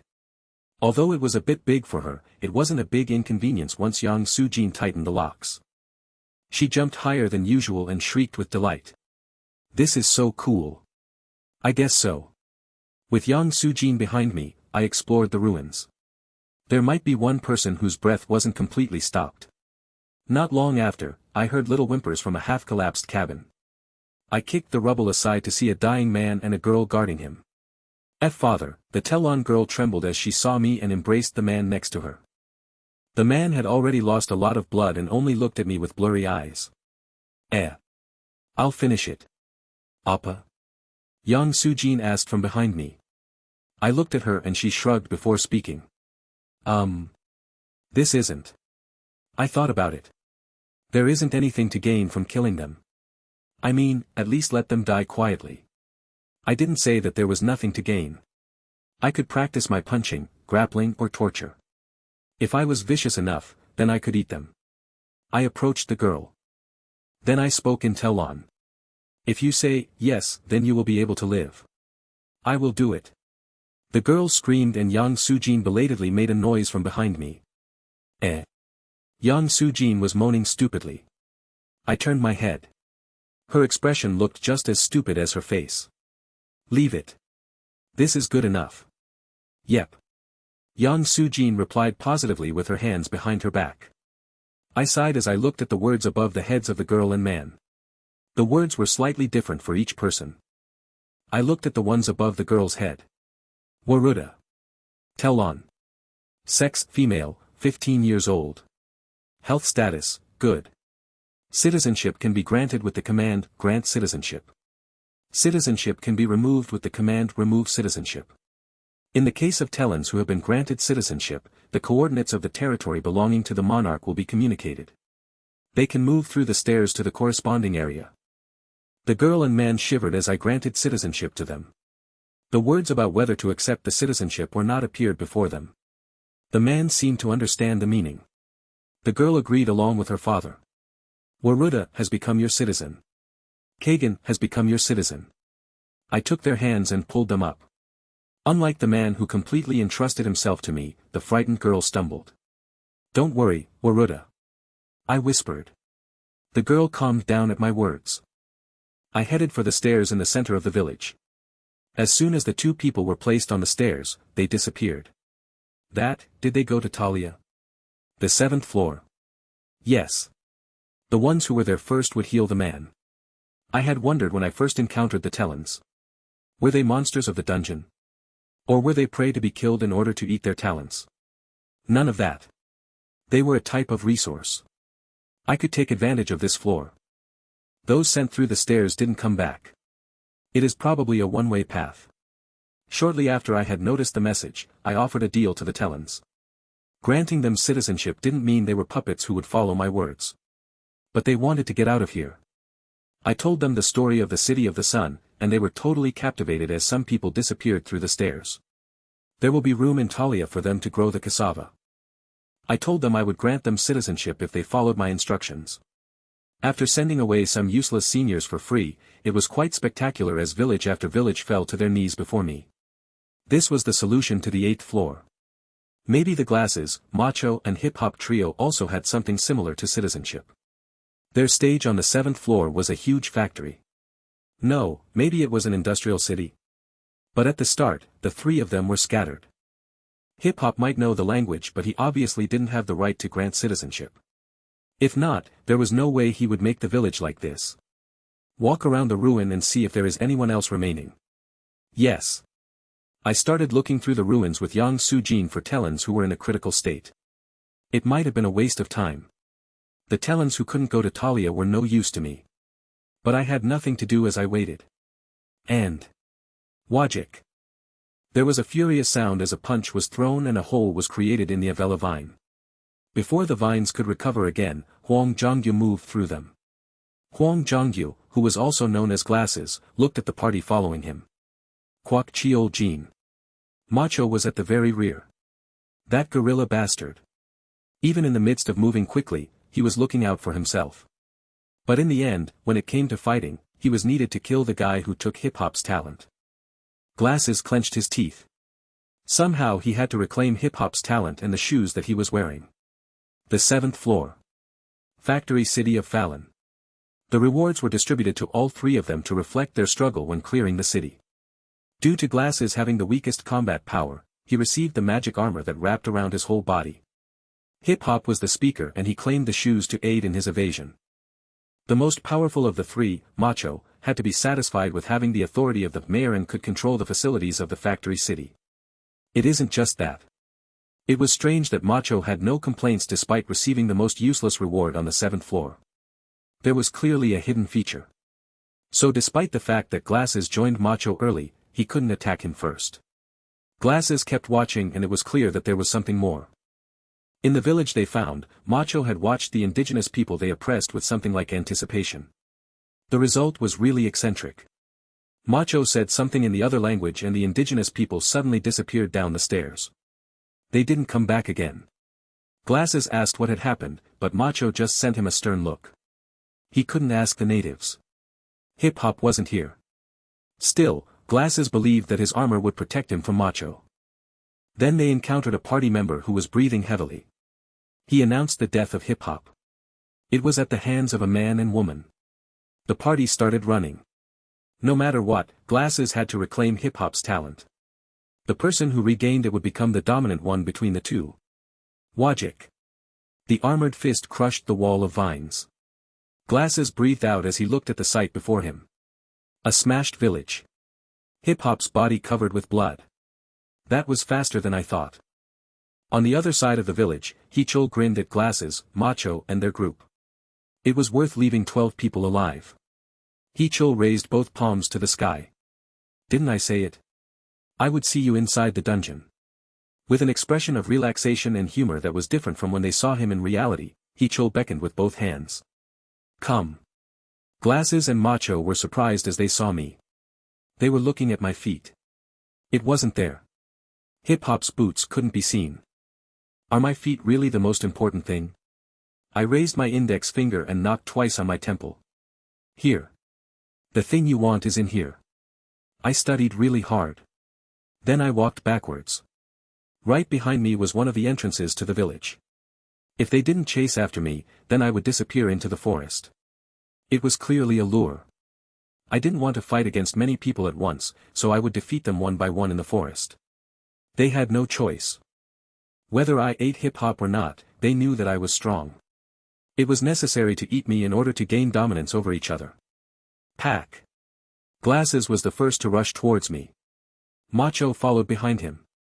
The two of them couldn't catch up with me due to my excellent stats, so the distance between us started to widen slightly. I entered the road leading into the forest and waited at the first curve. I wasn't thinking about attacking here. It wasn't only a few steps from the entrance, but it didn't make sense to drag them into the forest to defeat them one by one. I could hear Glasses and Macho step into the forest. The footsteps were a few seconds apart. What the? Screams were heard just after the two of them left the village. Young Sujin, who was lurking near the entrance to the ruins, struck the remaining people. Their screams were the signal, so I rounded the corner to attack. Glasses and Macho were looking back towards the village where the turmoil was taking place. Macho was in the rear. Glasses was ahead of him. This. Glasses discovered me and raised his guard. A few steps behind, Macho was getting ready to throw the iron ball in his hand. Did he think there was no way to attack him thanks to the on-guard Glasses in front of him? That wasn't the case. I turned using my right leg. In addition, I thrust forward with the cylinder in my right hand that I had taken out from my inventory. It was just like what Lee Sangyun had done a few days ago. Moray Spear. Equipment item. Rank D. The total length is 5.5 m, but once all the parts are folded, it becomes a thin cylindrical shape that is 25 centimeters. Once a stabbing posture is used, it will receive the force and the folded part will instantly unfold.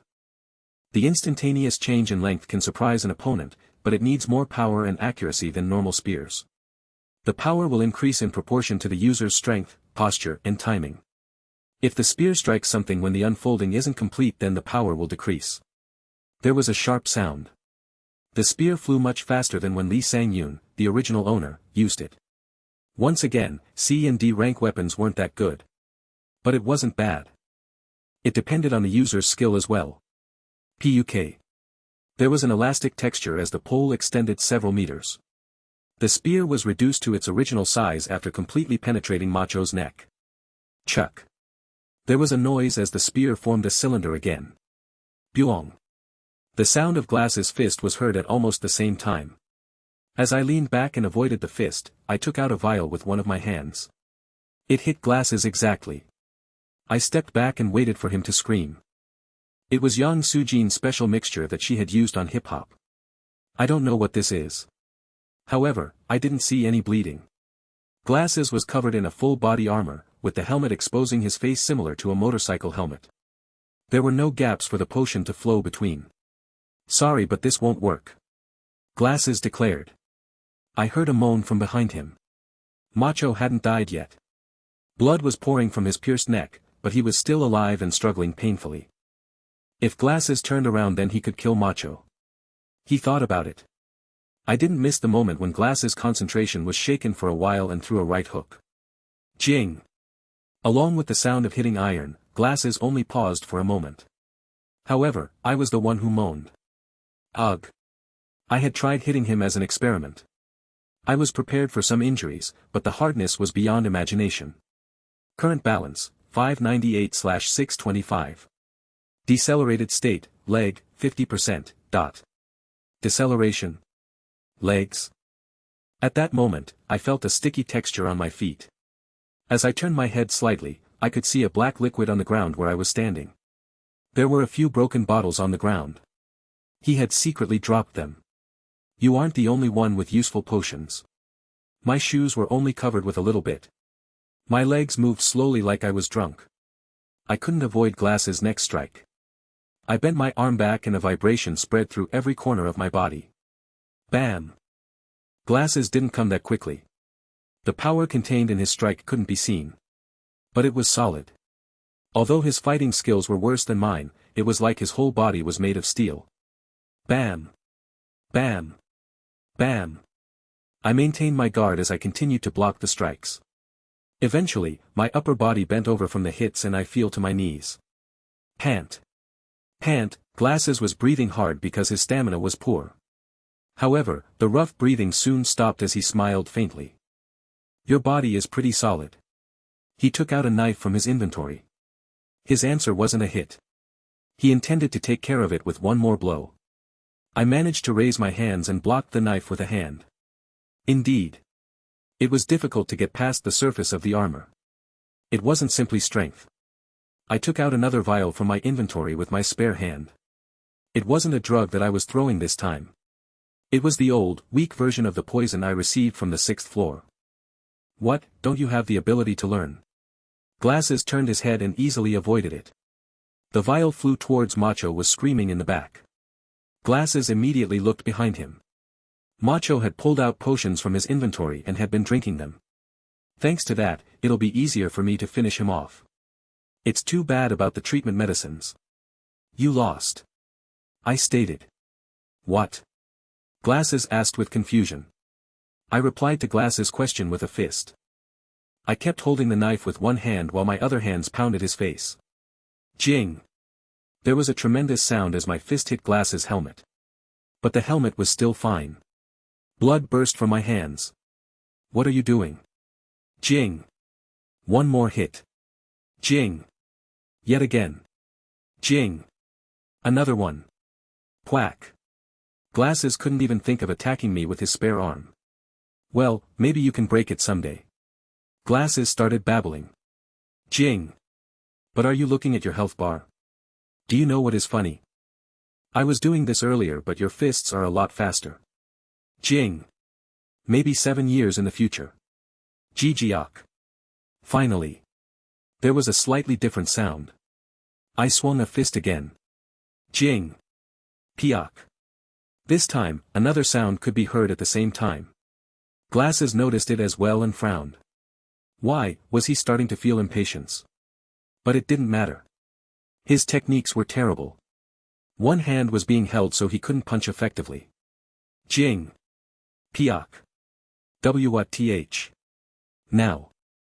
Glasses felt something strange. No matter how bad my punches were, the rate of my health decreasing was somewhat slow. Current balance, 248/625. Decelerated state, leg, 50%, dot. Current balance, 251 out of 625. Decelerated state, leg, 50%, dot. H. Health. It was going up with every punch. Jing. Jijiak.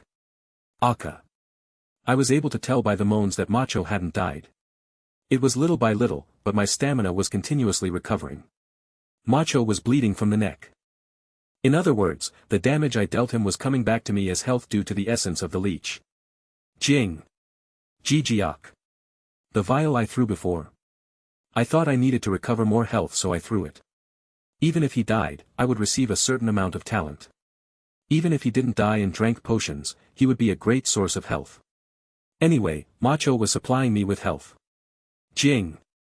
Jajjijak. Heek. At last. The helmet was broken and the face of the stricken Glasses appeared. I waited a long time. I stretched out my fist. Jack. Jack. Jack. The sound wasn't due to my fist hitting something. It came from my wrist. The sound came from it being cut. Ha. Ha, Glasses smiled with satisfaction as he looked at my wrist. Don't worry. I turned my gaze towards his arm.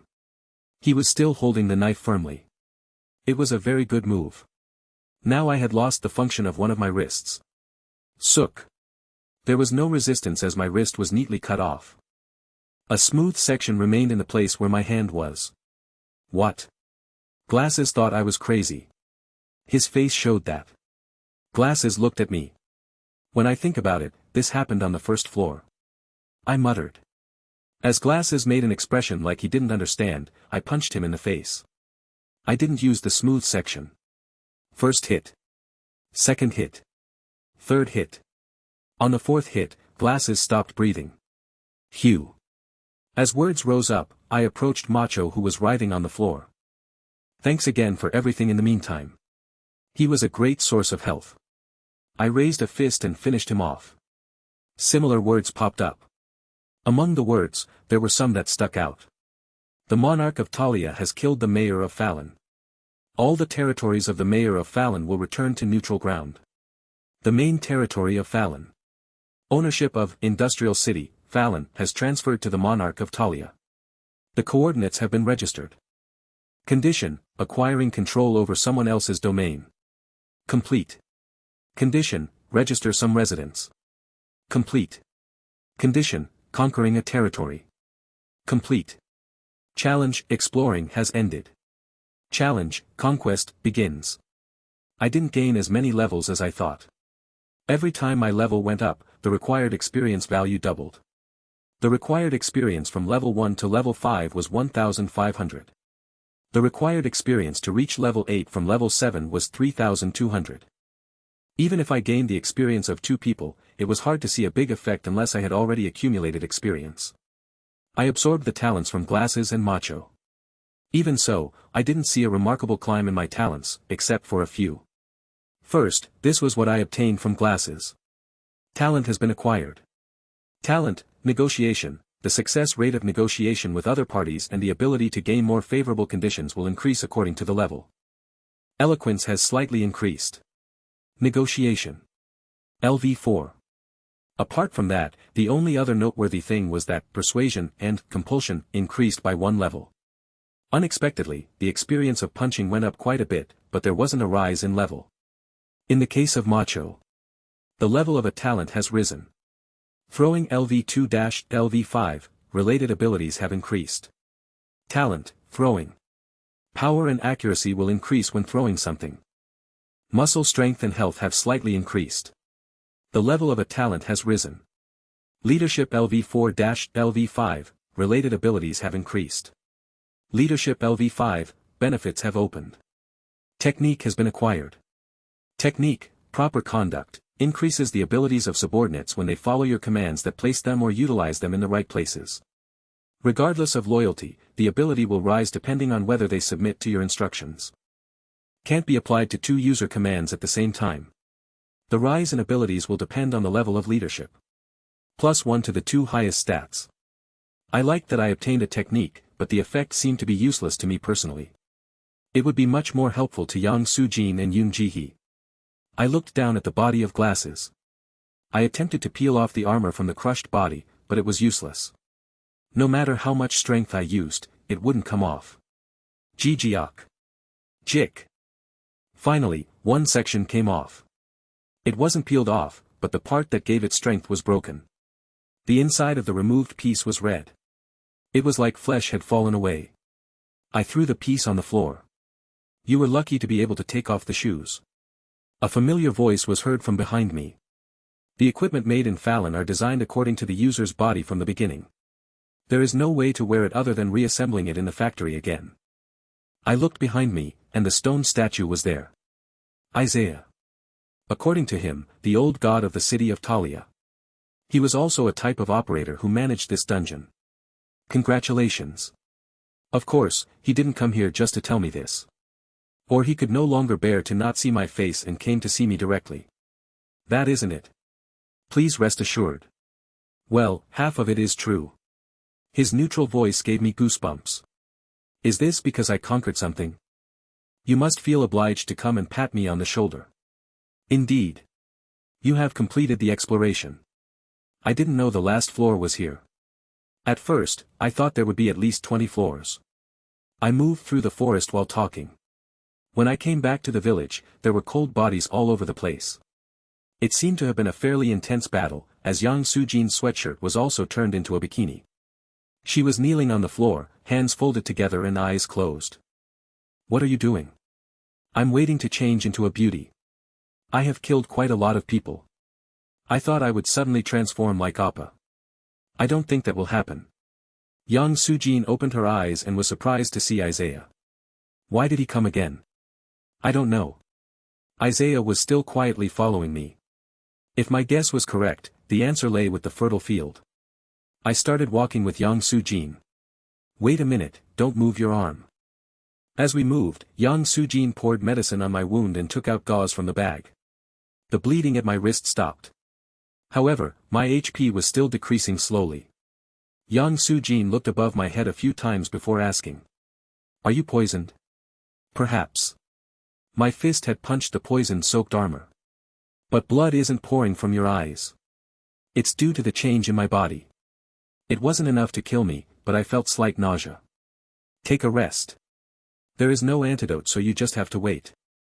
Moving around the forest in this state and persuading all the natives. There's no need to worry. We were almost there. Once we almost arrived at the fertile field, I turned to Yang Soo-jin. Did you or Hip Hop arrive at the village first? He arrived a few hours before me. Not much time had passed. I visited 6. I declared as I stepped onto the fertile ground. The space was almost 10 times larger than a village. Yang Soo-jin couldn't close her mouth. It was because of the grand sight before her. Hundreds of Telans were digging at the ground with hoes and shovels. Including the place where I encountered Yang Soo-jin, I had directly stopped in 6 villages. He Chol. Soo-jin. I entrusted the indirect actions to Yoon Ji-hee. The Telans turned their head this way. As they saw me and then Isaiah, the Telans all fell to their knees. Your Majesty. The oldest man cried out. Your Majesty. Loud voices rang through the area. They stopped working and waited. We have discovered something.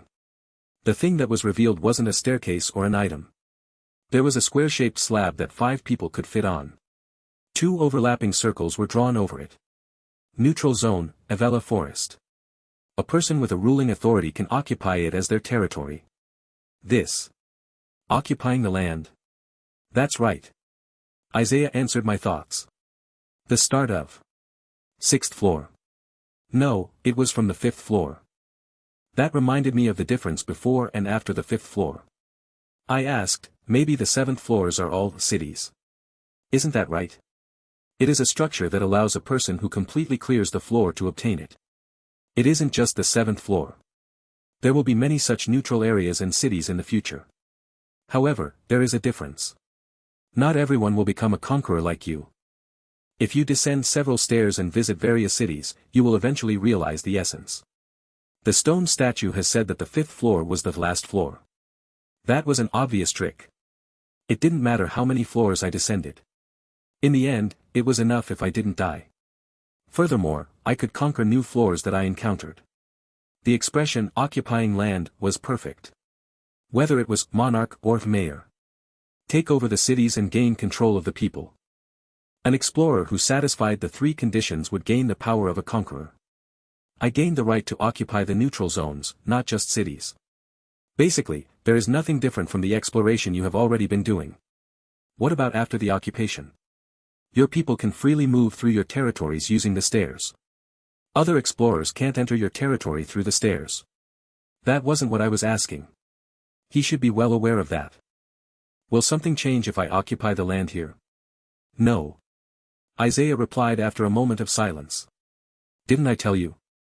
When you got the title of monarch on the 7th floor, I said there won't be any help. Of course, you can still get talents through the conquest process. There was something strange.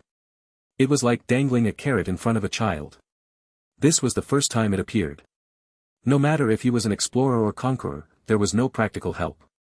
Let's think about it. My mind was better than this. This. It is your purpose, isn't it? The Tellans said they couldn't go beyond the stairs into other areas. But was it possible if I took over a territory? You can't do it with your own strength. Repair the broken cities and gather the people scattered in these areas. So take them instead. The Tellans here had nothing, but it was because there was nothing in this forest. Their intellectual level and old belongings showed that they were civilized people trapped in a forest, rather than primitive people. What if they went to Talia? The culture and environment was more hospitable, making them bloom. This whole place is as if you made it for us. Maybe the course was really decided on the 5th floor. In that sense, the 5th floor would be the last floor. The places after the 5th floor. So. This dungeon is a world in itself. Gather the scattered places and people. The purpose was obvious. The worlds of these people were completely broken. I was a tool that would sew the pieces together again. Their civilization would flourish in the world again. Create more desires and dreams. Almost accurate. It is amazing. Isaiah marveled. Don't praise me if you aren't going to give me anything. I stepped on the slab. The monarch of Talia has occupied the neutral zone, Avella Forest. Currently holding 3 territories. Spatial integration. Talia, Avella Forest, Fallon. Ak. My vision suddenly changed. Had I cleared this dungeon floor? But the words weren't visible. The thing shone in front of my eyes. It was a sun that I had already seen once before. Talia's sun. I was floating in the air. Below my feet, there was a wide scene that couldn't be easily processed. Talia. There were some people moving around and the golem seemed a bit bigger. But that wasn't all. To the north, there were dark buildings that were different from Talia's stone buildings. Like Talia, the area was also occupied by civilians. That is the factory city, Fallon. Isaiah suddenly appeared next to me and said. Is that Avella Forest? In the west, there was a place that looked like a wad of cotton. Isaiah nodded.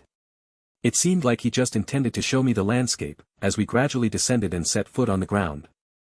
If you conquer an area or kill another conqueror, it will automatically be added to your territory.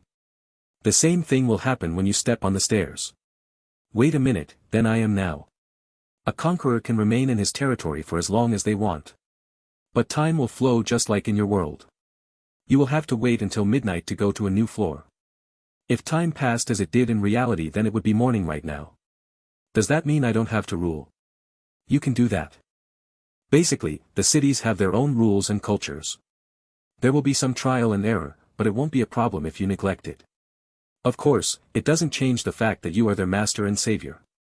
It was lucky. I didn't need to take over management of the territories. You can just enjoy their submission. I'm not interested in that. Being a king was an act that would pledge time and reality as collateral. This wasn't a holiday, but a place to train my talents. Let's see. The more people there are, the more enjoyable it will be. That's what I think. Isaiah said with a very sly smile. In this way, the territories you have gathered will assemble into one piece. If I die. I recalled the words that appeared when Macho died. The capital, Talia, is taken over by the one who killed you. The other areas will return to their original place. It will stay like that until someone makes it their territory. How great. I responded lightly, but an image was being drawn in my head. The dungeon wasn't just a set to be cleared, but part of a real world. Of course, things for production would remain intact. The things here. Do I have ownership over them? There are no rules, but if you want it then you can take the item without paying the citizens. It is also up to you to deprive the people of their citizenship. There were various precious metals and food. Looking at it broadly, I could get various high-ranking items from the factory city. The wider the area was, the more materials that could be produced. This was also true of the cassava grown in Avella forest. Even without light, it was a crop that could be endlessly grown from fertile land. I was just a university student in reality, so I couldn't realize the full benefits, but it was obviously a crop with great potential. The scale was too big. It was a reward that was different from receiving talents. Well, it wasn't bad. It made no difference in my need to break through the dungeon. Every day, I would discover a new area and fight with others. It was just that the unknown conditions had increased. Please. I hope you will be the winner. It would be a great source of pride for me if this becomes the capital of the new empire. Empire. Is that the goal? Assembling everything into one piece? I hope that the same destruction won't be repeated twice. The cause was people losing their dreams. Desires and wants arise from relationships with other beings. That's why I think it is a privilege only for living creatures. Isaiah declared. It roughly sounds right. That's why a leader is needed. A figure that people will look up to, respect and obey, as well as stimulate their dreams. He looked at me while speaking. I felt quite a lot of pressure from his eyes. Not just as a symbol, but a being that is the ultimate existence. An existence that isn't satisfied with the status quo and is constantly advancing. Someone different from beasts. A being that can move freely without being dominated by their own desires. If there was such a person, then I would like to be introduced to them. Of course there isn't one. That's why I am trying to make it. The stone statue continued with a significant remark. The emperor will be the ideal being. Yang Sujin and Yoon Ji-hee weren't here.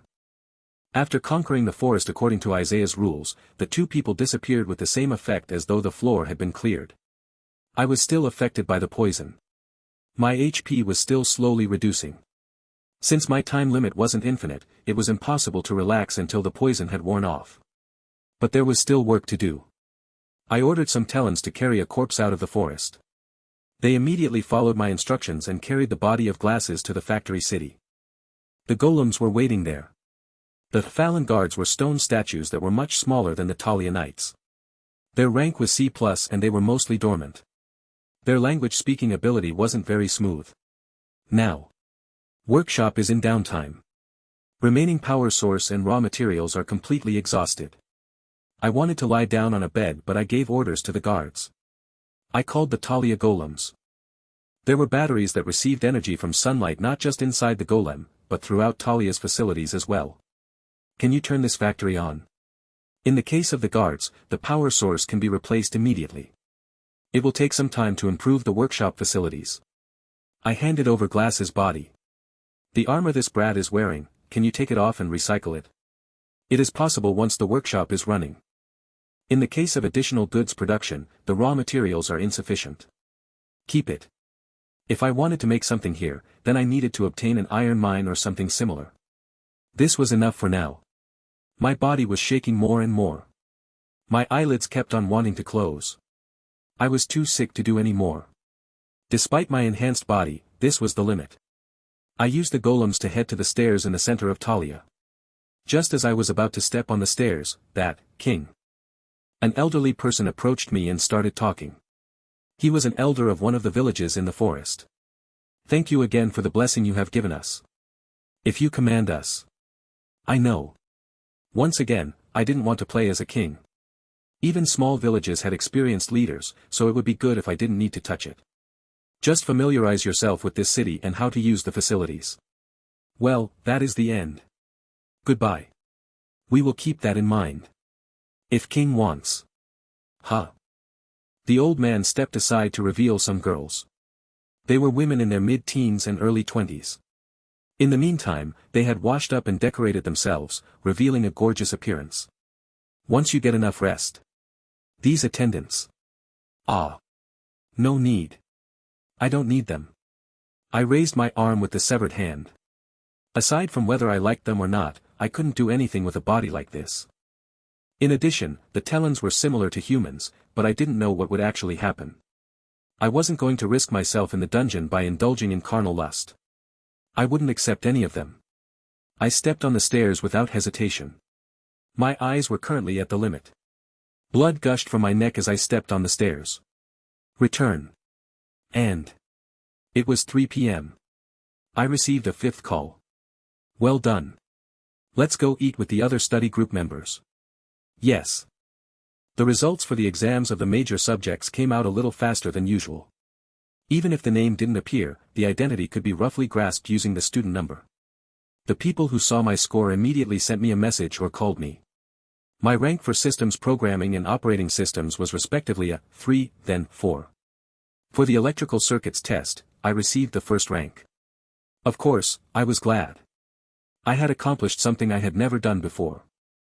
It wasn't just the exams for this semester, but everything I could do in the future. It was also scary. Chwack. I washed my face with cold water and looked in the mirror. The face still felt a little unfamiliar to me. I had changed. Starting with my appearance to the amount of time it took to understand something. I was born again in just 11 days. No matter who thought about it, the tremendous growth was bound to be strange for those who knew about the dungeon. Now I needed to be prepared. There was the possibility of a second or third Lee Sang-yoon appearing. At this point it was meaningless to hide the abilities I had gained from the dungeon. There would be few survivors around here. But what about the few who had survived? I might meet them someday. So far, I was a predator, but that was because the sea was wide and there were many prey to fill the area. Whenever a floor was cleared, dozens of prey would disappear. Only predators were left. Furthermore, it was a bit different from nature. Predators in the natural world weren't willing to fight bigger opponents. A shark didn't choose the prey. But in the dungeon, the size of the prey and the taste of meat were proportional. Every shark was looking for a mass of food similar to themselves. Eeing. The phone on my desk vibrated. It was Yoon Ji-hee. She had already contacted me once in the morning. Yoon Ji-hee wouldn't call me for nothing. I took a deep breath before pressing the accept call button.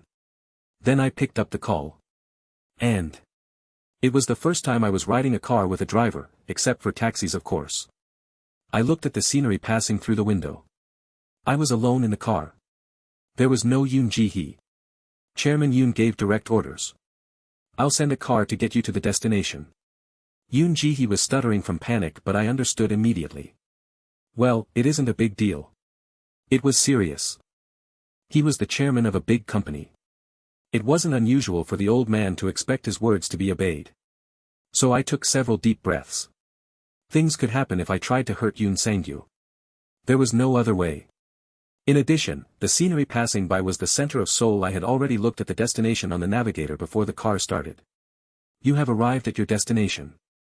UZ Convention Center. It was a place that was always crowded with various events, including expos. I was guided to an indoor stage. It had approximately 300 seats, usually used for seminars. I walked to the door. HRMM. After a moment, the soundproofed door was opened very slowly. Numerous eyes could be felt from inside the room. To be specific, they were looking at any new people who entered. People were sparsely sat throughout the audience seats. 9. No, 8. Including me, it was 9. I could somehow feel it. There was a strange atmosphere even before I came in. This was an aquarium. It was a collection of sharks. It felt like sticky tongues were licking my whole body. I ignored their gazes and memorized the faces of the 8 people here. Then I picked a spot and sat down. A few minutes later, a person appeared on stage. He was a man in his early 30s wearing a suit. He seemed like a worker who had spent a few nights away. Nice to meet you. The man hit the mic a few times before talking. Honestly, I was a bit worried. I'm glad that everyone showed up. Well, you are all great people and might have the same idea. I didn't know what he was talking about. The man continued speaking. I should introduce myself. I'm sorry. I've been out of my mind for a few days. I am Kim Tae-hyun, the deputy manager. You can just call me Kim Tae-hyun. Deputy Manager Kim. Anything is fine. The most important thing was that he didn't say where he was the deputy manager. However, it wasn't a mistake. This is a national affair. He briefly added at the end. How did you know about me? I heard someone asking. Kim Tae-hyun scratched his head and replied. There are reports and data from many layers of society. It is clear if a person suddenly shows outstanding skill, exam results, performance reports etc. Once someone knows about the dungeon, there are many areas that can be investigated. If so, the people were gathered here for a reason. Is the country trying to control us? No. That's not it. There is no reason for that, nor do I think we should do so. Are you doing anything that will harm society? To be more precise, we couldn't harm society. It seemed correct. The purpose of this is to create some minimal rules. We hope to build a partnership with you. Kim Tae-hyun explained. Killing a person in reality would allow the killer to receive their talent. There was at least one person here who was thinking about killing everyone else here. The growth in physical abilities far beyond ordinary people allows you to kill an unspecified number of people. That would be a bloodbath. I asked you here in order to prevent that. Kim Tae-hyun raised his index finger. In the dungeon, please kill everyone else except for you. Some groaned, some laughed. I felt like laughing. It was because the word sounded psychotic. Who would be the ones likely to kill people in reality? The people gathered here? No. Those who attended here only wanted to kill each other, strictly limiting it to sharks. But the ones like Lee Sang-yoon were different. Even though their self-esteem was strong, it was broken inside the dungeon.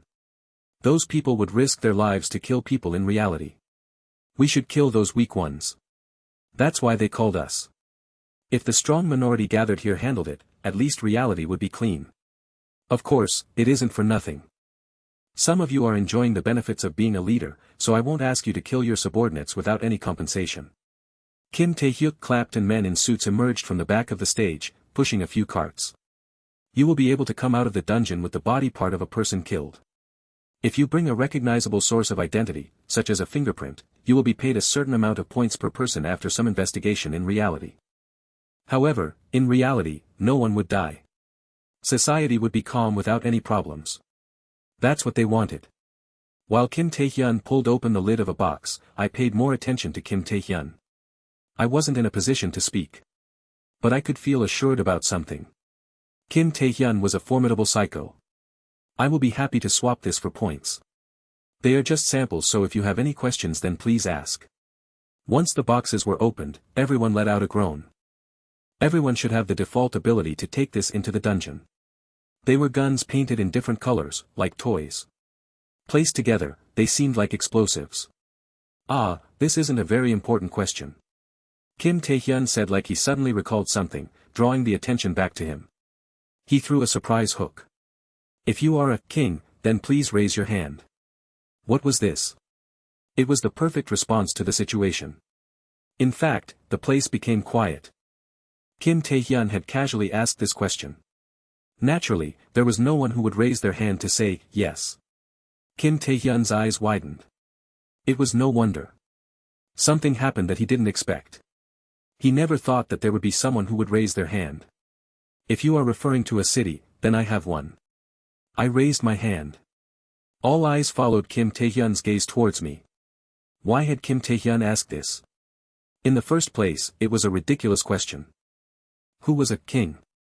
How surprising. I muttered once I confirmed that there was no one other than me. But why did you ask? It's nothing. I just wanted to verify the information. Kim Tae-hyun said slowly in a calm tone. Perhaps he assumed that this conversation wouldn't happen. Originally, I came here to figure out how many people I would have to get rid of. Sorry, but it was a big bet for me just coming here. I didn't intend to watch passively. Then can I ask you a question? I asked him. What is it? After this is over, I would like to talk to you about being a king. With just you. Kim Tae-hyun's expression became slightly animated. I didn't know if the other people here could read Kim Tae-hyun's expression, but I certainly could. Why? Due to the structure of the dungeon, it was only on the 8th floor that people would realize that being a king was meaningful. Then how did Kim Tae-hyun know about it?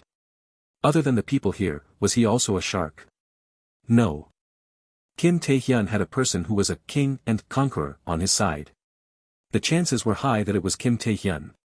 We are done, but if you wait, I'm going to pass something out to all of you. In fact, he had already delivered all his facts. Soon, the people in the black suits headed to the seats and handed out small handbooks. It was like a diary where additional papers could be added. There was a total of 3 catalogs. There were familiar guns that I had only seen in games. The fingerprints from the dungeon gave a minimum of 5 points each. I could become the protagonist of a FPS game just by having 4 of them. There were a few bulletproof vests and grenades. I used a ballpoint pen to check the price list of several things, including a high-performance radio or a heated suit made of a new material. Please exchange contact information with us so that you can call at any time. You don't have to worry about legally possessing these items, but please bear in mind that there might be some confusion if this is exposed to others or leaked to the private sector. Kim Tae-hyun's main point was finished there. In the future, I will contact you directly if there is something else. Of course, it is up to you if you want to attend or not. We can mutually benefit from each other. I hope there will be cooperation between us. There was a sound as the back doors opened. I stood up. I headed straight to the back of the stage. 8 pairs of eyes followed me. Follow me. Kim Tae-hyun and I walked into the hallway behind the stage. As we headed down the emergency stairs and appeared in a quiet place, Kim Tae-hyun turned towards me. Frankly, I was surprised. I didn't think that someone would actively come out like this. There was no reason to hide it. Among the 8 people here, there were 2 faces that I knew. Yoon Chan-hee and Yoon Dae-hee. Yoon Ji-hee's cousins who were siblings. I hadn't met them directly, but had received photos from Yoon Ji-hee. Let's think about it. For the children of a chaebol, they had more to lose than gain from attending this meeting. Of course, if a grenade exploded in front of me right now, then I would surely die. But wouldn't it just cost them some money to obtain guns that could be brought into the dungeon? So why did Chairman Yoon Sang-gyu instruct me to go to this place? If it was simply for reconnaissance purposes, was he planning to use me through Yoon Ji-hee? The position of king. Honestly, I didn't come here to talk about that. I said. This place was safe, and I had something to gain. Even the chairman changed his policy about interfering and directed his grandchildren to attend. I looked through the handbook. Besides what's listed here, can I use the points to purchase other requested things? That's right. Kim Tae-hyun replied. It meant I could order weapons not listed in the catalog. What exactly is this? I would like to ask you. This was South Korea. More than the gun itself, the right to own a gun was hundreds of times more expensive. It was like that even if I wanted an air gun for hunting. No matter how rich and powerful a person was, did they have the right to hand out weapons? It was easy for the Uzi family to obtain a gun, but if it was seen outside the dungeon then it would cause an uproar. Yet this person said a blind eye would be turned. The country's rules were ignored to give individual rights. Was that the only thing that could be bought with points? Is it possible to get other legal benefits? Things like tax evasion or immunity for big and small crimes? Kim Tae-hyun was silent for a moment. He didn't seem confused. He looked at the floor for a moment before saying. The ordinary people woke up after dying, with no knowledge of the dungeon. The number of people who can tell someone about the existence of the dungeon is reduced. In other words, the dungeon is a place that ordinary people don't know exists. I have absolutely faith in that. Kim Tae-hyun grinned. But no matter what, the dungeon actually exists. Points are the same, in that they already exist. The department that I work in manages that. My speculation was right. Points were something that existed before the dungeon. Of course, it isn't unrealistic like the dungeon.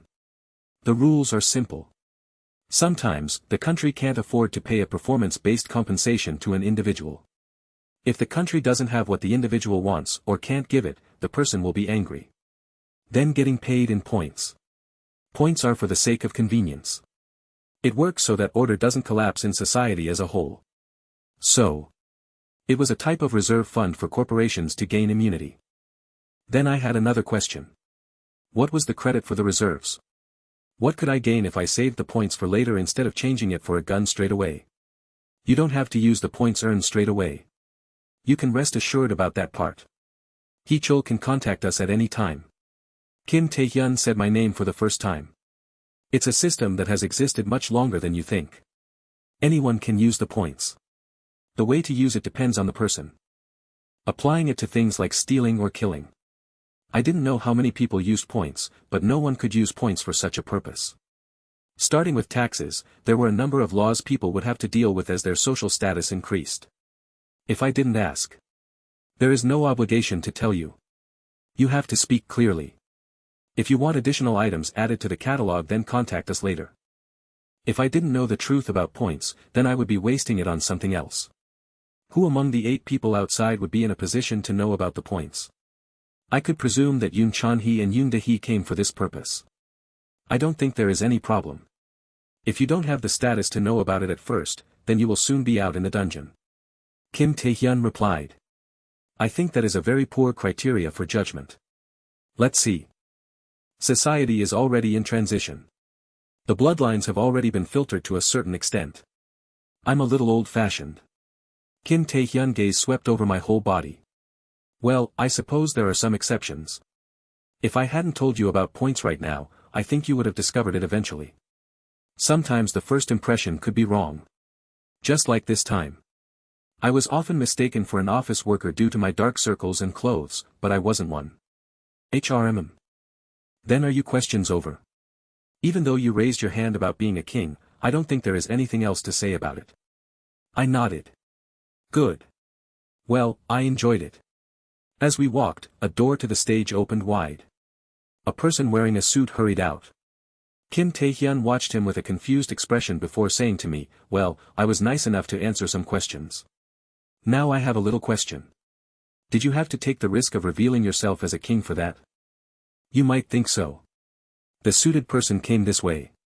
My sensitive senses could smell the faint scent of blood. What do you mean? Yes. The other 8 people.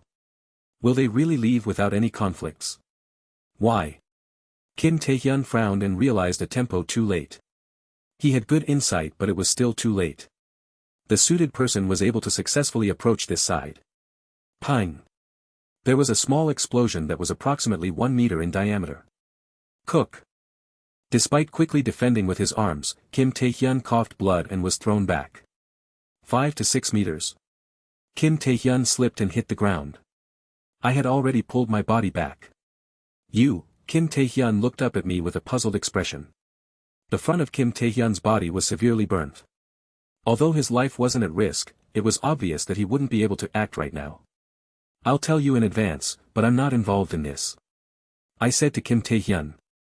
I shrugged as I looked at the suited man. If he had the talent, then he was welcome to try and kill me. I didn't know his abilities, but I definitely felt his killing intent. From the first time I saw the 8 people, I was aiming at every one of them. There was nothing to lose, especially if they turned out to be kings. Every one of them might be kings and pretending not to be. I just put it out there in the beginning. It didn't even matter if they were kings. A wild beast would just ignore public authority. The person in front of me, one of the 8 people, looked like delicious prey. If you're not on the same side, I will either fight or run away. But it is likely that one of you will die. The suited man took one person by surprise, but I was confident about facing him. It was enough to finish him off before others could come. But can you really kill someone? It isn't something that can be overlooked. The suited man said. I had already stepped back while raising my guard. I could run away at any time. If the punishment for murder was lighter, then I wouldn't flee, I said to Kim Tae-hyun. He replied. I will take responsibility. No matter what happens here. I promise I have the authority. Kim Tae-hyun was bleeding from a severe wound on his neck. The suited person lowered his upper body towards us. There was no time left. How long was left until he would rush? 10 seconds. I promise. Kim Tae-hyun declared. Is that the end? I asked. What? Shouldn't there be an agreement before I kill someone? I looked at Kim Tae-hyun as I spoke. It was bait. Wakak. The suited person didn't miss the gap and rushed forward. A hand quickly stretched out towards me. It was only for a brief moment, but I saw a pattern engraved on the back of his palm. Pang. There was an explosion behind me. The hand of the suited man passed over my shoulder. I gripped his elbow firmly and pushing his other arm as far away from me as possible. At first glance, it seemed like a tense power struggle. The suited person looked like he didn't know what to think. I turned my head again, looking down at Kim Tae-hyun. Back to what I was saying. I met Kim Tae-hyun's eyes. Points, how much will you give me? A groan emerged from Kim Tae-hyun's mouth instead of words. I understood enough.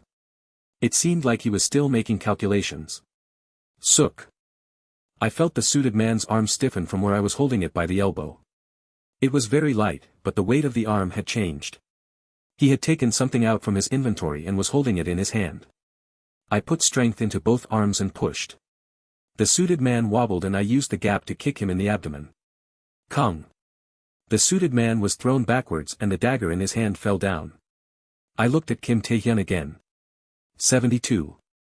72. It was a pretty vague and small number. Kim Tae-hyun held a machine in his trembling hands. It was like a smartphone PDA device. This machine keeps me from giving out points too recklessly. No. There is a clear quota for every point. Quack. A moan came from the suited man. There was pain and anger on his face. I hadn't controlled my strength when kicking him. He was definitely a worthy opponent. I didn't think that 72 points were all I could get, but I shouldn't be too greedy here. The suited man stretched out his palm again. Tang. There was a noise like a cannon being fired. As fire emerged from the palm of his hand, I turned my body to the side. The source of the explosion swept past my chest. The shape of the ball was 1 meter in diameter. As it crossed the distance, it became thinner and longer. It seemed like he could freely change its shape and size. The suited man extended his other hand. A second flame emerged and I barely managed to avoid it. At the same time, he pulled out a spear. Siwak. Pang. There was a third explosion. Then the tip of the spear crossed the gap between us, but it failed to hit its target. The only thing I felt was a pain in my left side as I backed up. It wasn't a direct hit, but the explosion had slightly struck me. I realized that I had failed to avoid the fourth explosion. The suited person stepped backwards. He was trying to run away, but he was at a disadvantage. My reaction speed was higher. In addition, the narrow corridor and difficulty in firing ranged weapons meant I could easily catch up with him. I closed in on him. I didn't want to expose all my secrets to the guy behind me. Still, it couldn't be helped. I triggered Darkness Cloud. What the? The suited man cried out with confusion. He randomly fired his explosions. Although the length and thickness of the explosive balls were smaller, a large number of them crossed the darkness. Face. Torso. Arm, legs. I ignored the explosions hitting my body and ran forward. Eek. I was only a few steps away. The man gathered his two palms together. I moved forward even faster than before. Some hits were expected due to the close proximity, but I took advantage of the width and length of the corridor as much as possible. I would see how long he could sustain that firepower. I took a deep breath. My vision was filled with flames. And... damn it. Kim Tae-hyun was able to take out a potion just before Heechul spread out the darkness. It was a potion that temporarily maximized the regeneration power and immunity of the whole body. He didn't know how he could consume such a valuable bottle that was the size of a milk bottle here, but it couldn't be helped. The medicine was amazing. It would take a considerable amount of time for his wounds to be healed, but that was better. Otherwise, he might become involved in the explosions. Peen. Ack. Flames filled the narrow corridor. He guarded his body with his arms, but he couldn't stop his hair and skin from screaming silently. Swa. The sprinklers turned on and the fire alarm sounded loudly. The explosions disappeared but smoke filled the entire corridor. The smell of burned flesh hung thickly in the air. Kim Tae-hyun clearly smelt it. It wasn't simply the smell of hair or skin burning. It was the gross smell of fat burning. They've both died.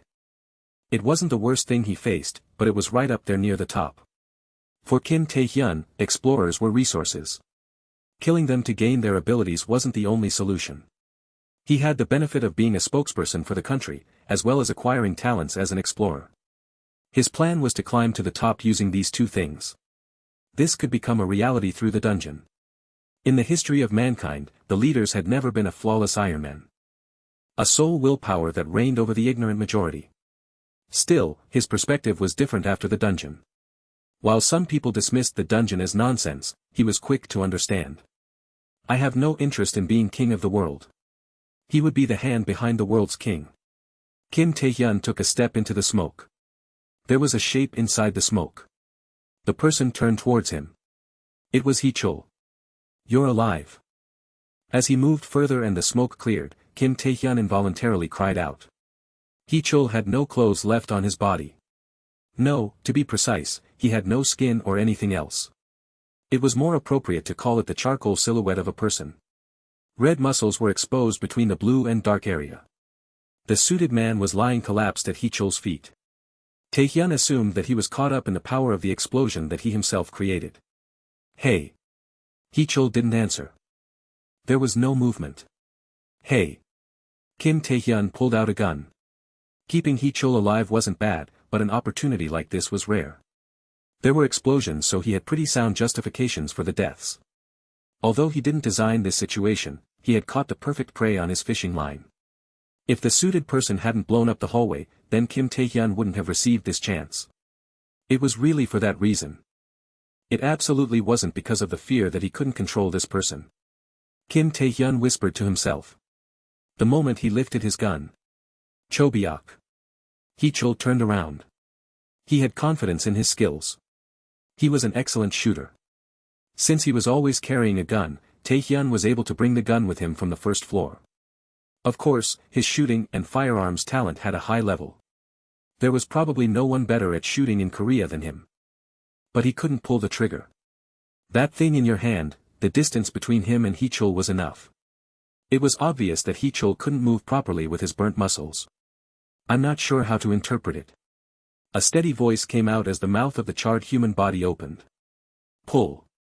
The voice in his head said. But his body didn't listen. Was it because he was overwhelmed by Hee-chul's grotesque appearance? Those eyes? The nonchalant voice that seemed to see through him? If you don't answer, then it can't be helped. Hee-chul declared. There was only one thing that Kim Tae-hyun could do. I'll be forced to defend myself. No, I wasn't aiming at you. The muzzle went down. With a calm expression, Kim Tae-hyun raised his hand and pointed to the body of the suited person. I thought he might have survived. Sorry. Your visual was so severe that. Kim Tae-hyun trembled. You can't kill me. Kim Tae-hyun had the means to legally cover up this incident. Kim Tae-hyun guessed that Hee-chul wasn't crazy enough to dismiss society's rules. He was the type to handle things reasonably. Chobiak. Hee-chul approached him. No. Was his guess right? Those eyes. Why was he looking at Kim Tae-hyun with those eyes? If you come too close, ignoring Kim Tae-hyun's words, Hee-chul reached towards him. Ack. Kim Tae-hyun reflexively raised his gun. T-up. Hee-chul read it perfectly. The palm of his hand completely covered the muzzle of the gun and stopped its movement. Despite the charred hand, Tae-hyun felt a strength that he couldn't cope with through the barrel of the gun. Hee-chul extended his other hand. Kim Tae-hyun unconsciously gritted his teeth. I would appreciate it if you gave that to me. What? Kim Tae-hyun stared at the hand that stopped right in front of his face. The palm of his hand was facing up. It looks like you have good medicine. Your wound is completely healed. If there is anything left, then I would appreciate it. Hee-chul seized the gun from Kim Tae-hyun's left hand. Please. Tell him that there was no medicine. Instead, Tae-hyun would give him the best first aid possible. While Kim Tae-hyun's head was talking, his hand was taking out a bottle. He couldn't pass this bottle over just like that. Just open the lid and give him a few drops. Kim Tae-hyun made this decision when. Kung. There was the sound of banging on one door in the corridor. Tae-hyun paused briefly. Hee-chul's hand eased the bottle away. Ah. Thank you. Taehyuk involuntarily let go. Deputy Manager Nim.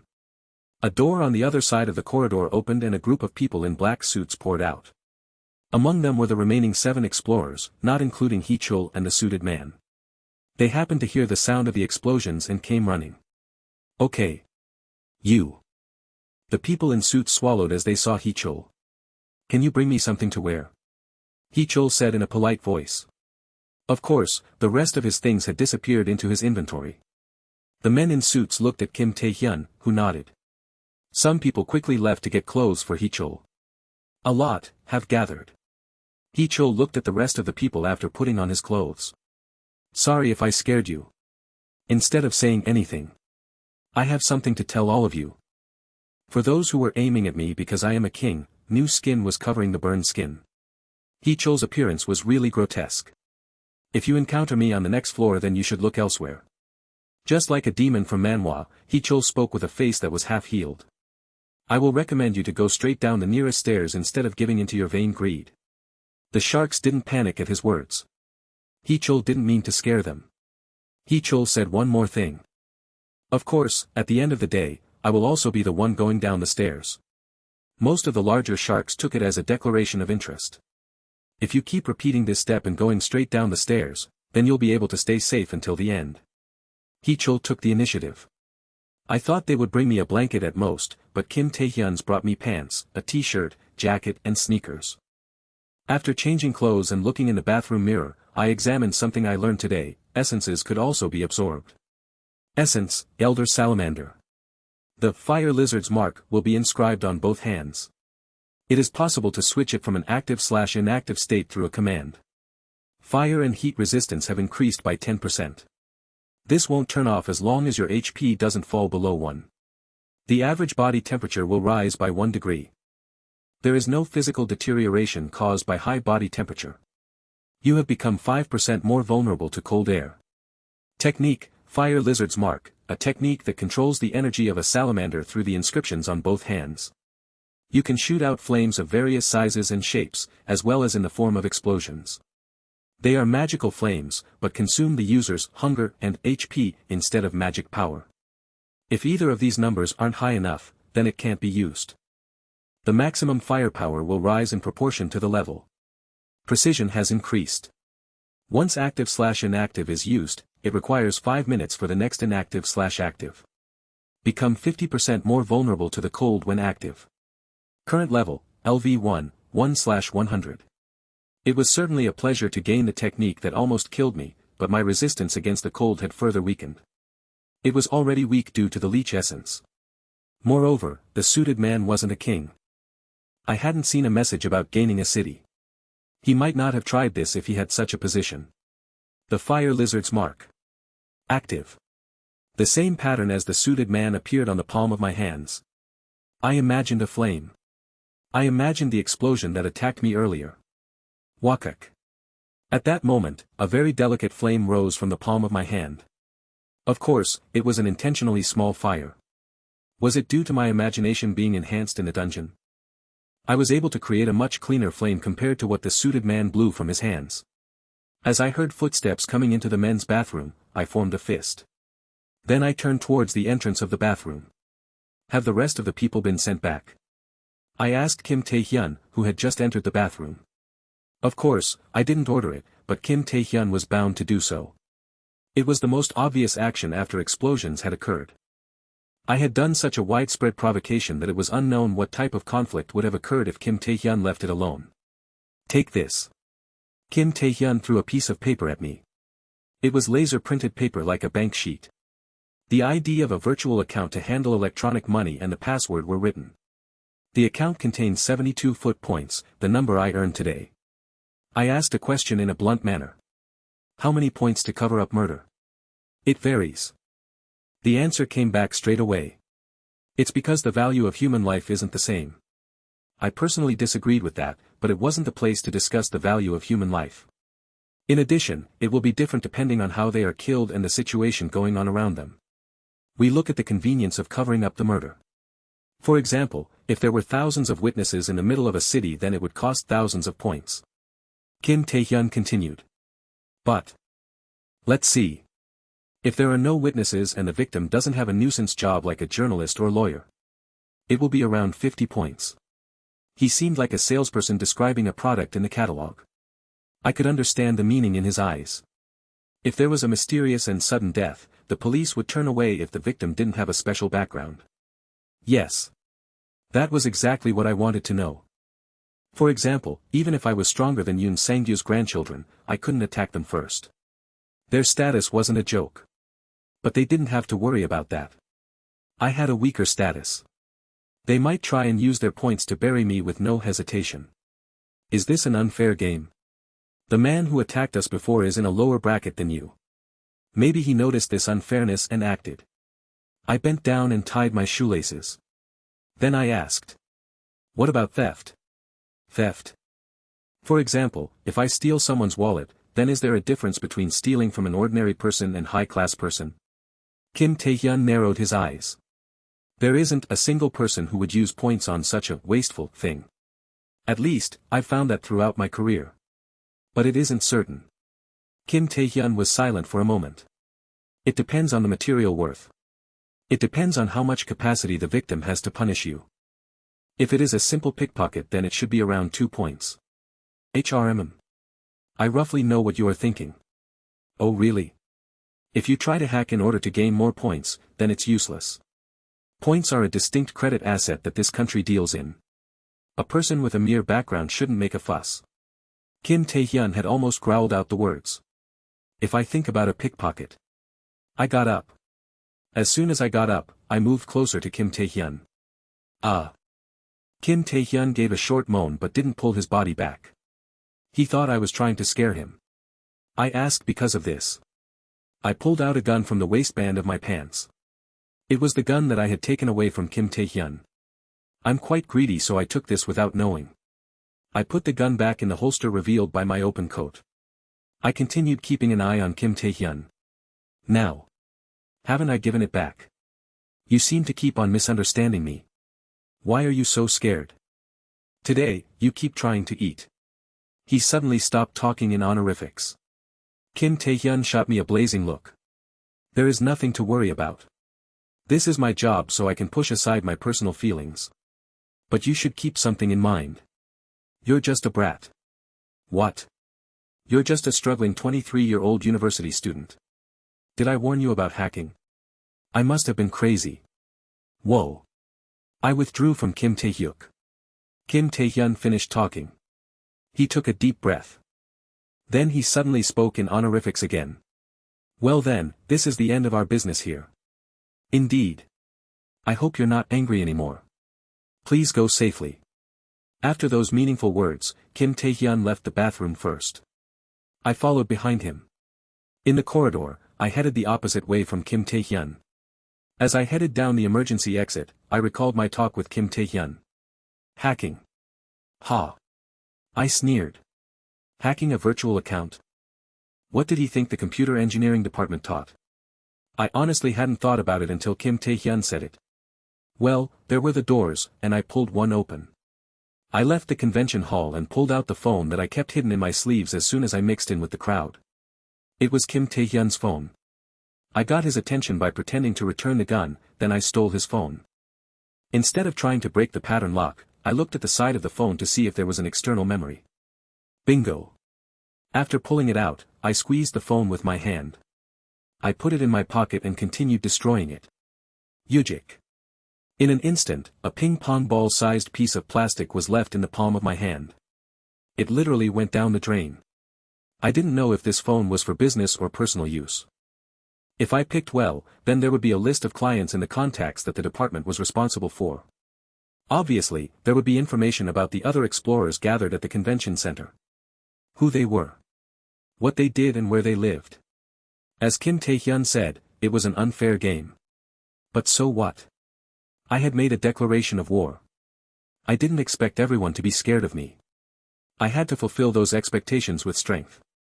And what happened? Yoon Sang-gyu asked as soon as he heard the door open. Many things were omitted, but the answer came back straight away. Ji-hee will survive for some time. Yoon Chan-hee, Chairman Yoon Sang-gyu's first grandchild, said. As long as she isn't abandoned by him. Longer than you? I think it isn't likely. The old man turned in his chair and looked at his eldest grandchild. I want to hear more. Yun Chanhe gave a short, concise explanation of what happened today. He spoke about what he observed from Hichol and what he saw in his gaze. I see. Then how would you rate that young man? It was an interesting story, but he was more interested in the expressions on his grandchild's face. Impressive. Really? He is extremely capable of hiding what he is thinking. Although he hardly expresses any emotions, I get the feeling that every emotion shown is calculated. Yoon Sang-gyu nodded silently. But. Despite being fully conscious of the risks, he dives in without any fear. I think that is a disadvantage. A questioning expression appeared on Yoon Chanhe's face because Yoon Sang-gyu was laughing. What? Since you were a child, I've heard a lot of people say the same thing about you. It is your biggest advantage. But is this the first time? You turned it into a shortcoming when evaluating someone else. Yoon Chanhe had nothing to say at his grandfather's analysis. Besides, somehow I don't think it is a disadvantage. As a matter of fact, don't you think so as well? He couldn't answer. He couldn't say that it wasn't the case. Was the man called Hichol much better than he thought? Since Hichol was backing his cousin Yoon Ji-hee from behind, did he really have to consider her a competitor to take control of Yuzi? Or was it due to his grotesque appearance? No, that wasn't the main reason. Yoon Chanhe used his analytical power to come up with an answer.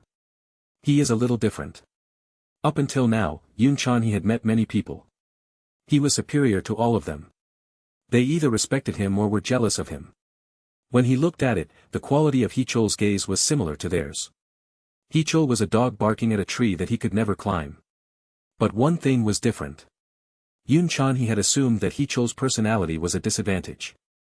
Yet Hichol revealed his sharp teeth. Yoon Chanhe could feel the coolness of his fangs, despite being on the tree. I could tell his quality from a brief phone call.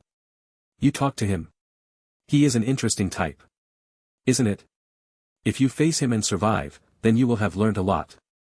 Yoon Sang-gyu looked at the clock. 11:37 p.m. It would soon be time. Then. I'll see you tomorrow morning. Yes. Grandfather. Yoon Chanhe bowed and left, then he waited in his room for the dungeon. As the stairs appeared, he suddenly felt a sense of curiosity. Besides him, did the remaining 6 people have the same impression? The damp coolness that touched their necks. Maybe they did. They might be confused and hesitate before stepping on the stairs. Yoon Chanhe didn't pray. Maybe that was why. He encountered Hichol on the 9th floor. I was falling. It felt like going down a waterslide without any water. I slipped through the stone passage for a while before falling into a room. Tack. The distance between the ceiling and the ground was 3 meters. As soon as I felt like I was floating in the air, I quickly turned and landed on the ground with my feet. My first impression of the 9th floor was the smell. It was a smell that I knew, but wasn't familiar with. It was the smell of a zoo, or a house that raised a lot of dogs or cats. However, the smell was 10 times stronger than that. I could see that the walls were made of bricks. The floor. Reeds? It seemed as if something like straw was rolled up on the ground. I see. This place. Hyatt. It was a kennel. I turned straight away and avoided the attack. The owner of the cry literally slammed against the wall. Kong.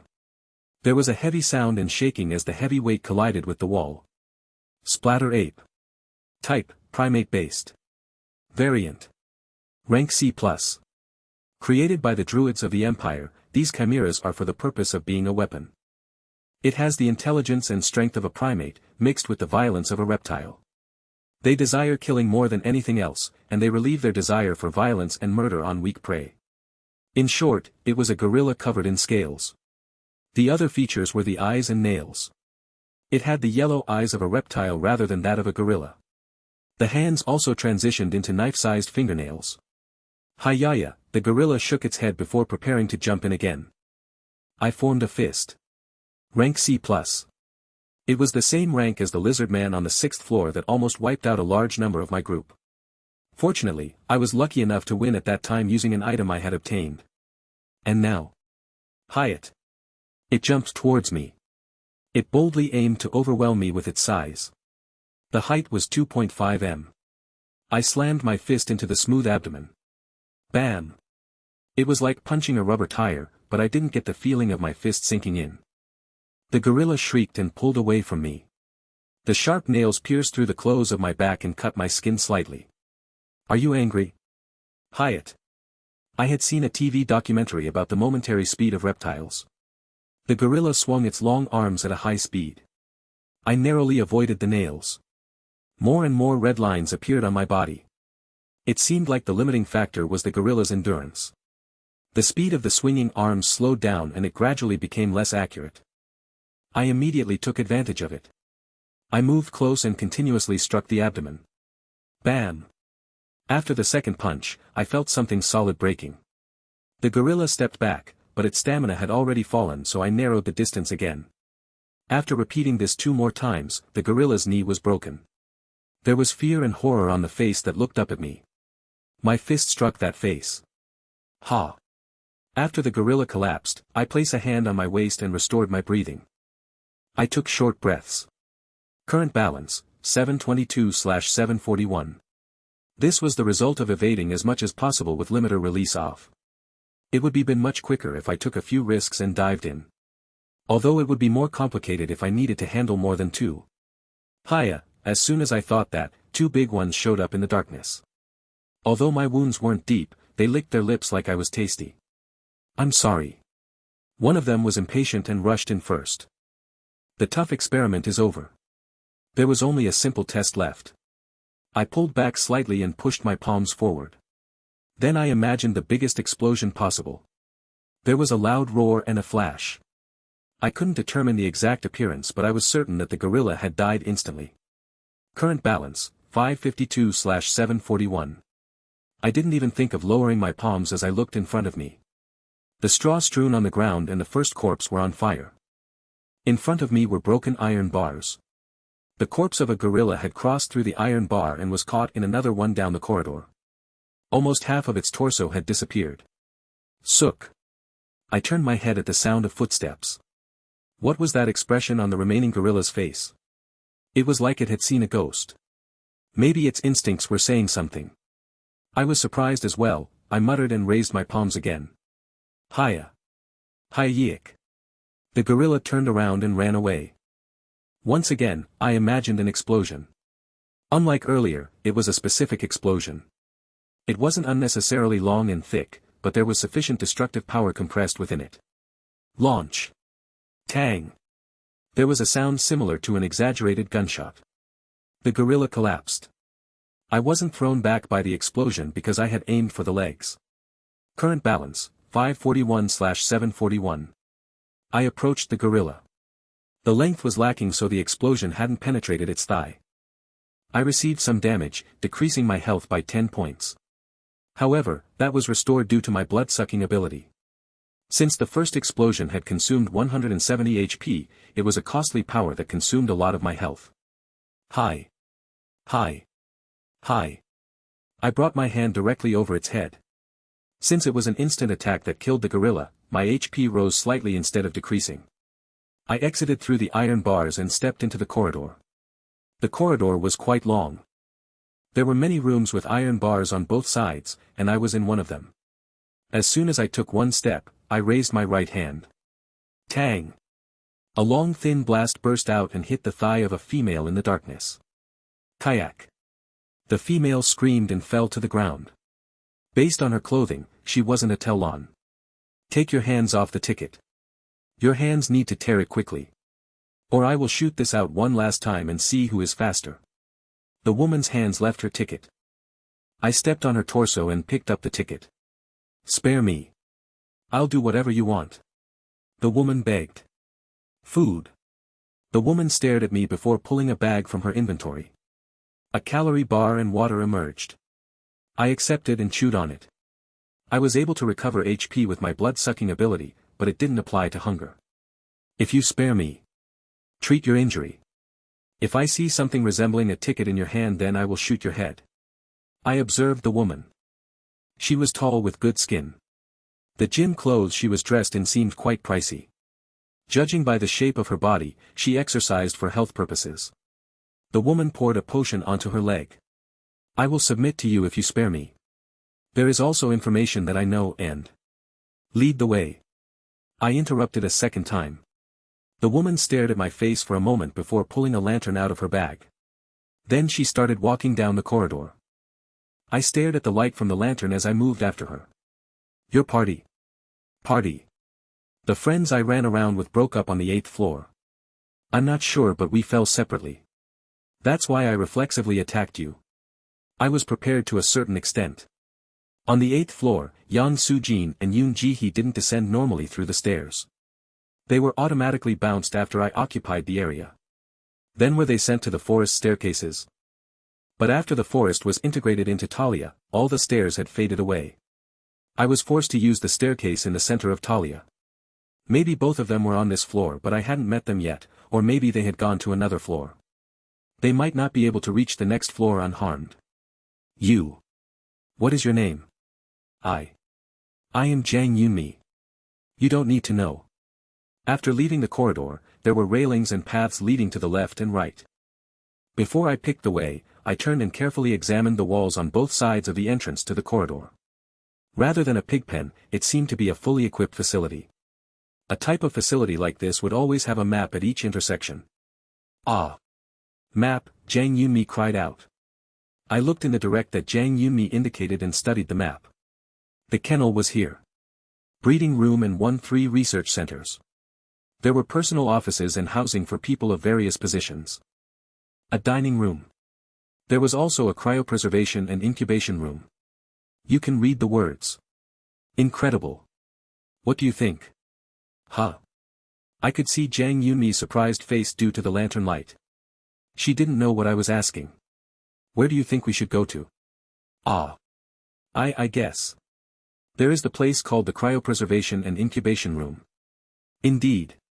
There might be something like an egg that can be raised as a pet. Ho ho. Is that too much like a game? No. It sounds reasonable. I nodded. A slightly touched expression appeared on Jang Yoonmi at my words. My name is Kim Hee-chul. Use it comfortably. Ah. Hee-chul. I see. Then will we go to that place? Exactly. I'm looking forward to it. If eggs are found there, I glanced over her shoulder as she spoke. What is that? As I raised my voice, Jang Yoonmi stopped with surprise and turned around. But she also stopped in her tracks. It might be because there was nobody behind her. Or maybe it was due to my palms touching her back. I will eat well. I said. Anyway, I triggered. No, there was an explosion. I gained one more piece of information. If I fired an explosion in close proximity, there wouldn't be a noise. I immediately searched the body. Excluding the potions, Jang Yoonmi's equipment were just C and D rank garbage. I took all her tickets. I didn't have any money left, so I collected all of hers. The contents of her bag were food, water and a small English textbook. There were also a dozen fluorescent rods used for structural changes. In addition, one radio set to a certain frequency. Yes. She separated from her group upstairs. Her belongings didn't seem to say that. This woman belonged to someone else, and the leader was a pretty smart person. I turned on the radio. I waited a bit, but I didn't hear anything. Even though a radio was handy, it wouldn't be comfortable to use it carelessly in the dungeon environment. In addition, there was likely to be a password, so the possibility of being caught was high. I picked up the lantern. It was a pretty good item. Of course, I would normally never use something like this. Even if it allowed a clear view, carrying it around in the dungeon was like advertising my position. It would be a different story if I was asking for rescue or actively looking for enemies. I cut off Jang Yoonmi's finger and turned on the lantern. I had grasped the path while Jang Yoonmi was using the lantern. I had listened attentively while she was making a fuss. I waved the bait as I headed to the cryopreservation and incubation room. I was like an anglerfish waving its lantern in the deep ocean. This. Jackpot. We seem to have found it. Their current location was the research center. It was a personal work and office space for the senior researchers of this facility, the Druids. I look forward to seeing what it looks like. Leader Nim. Yoon Chanhe's right-hand man, Chang Jieram said in an excited voice. They found the clue much faster than expected. Instead of expressing joy, Yoon Chanhe read the parchment once more. He wasn't specifically pleased. He just wanted to confirm the existence of an item. Check to see if any additional people have joined. Yes.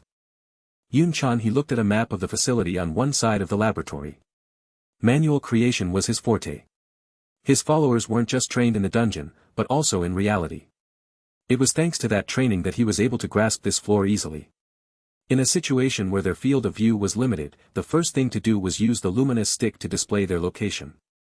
In this way, those who followed Yoon Chanhe could easily meet up again. The teamwork enabled them to avoid the guerrillas, overthrow other explorers and join up with Yoon Chanhe's team. With the people who joined Yoon Chanhe, he was able to grasp most of the stairs in a few hours. There seemed to be no one strong, including kings, on the 9th floor. At best, there were those who alternated between using the tickets and running towards the stairs on the 7th and 8th floors.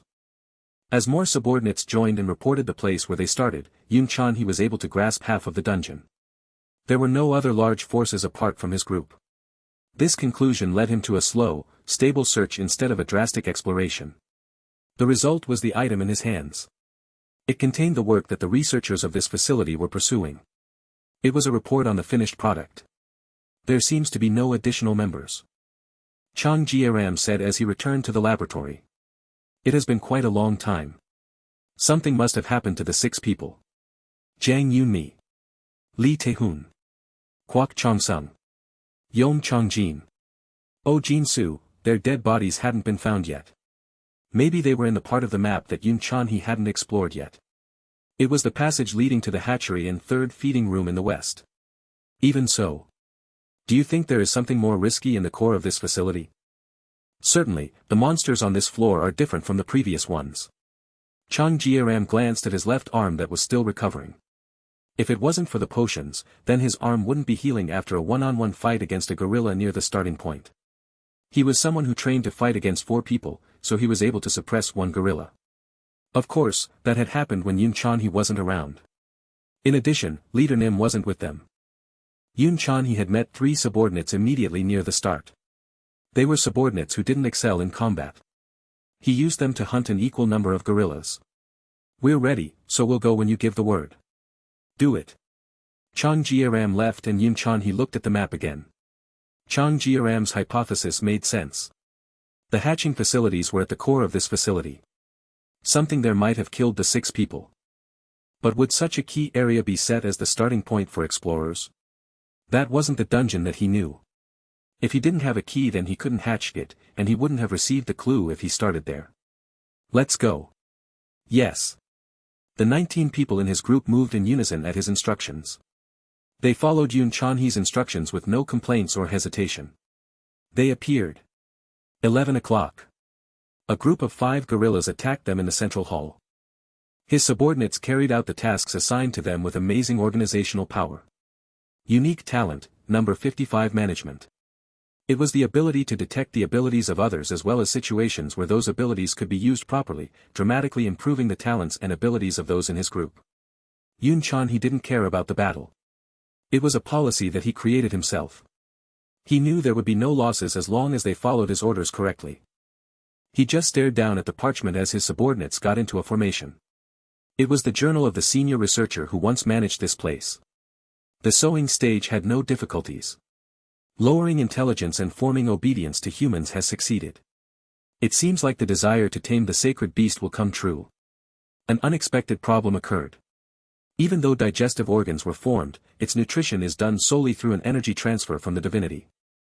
All other nutritional supplements have failed. All specimens have died of starvation. A Malin priest came up with the idea.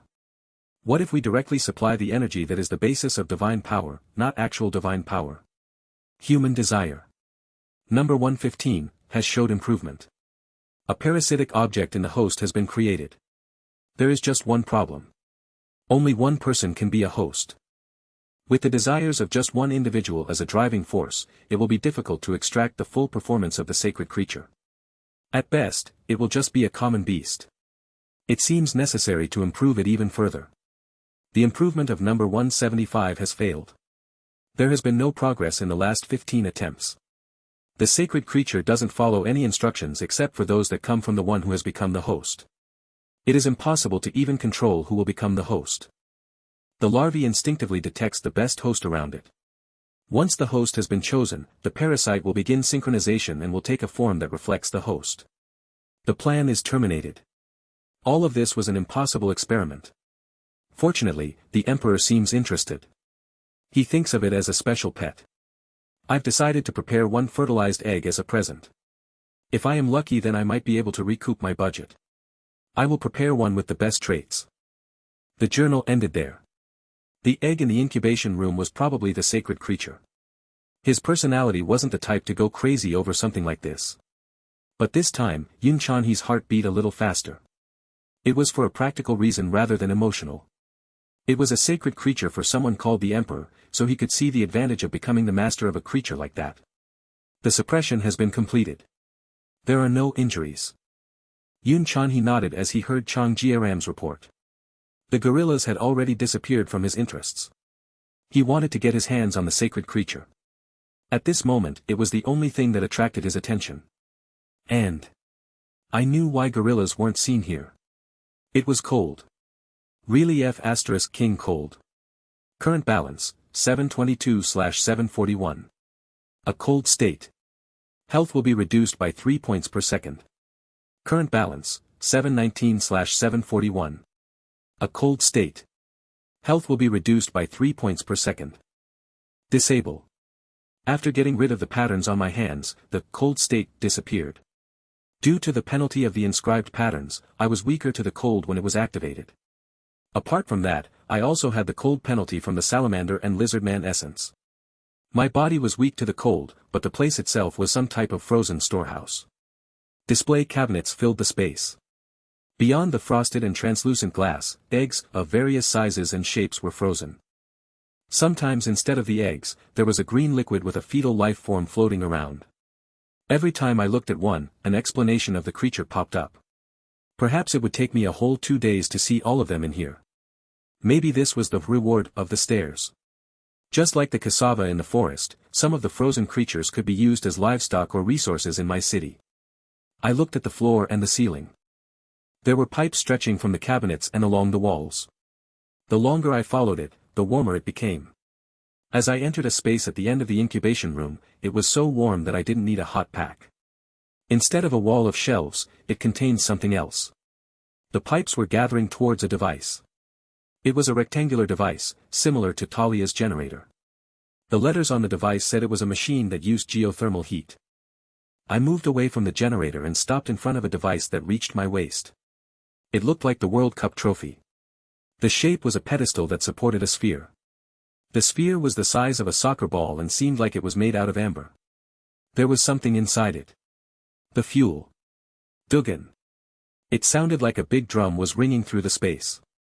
I stepped back. I could clearly feel it. I felt the vibration on my skin. The ringing sound came from that little ball. Egg. Type, pending rank, dot. The egg of an artificially synthesized beast.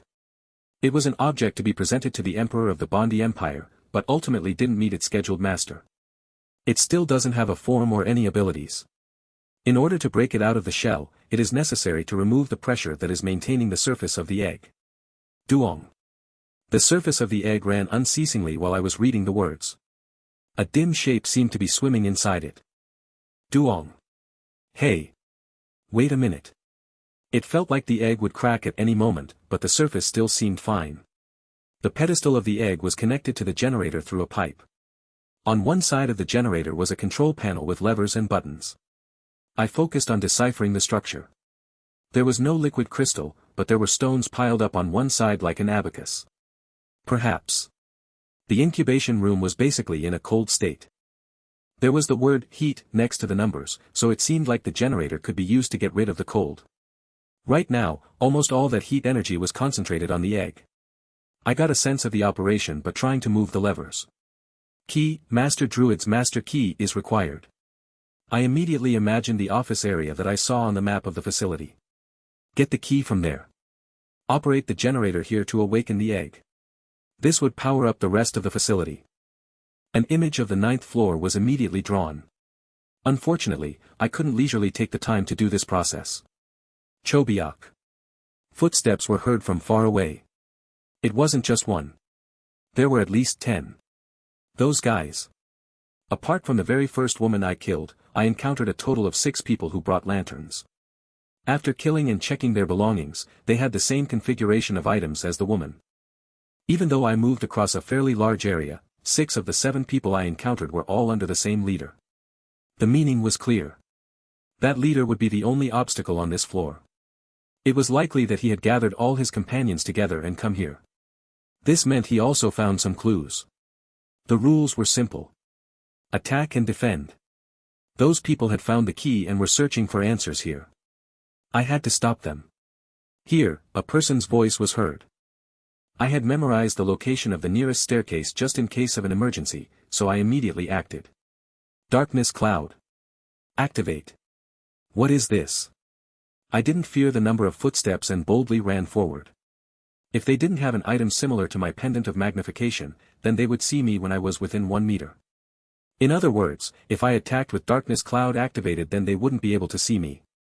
I could see the people at the front on the edge of my vision. I activated the patterns on my hands, causing the cold air to hurt my skin. I raised my palms and caused a long-range explosion. Tat-on. Ack. The first one was down. I was confident after receiving a small amount of experience. The same was true of their colleagues that I had already killed, but these people didn't have good specs. The experience I received wasn't properly distributed and was basically trash. I aimed another explosion at them. Within seconds, a second person was screaming. Deadly attacks coming from darkness would deal a mental blow. This alone would cause their morale to fall significantly. They weren't trained soldiers, so it was a natural response from a human. But 5 o'clock. Lantern. I heard a loud voice outside of my field of view. And at that moment. Pahat. The reaction could be described as almost simultaneous. All the lantern lights aimed for this side and completely removed the darkness. The dozen or so lights didn't overlap at all. It took away all the darkness around me. Of course, the lanterns couldn't lift the darkness cloud, but there is a strange lump. A black chunk in the bright space would definitely be the most obvious target. See, flare. The voice was heard again. Some of the lantern lights diminished, then several flares burst in unison from different directions. Soon, almost all the lanterns were turned off, but half of the cooling room was lit by the red lights of the flares. I lifted darkness cloud and looked at the owner of the voice who had given brief instructions. At that moment, I could finally see him well. Kim Hee-chul. Yoon Chan-hee. I reached out. It was a blast that precisely targeted Yoon Chan-hee. Tang. But the explosion stopped a little ahead of the target point. A big man stood in front of Yoon Chan-hee. Oh. He raised his arms in a X shape and blocked the explosion, letting out a loud groan of pain as he did so. But even though there were burns, the man's arms were fine. Was it a body-hardening technique? I had seen something similar on the 6th floor. Was it strong enough to stop my explosion? It wasn't just him. In the meantime, 2 other people had positioned themselves in front of Yoon Chan-hee. One was holding a shield. The other one was wearing thin metal armor. Although they had different characteristics, they took the same action in unison. Tang! Tang! I fired 2 explosions as a test. Although it felt overwhelming, the 2 explosions didn't pierce through. There was also no noticeable reduction in the HP bar above their heads. You said it during the day. A voice was heard from behind the wall of 3 people. It would be safer to go down the stairs.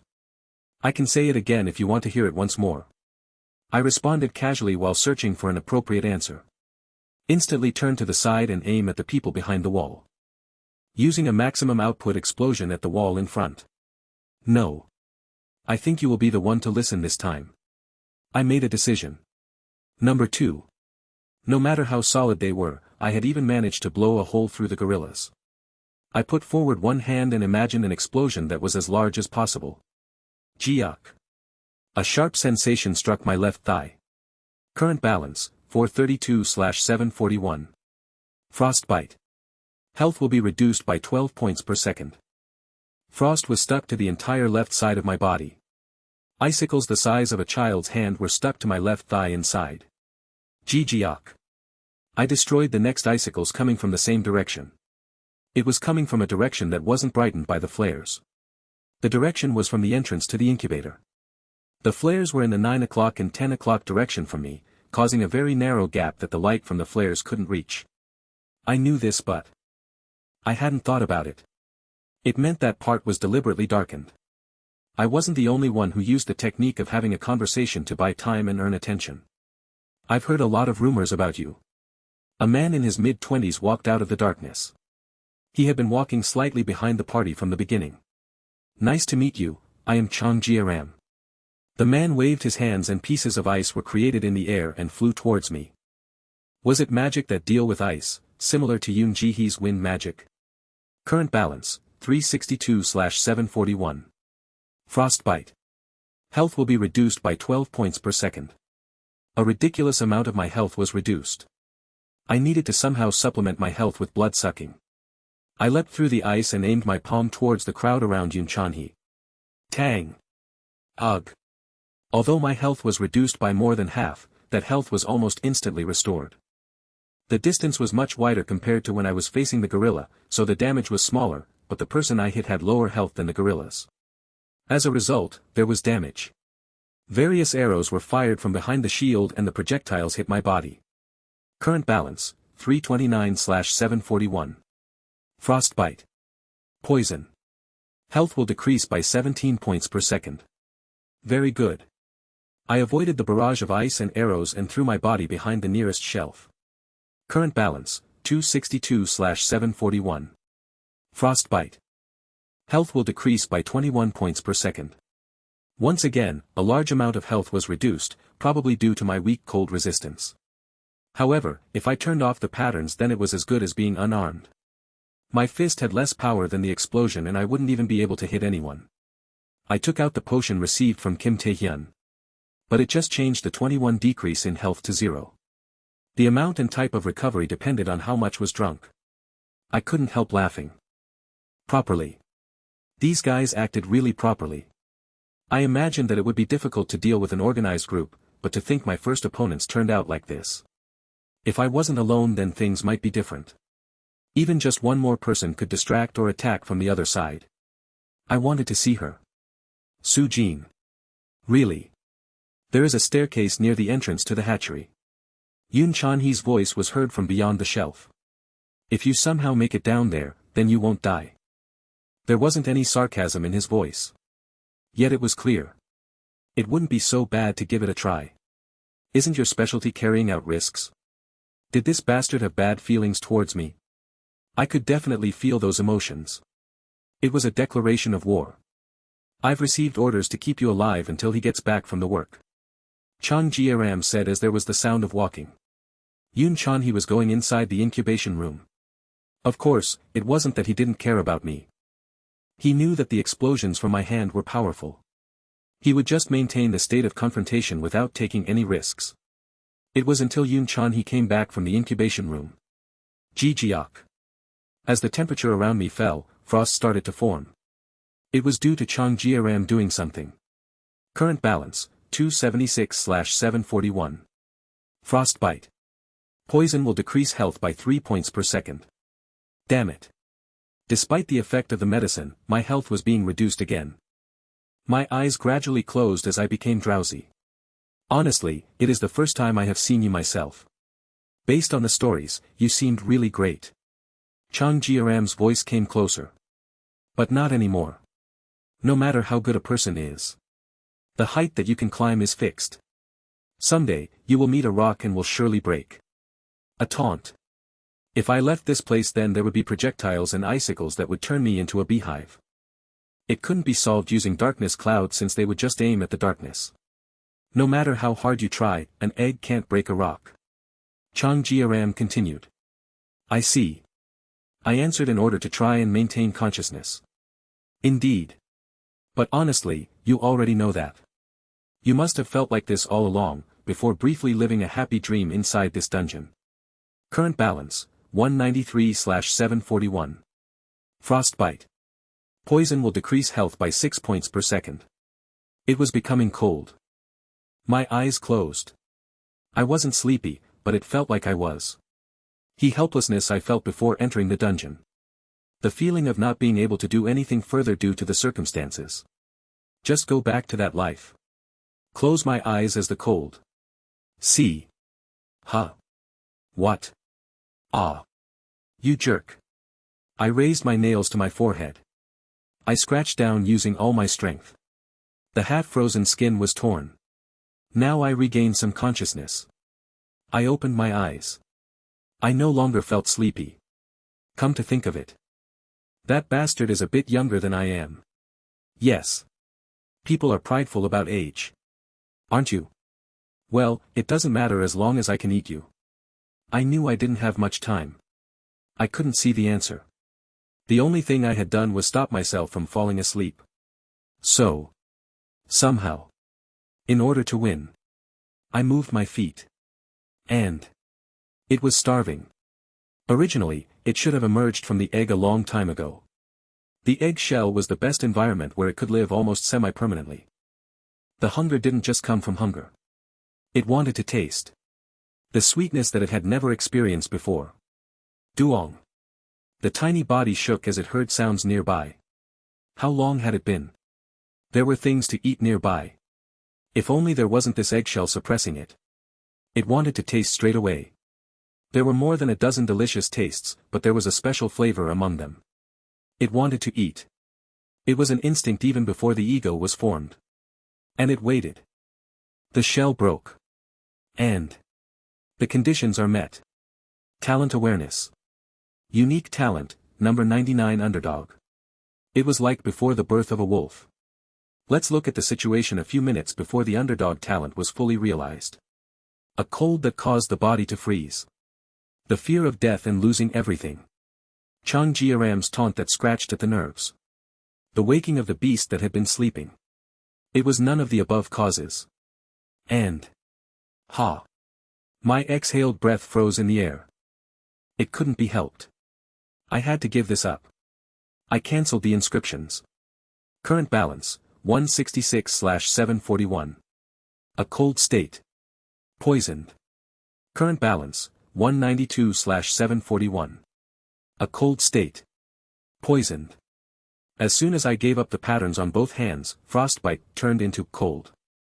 My health stopped being reduced and started to gradually go up due to the potion. The 60% effect of weakening in the cold stopped having an impact on my health. The weight on my eyelids was also much lighter. Current balance, 216/741. A cold state. Poisoned. But the problem was still the same. You have nothing left to say. Are your hands and feet paralyzed? Chang Jiaram asked. I wasn't paralyzed. I was still feeling fine, but I was stiff. My fingers and toes, elbows and knee joints, shoulders and waist. Every time I moved, it felt like I was frozen. It was similar to the state when I first attacked Yun Chanhe's party with the explosions. In the meantime, Chang Jiaram was decreasing the temperature in here. It was unreasonable to move out from behind the shelf in this state. Although I didn't know about the projectiles, the speed of the icicles wasn't slow. I wouldn't be able to completely avoid them.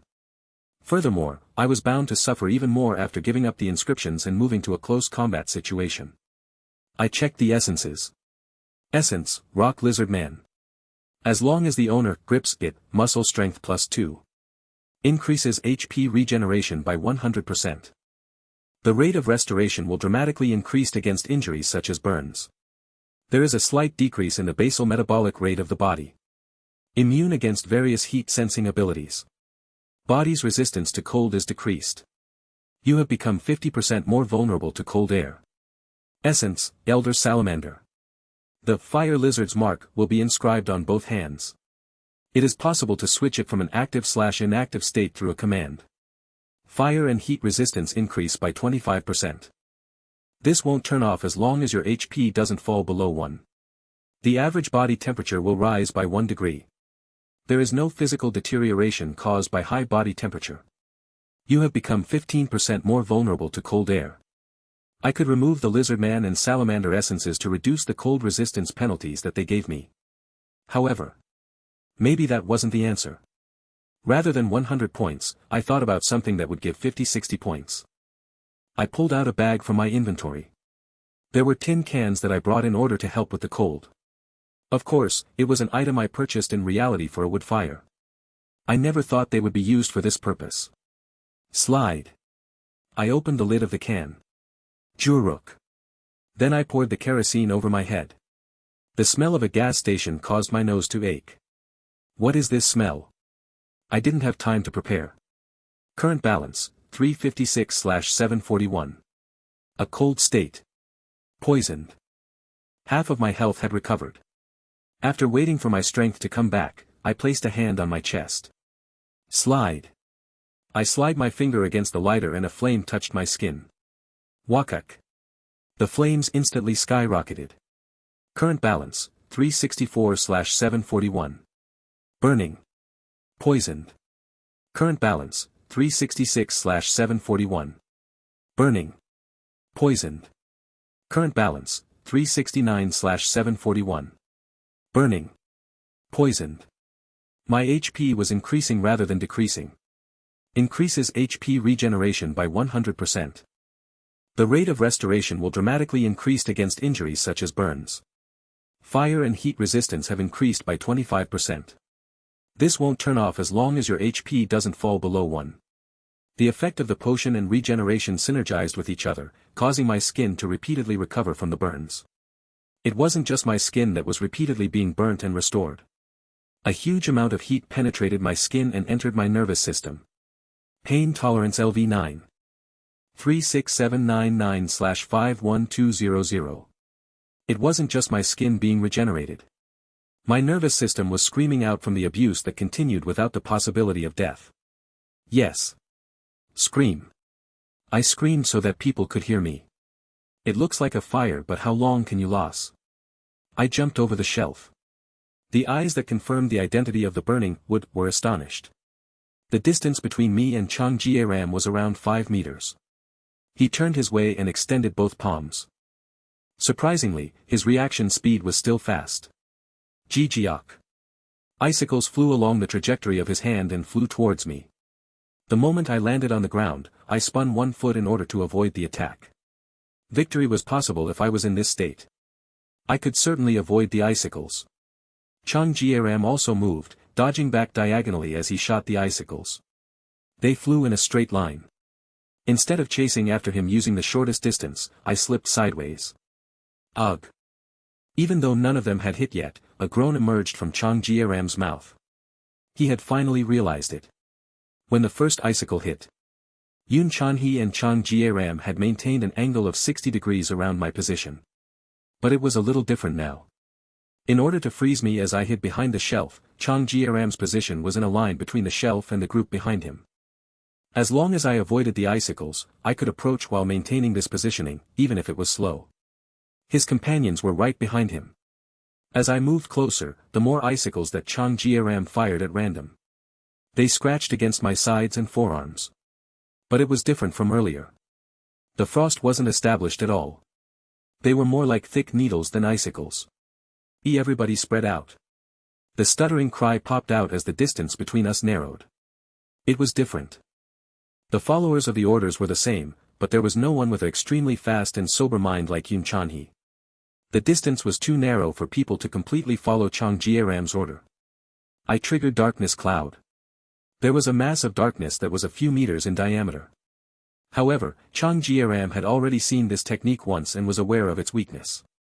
He aimed for the center of the darkness where my head and chest were, shooting 5 large icicles. The darkness cloud moved around me. Aiming for the middle was right, but the height was wrong. It went straight through the air. The moment I activated the darkness cloud, I had slid to the ground. As I narrowed the distance, I took actions to avoid falling while stooping down. I aimed from below. I felt something cold passing over my head.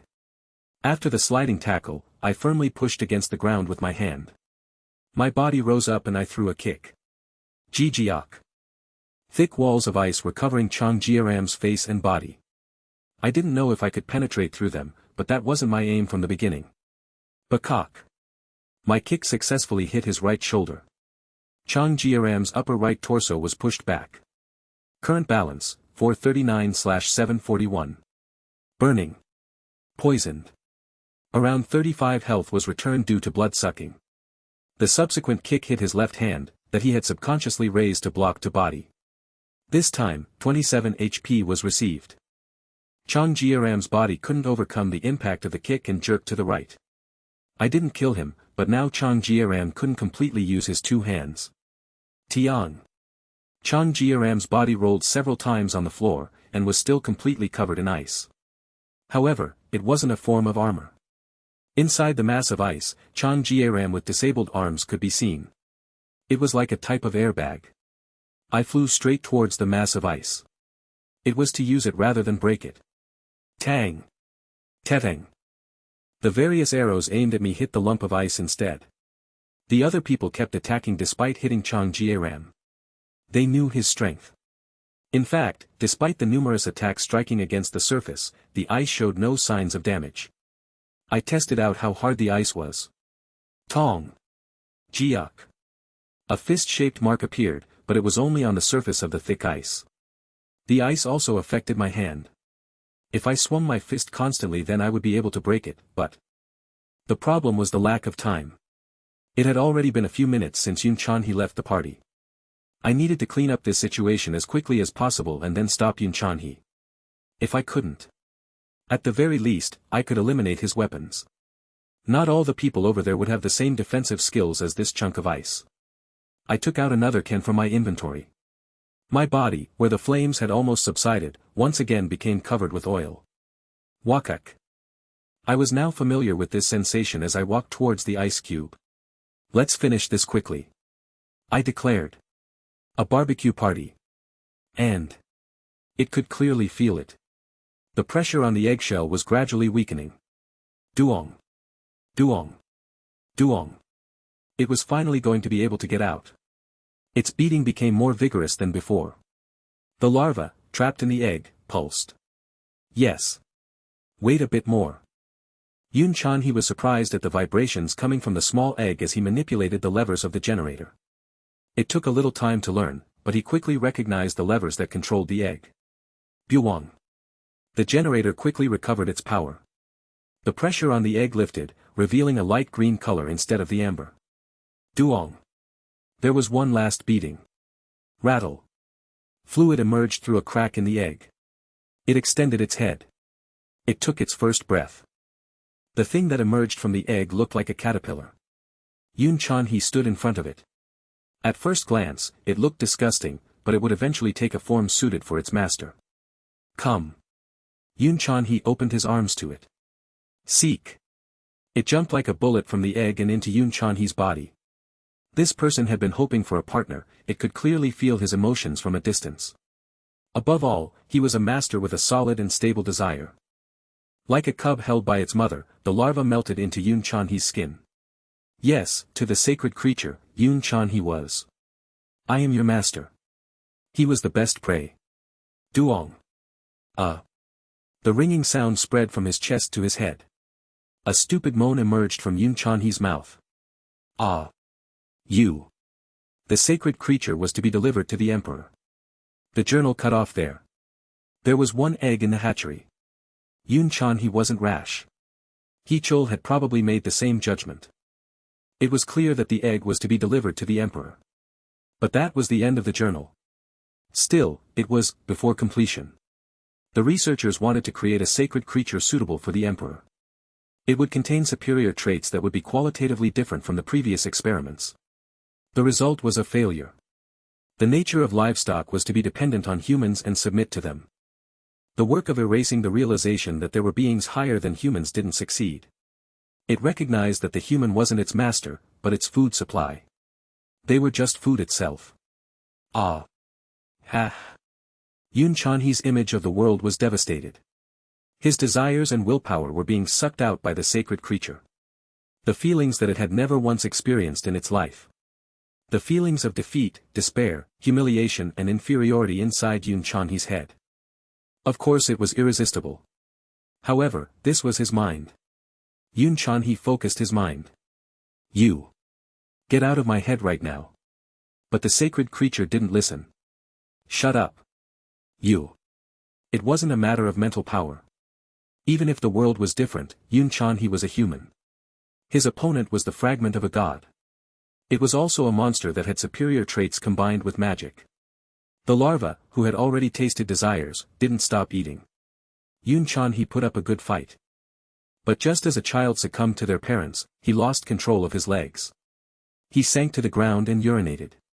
Within a short time, the sacred creature had completely made Yun Chanhe's mind its perfect meal. It wasn't enough. It wasn't a problem of quantity. It had been starving for too long. It wanted to absorb more diverse foods. Suyuo. The sacred creature left Yun Chanhe's body.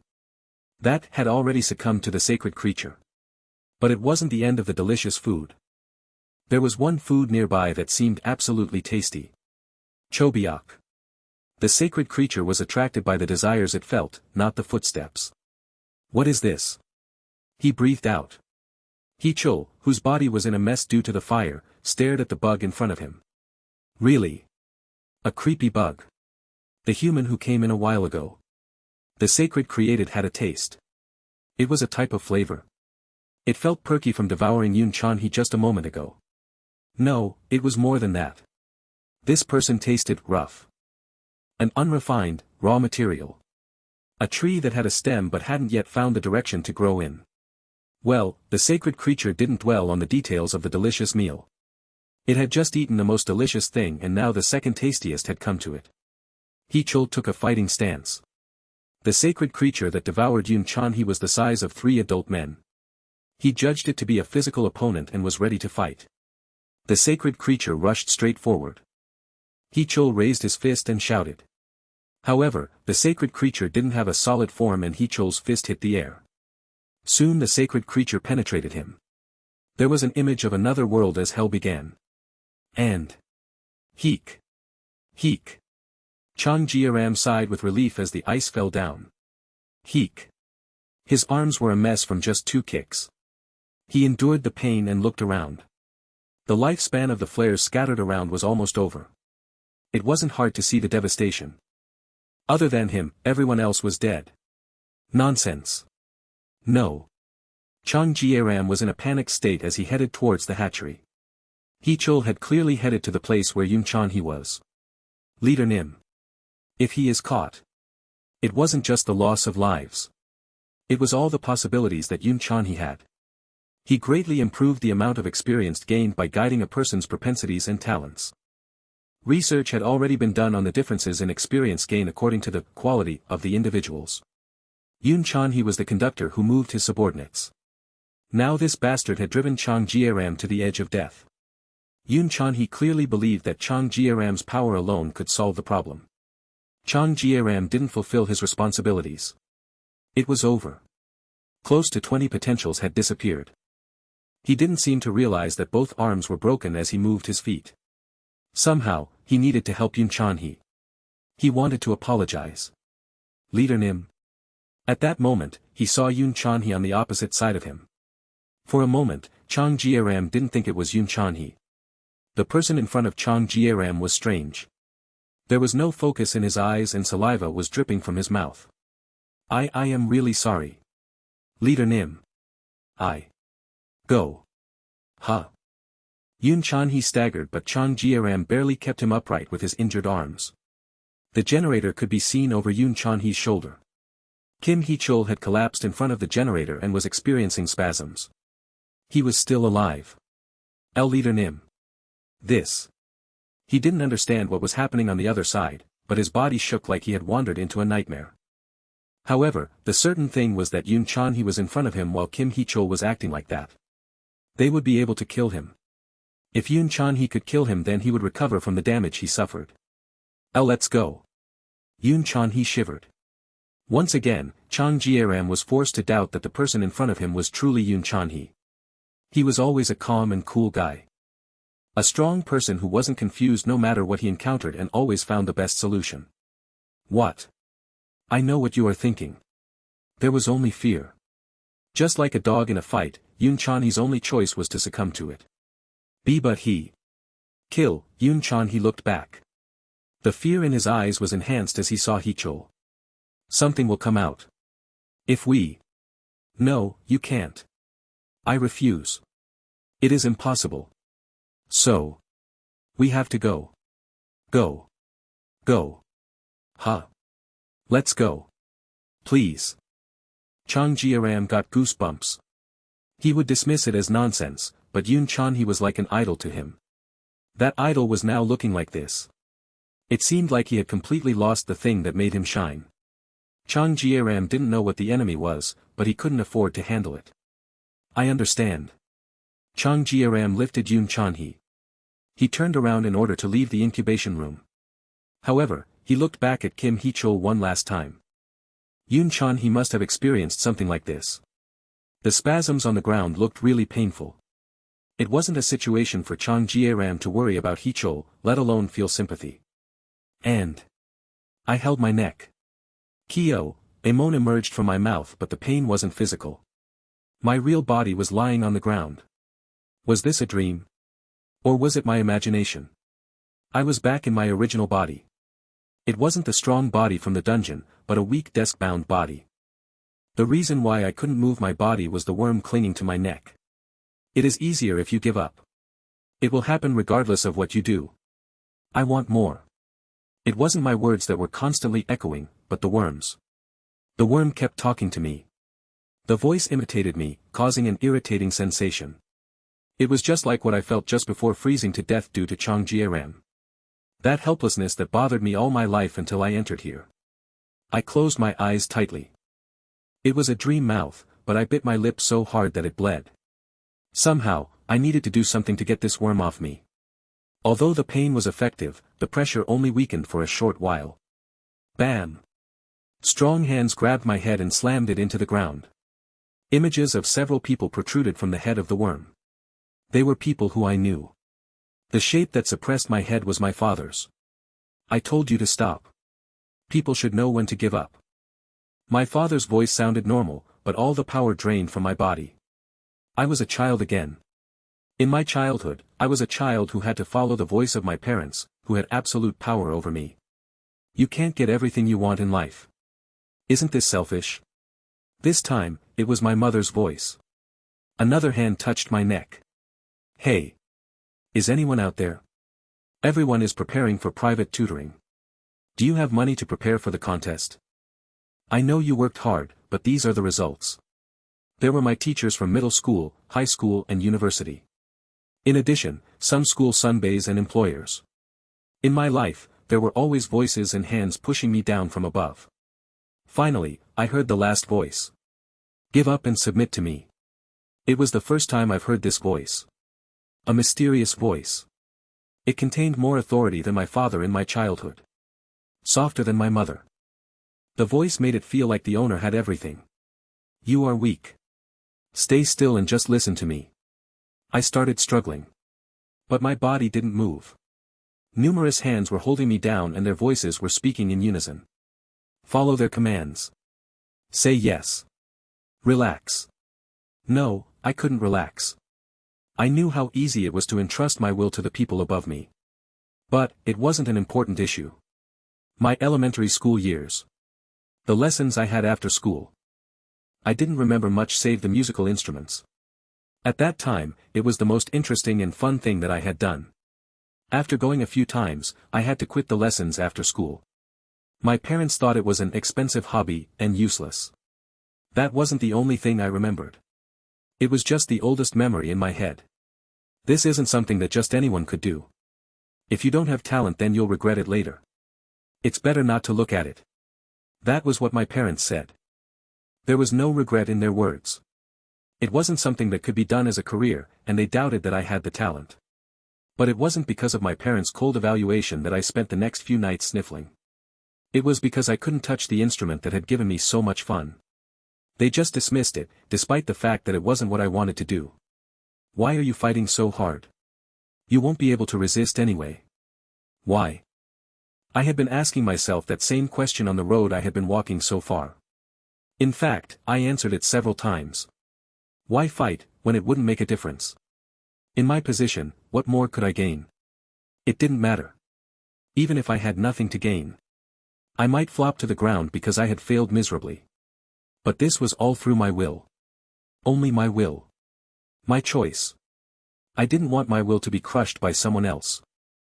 No matter how strong they were, their relationship with me or the rights they had, I would ignore the disgusted gazes from above me. That was it. I just wanted to climb up. The conditions are met. Talent has fully awakened. My body twisted. Dash. The voice sounded confused.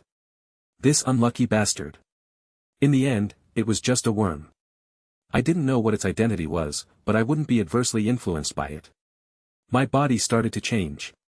Anyway, this place wasn't real. It was just an illusion. I peeled off the weak flesh. My body grew longer.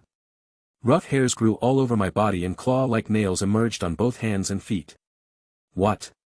Why, just. I turned my head. My snout became longer and sharp teeth bit at the thing around me. The worm shrieked. More hands appeared on my body and tightened the pressure, but I didn't care. My teeth had already reached it.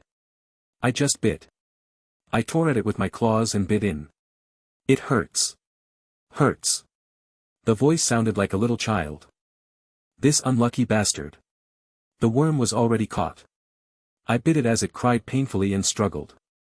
I didn't remove my teeth, I just continued biting. Continue. Continue. Continue. And. Ah. My eyes opened. I was looking at the ceiling of the incubation room. It was the feeling of returning to my body. I had regained consciousness. Of course, my body wasn't in the form of a beast either. It was reset. Unique talent, no. 099 underdog, the conscious overcoming of challenges that are higher than yourself. Even though you know you can never get it, you are a dog constantly barking at the sun. A correction value is applied when fighting against an enemy whose total sum of abilities is more than twice your own. Complete immunity to all types of mental interference including morale, brainwashing, oppression etc. As I raised my body, I found something wriggling near my feet. It was the worm. It had shrunk quite a lot compared to its previous size. I could hold it in one hand. At first glance, I could see that its life was about to end. It wriggled like a bug that had been sprayed with insecticide. Without hesitation, I reached out for it. Unlike before, this time I could touch it. Son of a bitch. Even though I overcame the situation, I still felt angry about it. I prepared to use strength to crush the worm. Don't hate it too much. It was just ignorant. In fact, it's a pitiful existence. Even though it's a sacred creature, it wasn't born in the arms of a god. A Telon woman suddenly appeared in front of me. She wore clothing that made her look almost naked. She was shining with a gentle halo that illuminated the surroundings. You. I smiled slightly and relaxed. The woman was an existence that I knew. I just couldn't believe it. You've had some plastic surgery done. Thanks. The sun god. No, the goddess smiled at me. In fact, the gender of the statues wasn't clear. However, considering the neutral voice, their forms were closer to men than women. Is this what you look like? Rather than that, I wanted to have this appearance. Isaiah lifted her hand and touched the air. I don't have an identity, but I like the human body the best as an avatar. It's something that I created with my restored power. Congratulations. You shouldn't be congratulating me. You put the people in my city so I can have these luxuries. The slender fingers fluttered through the air. Isaiah smiled like she enjoyed the pleasure of touching. It wasn't just a free smile. She looked like a child who had managed to touch her dream. This child. Can you give it to me for a moment? I don't think I will let it go. Once again, I became angry as I thought about what the worm did to me. I understand that you're mad, but I think I can use that child in a better way for you. I would like to ask for mercy on behalf of that child. That isn't an apology. I turned over the worm and Isaiah clasped it with both hands. Originally, the sacred creatures existed as subordinates to the gods but. Does that mean the sacred creatures have a type of divinity? They aren't aliens. Aliens? I waved my hands. Well. This child was made to be dependent on humans. It's good, but the problem is that humans are nothing without their roots. Isaiah brought both hands to her mouth and whispered something. The vibration of the worm, that was shaking in Isaiah's hands, became silent. Once the top hand was removed, the worm rolled into a ball and didn't move. Here. In the blink of an eye, Isaiah's hand was touching my chest. The worm disappeared into my chest. Hey. What? That child is afraid of you. It won't oppose you again. Right now it is asleep, but you can try it out when it wakes up. I didn't know if that would be helpful or not. I touched my chest where it was placed but didn't receive an answer.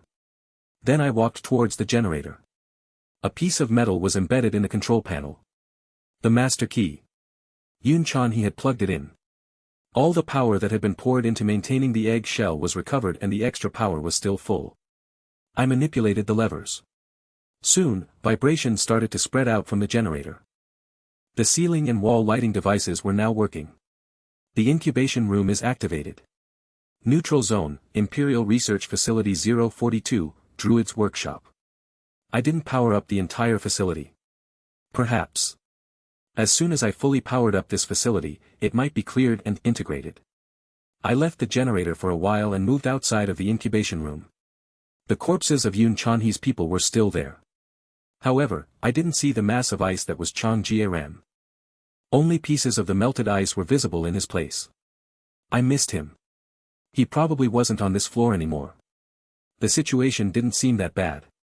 Yun-Chanhe's ability seemed to be one where he could train and operate a large number of people. Yet his people, except for Chang Jieran, had been annihilated.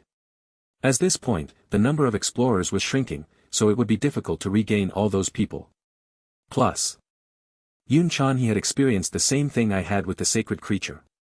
Although there was no room for cockiness, he might no longer be a risk. After acquiring the fingerprints from the bodies and exploring every corner of the facility, I returned to the generator. As I powered up the rest of the facility, I told Isaiah. I won't go to the city today. Isn't everybody looking forward to it? They now have a king. It isn't a location I have to return to. In addition, time there passed like it did in reality. There was no time to act as a good-for-nothing leader. I had to check on reality. Aha. Isaiah smiled with understanding. Indeed. I guess so. How about you tell me what happened to them? I asked. Unfortunately I can't. It isn't happening in my area. You can't break the rules. I guess you understand. I laughed bitterly. I'm sorry.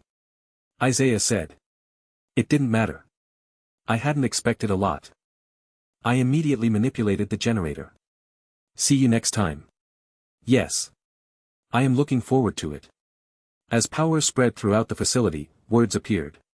Talia's monarch has occupied the neutral zone, Imperial Research Facility 042. Currently merging territory, 3rd area. Monarch privilege, merger rights, one-time acquisition. You too. Just before my view shifted. She didn't make any sound but Isaiah mouthed the words. You can expect something good. And I picked up my phone as soon as I got up, then made 2 phone calls. It was to Yang Soo-jin and Yoon Ji-hee. People spent different amounts of time in the dungeon, but they woke up at almost the same time. The customer can't receive the all at this time. The tone kept ringing but they didn't answer the phone. It was the same for both of them. Should I wait a little longer? I was prepared to a certain extent. Even if they picked up the call, they could ask who I was. It was likely, very likely. Whether or not the 2 people fell into the same space, they might have died on the 9th floor. There were 2 of them. However, it depended on their luck and the type of trials they would face. Maybe they met an opponent they couldn't win against, but they could have also escaped safely down the stairs. That was what I ordered before entering the 9th floor. The customer can't receive the all at this time. Damn it. There were dozens of calls and the clock showed that it was past the normal waking time. I changed my clothes and immediately left home. I knew Yoon Ji-hee and Yang Soo-jin's addresses. The 2 people might have been killed in the dungeon. There was also the chance that if they were tortured, their identities in reality would be revealed. The more dangerous of the 2 was Yang Soo-jin. Being the granddaughter of a chaebol protected Yoon Ji-hee to a certain extent. I stepped out of the building and took a few steps in an empty alley. Chobiak. I felt someone approaching from behind me. In addition, they were careful footsteps, so it couldn't be a passerby. This was just a guess but it absolutely wasn't an ordinary person. I pretended to be unaware as I took 3 steps. During the fourth step, I unexpectedly turned around. Kawak. I grabbed the neck of a man in a suit and immediately pushed him against the wall. I already knew that there was no CCTV in this alley. Cook. The man against the wall groaned. He pulled at the hand squeezing his throat, but the difference in strength between him and me was quite large. Good morning. In a voice that was close to a growl, I said hello to Kim Tae-hyun. I cough. I held Kim Tae-hyun with one hand. Then I searched through his coat, suit and pants. Kim Tae-hyun was unarmed. I released some of my strength around his neck. Pant. Not attacking you. I know. He wasn't at the level of being a threat to me. At least, not alone. But we don't have a relationship where you can come every morning to say hello. Please be aware of this. I watched Kim Tae-hyun and the whole alley. I heard the sound of a car that hadn't turned off its engine. A somewhat older male sighed. This is just a personal problem. You have the right to leave immediately. The man who walked closer wasn't an explorer. He was a tired-looking man in his 50s. He pulled out an electronic cigarette from his coat and started smoking. At that point, I had already released my hand from Kim Tae-hyun's neck. He leaned against the wall and I brushed the dust from his collar. Your boss? Why yes. I turned Kim Tae-hyun's body towards the middle-aged man and hit his back. Kim Tae-hyun staggered in front of the man. That friend is Emil. Isn't that right? That. The middle-aged man looked at Kim Tae-hyun like he was pathetic and said. So a person shouldn't be in a hurry. My world is like that. What do you think normal people would think if they saw this? Kim Tae-hyun's ears turned red. Get into the car. Director. Go in. I don't think I can talk to this friend if you're here. It's better if I tell the story. At the very least, I wouldn't be so disrespectful. It was easy to understand that the middle-aged man wasn't normal just by looking at Kim Tae-hyun's embarrassment.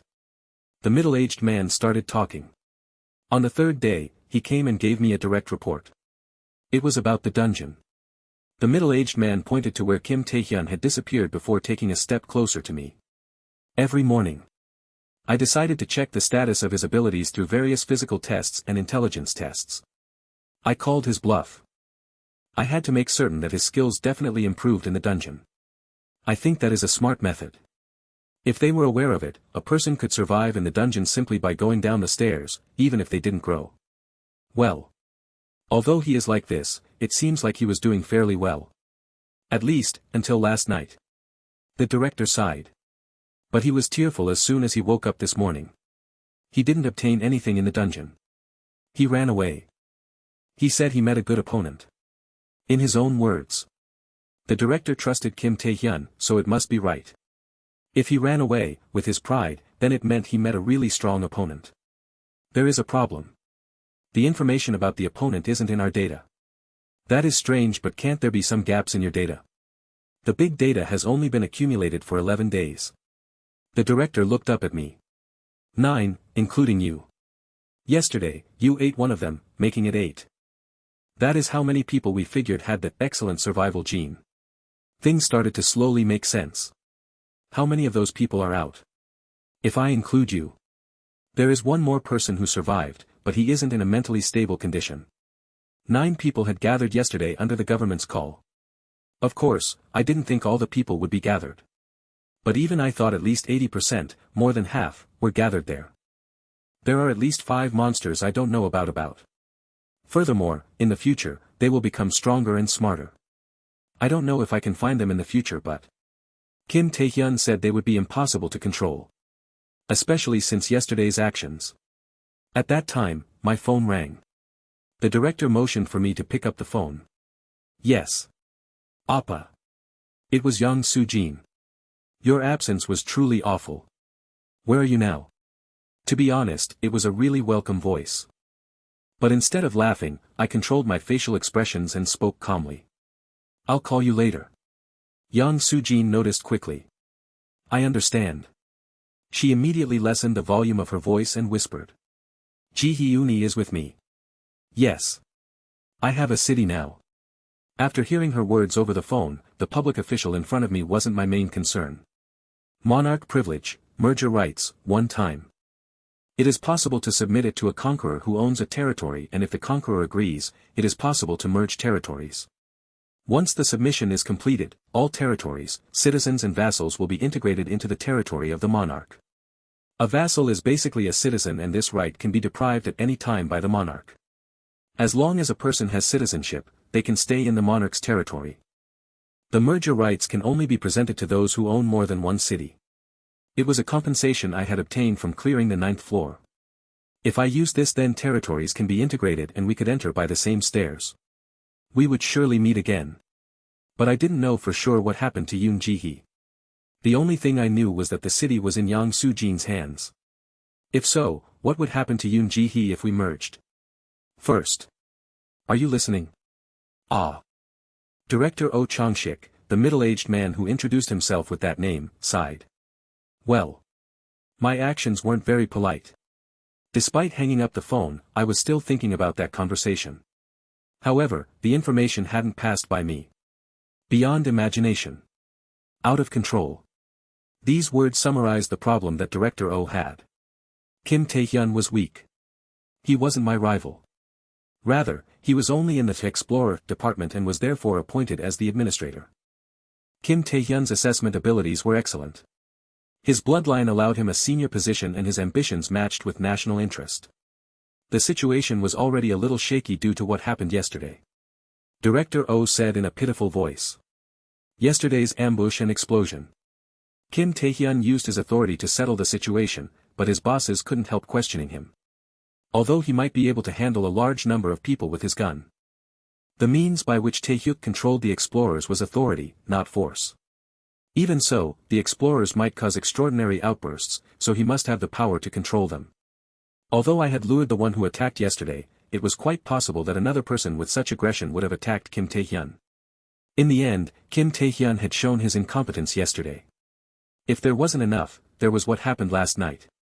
Apart from me, only 1 out of the 7 remaining people gathered had survived. The one who survived had gone insane. The person who isn't sane, is it Yoon Chan-hee? Do you know something? We were on the same floor. Director Oh paused for a moment. If you were on the same floor, then the unknown risk factor has reduced by 1. I am glad.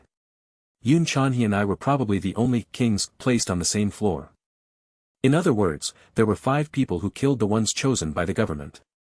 At first glance it wasn't that different, but it was a pretty huge difference. First of all, nothing was known about them. Age, gender, profession, and their values and thoughts. Furthermore, they were strong.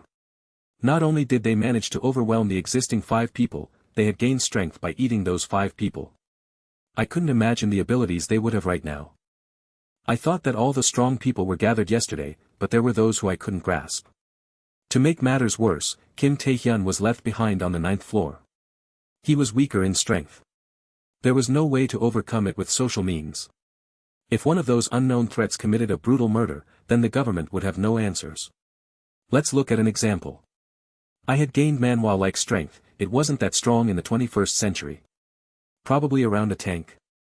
If there was infantry platoon armed with advanced equipment and the conditions were right, then I could be hunted down. But I was a human. Seemingly ordinary. A human-sized weapon that held the compressed force of a tank and superior intelligence, plus random superpowers. This wasn't an open battlefield. It was a city crowded with people. I was a lurking being that was different from other humans. Frankly, the thought still gave me goosebumps. Besides, things have becoming complicated since yesterday. Because of the explosion? Director Oh nodded. Yes. I collected the CCTV of the fight in the hallway, but people are still suspicious. They don't want such terrorist attacks to be overlooked. The fact that I could cause explosions with both hands was better off being hidden in the future. I think it is time that you get to the point. It's simple. You do this work instead of Deputy Manager Kim. What's the price? Freedom. I pretended that I didn't understand. I am a slave now. I'm not talking about human rights. Ah.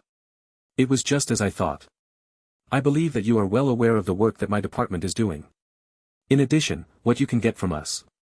Of course, I knew it very well. It was inevitable that a reward would be given. Shouldn't you present your side first? I continued speaking before there was a response. If you have a subject that needs to be controlled, then I will run straight away to help you. HRMM. Director O raised one eyebrow with surprise. Instead, I will eat that target. I wanted the right to eat the target that I defeated, not just subdue or capture them. In addition, any damages or legal problems that occurred would be covered. Director O frowned as he thought about my words. It is difficult. Of course it is. But isn't that normal? It was obvious what the government would do with a captured explorer. In the first place, they were a person who had already caused trouble. Even if they were confined, they could enter the dungeon at midnight and become stronger. In the end, they would be fed to Kim Tae-hyun. It was because Kim Tae-hyun was their safest card. Continued. I should take a few points as well. In the first place, aren't I being a good citizen by catching these people? It shouldn't be for free. You are mistaken if you think we will offer such rewards. Furthermore, you aren't the only person I can ask. Then this is simple. I raised my palm and extended it to Director O. It was a short meeting, but I enjoyed it. Of course, there was one more person. If the crazy Yoon-chan he was added, then there were two people. But they came to me. If I looked closer, then I could understand why they ran to me. I didn't have a name or organization behind me. I was the cleanest. I had already completed a census once. They were already aware of everything. My profile wasn't unknown. I was the only child of an average low-income family. There were 0 relatives with power and money. I was also predictable and could be cooked whenever they felt like eating. I didn't know who the other person was. However, it was likely that they would be a few social classes above me, like Kim Tae-hyun. The conditions I presented were childish mischief. On top of that, only Director O's department would be familiar with the ridiculous conditions. Director O started speaking, your own position. I know very well. I've always lived thinking about my position. It was obvious what he was saying. He could try to bury me as much as he liked. I know very well. In order to ruin a human, there were many weapons that could be used. Just the CCTV from yesterday would show me doing a crime. The danger was that the person in front of me couldn't get away. Even if I was willing to follow suit, I would be in a weaker position where they could control me. Rather, there was no reason to be afraid. A weakness that couldn't be overcome wasn't a weakness. That was my basic framework. I am just a 23-year-old going to school. So even a single red line means a life as a servant. Your standards are too low. I have a habit of wanting to live perfectly. So if that happens, you might end up losing everything. I declared. I felt something. Director O stepped backwards. Ruin me? It sounded ridiculous. In the first place, these people wouldn't have come to me without safeguards to control me. If I got eaten, there would be great consequences. If that happens. I grinned at his expression and placed a palm on my chest. I would appreciate it if it stays like that for the rest of my life. I don't want to become a nuisance to society. Is that a threat? Did you hear me correctly? I released some killing intent. A sound emerged from Director O's lips. It was a sigh. This person was quite great.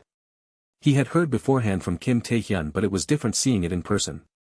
It is appealing. I pointed to the back of the alley. Kim Tae-hyun was watching from the car with his phone out. That's right, I had destroyed his phone. Anyway, Kim Tae-hyun was looking in this direction. If I eat him, then I won't be able to gain that much. In the first place, he was left behind yesterday. So, do you want me to give you a ride?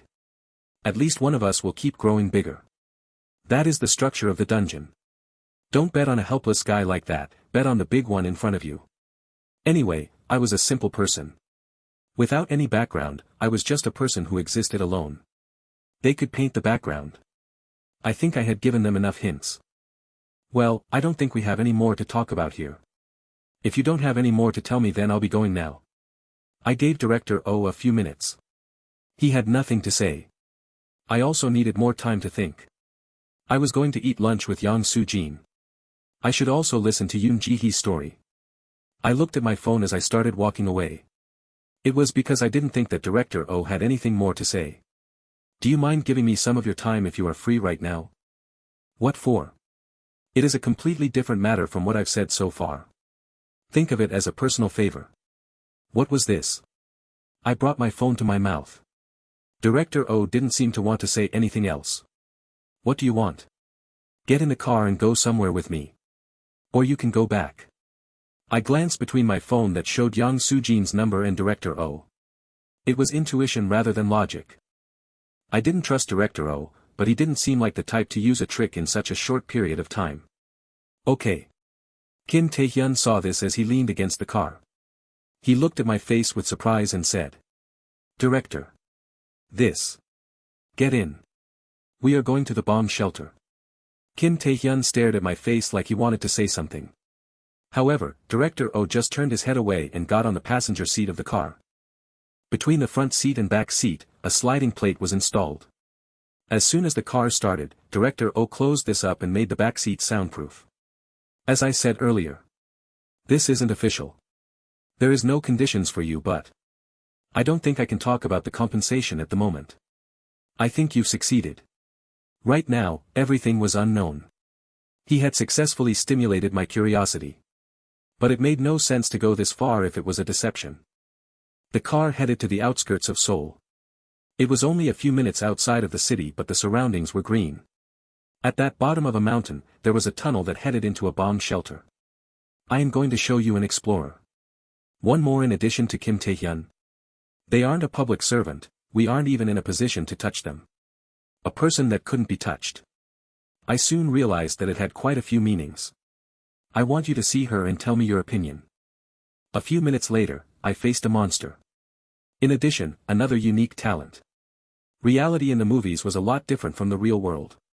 For example, the CIA wasn't an adventurous group that took missions like Mission Impossible every day. It was just a government organization that had a lot of tedious paperwork. Of course, this was just a passage that I read in a book, but it was something that I unconsciously accepted. Actual reality was far less than virtual reality. Funnily enough, I still thought like this despite the existence of the dungeon. I couldn't help feeling surprised. Although this might be slightly exaggerated, it seemed like the whole mountain had been hollowed out to become this facility. It felt like a military base from a movie. There were armored cars and tanks scattered throughout the wide space. Wait in the car for a moment. Once the car parked inside the tunnel, Director O got out of the car. The facility was very wide, but the figures of people could rarely be seen. It looked like there was only a maintenance crew. Sheesh. Kim Tae-hyuk clicked his tongue from the front seat. It seemed like the sound wasn't directed towards me. I guess this is something that you can't resolve. Kim Tae-hyun blushed at my words. Now his reaction was clearly visible. It seemed like Director O's request was something that incited jealousy in Kim Tae-hyun. Was it due to an enormous reward? No, Director O hadn't said anything specific about a reward. Then. Maybe it was something not connected to Director O. There might be someone else involved. Do you have some advice as a person who failed? I would really appreciate it. I could succeed. I just encountered a natural enemy. Natural enemy? Kim Tae-hyun didn't say anything else. He just looked irritated. A delicious smell. What? What? Kim Tae-hyun turned around at my question. The voice I heard wasn't his. A delicious smell. It was a voice I had heard before. And it wasn't a sound from the outside. I'm sorry. I have a habit of talking to myself. After that, I closed the soundproof barrier. Then I once again started talking to myself. What is with this bastard? The voice was coming from the divine creature. Isaiah had planted the bug in me and said it would soon wake up. Instead of answering, a shape popped out from my chest. It fell onto my thigh and then the back seat before wriggling its 4 legs. Dog? It wasn't a curse. It didn't look like an alien creature from the movies. Instead, it was like a puppy that wasn't even 1 month old yet. The breed. Siberian Husky. No. That wasn't the important thing. The tail that hadn't fully grown wagged excitedly as he approached the nearest window. He lifted his legs and somehow raised his head to the window. Delicious. Delicious. Diopsiak. I grabbed the back of the dog's neck. There was a whining sound as the puppy's eyes met mine. It hurts. I had no idea he could look so pitiful and cute but I ignored him. It was just like looking at a child throwing a tantrum. What are you doing? I was wrong. I won't do it again. I won't. There is a delicious smell coming from there. I had footsteps stop outside the car. I growled at the sacred creature. Whatever it is, enter my body again. If you look out then you will die. Of course, I didn't really intend to kill it. The body of the small dog trembled with terror. It was shaking so much that I felt like I was holding an electric massage machine. Come along. I followed Director O. I could see hatches placed at regular intervals on the walls. Finally, there was a steel door with locks that could be turned, like a bank vault. Maybe the real bomb shelter was beyond that door. It was a place where someone could survive a nuclear weapon. Director O didn't take me through straight away, but instead moved to a control room where people were watching the situation. They had communication equipment and monitors on their desks. Just like a CCTV system, different areas were being shown on the monitors. Has anything been caught? No. Perhaps they are asleep. The sleep cycle is becoming noticeably irregular. Director O clicked his tongue. Then he looked at me and said. My request is simple. You would have seen the door as we passed. There is someone I want you to restrain beyond that door. Restrain? Not kill. Director O nodded. You absolutely can't kill or create a serious injury. If you think that you can't win then just give up and go. After the suppression is over, we should be able to put restraints on the person without any problems. I understand. I still haven't heard about the compensation. If this is completed successfully, I won't ask you to restrain someone again in the future. The meaning, does that mean you will accept the offer from me? I asked.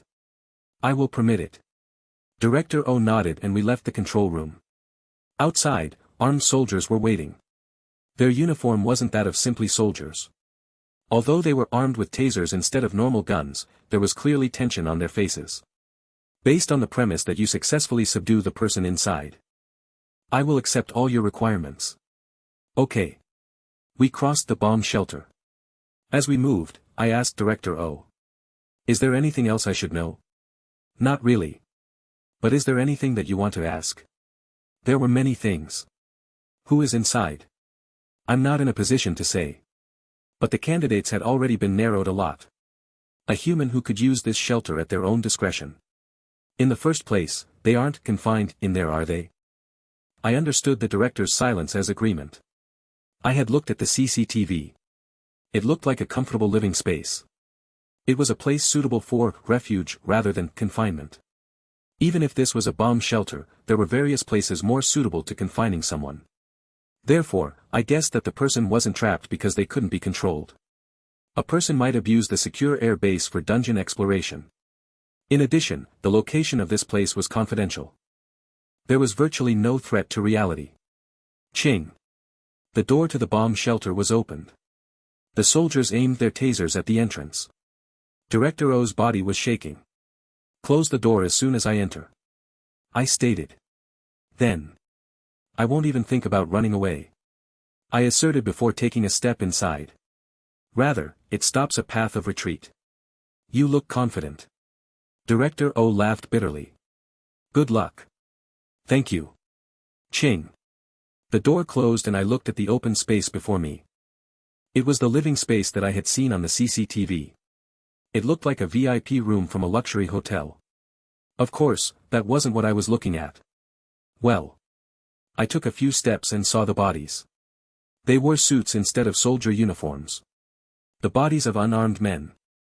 Next to the couch, there were the bodies of two men in uniform, like the ones outside. I now knew for certain. The extent of the corruption was confirmed. The men in the suits died much earlier. Delicious. The smell. The voice sounded a little depressed.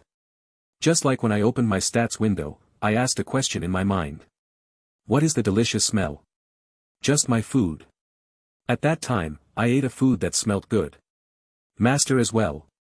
Then he added in a trembling voice. Ah. I will never eat, Master. I won't eat. Don't bite me. At that moment, the sound of footsteps overlapped with the voice. I turned around. A woman with disheveled hair stood in front of me. The shadows under her eyes seemed to be due to extreme stress, not just lack of sleep. She hadn't washed in a few days, so a foul odor spread from her. Blood dripped from the thumb she was biting. You. What? I knew what the girl was saying, but I pretended not to so that I could step closer. A delicious smell. Don't. Fix your pronunciation. I can't understand. Get away from me. You son of a bitch. Despite how prepared I was, I still felt surprise. The women's atmosphere changed so dramatically. She was now foaming at the mouth and her bloodshot eyes were shaking. At the same time, a dark killing intent could be felt from her. Of course, I heard her words but hadn't really understood the meaning. There was a shocking amount of hatred directed not at me, but at the world. Kihi. She made a noise like a goblin and rushed towards me. Fast. Nevertheless, it was at a level that I could cope with. I stepped back and extended my fist. It was a punch at the abdomen with my strength restrained. I thought it would be enough to overpower her. It was a miscalculation. Tack. As she grabbed my fist with her arms, she raised her legs and wrapped them around my arms and shoulders. In the blink of an eye, one arm was broken. Hi. She spat crazily as she looked at me and didn't move. The firmness and flexibility of my newly formed muscles and bones were good. I took a deep breath and grasped the hem of the woman's clothes with my locked arms. Then I swung the woman hanging onto my arm down towards the ground. Tiang. A groan flowed from the woman's mouth. I wasn't aiming to hurt her, but she was injured. I could tell from the force around my arm. As the force squeezing my arm weakened, I lifted her up and swung a second time. Her limbs were completely detached from my arms and I let go of her clothes. Her body flew to the other side. Kung. Jialgarong. The place that she crashed into was a small bar/kitchen, so there was a loud noise as the glass broken and household utensils fell. As expected, she immediately got up. Even though she experienced a tremendous force, she wasn't that hurt. The killing intent just thickened even further. Siwak. A frying pan hit my cheek and I fell back over the sofa. It wasn't just that.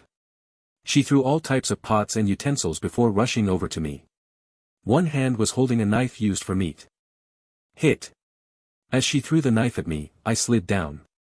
Before the action was over, the knife she threw passed over my head in a breathtaking way. I rolled to avoid it and got up.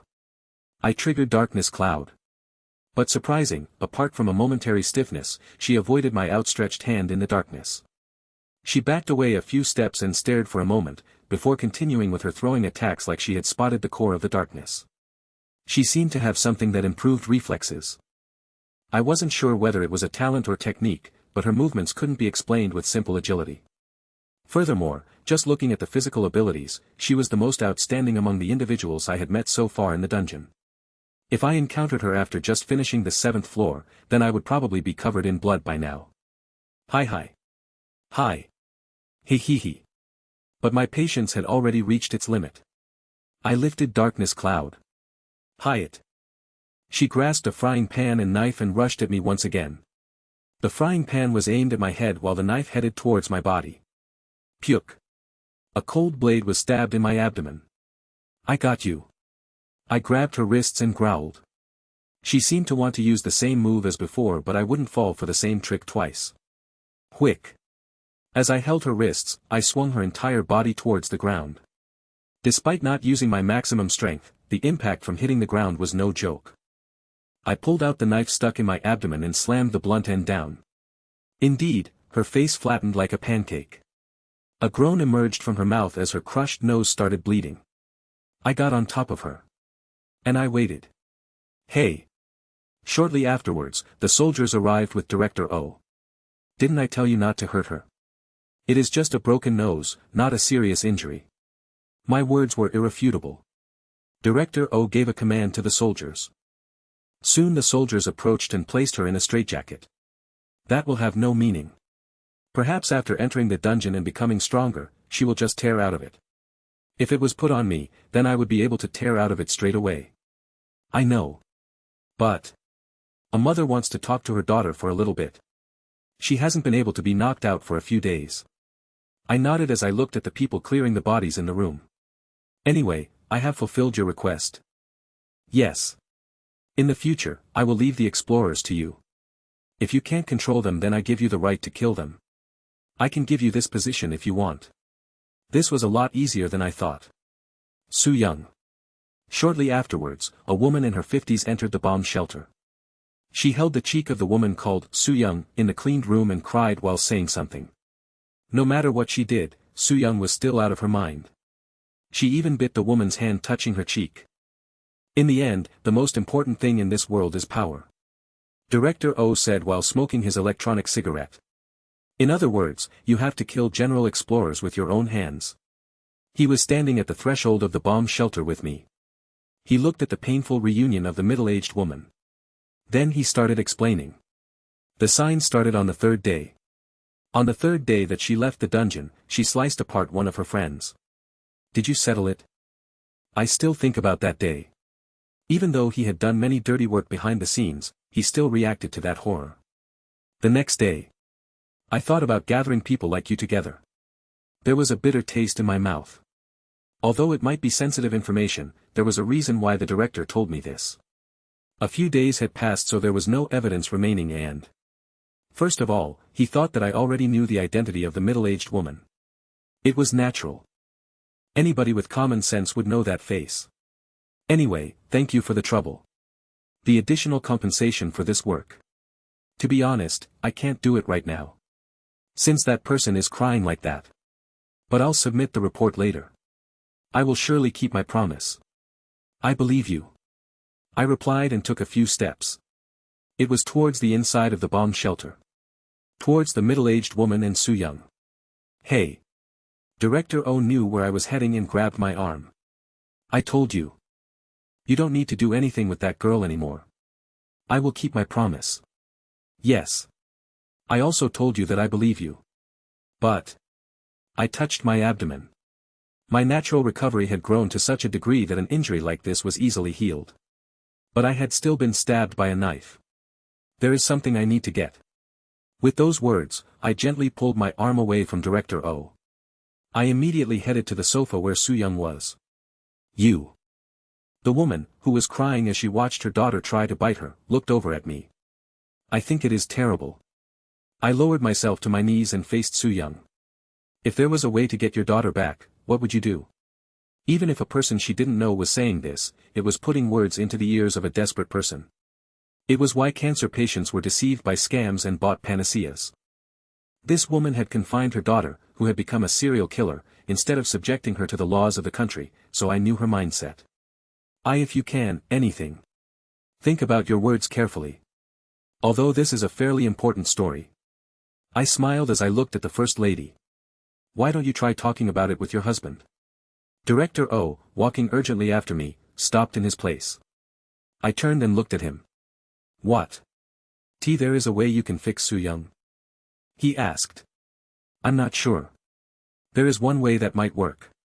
That alone was enough for someone who had fallen into despair. The mother suddenly took hold of my wrist. She was crying so badly that I could barely understand what she was saying. Child.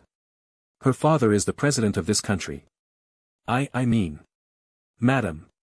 Once Director O realized the unusual state of the First Lady, he gestured for the room to be cleared.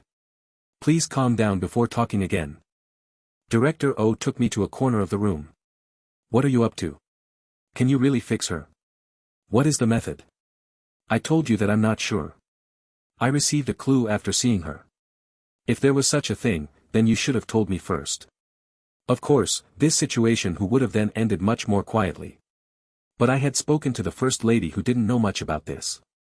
Director O wasn't an explorer like Kim Tae-hyun, who was aware of the dungeon and how amazing it was, so he might not believe me. However, if there was even a possibility of restoring Su-young to normal, then he would have to try it. He would ask me about the method and then write it up in a report. It would go to her father, the president, who would give permission or not. I changed things by going directly to his wife. I'm okay now. So let me talk. It was the First Lady who had calmed herself down. As far as I knew, the First Lady was an ordinary housewife who only got a university education. She didn't know much about the dungeon and the public affairs, but she was the president's wife. I guess you've made some calculations. I'm tired of talking to you. I said to Director O. Shouldn't you personally explain it? I think that Kim Tae-hyun should be fine.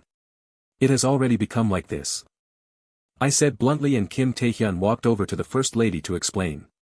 I inwardly spoke. The delicious smell is coming from the female, right?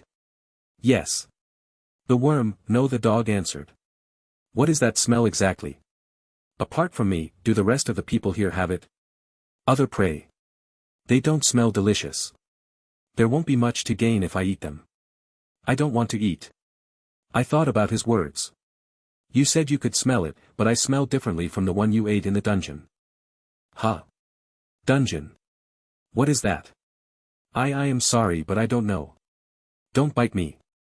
Don't scratch me. The sacred creature seemed a bit stupid. I felt like there was nothing wrong with his head, but he didn't know anything about the basics. It was natural since he was just born. After repeating a few questions, I was able to get the answers that I wanted.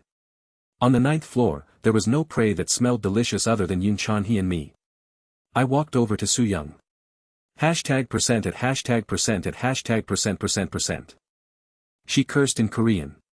But due to the emotional and urgent tone, it sounded like an alien language. I felt it before, but it contained an obvious hatred. Of course, I had never met this woman. In addition, her hatred wasn't only directed towards me. She didn't care even when looking at her mother. You are able to get rid of people's desires. What is desire? I mean, is it possible to eat that power? Yes. I can do it. I want to eat. He noticed quickly. A puppy jumped out of her chest and ran straight towards her. Hey! Don't eat yet. Kong. But he couldn't penetrate her skin. The puppy raised his paws to his head and started crying. He looked at me like he was seeking answers. I can't go in. I remembered what Isaiah said. He was a creature that had to depend on humans. Now he would call me master. If so, could he only feed on my desires? The puppy's face looked at me very carefully. What? Touch the food. Then I might be able to. I put my hand on Soo-young's head. The dog jumped back into my chest and a change suddenly appeared. At #email protected, #%%. Soo-young's eyes shook, but I couldn't feel anything directly. Hey, stop. Stop eating. It was encouraging that he could do this, but it was too soon to tell if this would cure her. I lifted my hand from Soo-young's head. But. This, #% at #% at #%. What? Within a few seconds, Soo-young's eyes were restored to their original state. I see. This guy's meal was the desires that were constantly springing up. It seemed correct when thinking about what desire was. Then what about Yoon Chan-hee? I asked, but Isaiah never helped me directly. Digging up the roots won't create something delicious. If it kept eating, then it would run out of food. In other words, Yoon Chan-hee had been eaten to the roots and couldn't recover immediately, while the sacred creature only had a light taste from Soo-young.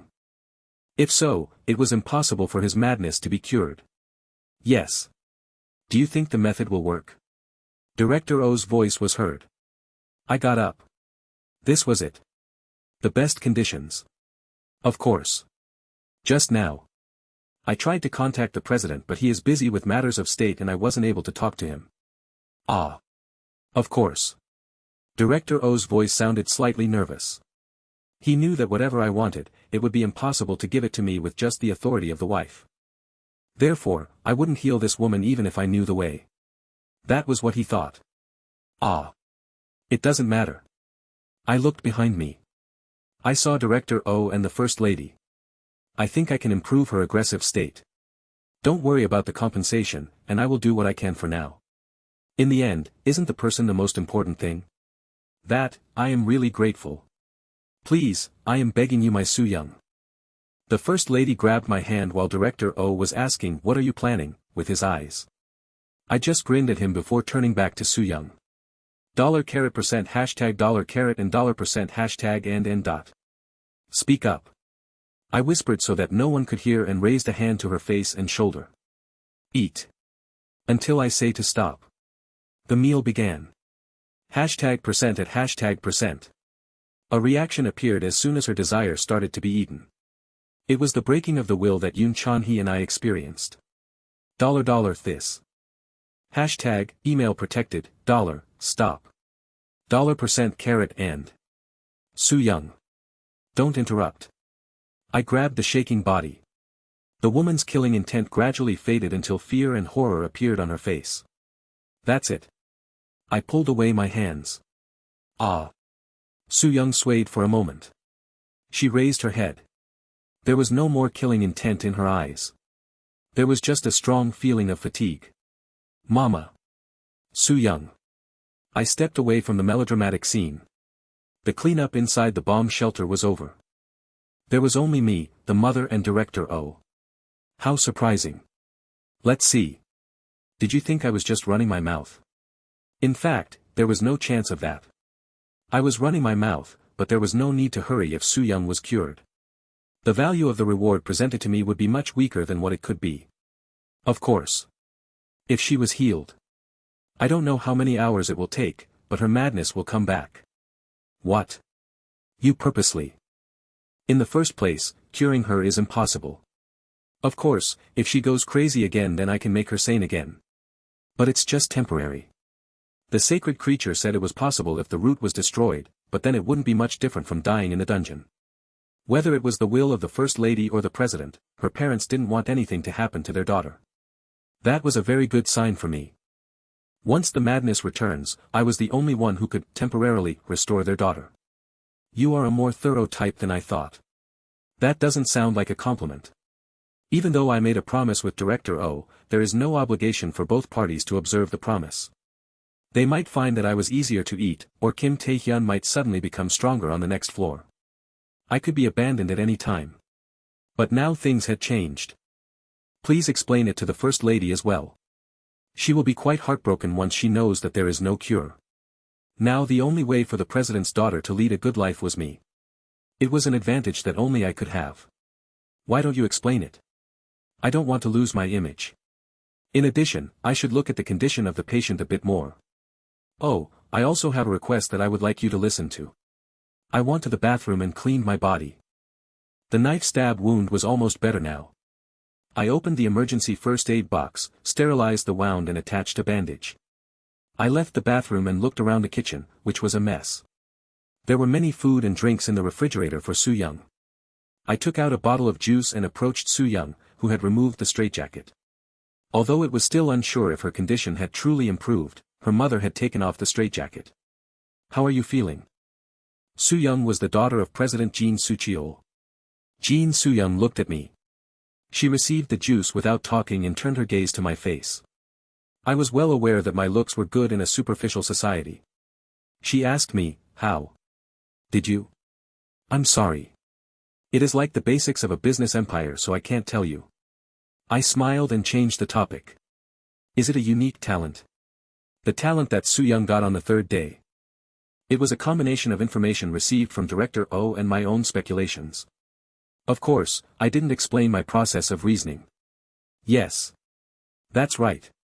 Call this a reward for me. If you don't mind, can you tell me exactly what that talent is? Jin Su-young seemed unwilling to answer. She saw me as a potential enemy so she didn't want to disclose the information. It was a unique talent that caused her to lose her temper and kill people.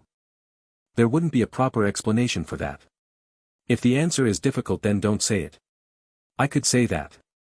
However, I decided to go with a bold route. I am Su-young's doctor. I will continue to be next to you and help you live a normal life. I won't do anything harmful to Su-young.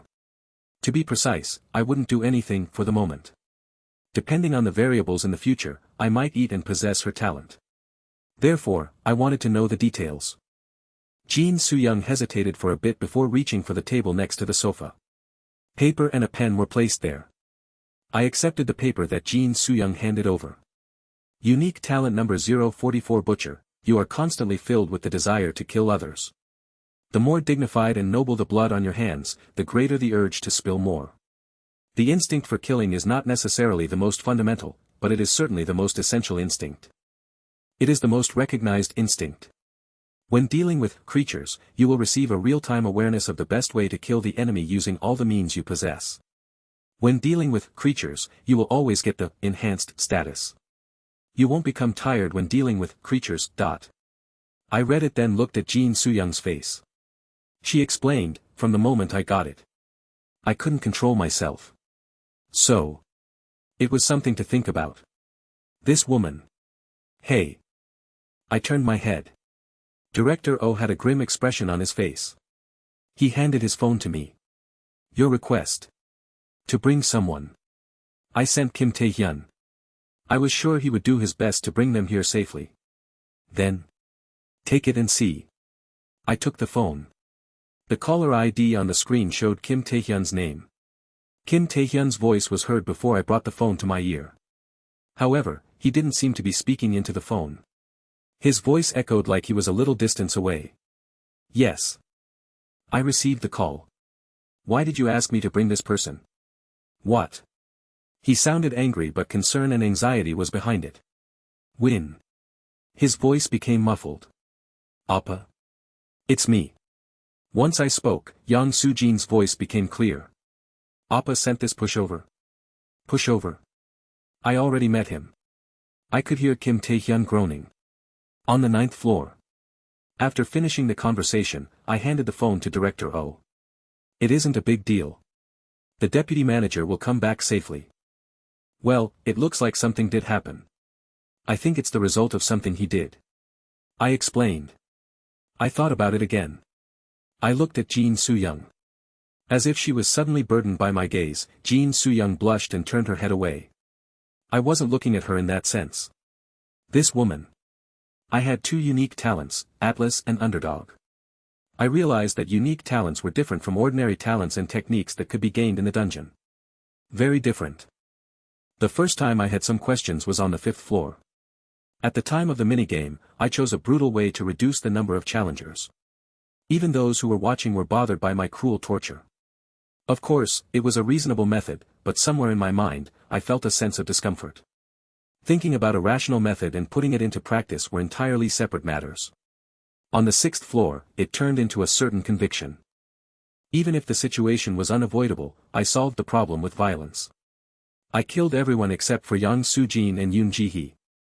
Atlas, your body will become stronger, leading to a desire to oppress others through violence. It had a huge impact on my actions. Underdog was the same as well. Unlike Atlas that I gained from others, this unique talent was something I already had. I was convinced as soon as I saw the description. The driving force in my life so far had been based on this unique talent. After fully awakening Underdog, my values changed one more time. Unlike with Atlas, this time I was conscious and it was easy to notice the change. I was different from yesterday. If it was the me from yesterday, I likely would have been overwhelmed by the scale of the situation involving the president and retreated. The point of a unique talent wasn't just a few paragraphs to improve my stats. It affected the formation of human values. Soo-young, do you have a city? Huh. If you have a city then you can accompany me in the dungeon. Was there such a thing? It was Director O who asked. I immediately explained the merger rights. Soo-young will lose a city, but I will be next to her and can give her constant protection. It was essentially the same offer I made to Yoon Ji-hee. Then. Look, isn't it obvious? It isn't something I can talk about with my status. I need to report the problem. Her father, Director O, raised a fuss instead of Soo-young. Then report it, but please also consider Soo-young. I looked at Soo-young. It isn't bad for everyone. I walked away from the mother and daughter and headed outside to wait for Kim Tae-hyun. Not long after, his vehicle arrived. Appa. Hichol. Yang Soo-jin and Yoon Ji-hee came running as they saw me.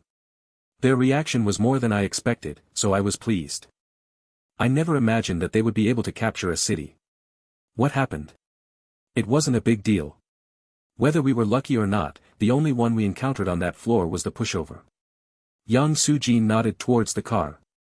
Kim Tae-hyun was on the passenger side. As soon as he saw us, he started firing his machine gun. So. I charged him. Indeed.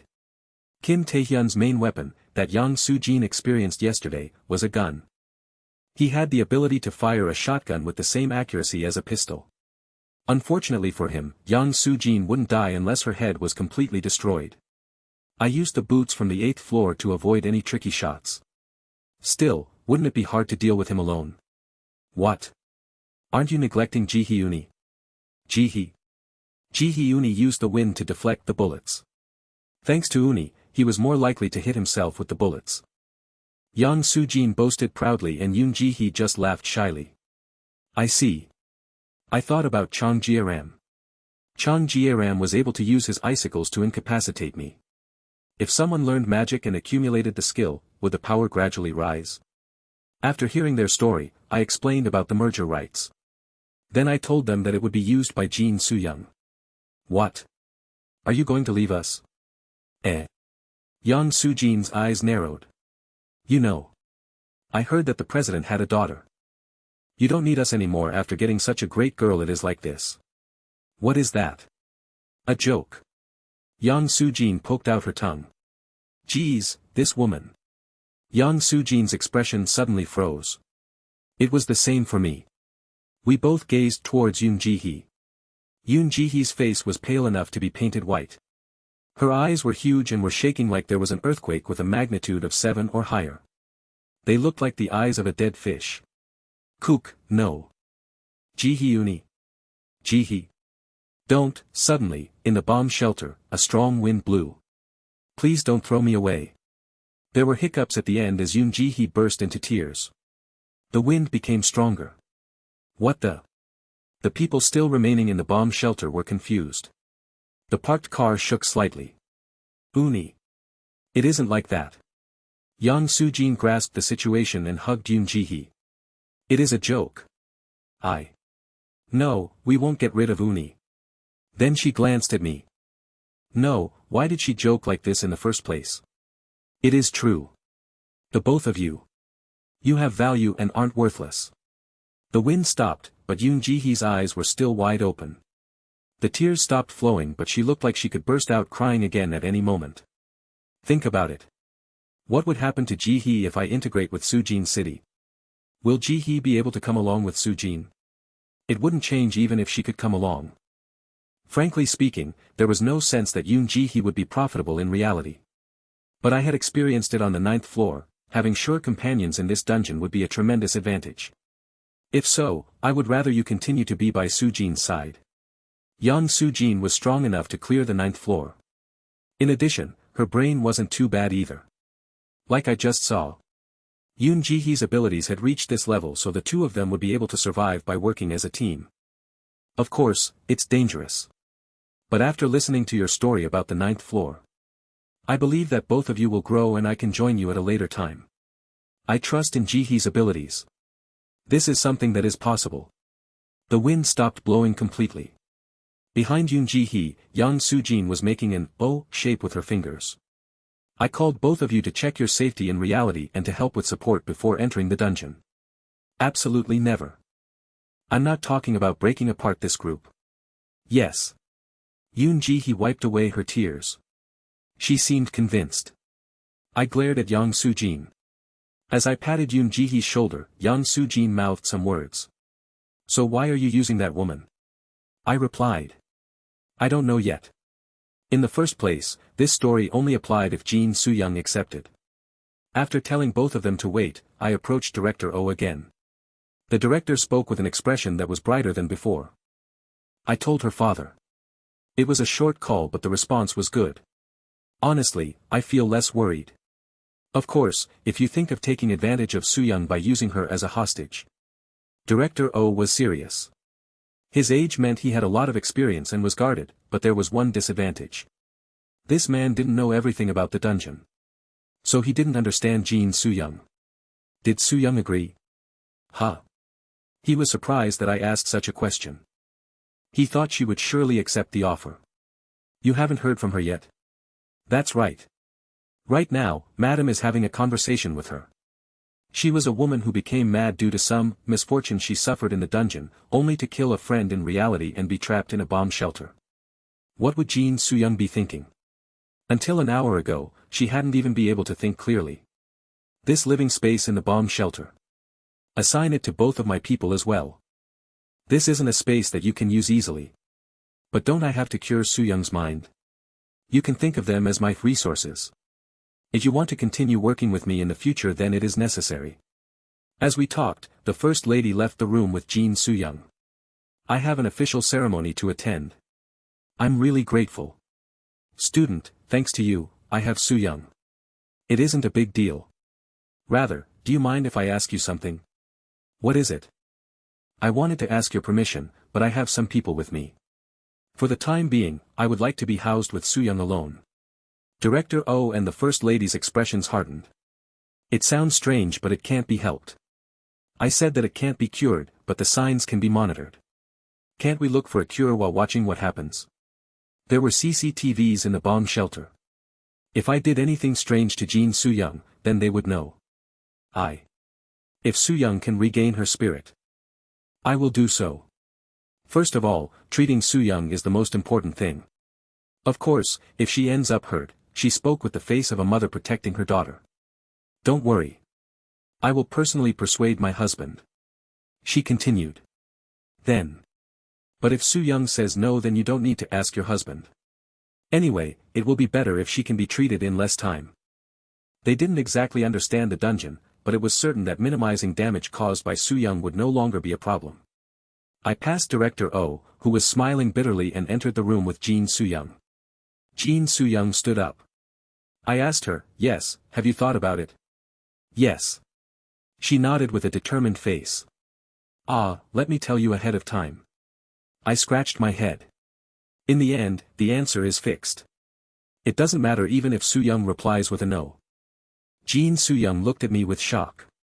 If you raise your voice, then I will forcefully shut your mouth. I have a good excuse anyway.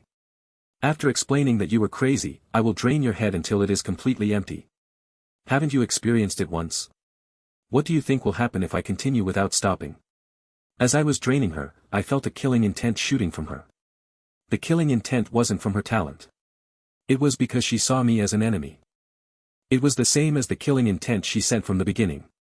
If I think about it, there is something strange. You have a city when you were like that. Could a person who couldn't control herself really be able to gain a city? It might be possible to take a floor. But in order to gain a city in the dungeon, a minimum of reasoning power was needed. The reason was that clues needed to be gathered and a method reasoned out. There were no people. I know because I have a unique talent. It changes the way that people think, but that is the end of it. I was still me. Having Atlas didn't mean that I beat up everyone I encountered in my daily life. After getting underdog, I didn't run back and forth challenging people irresponsibly. Of course, what I was doing right now was a challenge. Having a strong impulse and following to that impulse are separate issues. Isn't that right? Are you saying that I couldn't endure what I did? Did you view it from my position? I wondered if there was a need to endure it in the first place. At that moment, her right hand shot forward. There was a sharp sound. The speed was so fast that I wouldn't have noticed the movement. Of course, that was if I hadn't already been paying attention. Tack. This. Once again, didn't I say that raising your voice was a big deal? I whistled softly as I held her wrist. Indeed. This is the best means to find the root of the murder. I was really disturbed by the description of your unique talent. There was nothing about your mind going away as a side effect. There was nothing about the side effects anywhere in the description of the talent. I continued. I've been thinking ever since. You were originally such a girl. Do you know who my father is? He is someone with a beautiful daughter, but she has such tastes. Did you kill someone in the dungeon and realize the real taste? You got a unique talent and sliced people in real life on the third and fourth days. Maybe they were people you met in the dungeon. Even if she settled things on the third day, she grew too much on the fourth day.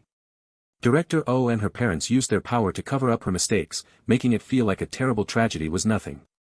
Therefore, she started thinking. While other people might know about her exact talent, no one knew exactly what she went through in the dungeon. If you pretend it was something to do with the dungeon, no one will know that you are such a girl. In fact, her parents had wandered exactly into her trap. It was easier to understand that something supernatural happened, than to think their child was born a murderer. She muttered, "You don't have the evidence. It is all just guesses. You don't know what I did to get here. There should be CCTV evidence. Everybody is fooled so far, but what if I told them it was an act? They might think it is ridiculous, but if they look at the CCTV recordings, will they continue being fooled by your dirty actions?" I was holding Jean Soo-young's wrists. The fact that she returned to her senses after the sacred creature ate her was because her consciousness scattered and she couldn't concentrate on acting. In addition, she had puppy eyes because she had heard the conversation between me and Director O. If I thought about it differently, this girl wasn't crazy. Jin Soo-young bit her lip. Her eyes rolling nervously indicated her shaken mental state. Therefore, you can't refuse my offer of merger even if you want to. Everyone thinks you are such a poor girl, so why wouldn't you want a white knight? Son of a bitch. You are the one who will be the dog. Of course, I had no intention of killing her for the time being. If I didn't take her city here, then she would continue carrying out her gimmick and safely clear the dungeon. I would use her father's power to put myself in an appropriate position until I gained enough strength. My plan was something like that. Now, take this. It was the merger ticket. I offered it to her. Do you still have hope? In the end, you are the princess I have to attend to. If you do your best, then I might be tamed. I will kill you. Aha. You will see blood if you try to bite a dog. Well, on the contrary, it wouldn't be bad if the dog tamed the princess. Jin Soo-young looked into the air. The letter of merger appeared before her eyes. Jin Soo-young didn't immediately accept after receiving the request, but she didn't refuse. Sook. Instead, she walked towards the door of the room and pushed the steel door with her hand. Tang. Once it closed, she locked it and headed to a corner of the room. I soon realized that it was a blind spot in the CCTV system. A lighter and cigarette emerged from a cabinet attached to the wall. Your parents gave you cigarettes. There are occasionally smokers among the people I killed. Of course, she had to act crazy so she couldn't be seen smoking peacefully. She took the cigarettes from the dead bodies. Who? As expected for a dungeon exploration, her lung capacity meant that half the cigarette was gone with one suck. There was no tragic image in the appearance of Jin Soo-young, who closed her eyes and belched out smoke. I had no prejudices towards smoking women. Young Soo-jin also smoked in front of me. But Jin Soo-young was quite different. A decadent aura emerged as soon as she shook off her acting. Will you serve as my bodyguard while sucking out the honey? Jin Soo-young was a shield. While she survived, I could almost completely shake off any legal or physical problems in the real world. She asked, aren't you being too greedy? Do you really think you can afford me? Jin Soo-young gazed at me with a provocative look and smiled. I admit that you are good for recognizing that I'm not suffering, but can you really handle me?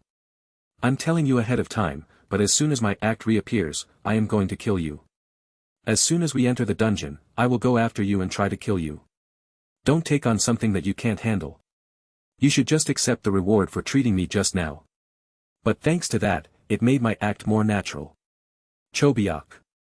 I took a few steps. Then I extended my palms towards Jin Soo-young. What? Doesn't this apply to me as well? The CCTV blind spot? Why? Pahat. A light emerged from my palms and struck right next to Jin Soo-young's head. This was a bomb shelter. Although the metal layer underneath couldn't be pierced, the concrete surface behind Jin Soo-young completed caved in. Was it because she already had the thought? Jin Soo-young didn't even react. Talk. The cigarette but she was biting fell to the ground. I smiled and said, it won't be that easy to catch me with your bare hands. Humans are still creatures who use tools. Isn't that right? You can't kill me. Jin Soo-young muttered. I can't. However, the second best thing is burning your limbs so that you are quiet for the rest of the day. Of course, it will be a different story if you cooperate. There is a way to communicate with every person. I immediately approached her. I picked up the cigarette butt and threw it in the bin. A threatened dog will bite. You can't get rid of it. The merger request has been accepted. The Queen of Vermouth has been annexed by the monarch of Talia. City Vermouth has been integrated in Talia's territory. The location coordinates have become synchronized with the monarch. The location coordinates were synchronized. It meant she wasn't moved to the city. That seemed to be the case. If she could attack, then attack. However, there was no attack as I walked to the closed door. Ching. The door was opened to reveal a confused Director O. Despite the door being closed, had the sound of the explosion leaked? What's going on? It's not a big deal. There were some symptoms so I took care of it. I turned and looked at Jin Soo-young. Then I briefly winked. Please take care. And the reconstruction was done quickly. The area where Yang Soo-jin and Yoon Ji-hee were staying was supposed to be a laboratory. There were glass bottles filled with chemicals and simple experiments set up on the newly installed tables. Wow! This sort of thing. I never thought I would see it. No, frankly, I thought about it, but it was unrealistic. Even Ji-hee Uni won't be able to get these type of things. But it actually happened. Some of the chemicals and experiments could be brought into the dungeon by Yang Soo-jin. She also had more drugs to combine, and could increase her talent experience. If you need anything then tell me. Aren't we strong now? Then. This bomb shelter was an invincible space. It wasn't because of Yang Soo-jin and Yoon Ji-hee, but because of the tough security to protect the VIP Jin Soo-young. In addition, even though points existed in the past, the points couldn't be used on these chemicals for fear of them being noticed by the private sector. Therefore, it felt like renting the chemicals. Of course, points weren't required either. Originally, I had planned on spending my points for all 3 people, but now it was on Jin Soo-young's book. Once it neared midnight, Yang Soo-jin told me before heading off into different rooms. There are surveillance cameras, but please still be careful. You don't know what might happen when a man and woman are in the same place. You shouldn't be saying that to me. I laughed but Yang Soo-jin just looked at me. Ah. Yang Soo-jin looked at Yoon Ji-hee.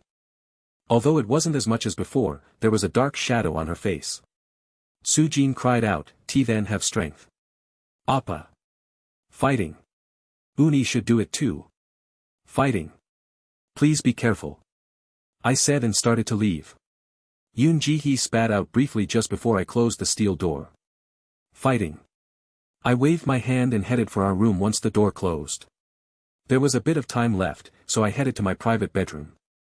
I was carefully choosing the books I would carry into the dungeon. Then I heard the sound of footsteps heading towards me. Jin Soo-young was standing on the threshold. She was in a bathrobe and water vapor was still rising from her skin. Is there something you wanted? Didn't you say it? She pulled the towel covering her head away, revealing still wet hair. Everybody has a different approach at communication. Like the towel covering her head, her bathrobe fell down. I thought about it before. What is the right approach? To be honest, it wasn't hard to resist her charm. I hadn't seen many naked bodies in my life, but I could see it through the media or the internet rather than reality. The expression on her face also wasn't good enough to seduce me. The slightly narrowed eyes were looking this way confidently. Let's do it. It was nothing new but I was a little surprised at her honesty. The dungeon will open soon. There is still an hour. Isn't that enough time? Do you think there will be a significant change in that hour? Jin Soo-young shrugged. She didn't care that the action shook her upper body as she moved towards me. Some things can happen in an hour. I made a calculation error. Jin Soo-young was far bolder than the sheltered girl I thought she was. It is necessary to worry. Even 1 hour can allow us to move together more smoothly. Or. Her eyes narrowed further. She boldly stated. Are you scared? Do you think I will kill you while it is happening? Or are you afraid that something meaningful will happen in that hour? This was why I refused to have relationships. At the same time, there were 2 reasons for Jin Soo-young to try this. I closed my book. As I got up from the bed, Jin Soo-young sighed with ridicule and raised a hand to poke my chest. No courage. My mouth covered Jin Soo-young's. A rough breath emerged as my tongue stimulated her mouth. She was at a loss. Her gaze dropped down to my mouth and she looked at me with embarrassment. I said, I won't deny what you are giving me. I didn't care if she really tried to kill me during it or if something changed. I wouldn't allow both situations. Then wasn't the conclusion obvious? Late at night. I was a man. I also have an overly healthy body. There was no reason to resist an opportunity like this. I wrapped my hands around Jin Soo-young's waist and hips to lift her and laid her on the bed. The smell of a familiar brand of body wash swept over me. As Jin Soo-young said, 1 hour was enough. Was it enough? And the 10th floor was an open space and the wind blowing was quite chilly. I had entered soon after I took a shower. I thought about wiping away the water. It wasn't a floor but a dirt ground. There were sand, stones and sparse plants scattered around. An outdoor area. I saw a light from far away. Mountain? Or maybe a tower. I couldn't guess the shape because the distance was quite far, but it was lit up and quite high. Let's go over there. I looked behind me. Hey. Jin Soo-young jumped at my voice. Let's go over there. Or run away like you said before. You understood. Jin Soo-young moved next to me as I walked. She touched her head. She had laid down before the water dried properly, so her hair was a mess. There was plenty of time to wash. Isn't that uncomfortable? I don't know. Well, you are free to do what you like. As I got closer to where the light was coming from, the shape started to become slightly clearer. It was a mountain. A castle that resembled the castle of old Europe was surrounded by towering icicle-shaped mountains. The lights were distributed evenly between the mountains and the plains. It meant people were residing there. The scale indicated that there were more people than the Talons living in the forest. If you know they are Talons, don't attack first as I want to talk to them. Jin Soo-young didn't agree or deny my words, but I didn't care. She suddenly asked me, aren't you acting really casual? What? You really do feel nothing. Maybe I am just conscious but... I tapped a finger. Clack. Jin Soo-young's eyes widened at the sound. What? Think about where we are now. I gazed at Jin Soo-young with narrowed eyes. It is you who offered yourself. You were the one who made the calculations, so don't be so annoying about it. Am I annoying? Then what? Unfortunately, but I think that was the last chance for you to get me in your bed. Killing intent emerged from Jin Soo-young. Her face was flushed. You. Even if you want to, I won't. This is getting annoying. I waved my hands and started walking again. Strike my back. Or follow. Just pick one of them. Whether Jin Soo-young followed me or not, I headed towards the nearest light. I smell something. As I thought, the sacred creature was a good detector. As soon as I entered the 10th floor, the sacred creature told me that it could smell desires. Several tasteless things. And there is one that is less tasteless. It meant there was one strong person and several weak ones. If they were Talons, then they weren't opponents that could harm me. I moved in the direction that the sacred creature pointed as quickly as possible. If the Talons lived in the castle, then I would reach out and offer them citizenship. While running quickly, one man entered my sight. It was an explorer. His eyes were wide open. Blood was pouring from the explorer's mouth. A spear was protruding through his chest. What? Another person. Talons were behind him. I could tell that there were more than 20 of them just by looking. Unlike those seen in the forest, these Talons were armed with a spear and metal armor. I didn't hesitate to offer them citizenship. Words simultaneously appeared in front of their eyes. But. Demon. Kill. Be sure to kill it. Their reaction was different than I anticipated. A little while ago. You should know that joining hands has a lot of meaning. 4 hours before entering the dungeon. In one section of the bomb shelter, I was having dinner with Director O. It was to coordinate things like minor discipline and requirements in the future. I'm aware of that. Really? He wasn't asking because he thought I didn't know. It was because it was an issue that was bound to make him worried. Up until the 4th and 5th days, our thoughts about the situation were focused on fatalities. Due to an unspecified number of people becoming stronger than ordinary people, there was an indiscriminate number of murders. I was reminded of that a few times. Of course, it was the biggest problem of having the dungeon tied to society. But that wasn't the biggest problem that would be faced in the future. Director O continued, the growth of the explorers. The degree of growth is far beyond what we had originally expected. Just the growth between the 7th and 8th days. Kim Taehyun's physical abilities were already beyond the Olympic level. The video of you in the hallway yesterday. If your speed was converted to 100 meters, it is almost twice as fast as the current world record. It was similar to the problem of purchasing the latest computer or phone. The gap could also be seen as the difference between how well people cleared the floors. Some people are already starting to show impatience. People like you can go anywhere. To me, the 3 most excellent stats were muscle strength, stamina, and reflexes.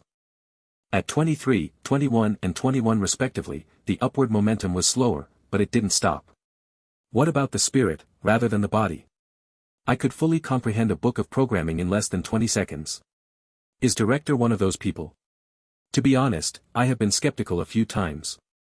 I was also curious. Let's say the problem of safety is completely solved and people like you are reborn under the strict protection of the dungeon. Director O swallowed his saliva. Then what will you become in the end? Even if you don't kill people blindly, what impact will you have on the world? Director O spoke with a heavy expression. I faintly realized it. At least in this country, a handful of people like Director O had thought about this. Of course, the default policy was to strictly control us. But there were limits to how much we could be controlled. Once the ability of an explorer exceeded a critical point, they might not be controlled, but become the person in control. Once that realization was reached, a person would end up with one of two options. Director O explained. This is just a hypothesis, it isn't certain. Judging from my personal experience, I can guess in advance how different countries will behave. Let me tell you what I think. Countries like China and Japan will have identified the situation better than us. It isn't this type of informal cooperation between you and I, but support from a national level.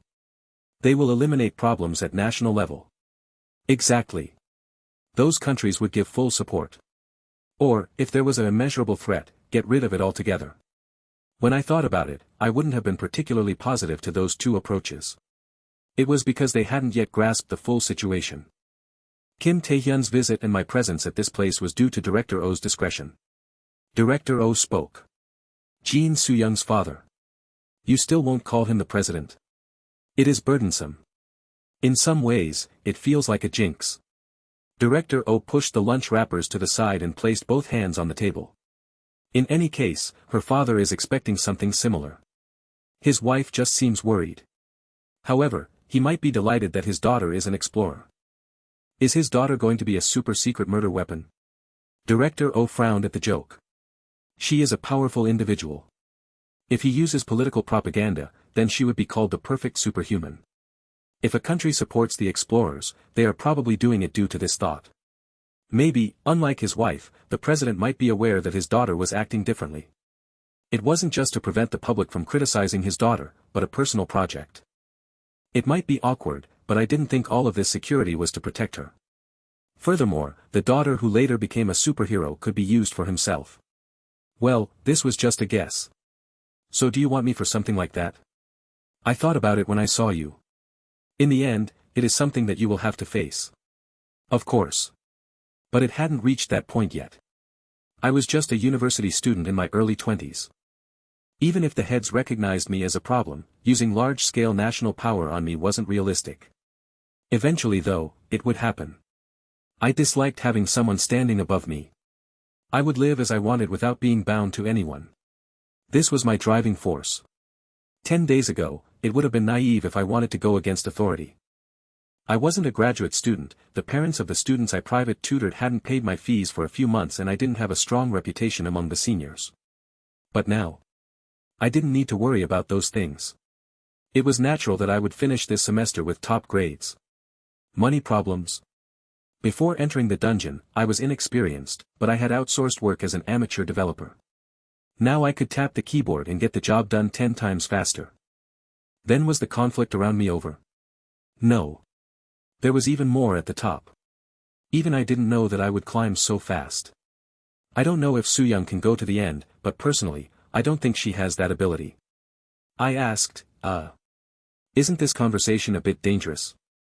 Are you going to tell? Director O laughed. I naturally had no intention of doing that. You see, this is what my department is. Twisting my body for national interests. Kim Taehyun is still alive, so there isn't a problem with intelligence right now, but after a few days, everyone will make a fuss over the fact that we have no explorer. I'm not going to be Director Nim's portfolio. I don't want that. However, I think you are safer as a blank slate than a serial killer whose father is the president. In other words, I was brought here through Director O's own decision. When I first met Director O, he realized that I can be used advantageously. I didn't have any social connections. Thus, there was nothing to lose. There was also no ambition. Of course, there was greed, but my background and experience meant it wouldn't lead me to a large-scale ambitions. My father wasn't the president or a chaebol. After tonight, once you come out, there will be verification.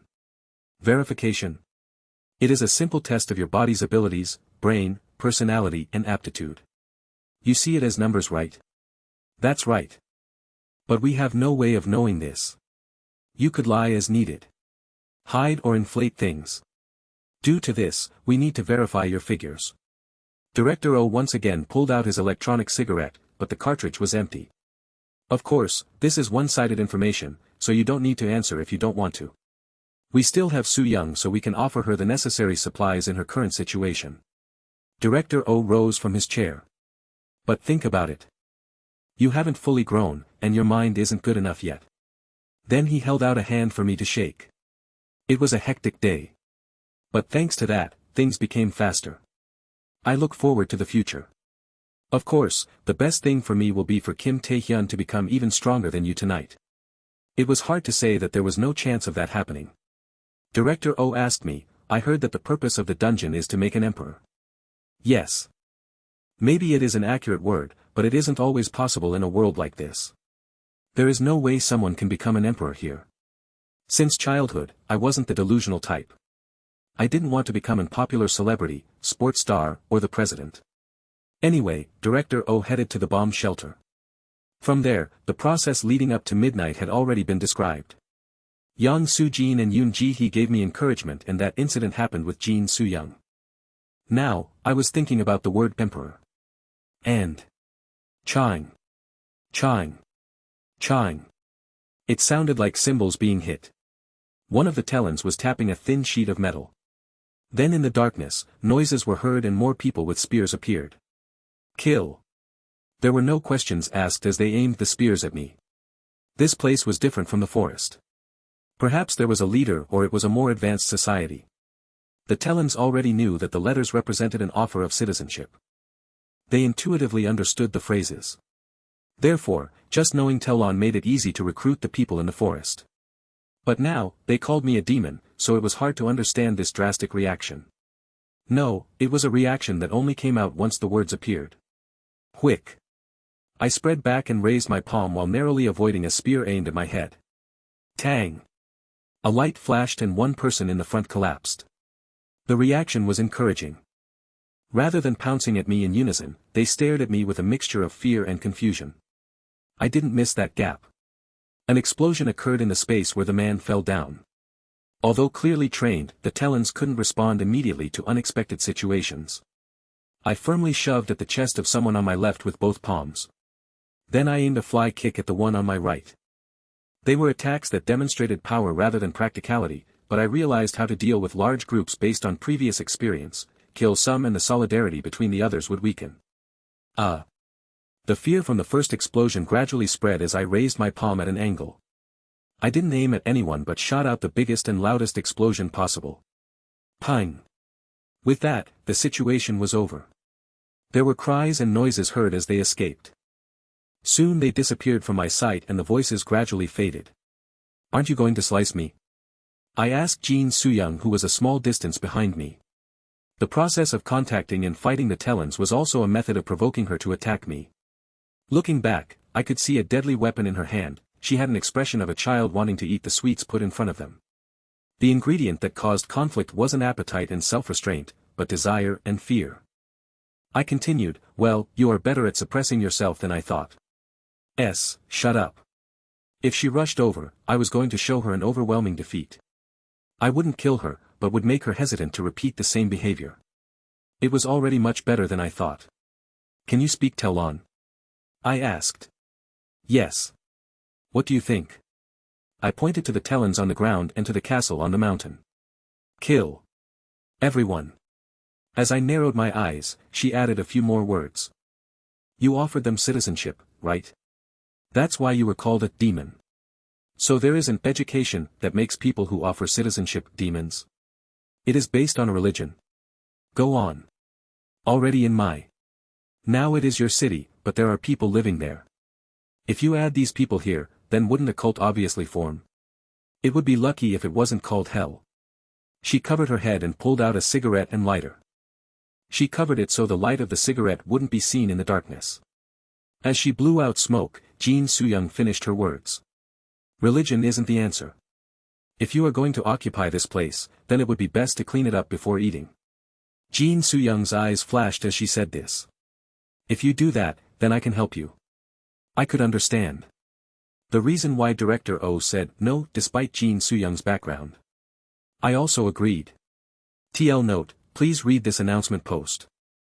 I smell something in front. Even if I didn't study him very much, the use of the sacred creature was obvious. The sacred creature recognized anyone with desires as food. In a nutshell, he could detect enemies in the darkness. If you have a complaint, then say it immediately, I said while looking back to see Jin Soo-young making a dour expression. We were getting closer to the castle, but the feast of blood and flesh that she wanted didn't happen. After the first encounter, I used the sacred creature's sense of smell to approach the castle without meeting any talons. Jang. Jang. Jang. I could hear the sound of banging coming from every direction. The people who escaped probably weren't looking for me with reinforcements, but rather dealing with other demons. Perhaps we weren't the only explorers on this floor. As I reached the mountain, I looked up. The slope wasn't gentle. There might be a separate uphill path to the entrance, but the one in front of me was a cliff that was almost at a right angle. I could see light from the wall above me. Surely you aren't going to climb up? Jin Soo-young asked with an expression of disgust. I seem to be repeating this 3 times, but I don't intend to force you. If you want to kill something, then go on alone. Oh, I don't feel like it. I started to climb. I concentrated my power on my fingers and toes and moved using the cliff protrusions. The height was approximately 5 floors and I checked my stamina. It was the first time I tried rock climbing and it was the height of a high-rise apartment.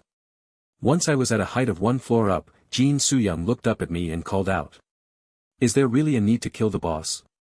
I climbed the cliff without answering. The surface of the cliff was gradually changing to bricks. You are trying to fight a religion. Even if the command system collapses, there is a possibility that it will actually have an adverse effect on the lower ranks. I continued steadily without answering. Yek. A sound was heard. It was the sound of stones crumbling as Jin Soo-young started climbing. Don't ignore people who you slept with. It is fairly creative that you found a reason not to be ignored. Is there any other reason? I don't know what type of experience you had, but there are many reasons to ignore people that I've slept with. Their character. Or their character. What? Before an answer came back, I jumped in a window that the light was coming from. It was a corridor without any people. There was nothing different from a movie based on old Europe. I just felt like this place was more damp and older than the movies. There wasn't a clear route, so I let the sacred creature smell again. Only this time, I had it find the target with the strongest smell within its range. A delicious smell. 2 of them. If this guy said, delicious smell, then it only meant one thing. There had to be an explorer. The same as me? Yes. There are 2. They were on the move right now. They weren't close to me, but I got a sense of the direction they were heading. I slightly changed my order. Chose the best smell among those that don't have a delicious aroma of a unique talent. There was one above me. It exactly matched the direction that the 2 with unique talents were heading. In the end, people think the same. I muttered as I turned my head to one side of the corridor. A Telon had walked around the corner and was looking at me with astonishment. The suppression was instant. I am a demon. Indescribable terror filled the man's eyes. His reaction to my joke was huge. Now I will remove my palm from your mouth. If you make a small noise, then I will kill your family and drink all of your blood. Crazy bastard. Jin Soo-young said from behind me. I ignored her and asked a question. The presence of the stairs here and what people ate. Specifically, the number of resources that could be harvested. He was afraid, but due to that, the answer emerged quite smoothly. And at that moment. Really useless. This place. Although it wasn't exact, Jin Soo-young's words expressed everything. The resources were moss that grew without light and groundwater. Specifically, this place didn't have any resources. According to the lord of the castle, approximately 2,000 people lived here. That was all. There were no treasures in the castle or secret places. Except for the warehouse where simple armor and weapons were stored, the moss was what they ate as fuel.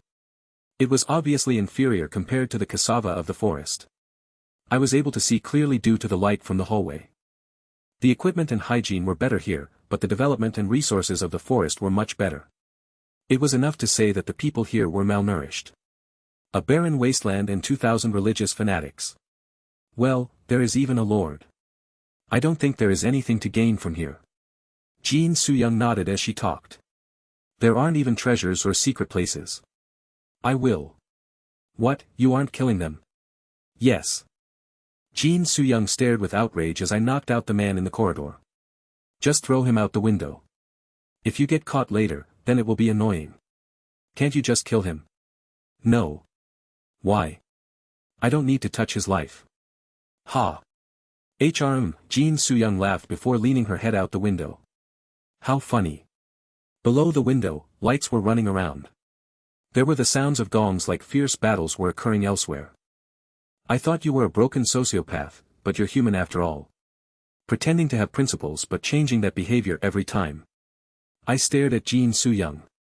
Jin Soo-young jumped at my gaze. What? Am I lying? I'm going. Don't follow if you don't want to. I walked down the corridor and stunned any talents that I met. As I lay them down in a corner, she repeated. It really doesn't make any sense. Jin Soo-young was confused but she kept following after me. We crossed the hall and climbed the spiral staircase. Once we got close to the top floor that was my goal, I didn't need to hear Jin Soo-young's whining anymore. It was because the talons were already dead. I ignored the surprised Jin Soo-young and kept walking along the blood trail. There were vague screams from afar. The rooms where the lord of the castle stayed had their doors and ceilings beautifully decorated. But now they were just covered in blood. The screams were coming from a door that was cracked open. They were the screams of a child and a woman. Before opening the door, I looked at Jin Soo-young. From now on, follow my lead. Or just run away now. I half opened the door. There were 2 explorers in the middle of working. The spacious room was filled with the bodies and blood of the talons. There were 2 people alive. One woman was strapped to a chair and was in a severe condition. One eye was swollen, her teeth were pulled out and her mouth was filled with blood. Yet, it seemed like the people torturing her couldn't get the answers they wanted. The 2 explorers were now working on a boy in his mid-teens.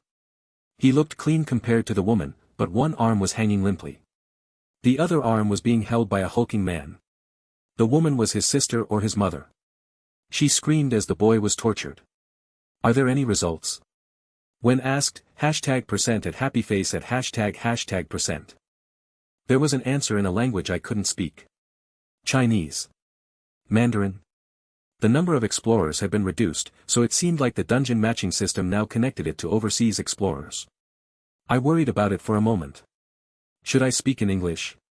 But, there was one language that everyone in this room would certainly know. Release those 2. I spoke in Telon. The answer came back quickly. It was from a scrawny man beside the woman, rather than the big man holding the boy's arm. If his hair grew just a little bit longer then he might be mistaken as a woman. North? Or is it the south? Of course, it's the north. The little guy beckoned. Then the big person dropped the boy he was holding. If this was a manhwa, they were like Vegeta and Nappa from Dragon Ball Z. Unfortunately, these guys weren't from a manhwa. The 2 people gradually took positions around me.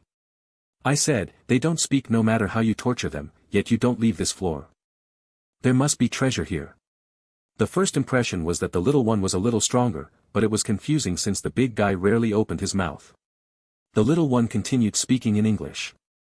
I killed 1 South Korean person on this floor. His ability was manure in front of China. He was obviously trying to provoke me. I knew what he was doing already, so I didn't get angry. Do you know who this is? I glanced backwards. Jin Soo-young, who was looking at me from a distance, responded to my words by flinching. She is the daughter of the president of South Korea.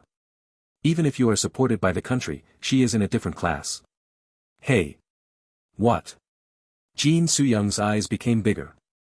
The eyes of the 2 Chinese men also widened. As Director O said, they received support from the Chinese government. Furthermore, they were talented enough to have unique talents, so it was almost certain that their country was supporting them. There is no need to fight. Will it be fun for you if you mess with us? If you don't want diplomatic issues, then let's settle this through conversation. I thought about it. It was normal to know the face of the president of a neighboring country, but would they know his daughter's face? That's why I asked Director O to give me simple profile pictures of domestic chaebols and high-ranking officials tomorrow. I had already proven that I could make social connections in the dungeon. %% at dot. They said that they met Koreans already. Email protected, $. Dot. And %5. I didn't know I would meet with the Chinese, but if they knew there was the possibility of meeting Koreans, wouldn't they know the faces of high-ranking Korean people? This is crazy. What just? As soon as Jin Soo-young was about to come this way. Pahat. The two people moved. Young lady. Run. I cried out like a loyal bodyguard and blocked the path of the two men. Of course, I heard the sound of Jin Soo-young escaping. The two Chinese also heard the sound. The small one held a sword. The big one held an axe. They played like Chinese people. The combination attack was almost perfect. The big one swung his axe at a tremendous speed. I avoided it a few times, then let a shallow strike hit my side. Cook. The little guy stabbed his sword at me and used the gap where I avoided it to break through. Bam. The big man struck me with the side of the axe and I was thrown to one wall. $# at %%. The little man shouted and the big one nodded. Then the little one ran out the door. Perhaps he said, I will chase the woman and you finish the one here. The level of movements I showed was easily dealt with by one person. A shame. You speak Korean? I'm not good. The opponent gazed at me with serious eyes and grabbed his axe with both hands. He continued, you are strong. You too. Don't feel resentment. You have come this far alone. You will soon realize that it is enough. The big man said while attacking. The heavy axe was fast and accurate. The lion was using all its power to catch a rabbit. My body was exactly in the middle of the axe's path. I didn't even bother to avoid it. To be precise, I didn't need to. Tack. It wasn't as easy as I thought. Even if I grabbed the bottom correctly, it was difficult to take the weight of a fully swung axe with one hand. How? The only thing that was real is the fact that she's the president's daughter. If I didn't show any weaknesses, these guys would have handled me 2:1. I didn't want to fight against two people whose power I was unsure about. In addition, even if it was possible, Jin Soo-young might try to stab me in the back. This was killing two birds with one stone. Don't feel resentment. I repeated what he said before. I pushed the axe with my hand. I hesitated for a moment before gritting my teeth. Since he was considerate towards me, I would do my best to return the favor. It was the last move of the fight. Kook. I kicked the big man in the abdomen, causing him to kneel down. Blood flowed from his open mouth towards the ground. His internal organs were destroyed, so the damage was much higher than the bleeding showed. Strong. A look of pure admiration crossed my face. There was a diagonal cut across my face. It wasn't very deep, but I couldn't use one eye right now. To be honest, I had to admit that I looked down on him. He was strong in this fight. The big guy using his axe had almost reversed who was strong and who was weak. I was augmented using the techniques of Ravenous Wolf Fist, but the big guy definitely had a technique that enhanced his power and speed. It might have been dangerous if I didn't have the leech's blood-sucking ability. If I hadn't avoided it with my superior reflexes, the wound on my face might be 2 centimeters deeper. Great. How resourceful. It might be due to his Korean being poor, but the big man sounded like the main character from a Chinese historical drama. Kill me. In fact, I wanted to end it neatly. I'm sorry, but wait a little bit. After kicking his arms, I raised my hand to his head. Then I said to the sacred creature. Eat. Even though it wasn't until the root of the desire, I wanted the sacred creature to eat until the big guy couldn't even think for a few hours. Email protected, %, email protected, %. A scream in Chinese emerged from the big one's mouth. I pulled my hand away from his head. Have you figured out the delicious part of this person? Swinging the axe. And? Axe. Keep swinging. He wants to swing it. One policy I set was to find out the unique talent before eating a person. Atlas alone certainly helped me a lot, but it had a colossal impact on my values and decision-making.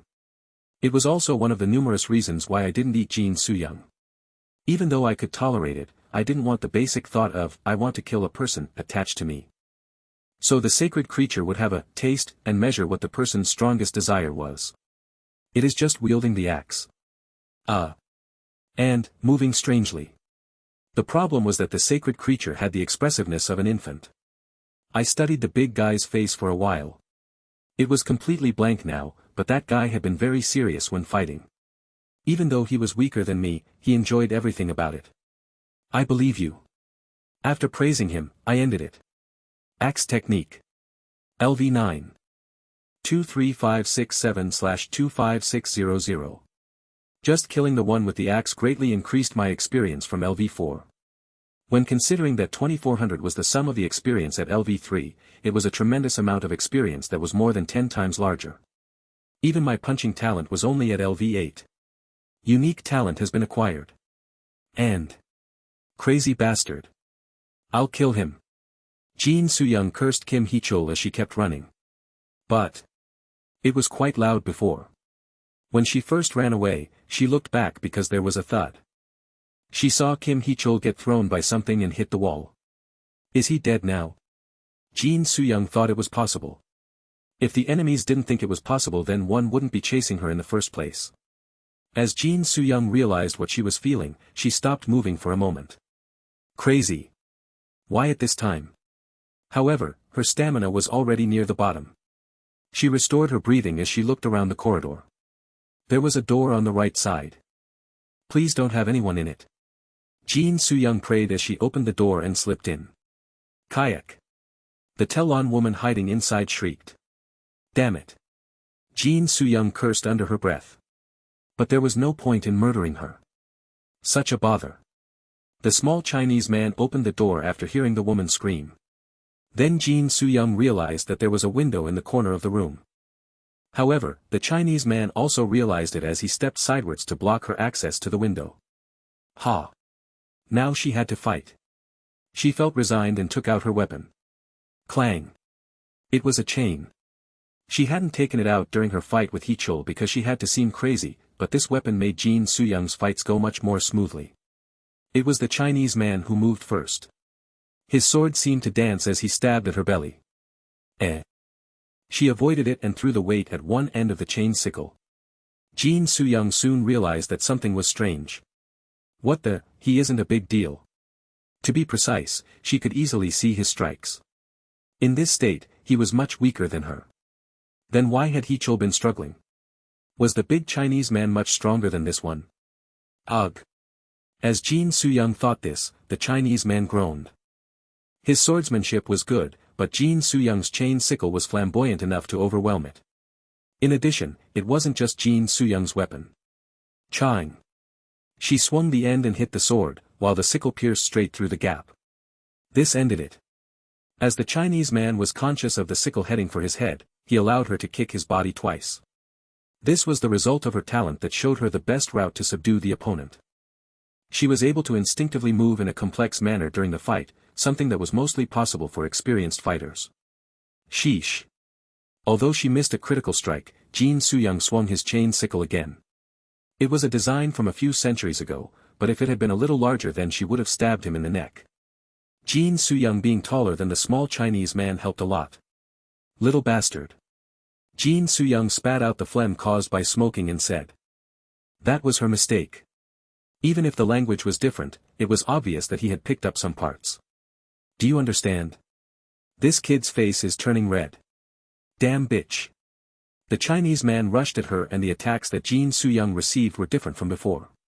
Chang. Ack. The chain that pulled tightly to block the blade vibrated many times. The skin of her palm was peeled away by the vibration of the chain. He had suddenly become stronger. His power and speed had doubled from what they previously were. Percent. The bloodshot eyes reminded her of when she had been acting crazy. However, the sophistication of the sword that split through the air didn't decrease even a little bit. What the? Even Hee-chul wouldn't be able to avoid it easily. However, her nerves were tight and she somehow managed to avoid the sword. The real problem wasn't Jin Soo-young's strength but her stamina. If there hadn't been the unnecessary chase, she might have been able to cope with this suddenly changing situation. But that hadn't happened. Her stamina was less developed than her reflexes, meaning she was already breathing heavily. It wasn't just the enemy in front of her, but anxiety that Hee-chul could join and kill her at any time. Being cool-headed in this type of emergency wasn't a common skill. It was the big advantage that He-Chol had over Jin Soo-young. Finally, the blade swiped past and cut her knee. At the same time, numerous people popped up in her head. Their images revolved around her like a kaleidoscope. I will die. In the end, the genius murderer was still a mere creature. Her whole body and eyes spasmed with fear. As the Chinese man kicked her belly a few times, she just wanted him to end it quickly. Jin Soo-young closed her eyes. Mother. She muttered as she felt the small wind caused by the blade. Tang. There was a sound resembling a gunshot.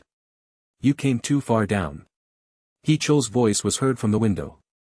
After having the sacred creature smell her position, he had climbed down the cliff. Duck. As He-Chol entered the room through the window, he frowned as he stared at the short Chinese man. Why are your eyes like that? You killed Yen. I guess. Am I not right here in front of you? He-Chol shook his head and glanced at Jin Soo-young. Hold on for a moment. Jin Soo-young understood the reason He-Chol had been thrown to one side when she ran away. Now He-Chol could overwhelm the little man who had been weakened. He-Chol was killing two birds with one stone. Dog. The same. Bastard.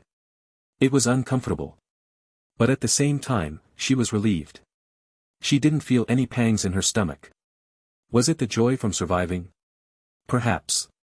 The man watched He-Chol as he picked up his sword from the floor. The sword had been what was hit by the explosion, so the Chinese man had no injuries at all.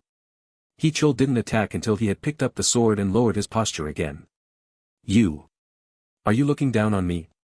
The Chinese man asked. Huh. There was a sound. Aha. He-Chol narrowed his eyes like he realized something. He said, of course. You look soft and easy. He shouldn't do that. Jin Soo-young tried to say. Every time the Chinese man was mocked, he unleashed a tremendous power.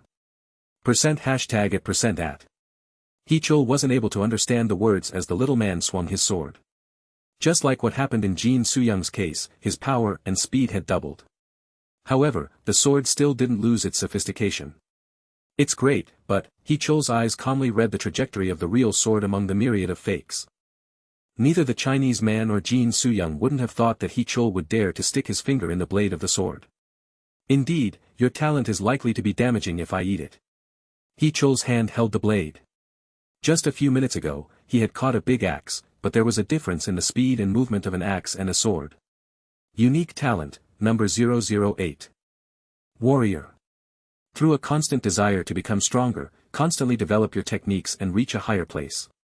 In a rationally advanced civilization, it would be natural for martial artists to lose their status. But what should you do? This type of romance is an instinct for you. Comprehension of body/weapon related martial arts has increased to the maximum. The same applies to the techniques of others. Self-improvement of body/weapon related martial arts is possible. Your friend was kind enough to give this to me. It was how He-Chol could predict such a dazzling trajectory so easily. The Chinese man tried to act, but it was impossible. Maybe it was a lesson learned or his new talent impacting his senses, but He-Chol didn't give the man a second chance. Woo-duck. A neat hand grabbed the Chinese man's neck lightly enough to prevent death. It was a bold yet amazingly accurate adjustment of his strength. It was too much for you to deal with this one. As the Chinese man started foaming at the mouth, He-Chol stood in front of Jin Soo-young. Ohu. Hey. Bah, bastard. Blood is dripping down. Is it possible to stand up with that knee? It would be good if you have some regeneration abilities.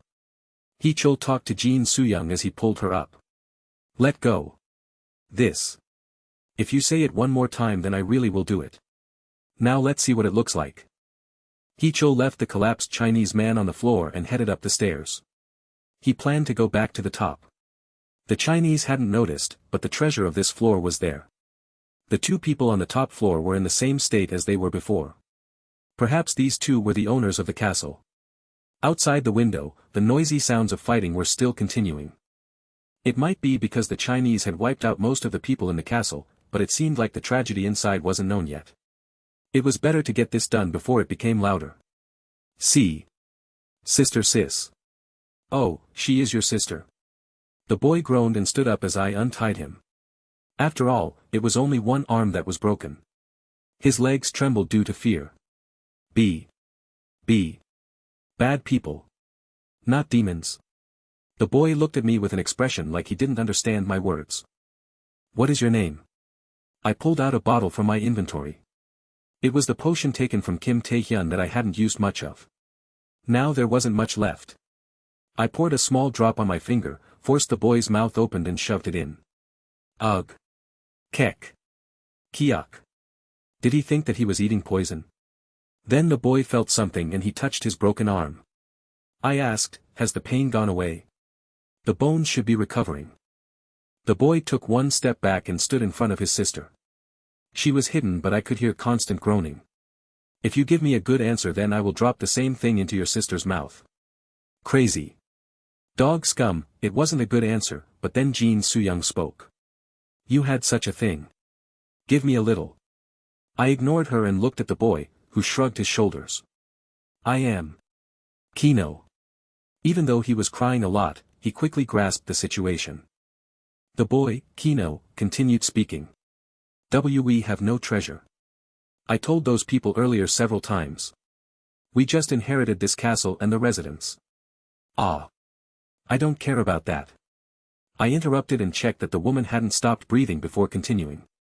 To the people below, you taught them that we are demons. The offer of citizenship appeared in front of Kino. Even though he was startled, Kino didn't show much amazement on his face. I couldn't find any signs of religious fear or horror. Did the rule of rejecting people like us first begin in your generation? Nope. No. I heard that. Oh, you don't need to explain in detail.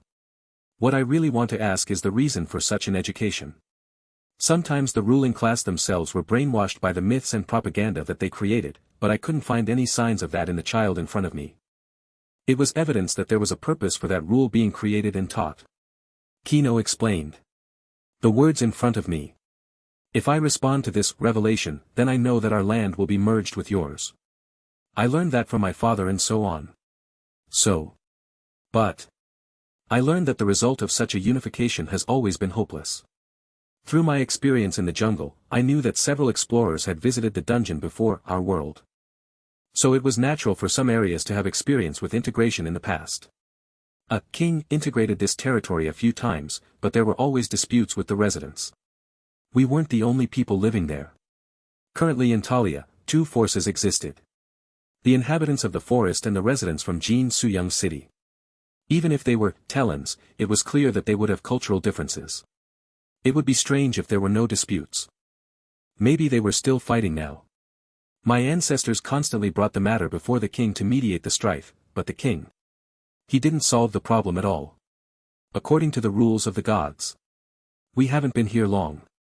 Well, it wouldn't be much different from explorers of other worlds. I couldn't afford to act as king if it meant giving up time in the real world. In the end, the king constantly brought in new forces without resolving the conflicts, creating more. In the end, the kingdom was destroyed and the territories split apart again. There was no meaning and the fallout was just disorder and disputes. I see. It's okay. That is sufficient. I waved my hands. Once again, we really have no treasure. So please spare my sister. Well. Unlike you, your sister will need a lot of potions. To be honest, I really don't want to use such a precious thing. Kino's face distorted at my words. Of course, I had already made a decision from the beginning. I poured the last few drops of the potion into Kino's sister's mouth. Thank you. I looked around the room. It was clearly a place where the Lord resided, but there was a scruffy feeling that was no different from the rest of the castle. The wall decorations and furniture were definitely old-fashioned and showed the signs of age. However, they must be well managed to maintain the original antiquity after such a long time. Do the people here listen to you? Huh. Despite having no treasures and your sister only being a few years older than you, the both of you have managed to make the people outside listen. That makes me wonder. He didn't have a clear answer. I changed the question. What do you or your sister do as the Lord? Kino saw that his sister was being healed and answered with a more relaxed atmosphere than before. I just help out my sister. We are responsible for conducting the planting of the moss and the funerals for the old. If a new baby is born then we officiate the ceremony. Everything in the castle, such as management and... Indeed. Kino's sister started coughing. "Bring the water." Kino quickly obeyed. As he poured water into her mouth from the kettle, she started coughing out blood.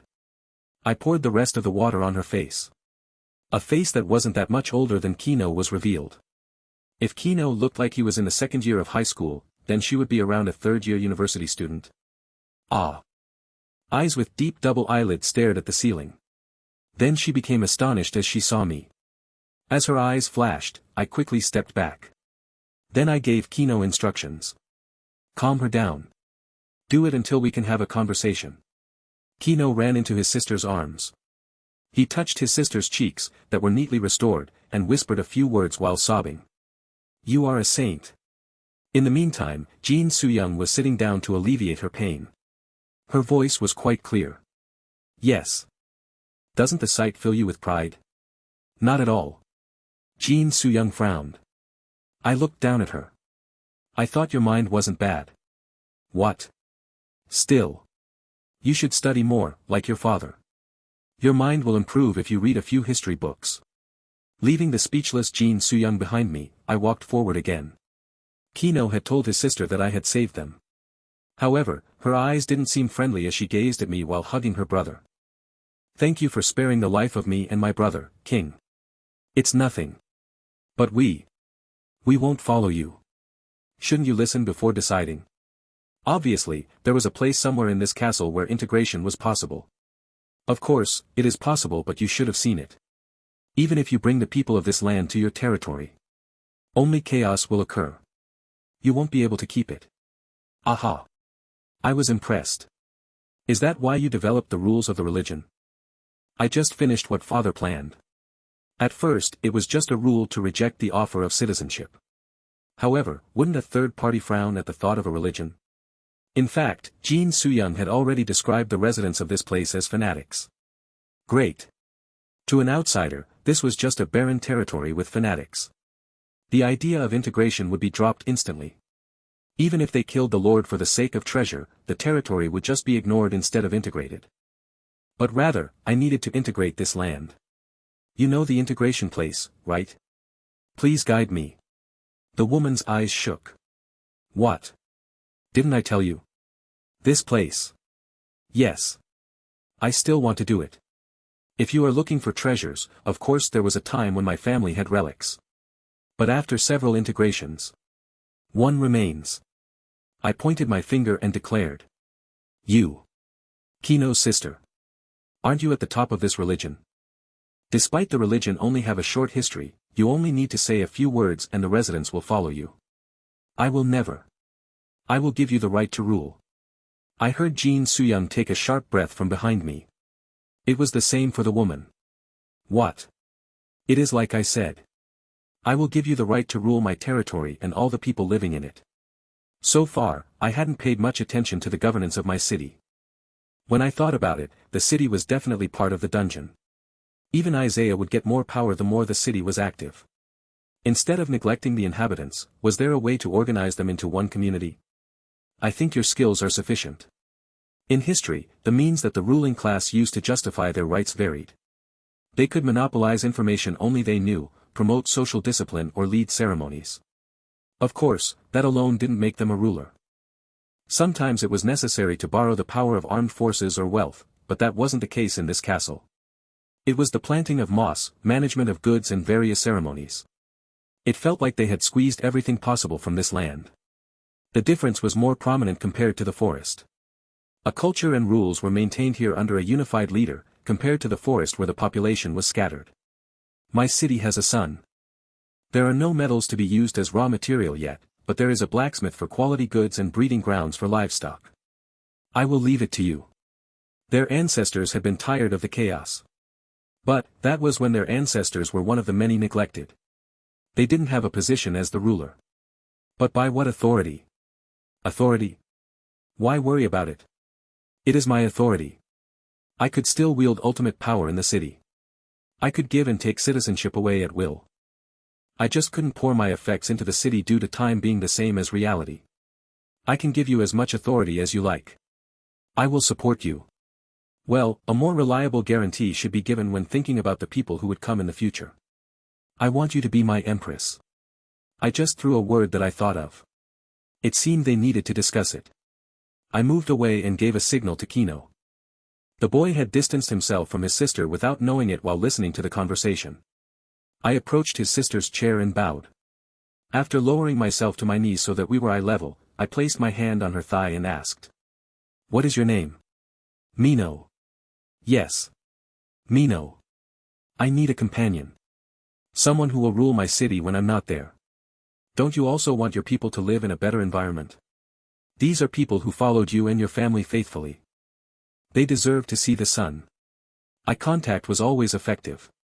And once again, I think you are well qualified. Let's go together. At that time, I heard yelling from outside the door. The news of intruders had spread and the people outside were coming up. Tang! There was the sound of the door opening and the desperate expressions of the residents calling their lord. Lord! As the agitated residents tried to storm the room, stand down. Mino raised her palm and stopped them. This person, he came to save us. I was shocked. It was for another reason. Over 2,000 people were prostrating themselves before me on the ground. They were also wailing. King. Savior. They said those words. King and Savior. It was my new packaging. The main entrance of the castle had a very gentle and wide slope. After gathering the residents there, Mino addressed them. It had only taken 30 minutes. The king has decided to take me as his wife. In those 30 minutes, I became a savior that would restore the glory of the past, which was different from the demons. It was the second time I felt admiration today, after the big guy's use of the axe. I felt like my choice was right. I only memorized the vocabulary words and combined them to use in conversation. The pronunciation and nuances of my Telon wasn't that good. Although I couldn't completely feel how brilliant her speech was due to the language barrier, I couldn't help being impressed with Mino. An incredible voice and pressure came out from a girl of around 20 years old. How great! I unknowingly exclaimed once her speech was over. Mino looked at me with surprise before laughing. Now they are your majesties as well. It was like she said. Even though the harsh words, your lives belong to him, came out in the speech, the inhabitants seemed to respond to that even more. Then let's go. Yes. I walked through the castle with her guidance. It was the opposite of the castle's top floor. There was a room in the basement where the treasures were originally stored. Now it was empty and an altar was the only thing there. I stepped up to it. Neutral zone, castle, Lewin. Integrated. My view changed. Just like the other day, I was up in the sky. Every time an integration was taking place, it was possible to observe the newly added territories from the sky. Talia. Forest. The factory. The newly added Lewin Castle was attached to the south of Talia. Originally, it was the most remote place in my area, but not anymore. There was an area to the south of Lewin Castle. City, Vermouth. Neutral zone, Campi Reservoir. Lewin was located between two cities. I narrowed my eyes. There were people around the perimeter of Lewin. All the inhabitants had been instructed to enter Lewin Castle, so they must be from the cities. They were the inhabitants of the forest and Jean Suyung's Vermouth. I went down to Talia. The inhabitants of the forest saw me coming down from the sky and ran over. What's going on? King. They. After hearing Kino's explanation, it wasn't difficult to predict the situation. Jean Suyung's Vermouth was a city where the buildings and culture remained intact. The value of the relics were high, but the Telans living there suffered from a lack of food and water. This didn't change after Jean Suyung occupied the city, but then it was integrated with Talia. Although it wasn't tasty, there was no need to worry about starvation. We had the cassava. They want to distribute the food but the guards didn't listen to us when we tried to stop them. All of the Telans here were now my citizens. The golems wouldn't kill any citizens. Stop. I waved my hand towards the elder explaining the situation. King. Don't panic, I don't plan to neglect you. I headed straight to Lewin Castle. I was greeted with cheers at Lewin Castle. They didn't know about the fighting outside, but they could see a new world before them. Your Majesty. Even Mino, who remained calm in front of the residents, was flushed with excitement. I have something for you to do. Yes. There is a conflict outside. It's between residents who know me already and those who don't. I briefly described the situation to Mino. Can you do it? If it is too difficult then I will. No, it's fine. Mino looked at me with a determined expression. I will scold them harshly for making trouble for your majesty. Everything belongs to your majesty, and me as well. There was a slight anxiety in her last words. Maybe it was because she could actually see Talia now. It was a heavenly scene that she witnessed for the first time in her life. She couldn't believe that she really was the owner of this place. Yes. She needed to be convinced again of who she was in this place. I laid a hand on Mino's shoulder. You are my queen. After that, I walked behind Mino. Mino left to instruct the residents in a solemn voice. You. My. Queen. Jin Soo-young, who was leaning against a wall, imitated my tone and ridiculed me. You have played the king. Are you a king now? Your Majesty.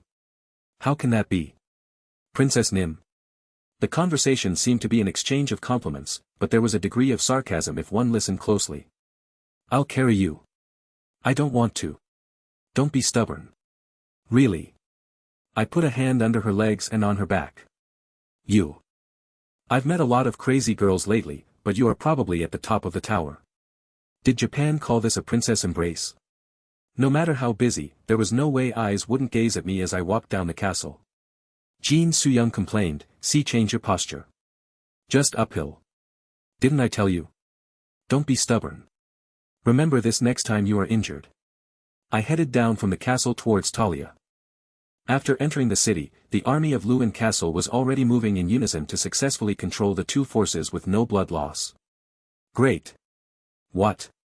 It is great. Jin Soo-young said in a reluctantly approving tone. Honestly, don't think about it. There is an insurmountable gap between you and I. What is this? This crazy bastard. Jin Soo-young jerked away with a shout, then she flinched as it agitated her injury. Then I dropped her to the ground. I sat on a bench while Jin Soo-young recovered her breathing. Her HP had almost reached the limit, so I pulled out a medicine from my inventory. She looked at it with surprised eyes. The NKU. Jin Soo-young accepted it. It doesn't really matter to me. You should watch your mouth a little bit. There are two things that you have to put up with. Being weaker than me and being a small dog that barks at the strong. Are you strong? Then am I weak? I got up again, this time intending to go back to business. I helped Jin Soo-young up. In addition, this isn't a little world. It is really bad for a woman to swear like this. A real jerk. Jin Soo-young didn't show any resistance as I assisted her towards the central stairway. She opened her mouth once we were in front of the stairs. Now you should be vigilant. You don't know when I will kill you. Indeed, a girl with a dirty mouth will have a dirty mind. I put Jin Soo-young down by the stairs. There were many things to worry about on this floor. Maybe the biggest purpose was to show my abilities to Jin Soo-young. As I said, Jin Soo-young wasn't an idiot. It wasn't enough to imprint "you can't kill me" into her.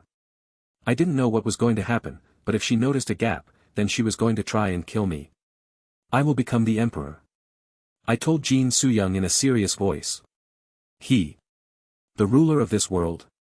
Let's see. I think my opinion has changed recently, but if I become the emperor of this world, it won't be different from becoming the emperor in reality. She couldn't kill me, rather than don't kill me.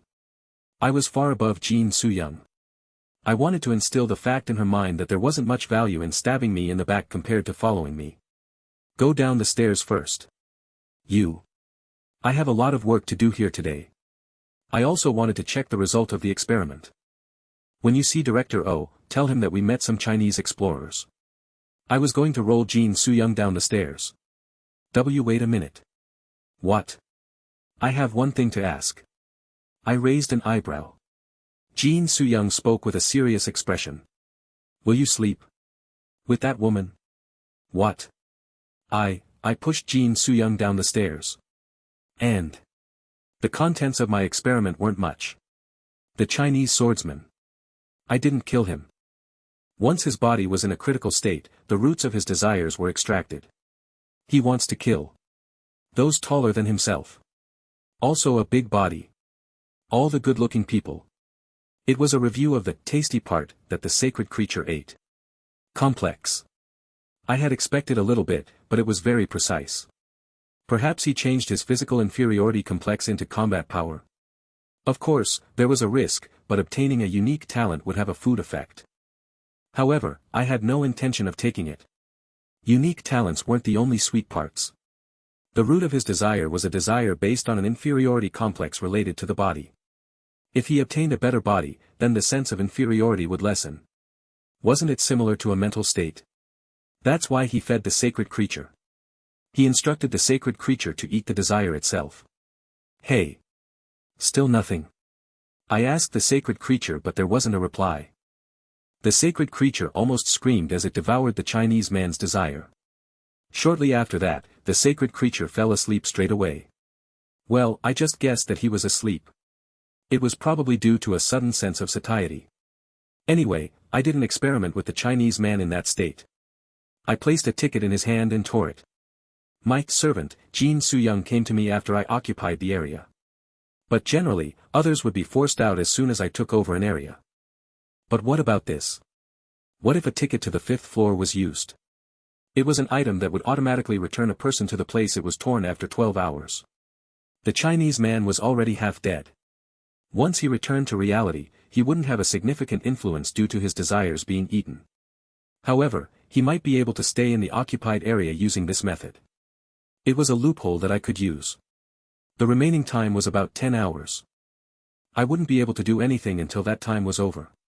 I turned around and looked at something, then threw my tired body on the bed. I was currently in the upper-level accommodation. It was a pretty luxurious room. I didn't know what the material was, but the sheets and cushions covering the bed were smooth without feeling old. There was a mild scent. I closed my eyes. Your Majesty. I opened my eyes, sat up and saw Mino. She reported with both hands clasped in front of her.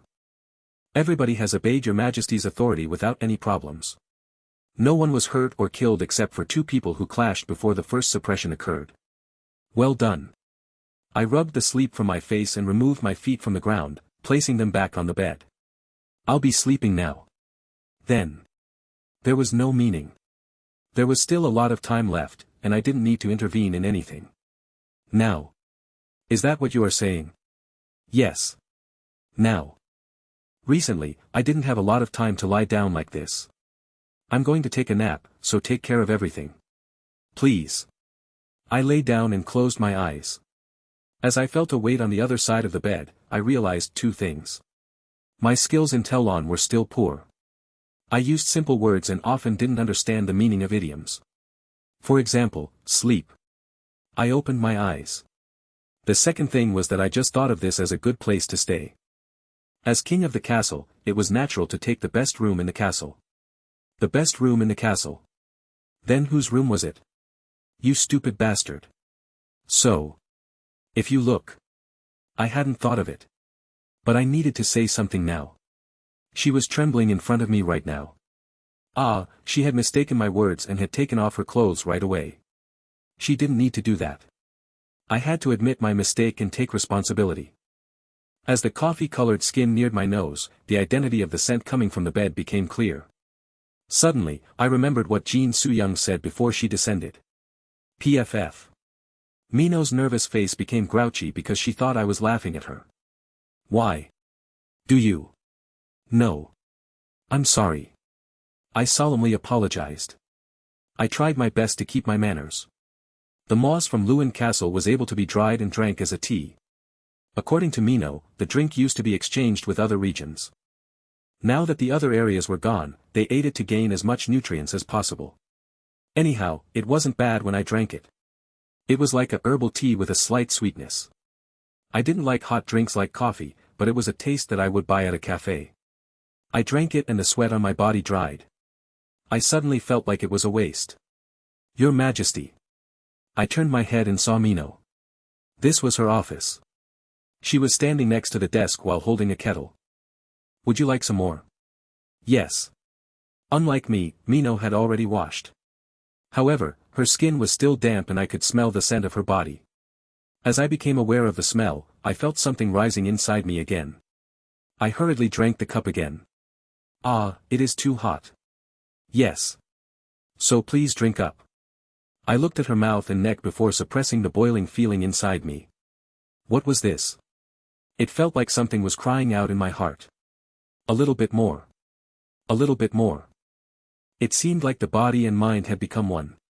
It was a natural physiological reason. I could have just explained it as a lot of stress accumulating in the meantime.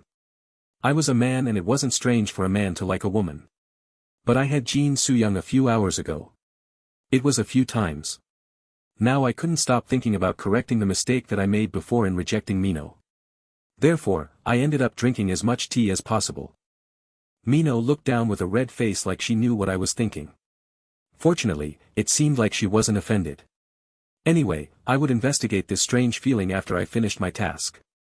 The thing that I was working on. Pack. Mino retreated with a look of surprise. There is an invasion from outsides. You can expel them using the command, expel. The Chinese man had returned on one side of the office. It was the same place that I tore his ticket 12 hours ago. Can you go outside? It is dangerous. Mino immediately followed my instructions. The Chinese man had recovered to some extent. His HP was 2/3 restored and he was holding a ticket in his hand, as if in preparation to flee. I appeared in front of him and kicked out. Ack. The ticket fell to the ground. I grabbed the groaning man and placed him on a chair. #%. At #%, email protected, . The Chinese man spat out curses. Even though the sacred creature had eaten his unique talent, he was almost completely recovered as he glared at me. It is fun to have a conversation in a language we both know. I spoke in English. My unique talent, how? I ate it. I made the gestures of eating something. Yum yum yum. Bullshit. He said with an expression that asked me not to joke around. That isn't possible. Isn't it reality? You can check with your own eyes. If he wanted to get it back then he needed to answer my questions. Then I would be able to extract the information I wanted. I know you killed Yen. Then you don't have my talent. Your eyes. Why? I felt something strange. I changed my words. I don't know what you are talking about. I have both your talent and Yan's. I also have 2 more unique talents. In fact, one of them had become the dog's food. That is crazy. It was the same reaction. He really didn't believe it. I had to pay attention to the nuances in his words. It wasn't the fact that his talent was taken away, but denial that I had it. Why, are you so envious that you can't stand? Do you feel envy that I have 4 unique talents? There was something obvious. China might be different from South Korea. If they made a system that collected explorers quickly like Director O guessed, they might have a lot more information than me. And there was a discrepancy between that information and what I knew. People. Fool. I know. Let's do a little bit more. Just as I was opening my mouth. Dugan. My heart started to beat very quickly. What? I took one step back and touched my chest. It wasn't just my heart running wild. More violence. Don't let anyone command you. Become stronger. Train harder. My own voice was ringing in my head. I was burning with familiar feelings. But there were also some feelings that weren't boiling over. Impatience. The emotion that emerged when I was started something and waiting for it to pay off. Regret that the future would be over if things didn't improve right away. What had I done so far? I had to do something right now. Right now. Right now. Right now. Eck. The desires for things that couldn't be done right away constantly rose inside me. It felt like someone who could control my emotions had artificially manipulated me. Now I got it. These impulses were the reason why I kept on thinking about sleeping with those 2 women over and over. Now it was a dozen times worse than before. Tack. I staggered back. The countless impulses were creating errors in my body's computer, meaning it couldn't follow any simple orders. It was true. I looked forward. The Chinese man was looking at me with a disbelieving expression. A new ticket was in his hand. But he didn't tear it. I don't know why you said those things just now. The Chinese man said, heart demons. It is a natural symptom. Yan's talent and my talent. It is too much for you to take possession of those treasures. He brought out a new sword from his inventory. Heart demons. Did you really not know? Ha. So your conversation about the 4 talents was just nonsense. Retreat. I desperately tried to command my body. He thought I was already caught, so the Chinese man walked forward slowly at a leisurely pace. The sword handle turned in his hands. If there were 4, no 3, you wouldn't even be able to stand like that. Unique talent. It is a special desire that only a small number of those who come in here can have. A human can never keep several of them in a bowl. Let alone. It is hard to suppress just one unique talent. Let's say that his words were true. Why did it only show up now? Let alone 4. Ah. Sacred creature. By the time I realized underdog, my second talent, the sacred creature had started living in me. Did he take the role of eating my desires? Now he was sleeping and couldn't answer. When I thought about it, touching Jin Soo-young. It wasn't a unique talent, but I fed on Jin Soo-young's desires. Shortly after that, I joined my body with Jin Soo-young. It was my intention to sleep with her, but my thoughts were more severe. Now that the sacred creature wasn't eating it, the desires overwhelming me were boiling over. Either way, this is a good opportunity. The Chinese man stood in front of me. I had always wondered whether I am a vessel who can endure 2 unique talents. Each person will have a different tolerance. Kook. I was curious about his words. There was no doubt that I was such a vessel. I faced him. Yen can feel relieved. He swung the sword. I bit my lip. Jang. The Chinese man took a few steps back. My fist had hit his sword. I bit my lip harder. Damn it. Get moving. You still have the ability to move that much with 2 desires. I had 3, motherfucker. I raised my fist in a fighting pose. It was painful, but I forced out every last bit of strength. I was able to move my body somehow as I got used to the pain. It was necessary to concentrate on just the simplest movements, but it was getting better. Yen will be vexed. He rushed forward again. Jang. Jang. Jang. It was clear. I saw where the attacks were coming from. The move to stop it. If my body was fine, then I could easily knock him out. But despite such obvious attacks, I couldn't overwhelm him. Was this the feeling of playing on a lagging computer? My body reacted slower than my instructions. But that was fine. I wouldn't act hastily. Hiya. Hiya ik. Sounds emerged from the Chinese man's mouth. There was a difference in strength, so I wasn't the only one feeling impatient. He was impatient to break my defense. As time passed, his breath was becoming heavy with exhaustion. Me. Unfortunately, I was just frustrated at my movements. The stamina expenditure was 0. Wah. Look. I set up my defenses. He never tore his ticket. His ego didn't allow him to miss making up for his loss. The game was over once he became tired and moved slower than me. Snap. But there was a variable. Your Majesty. The door opened and Mino entered. She might have heard the sound of the sword or noticed something unusual. Mino was looking at me with a deep expression of worry.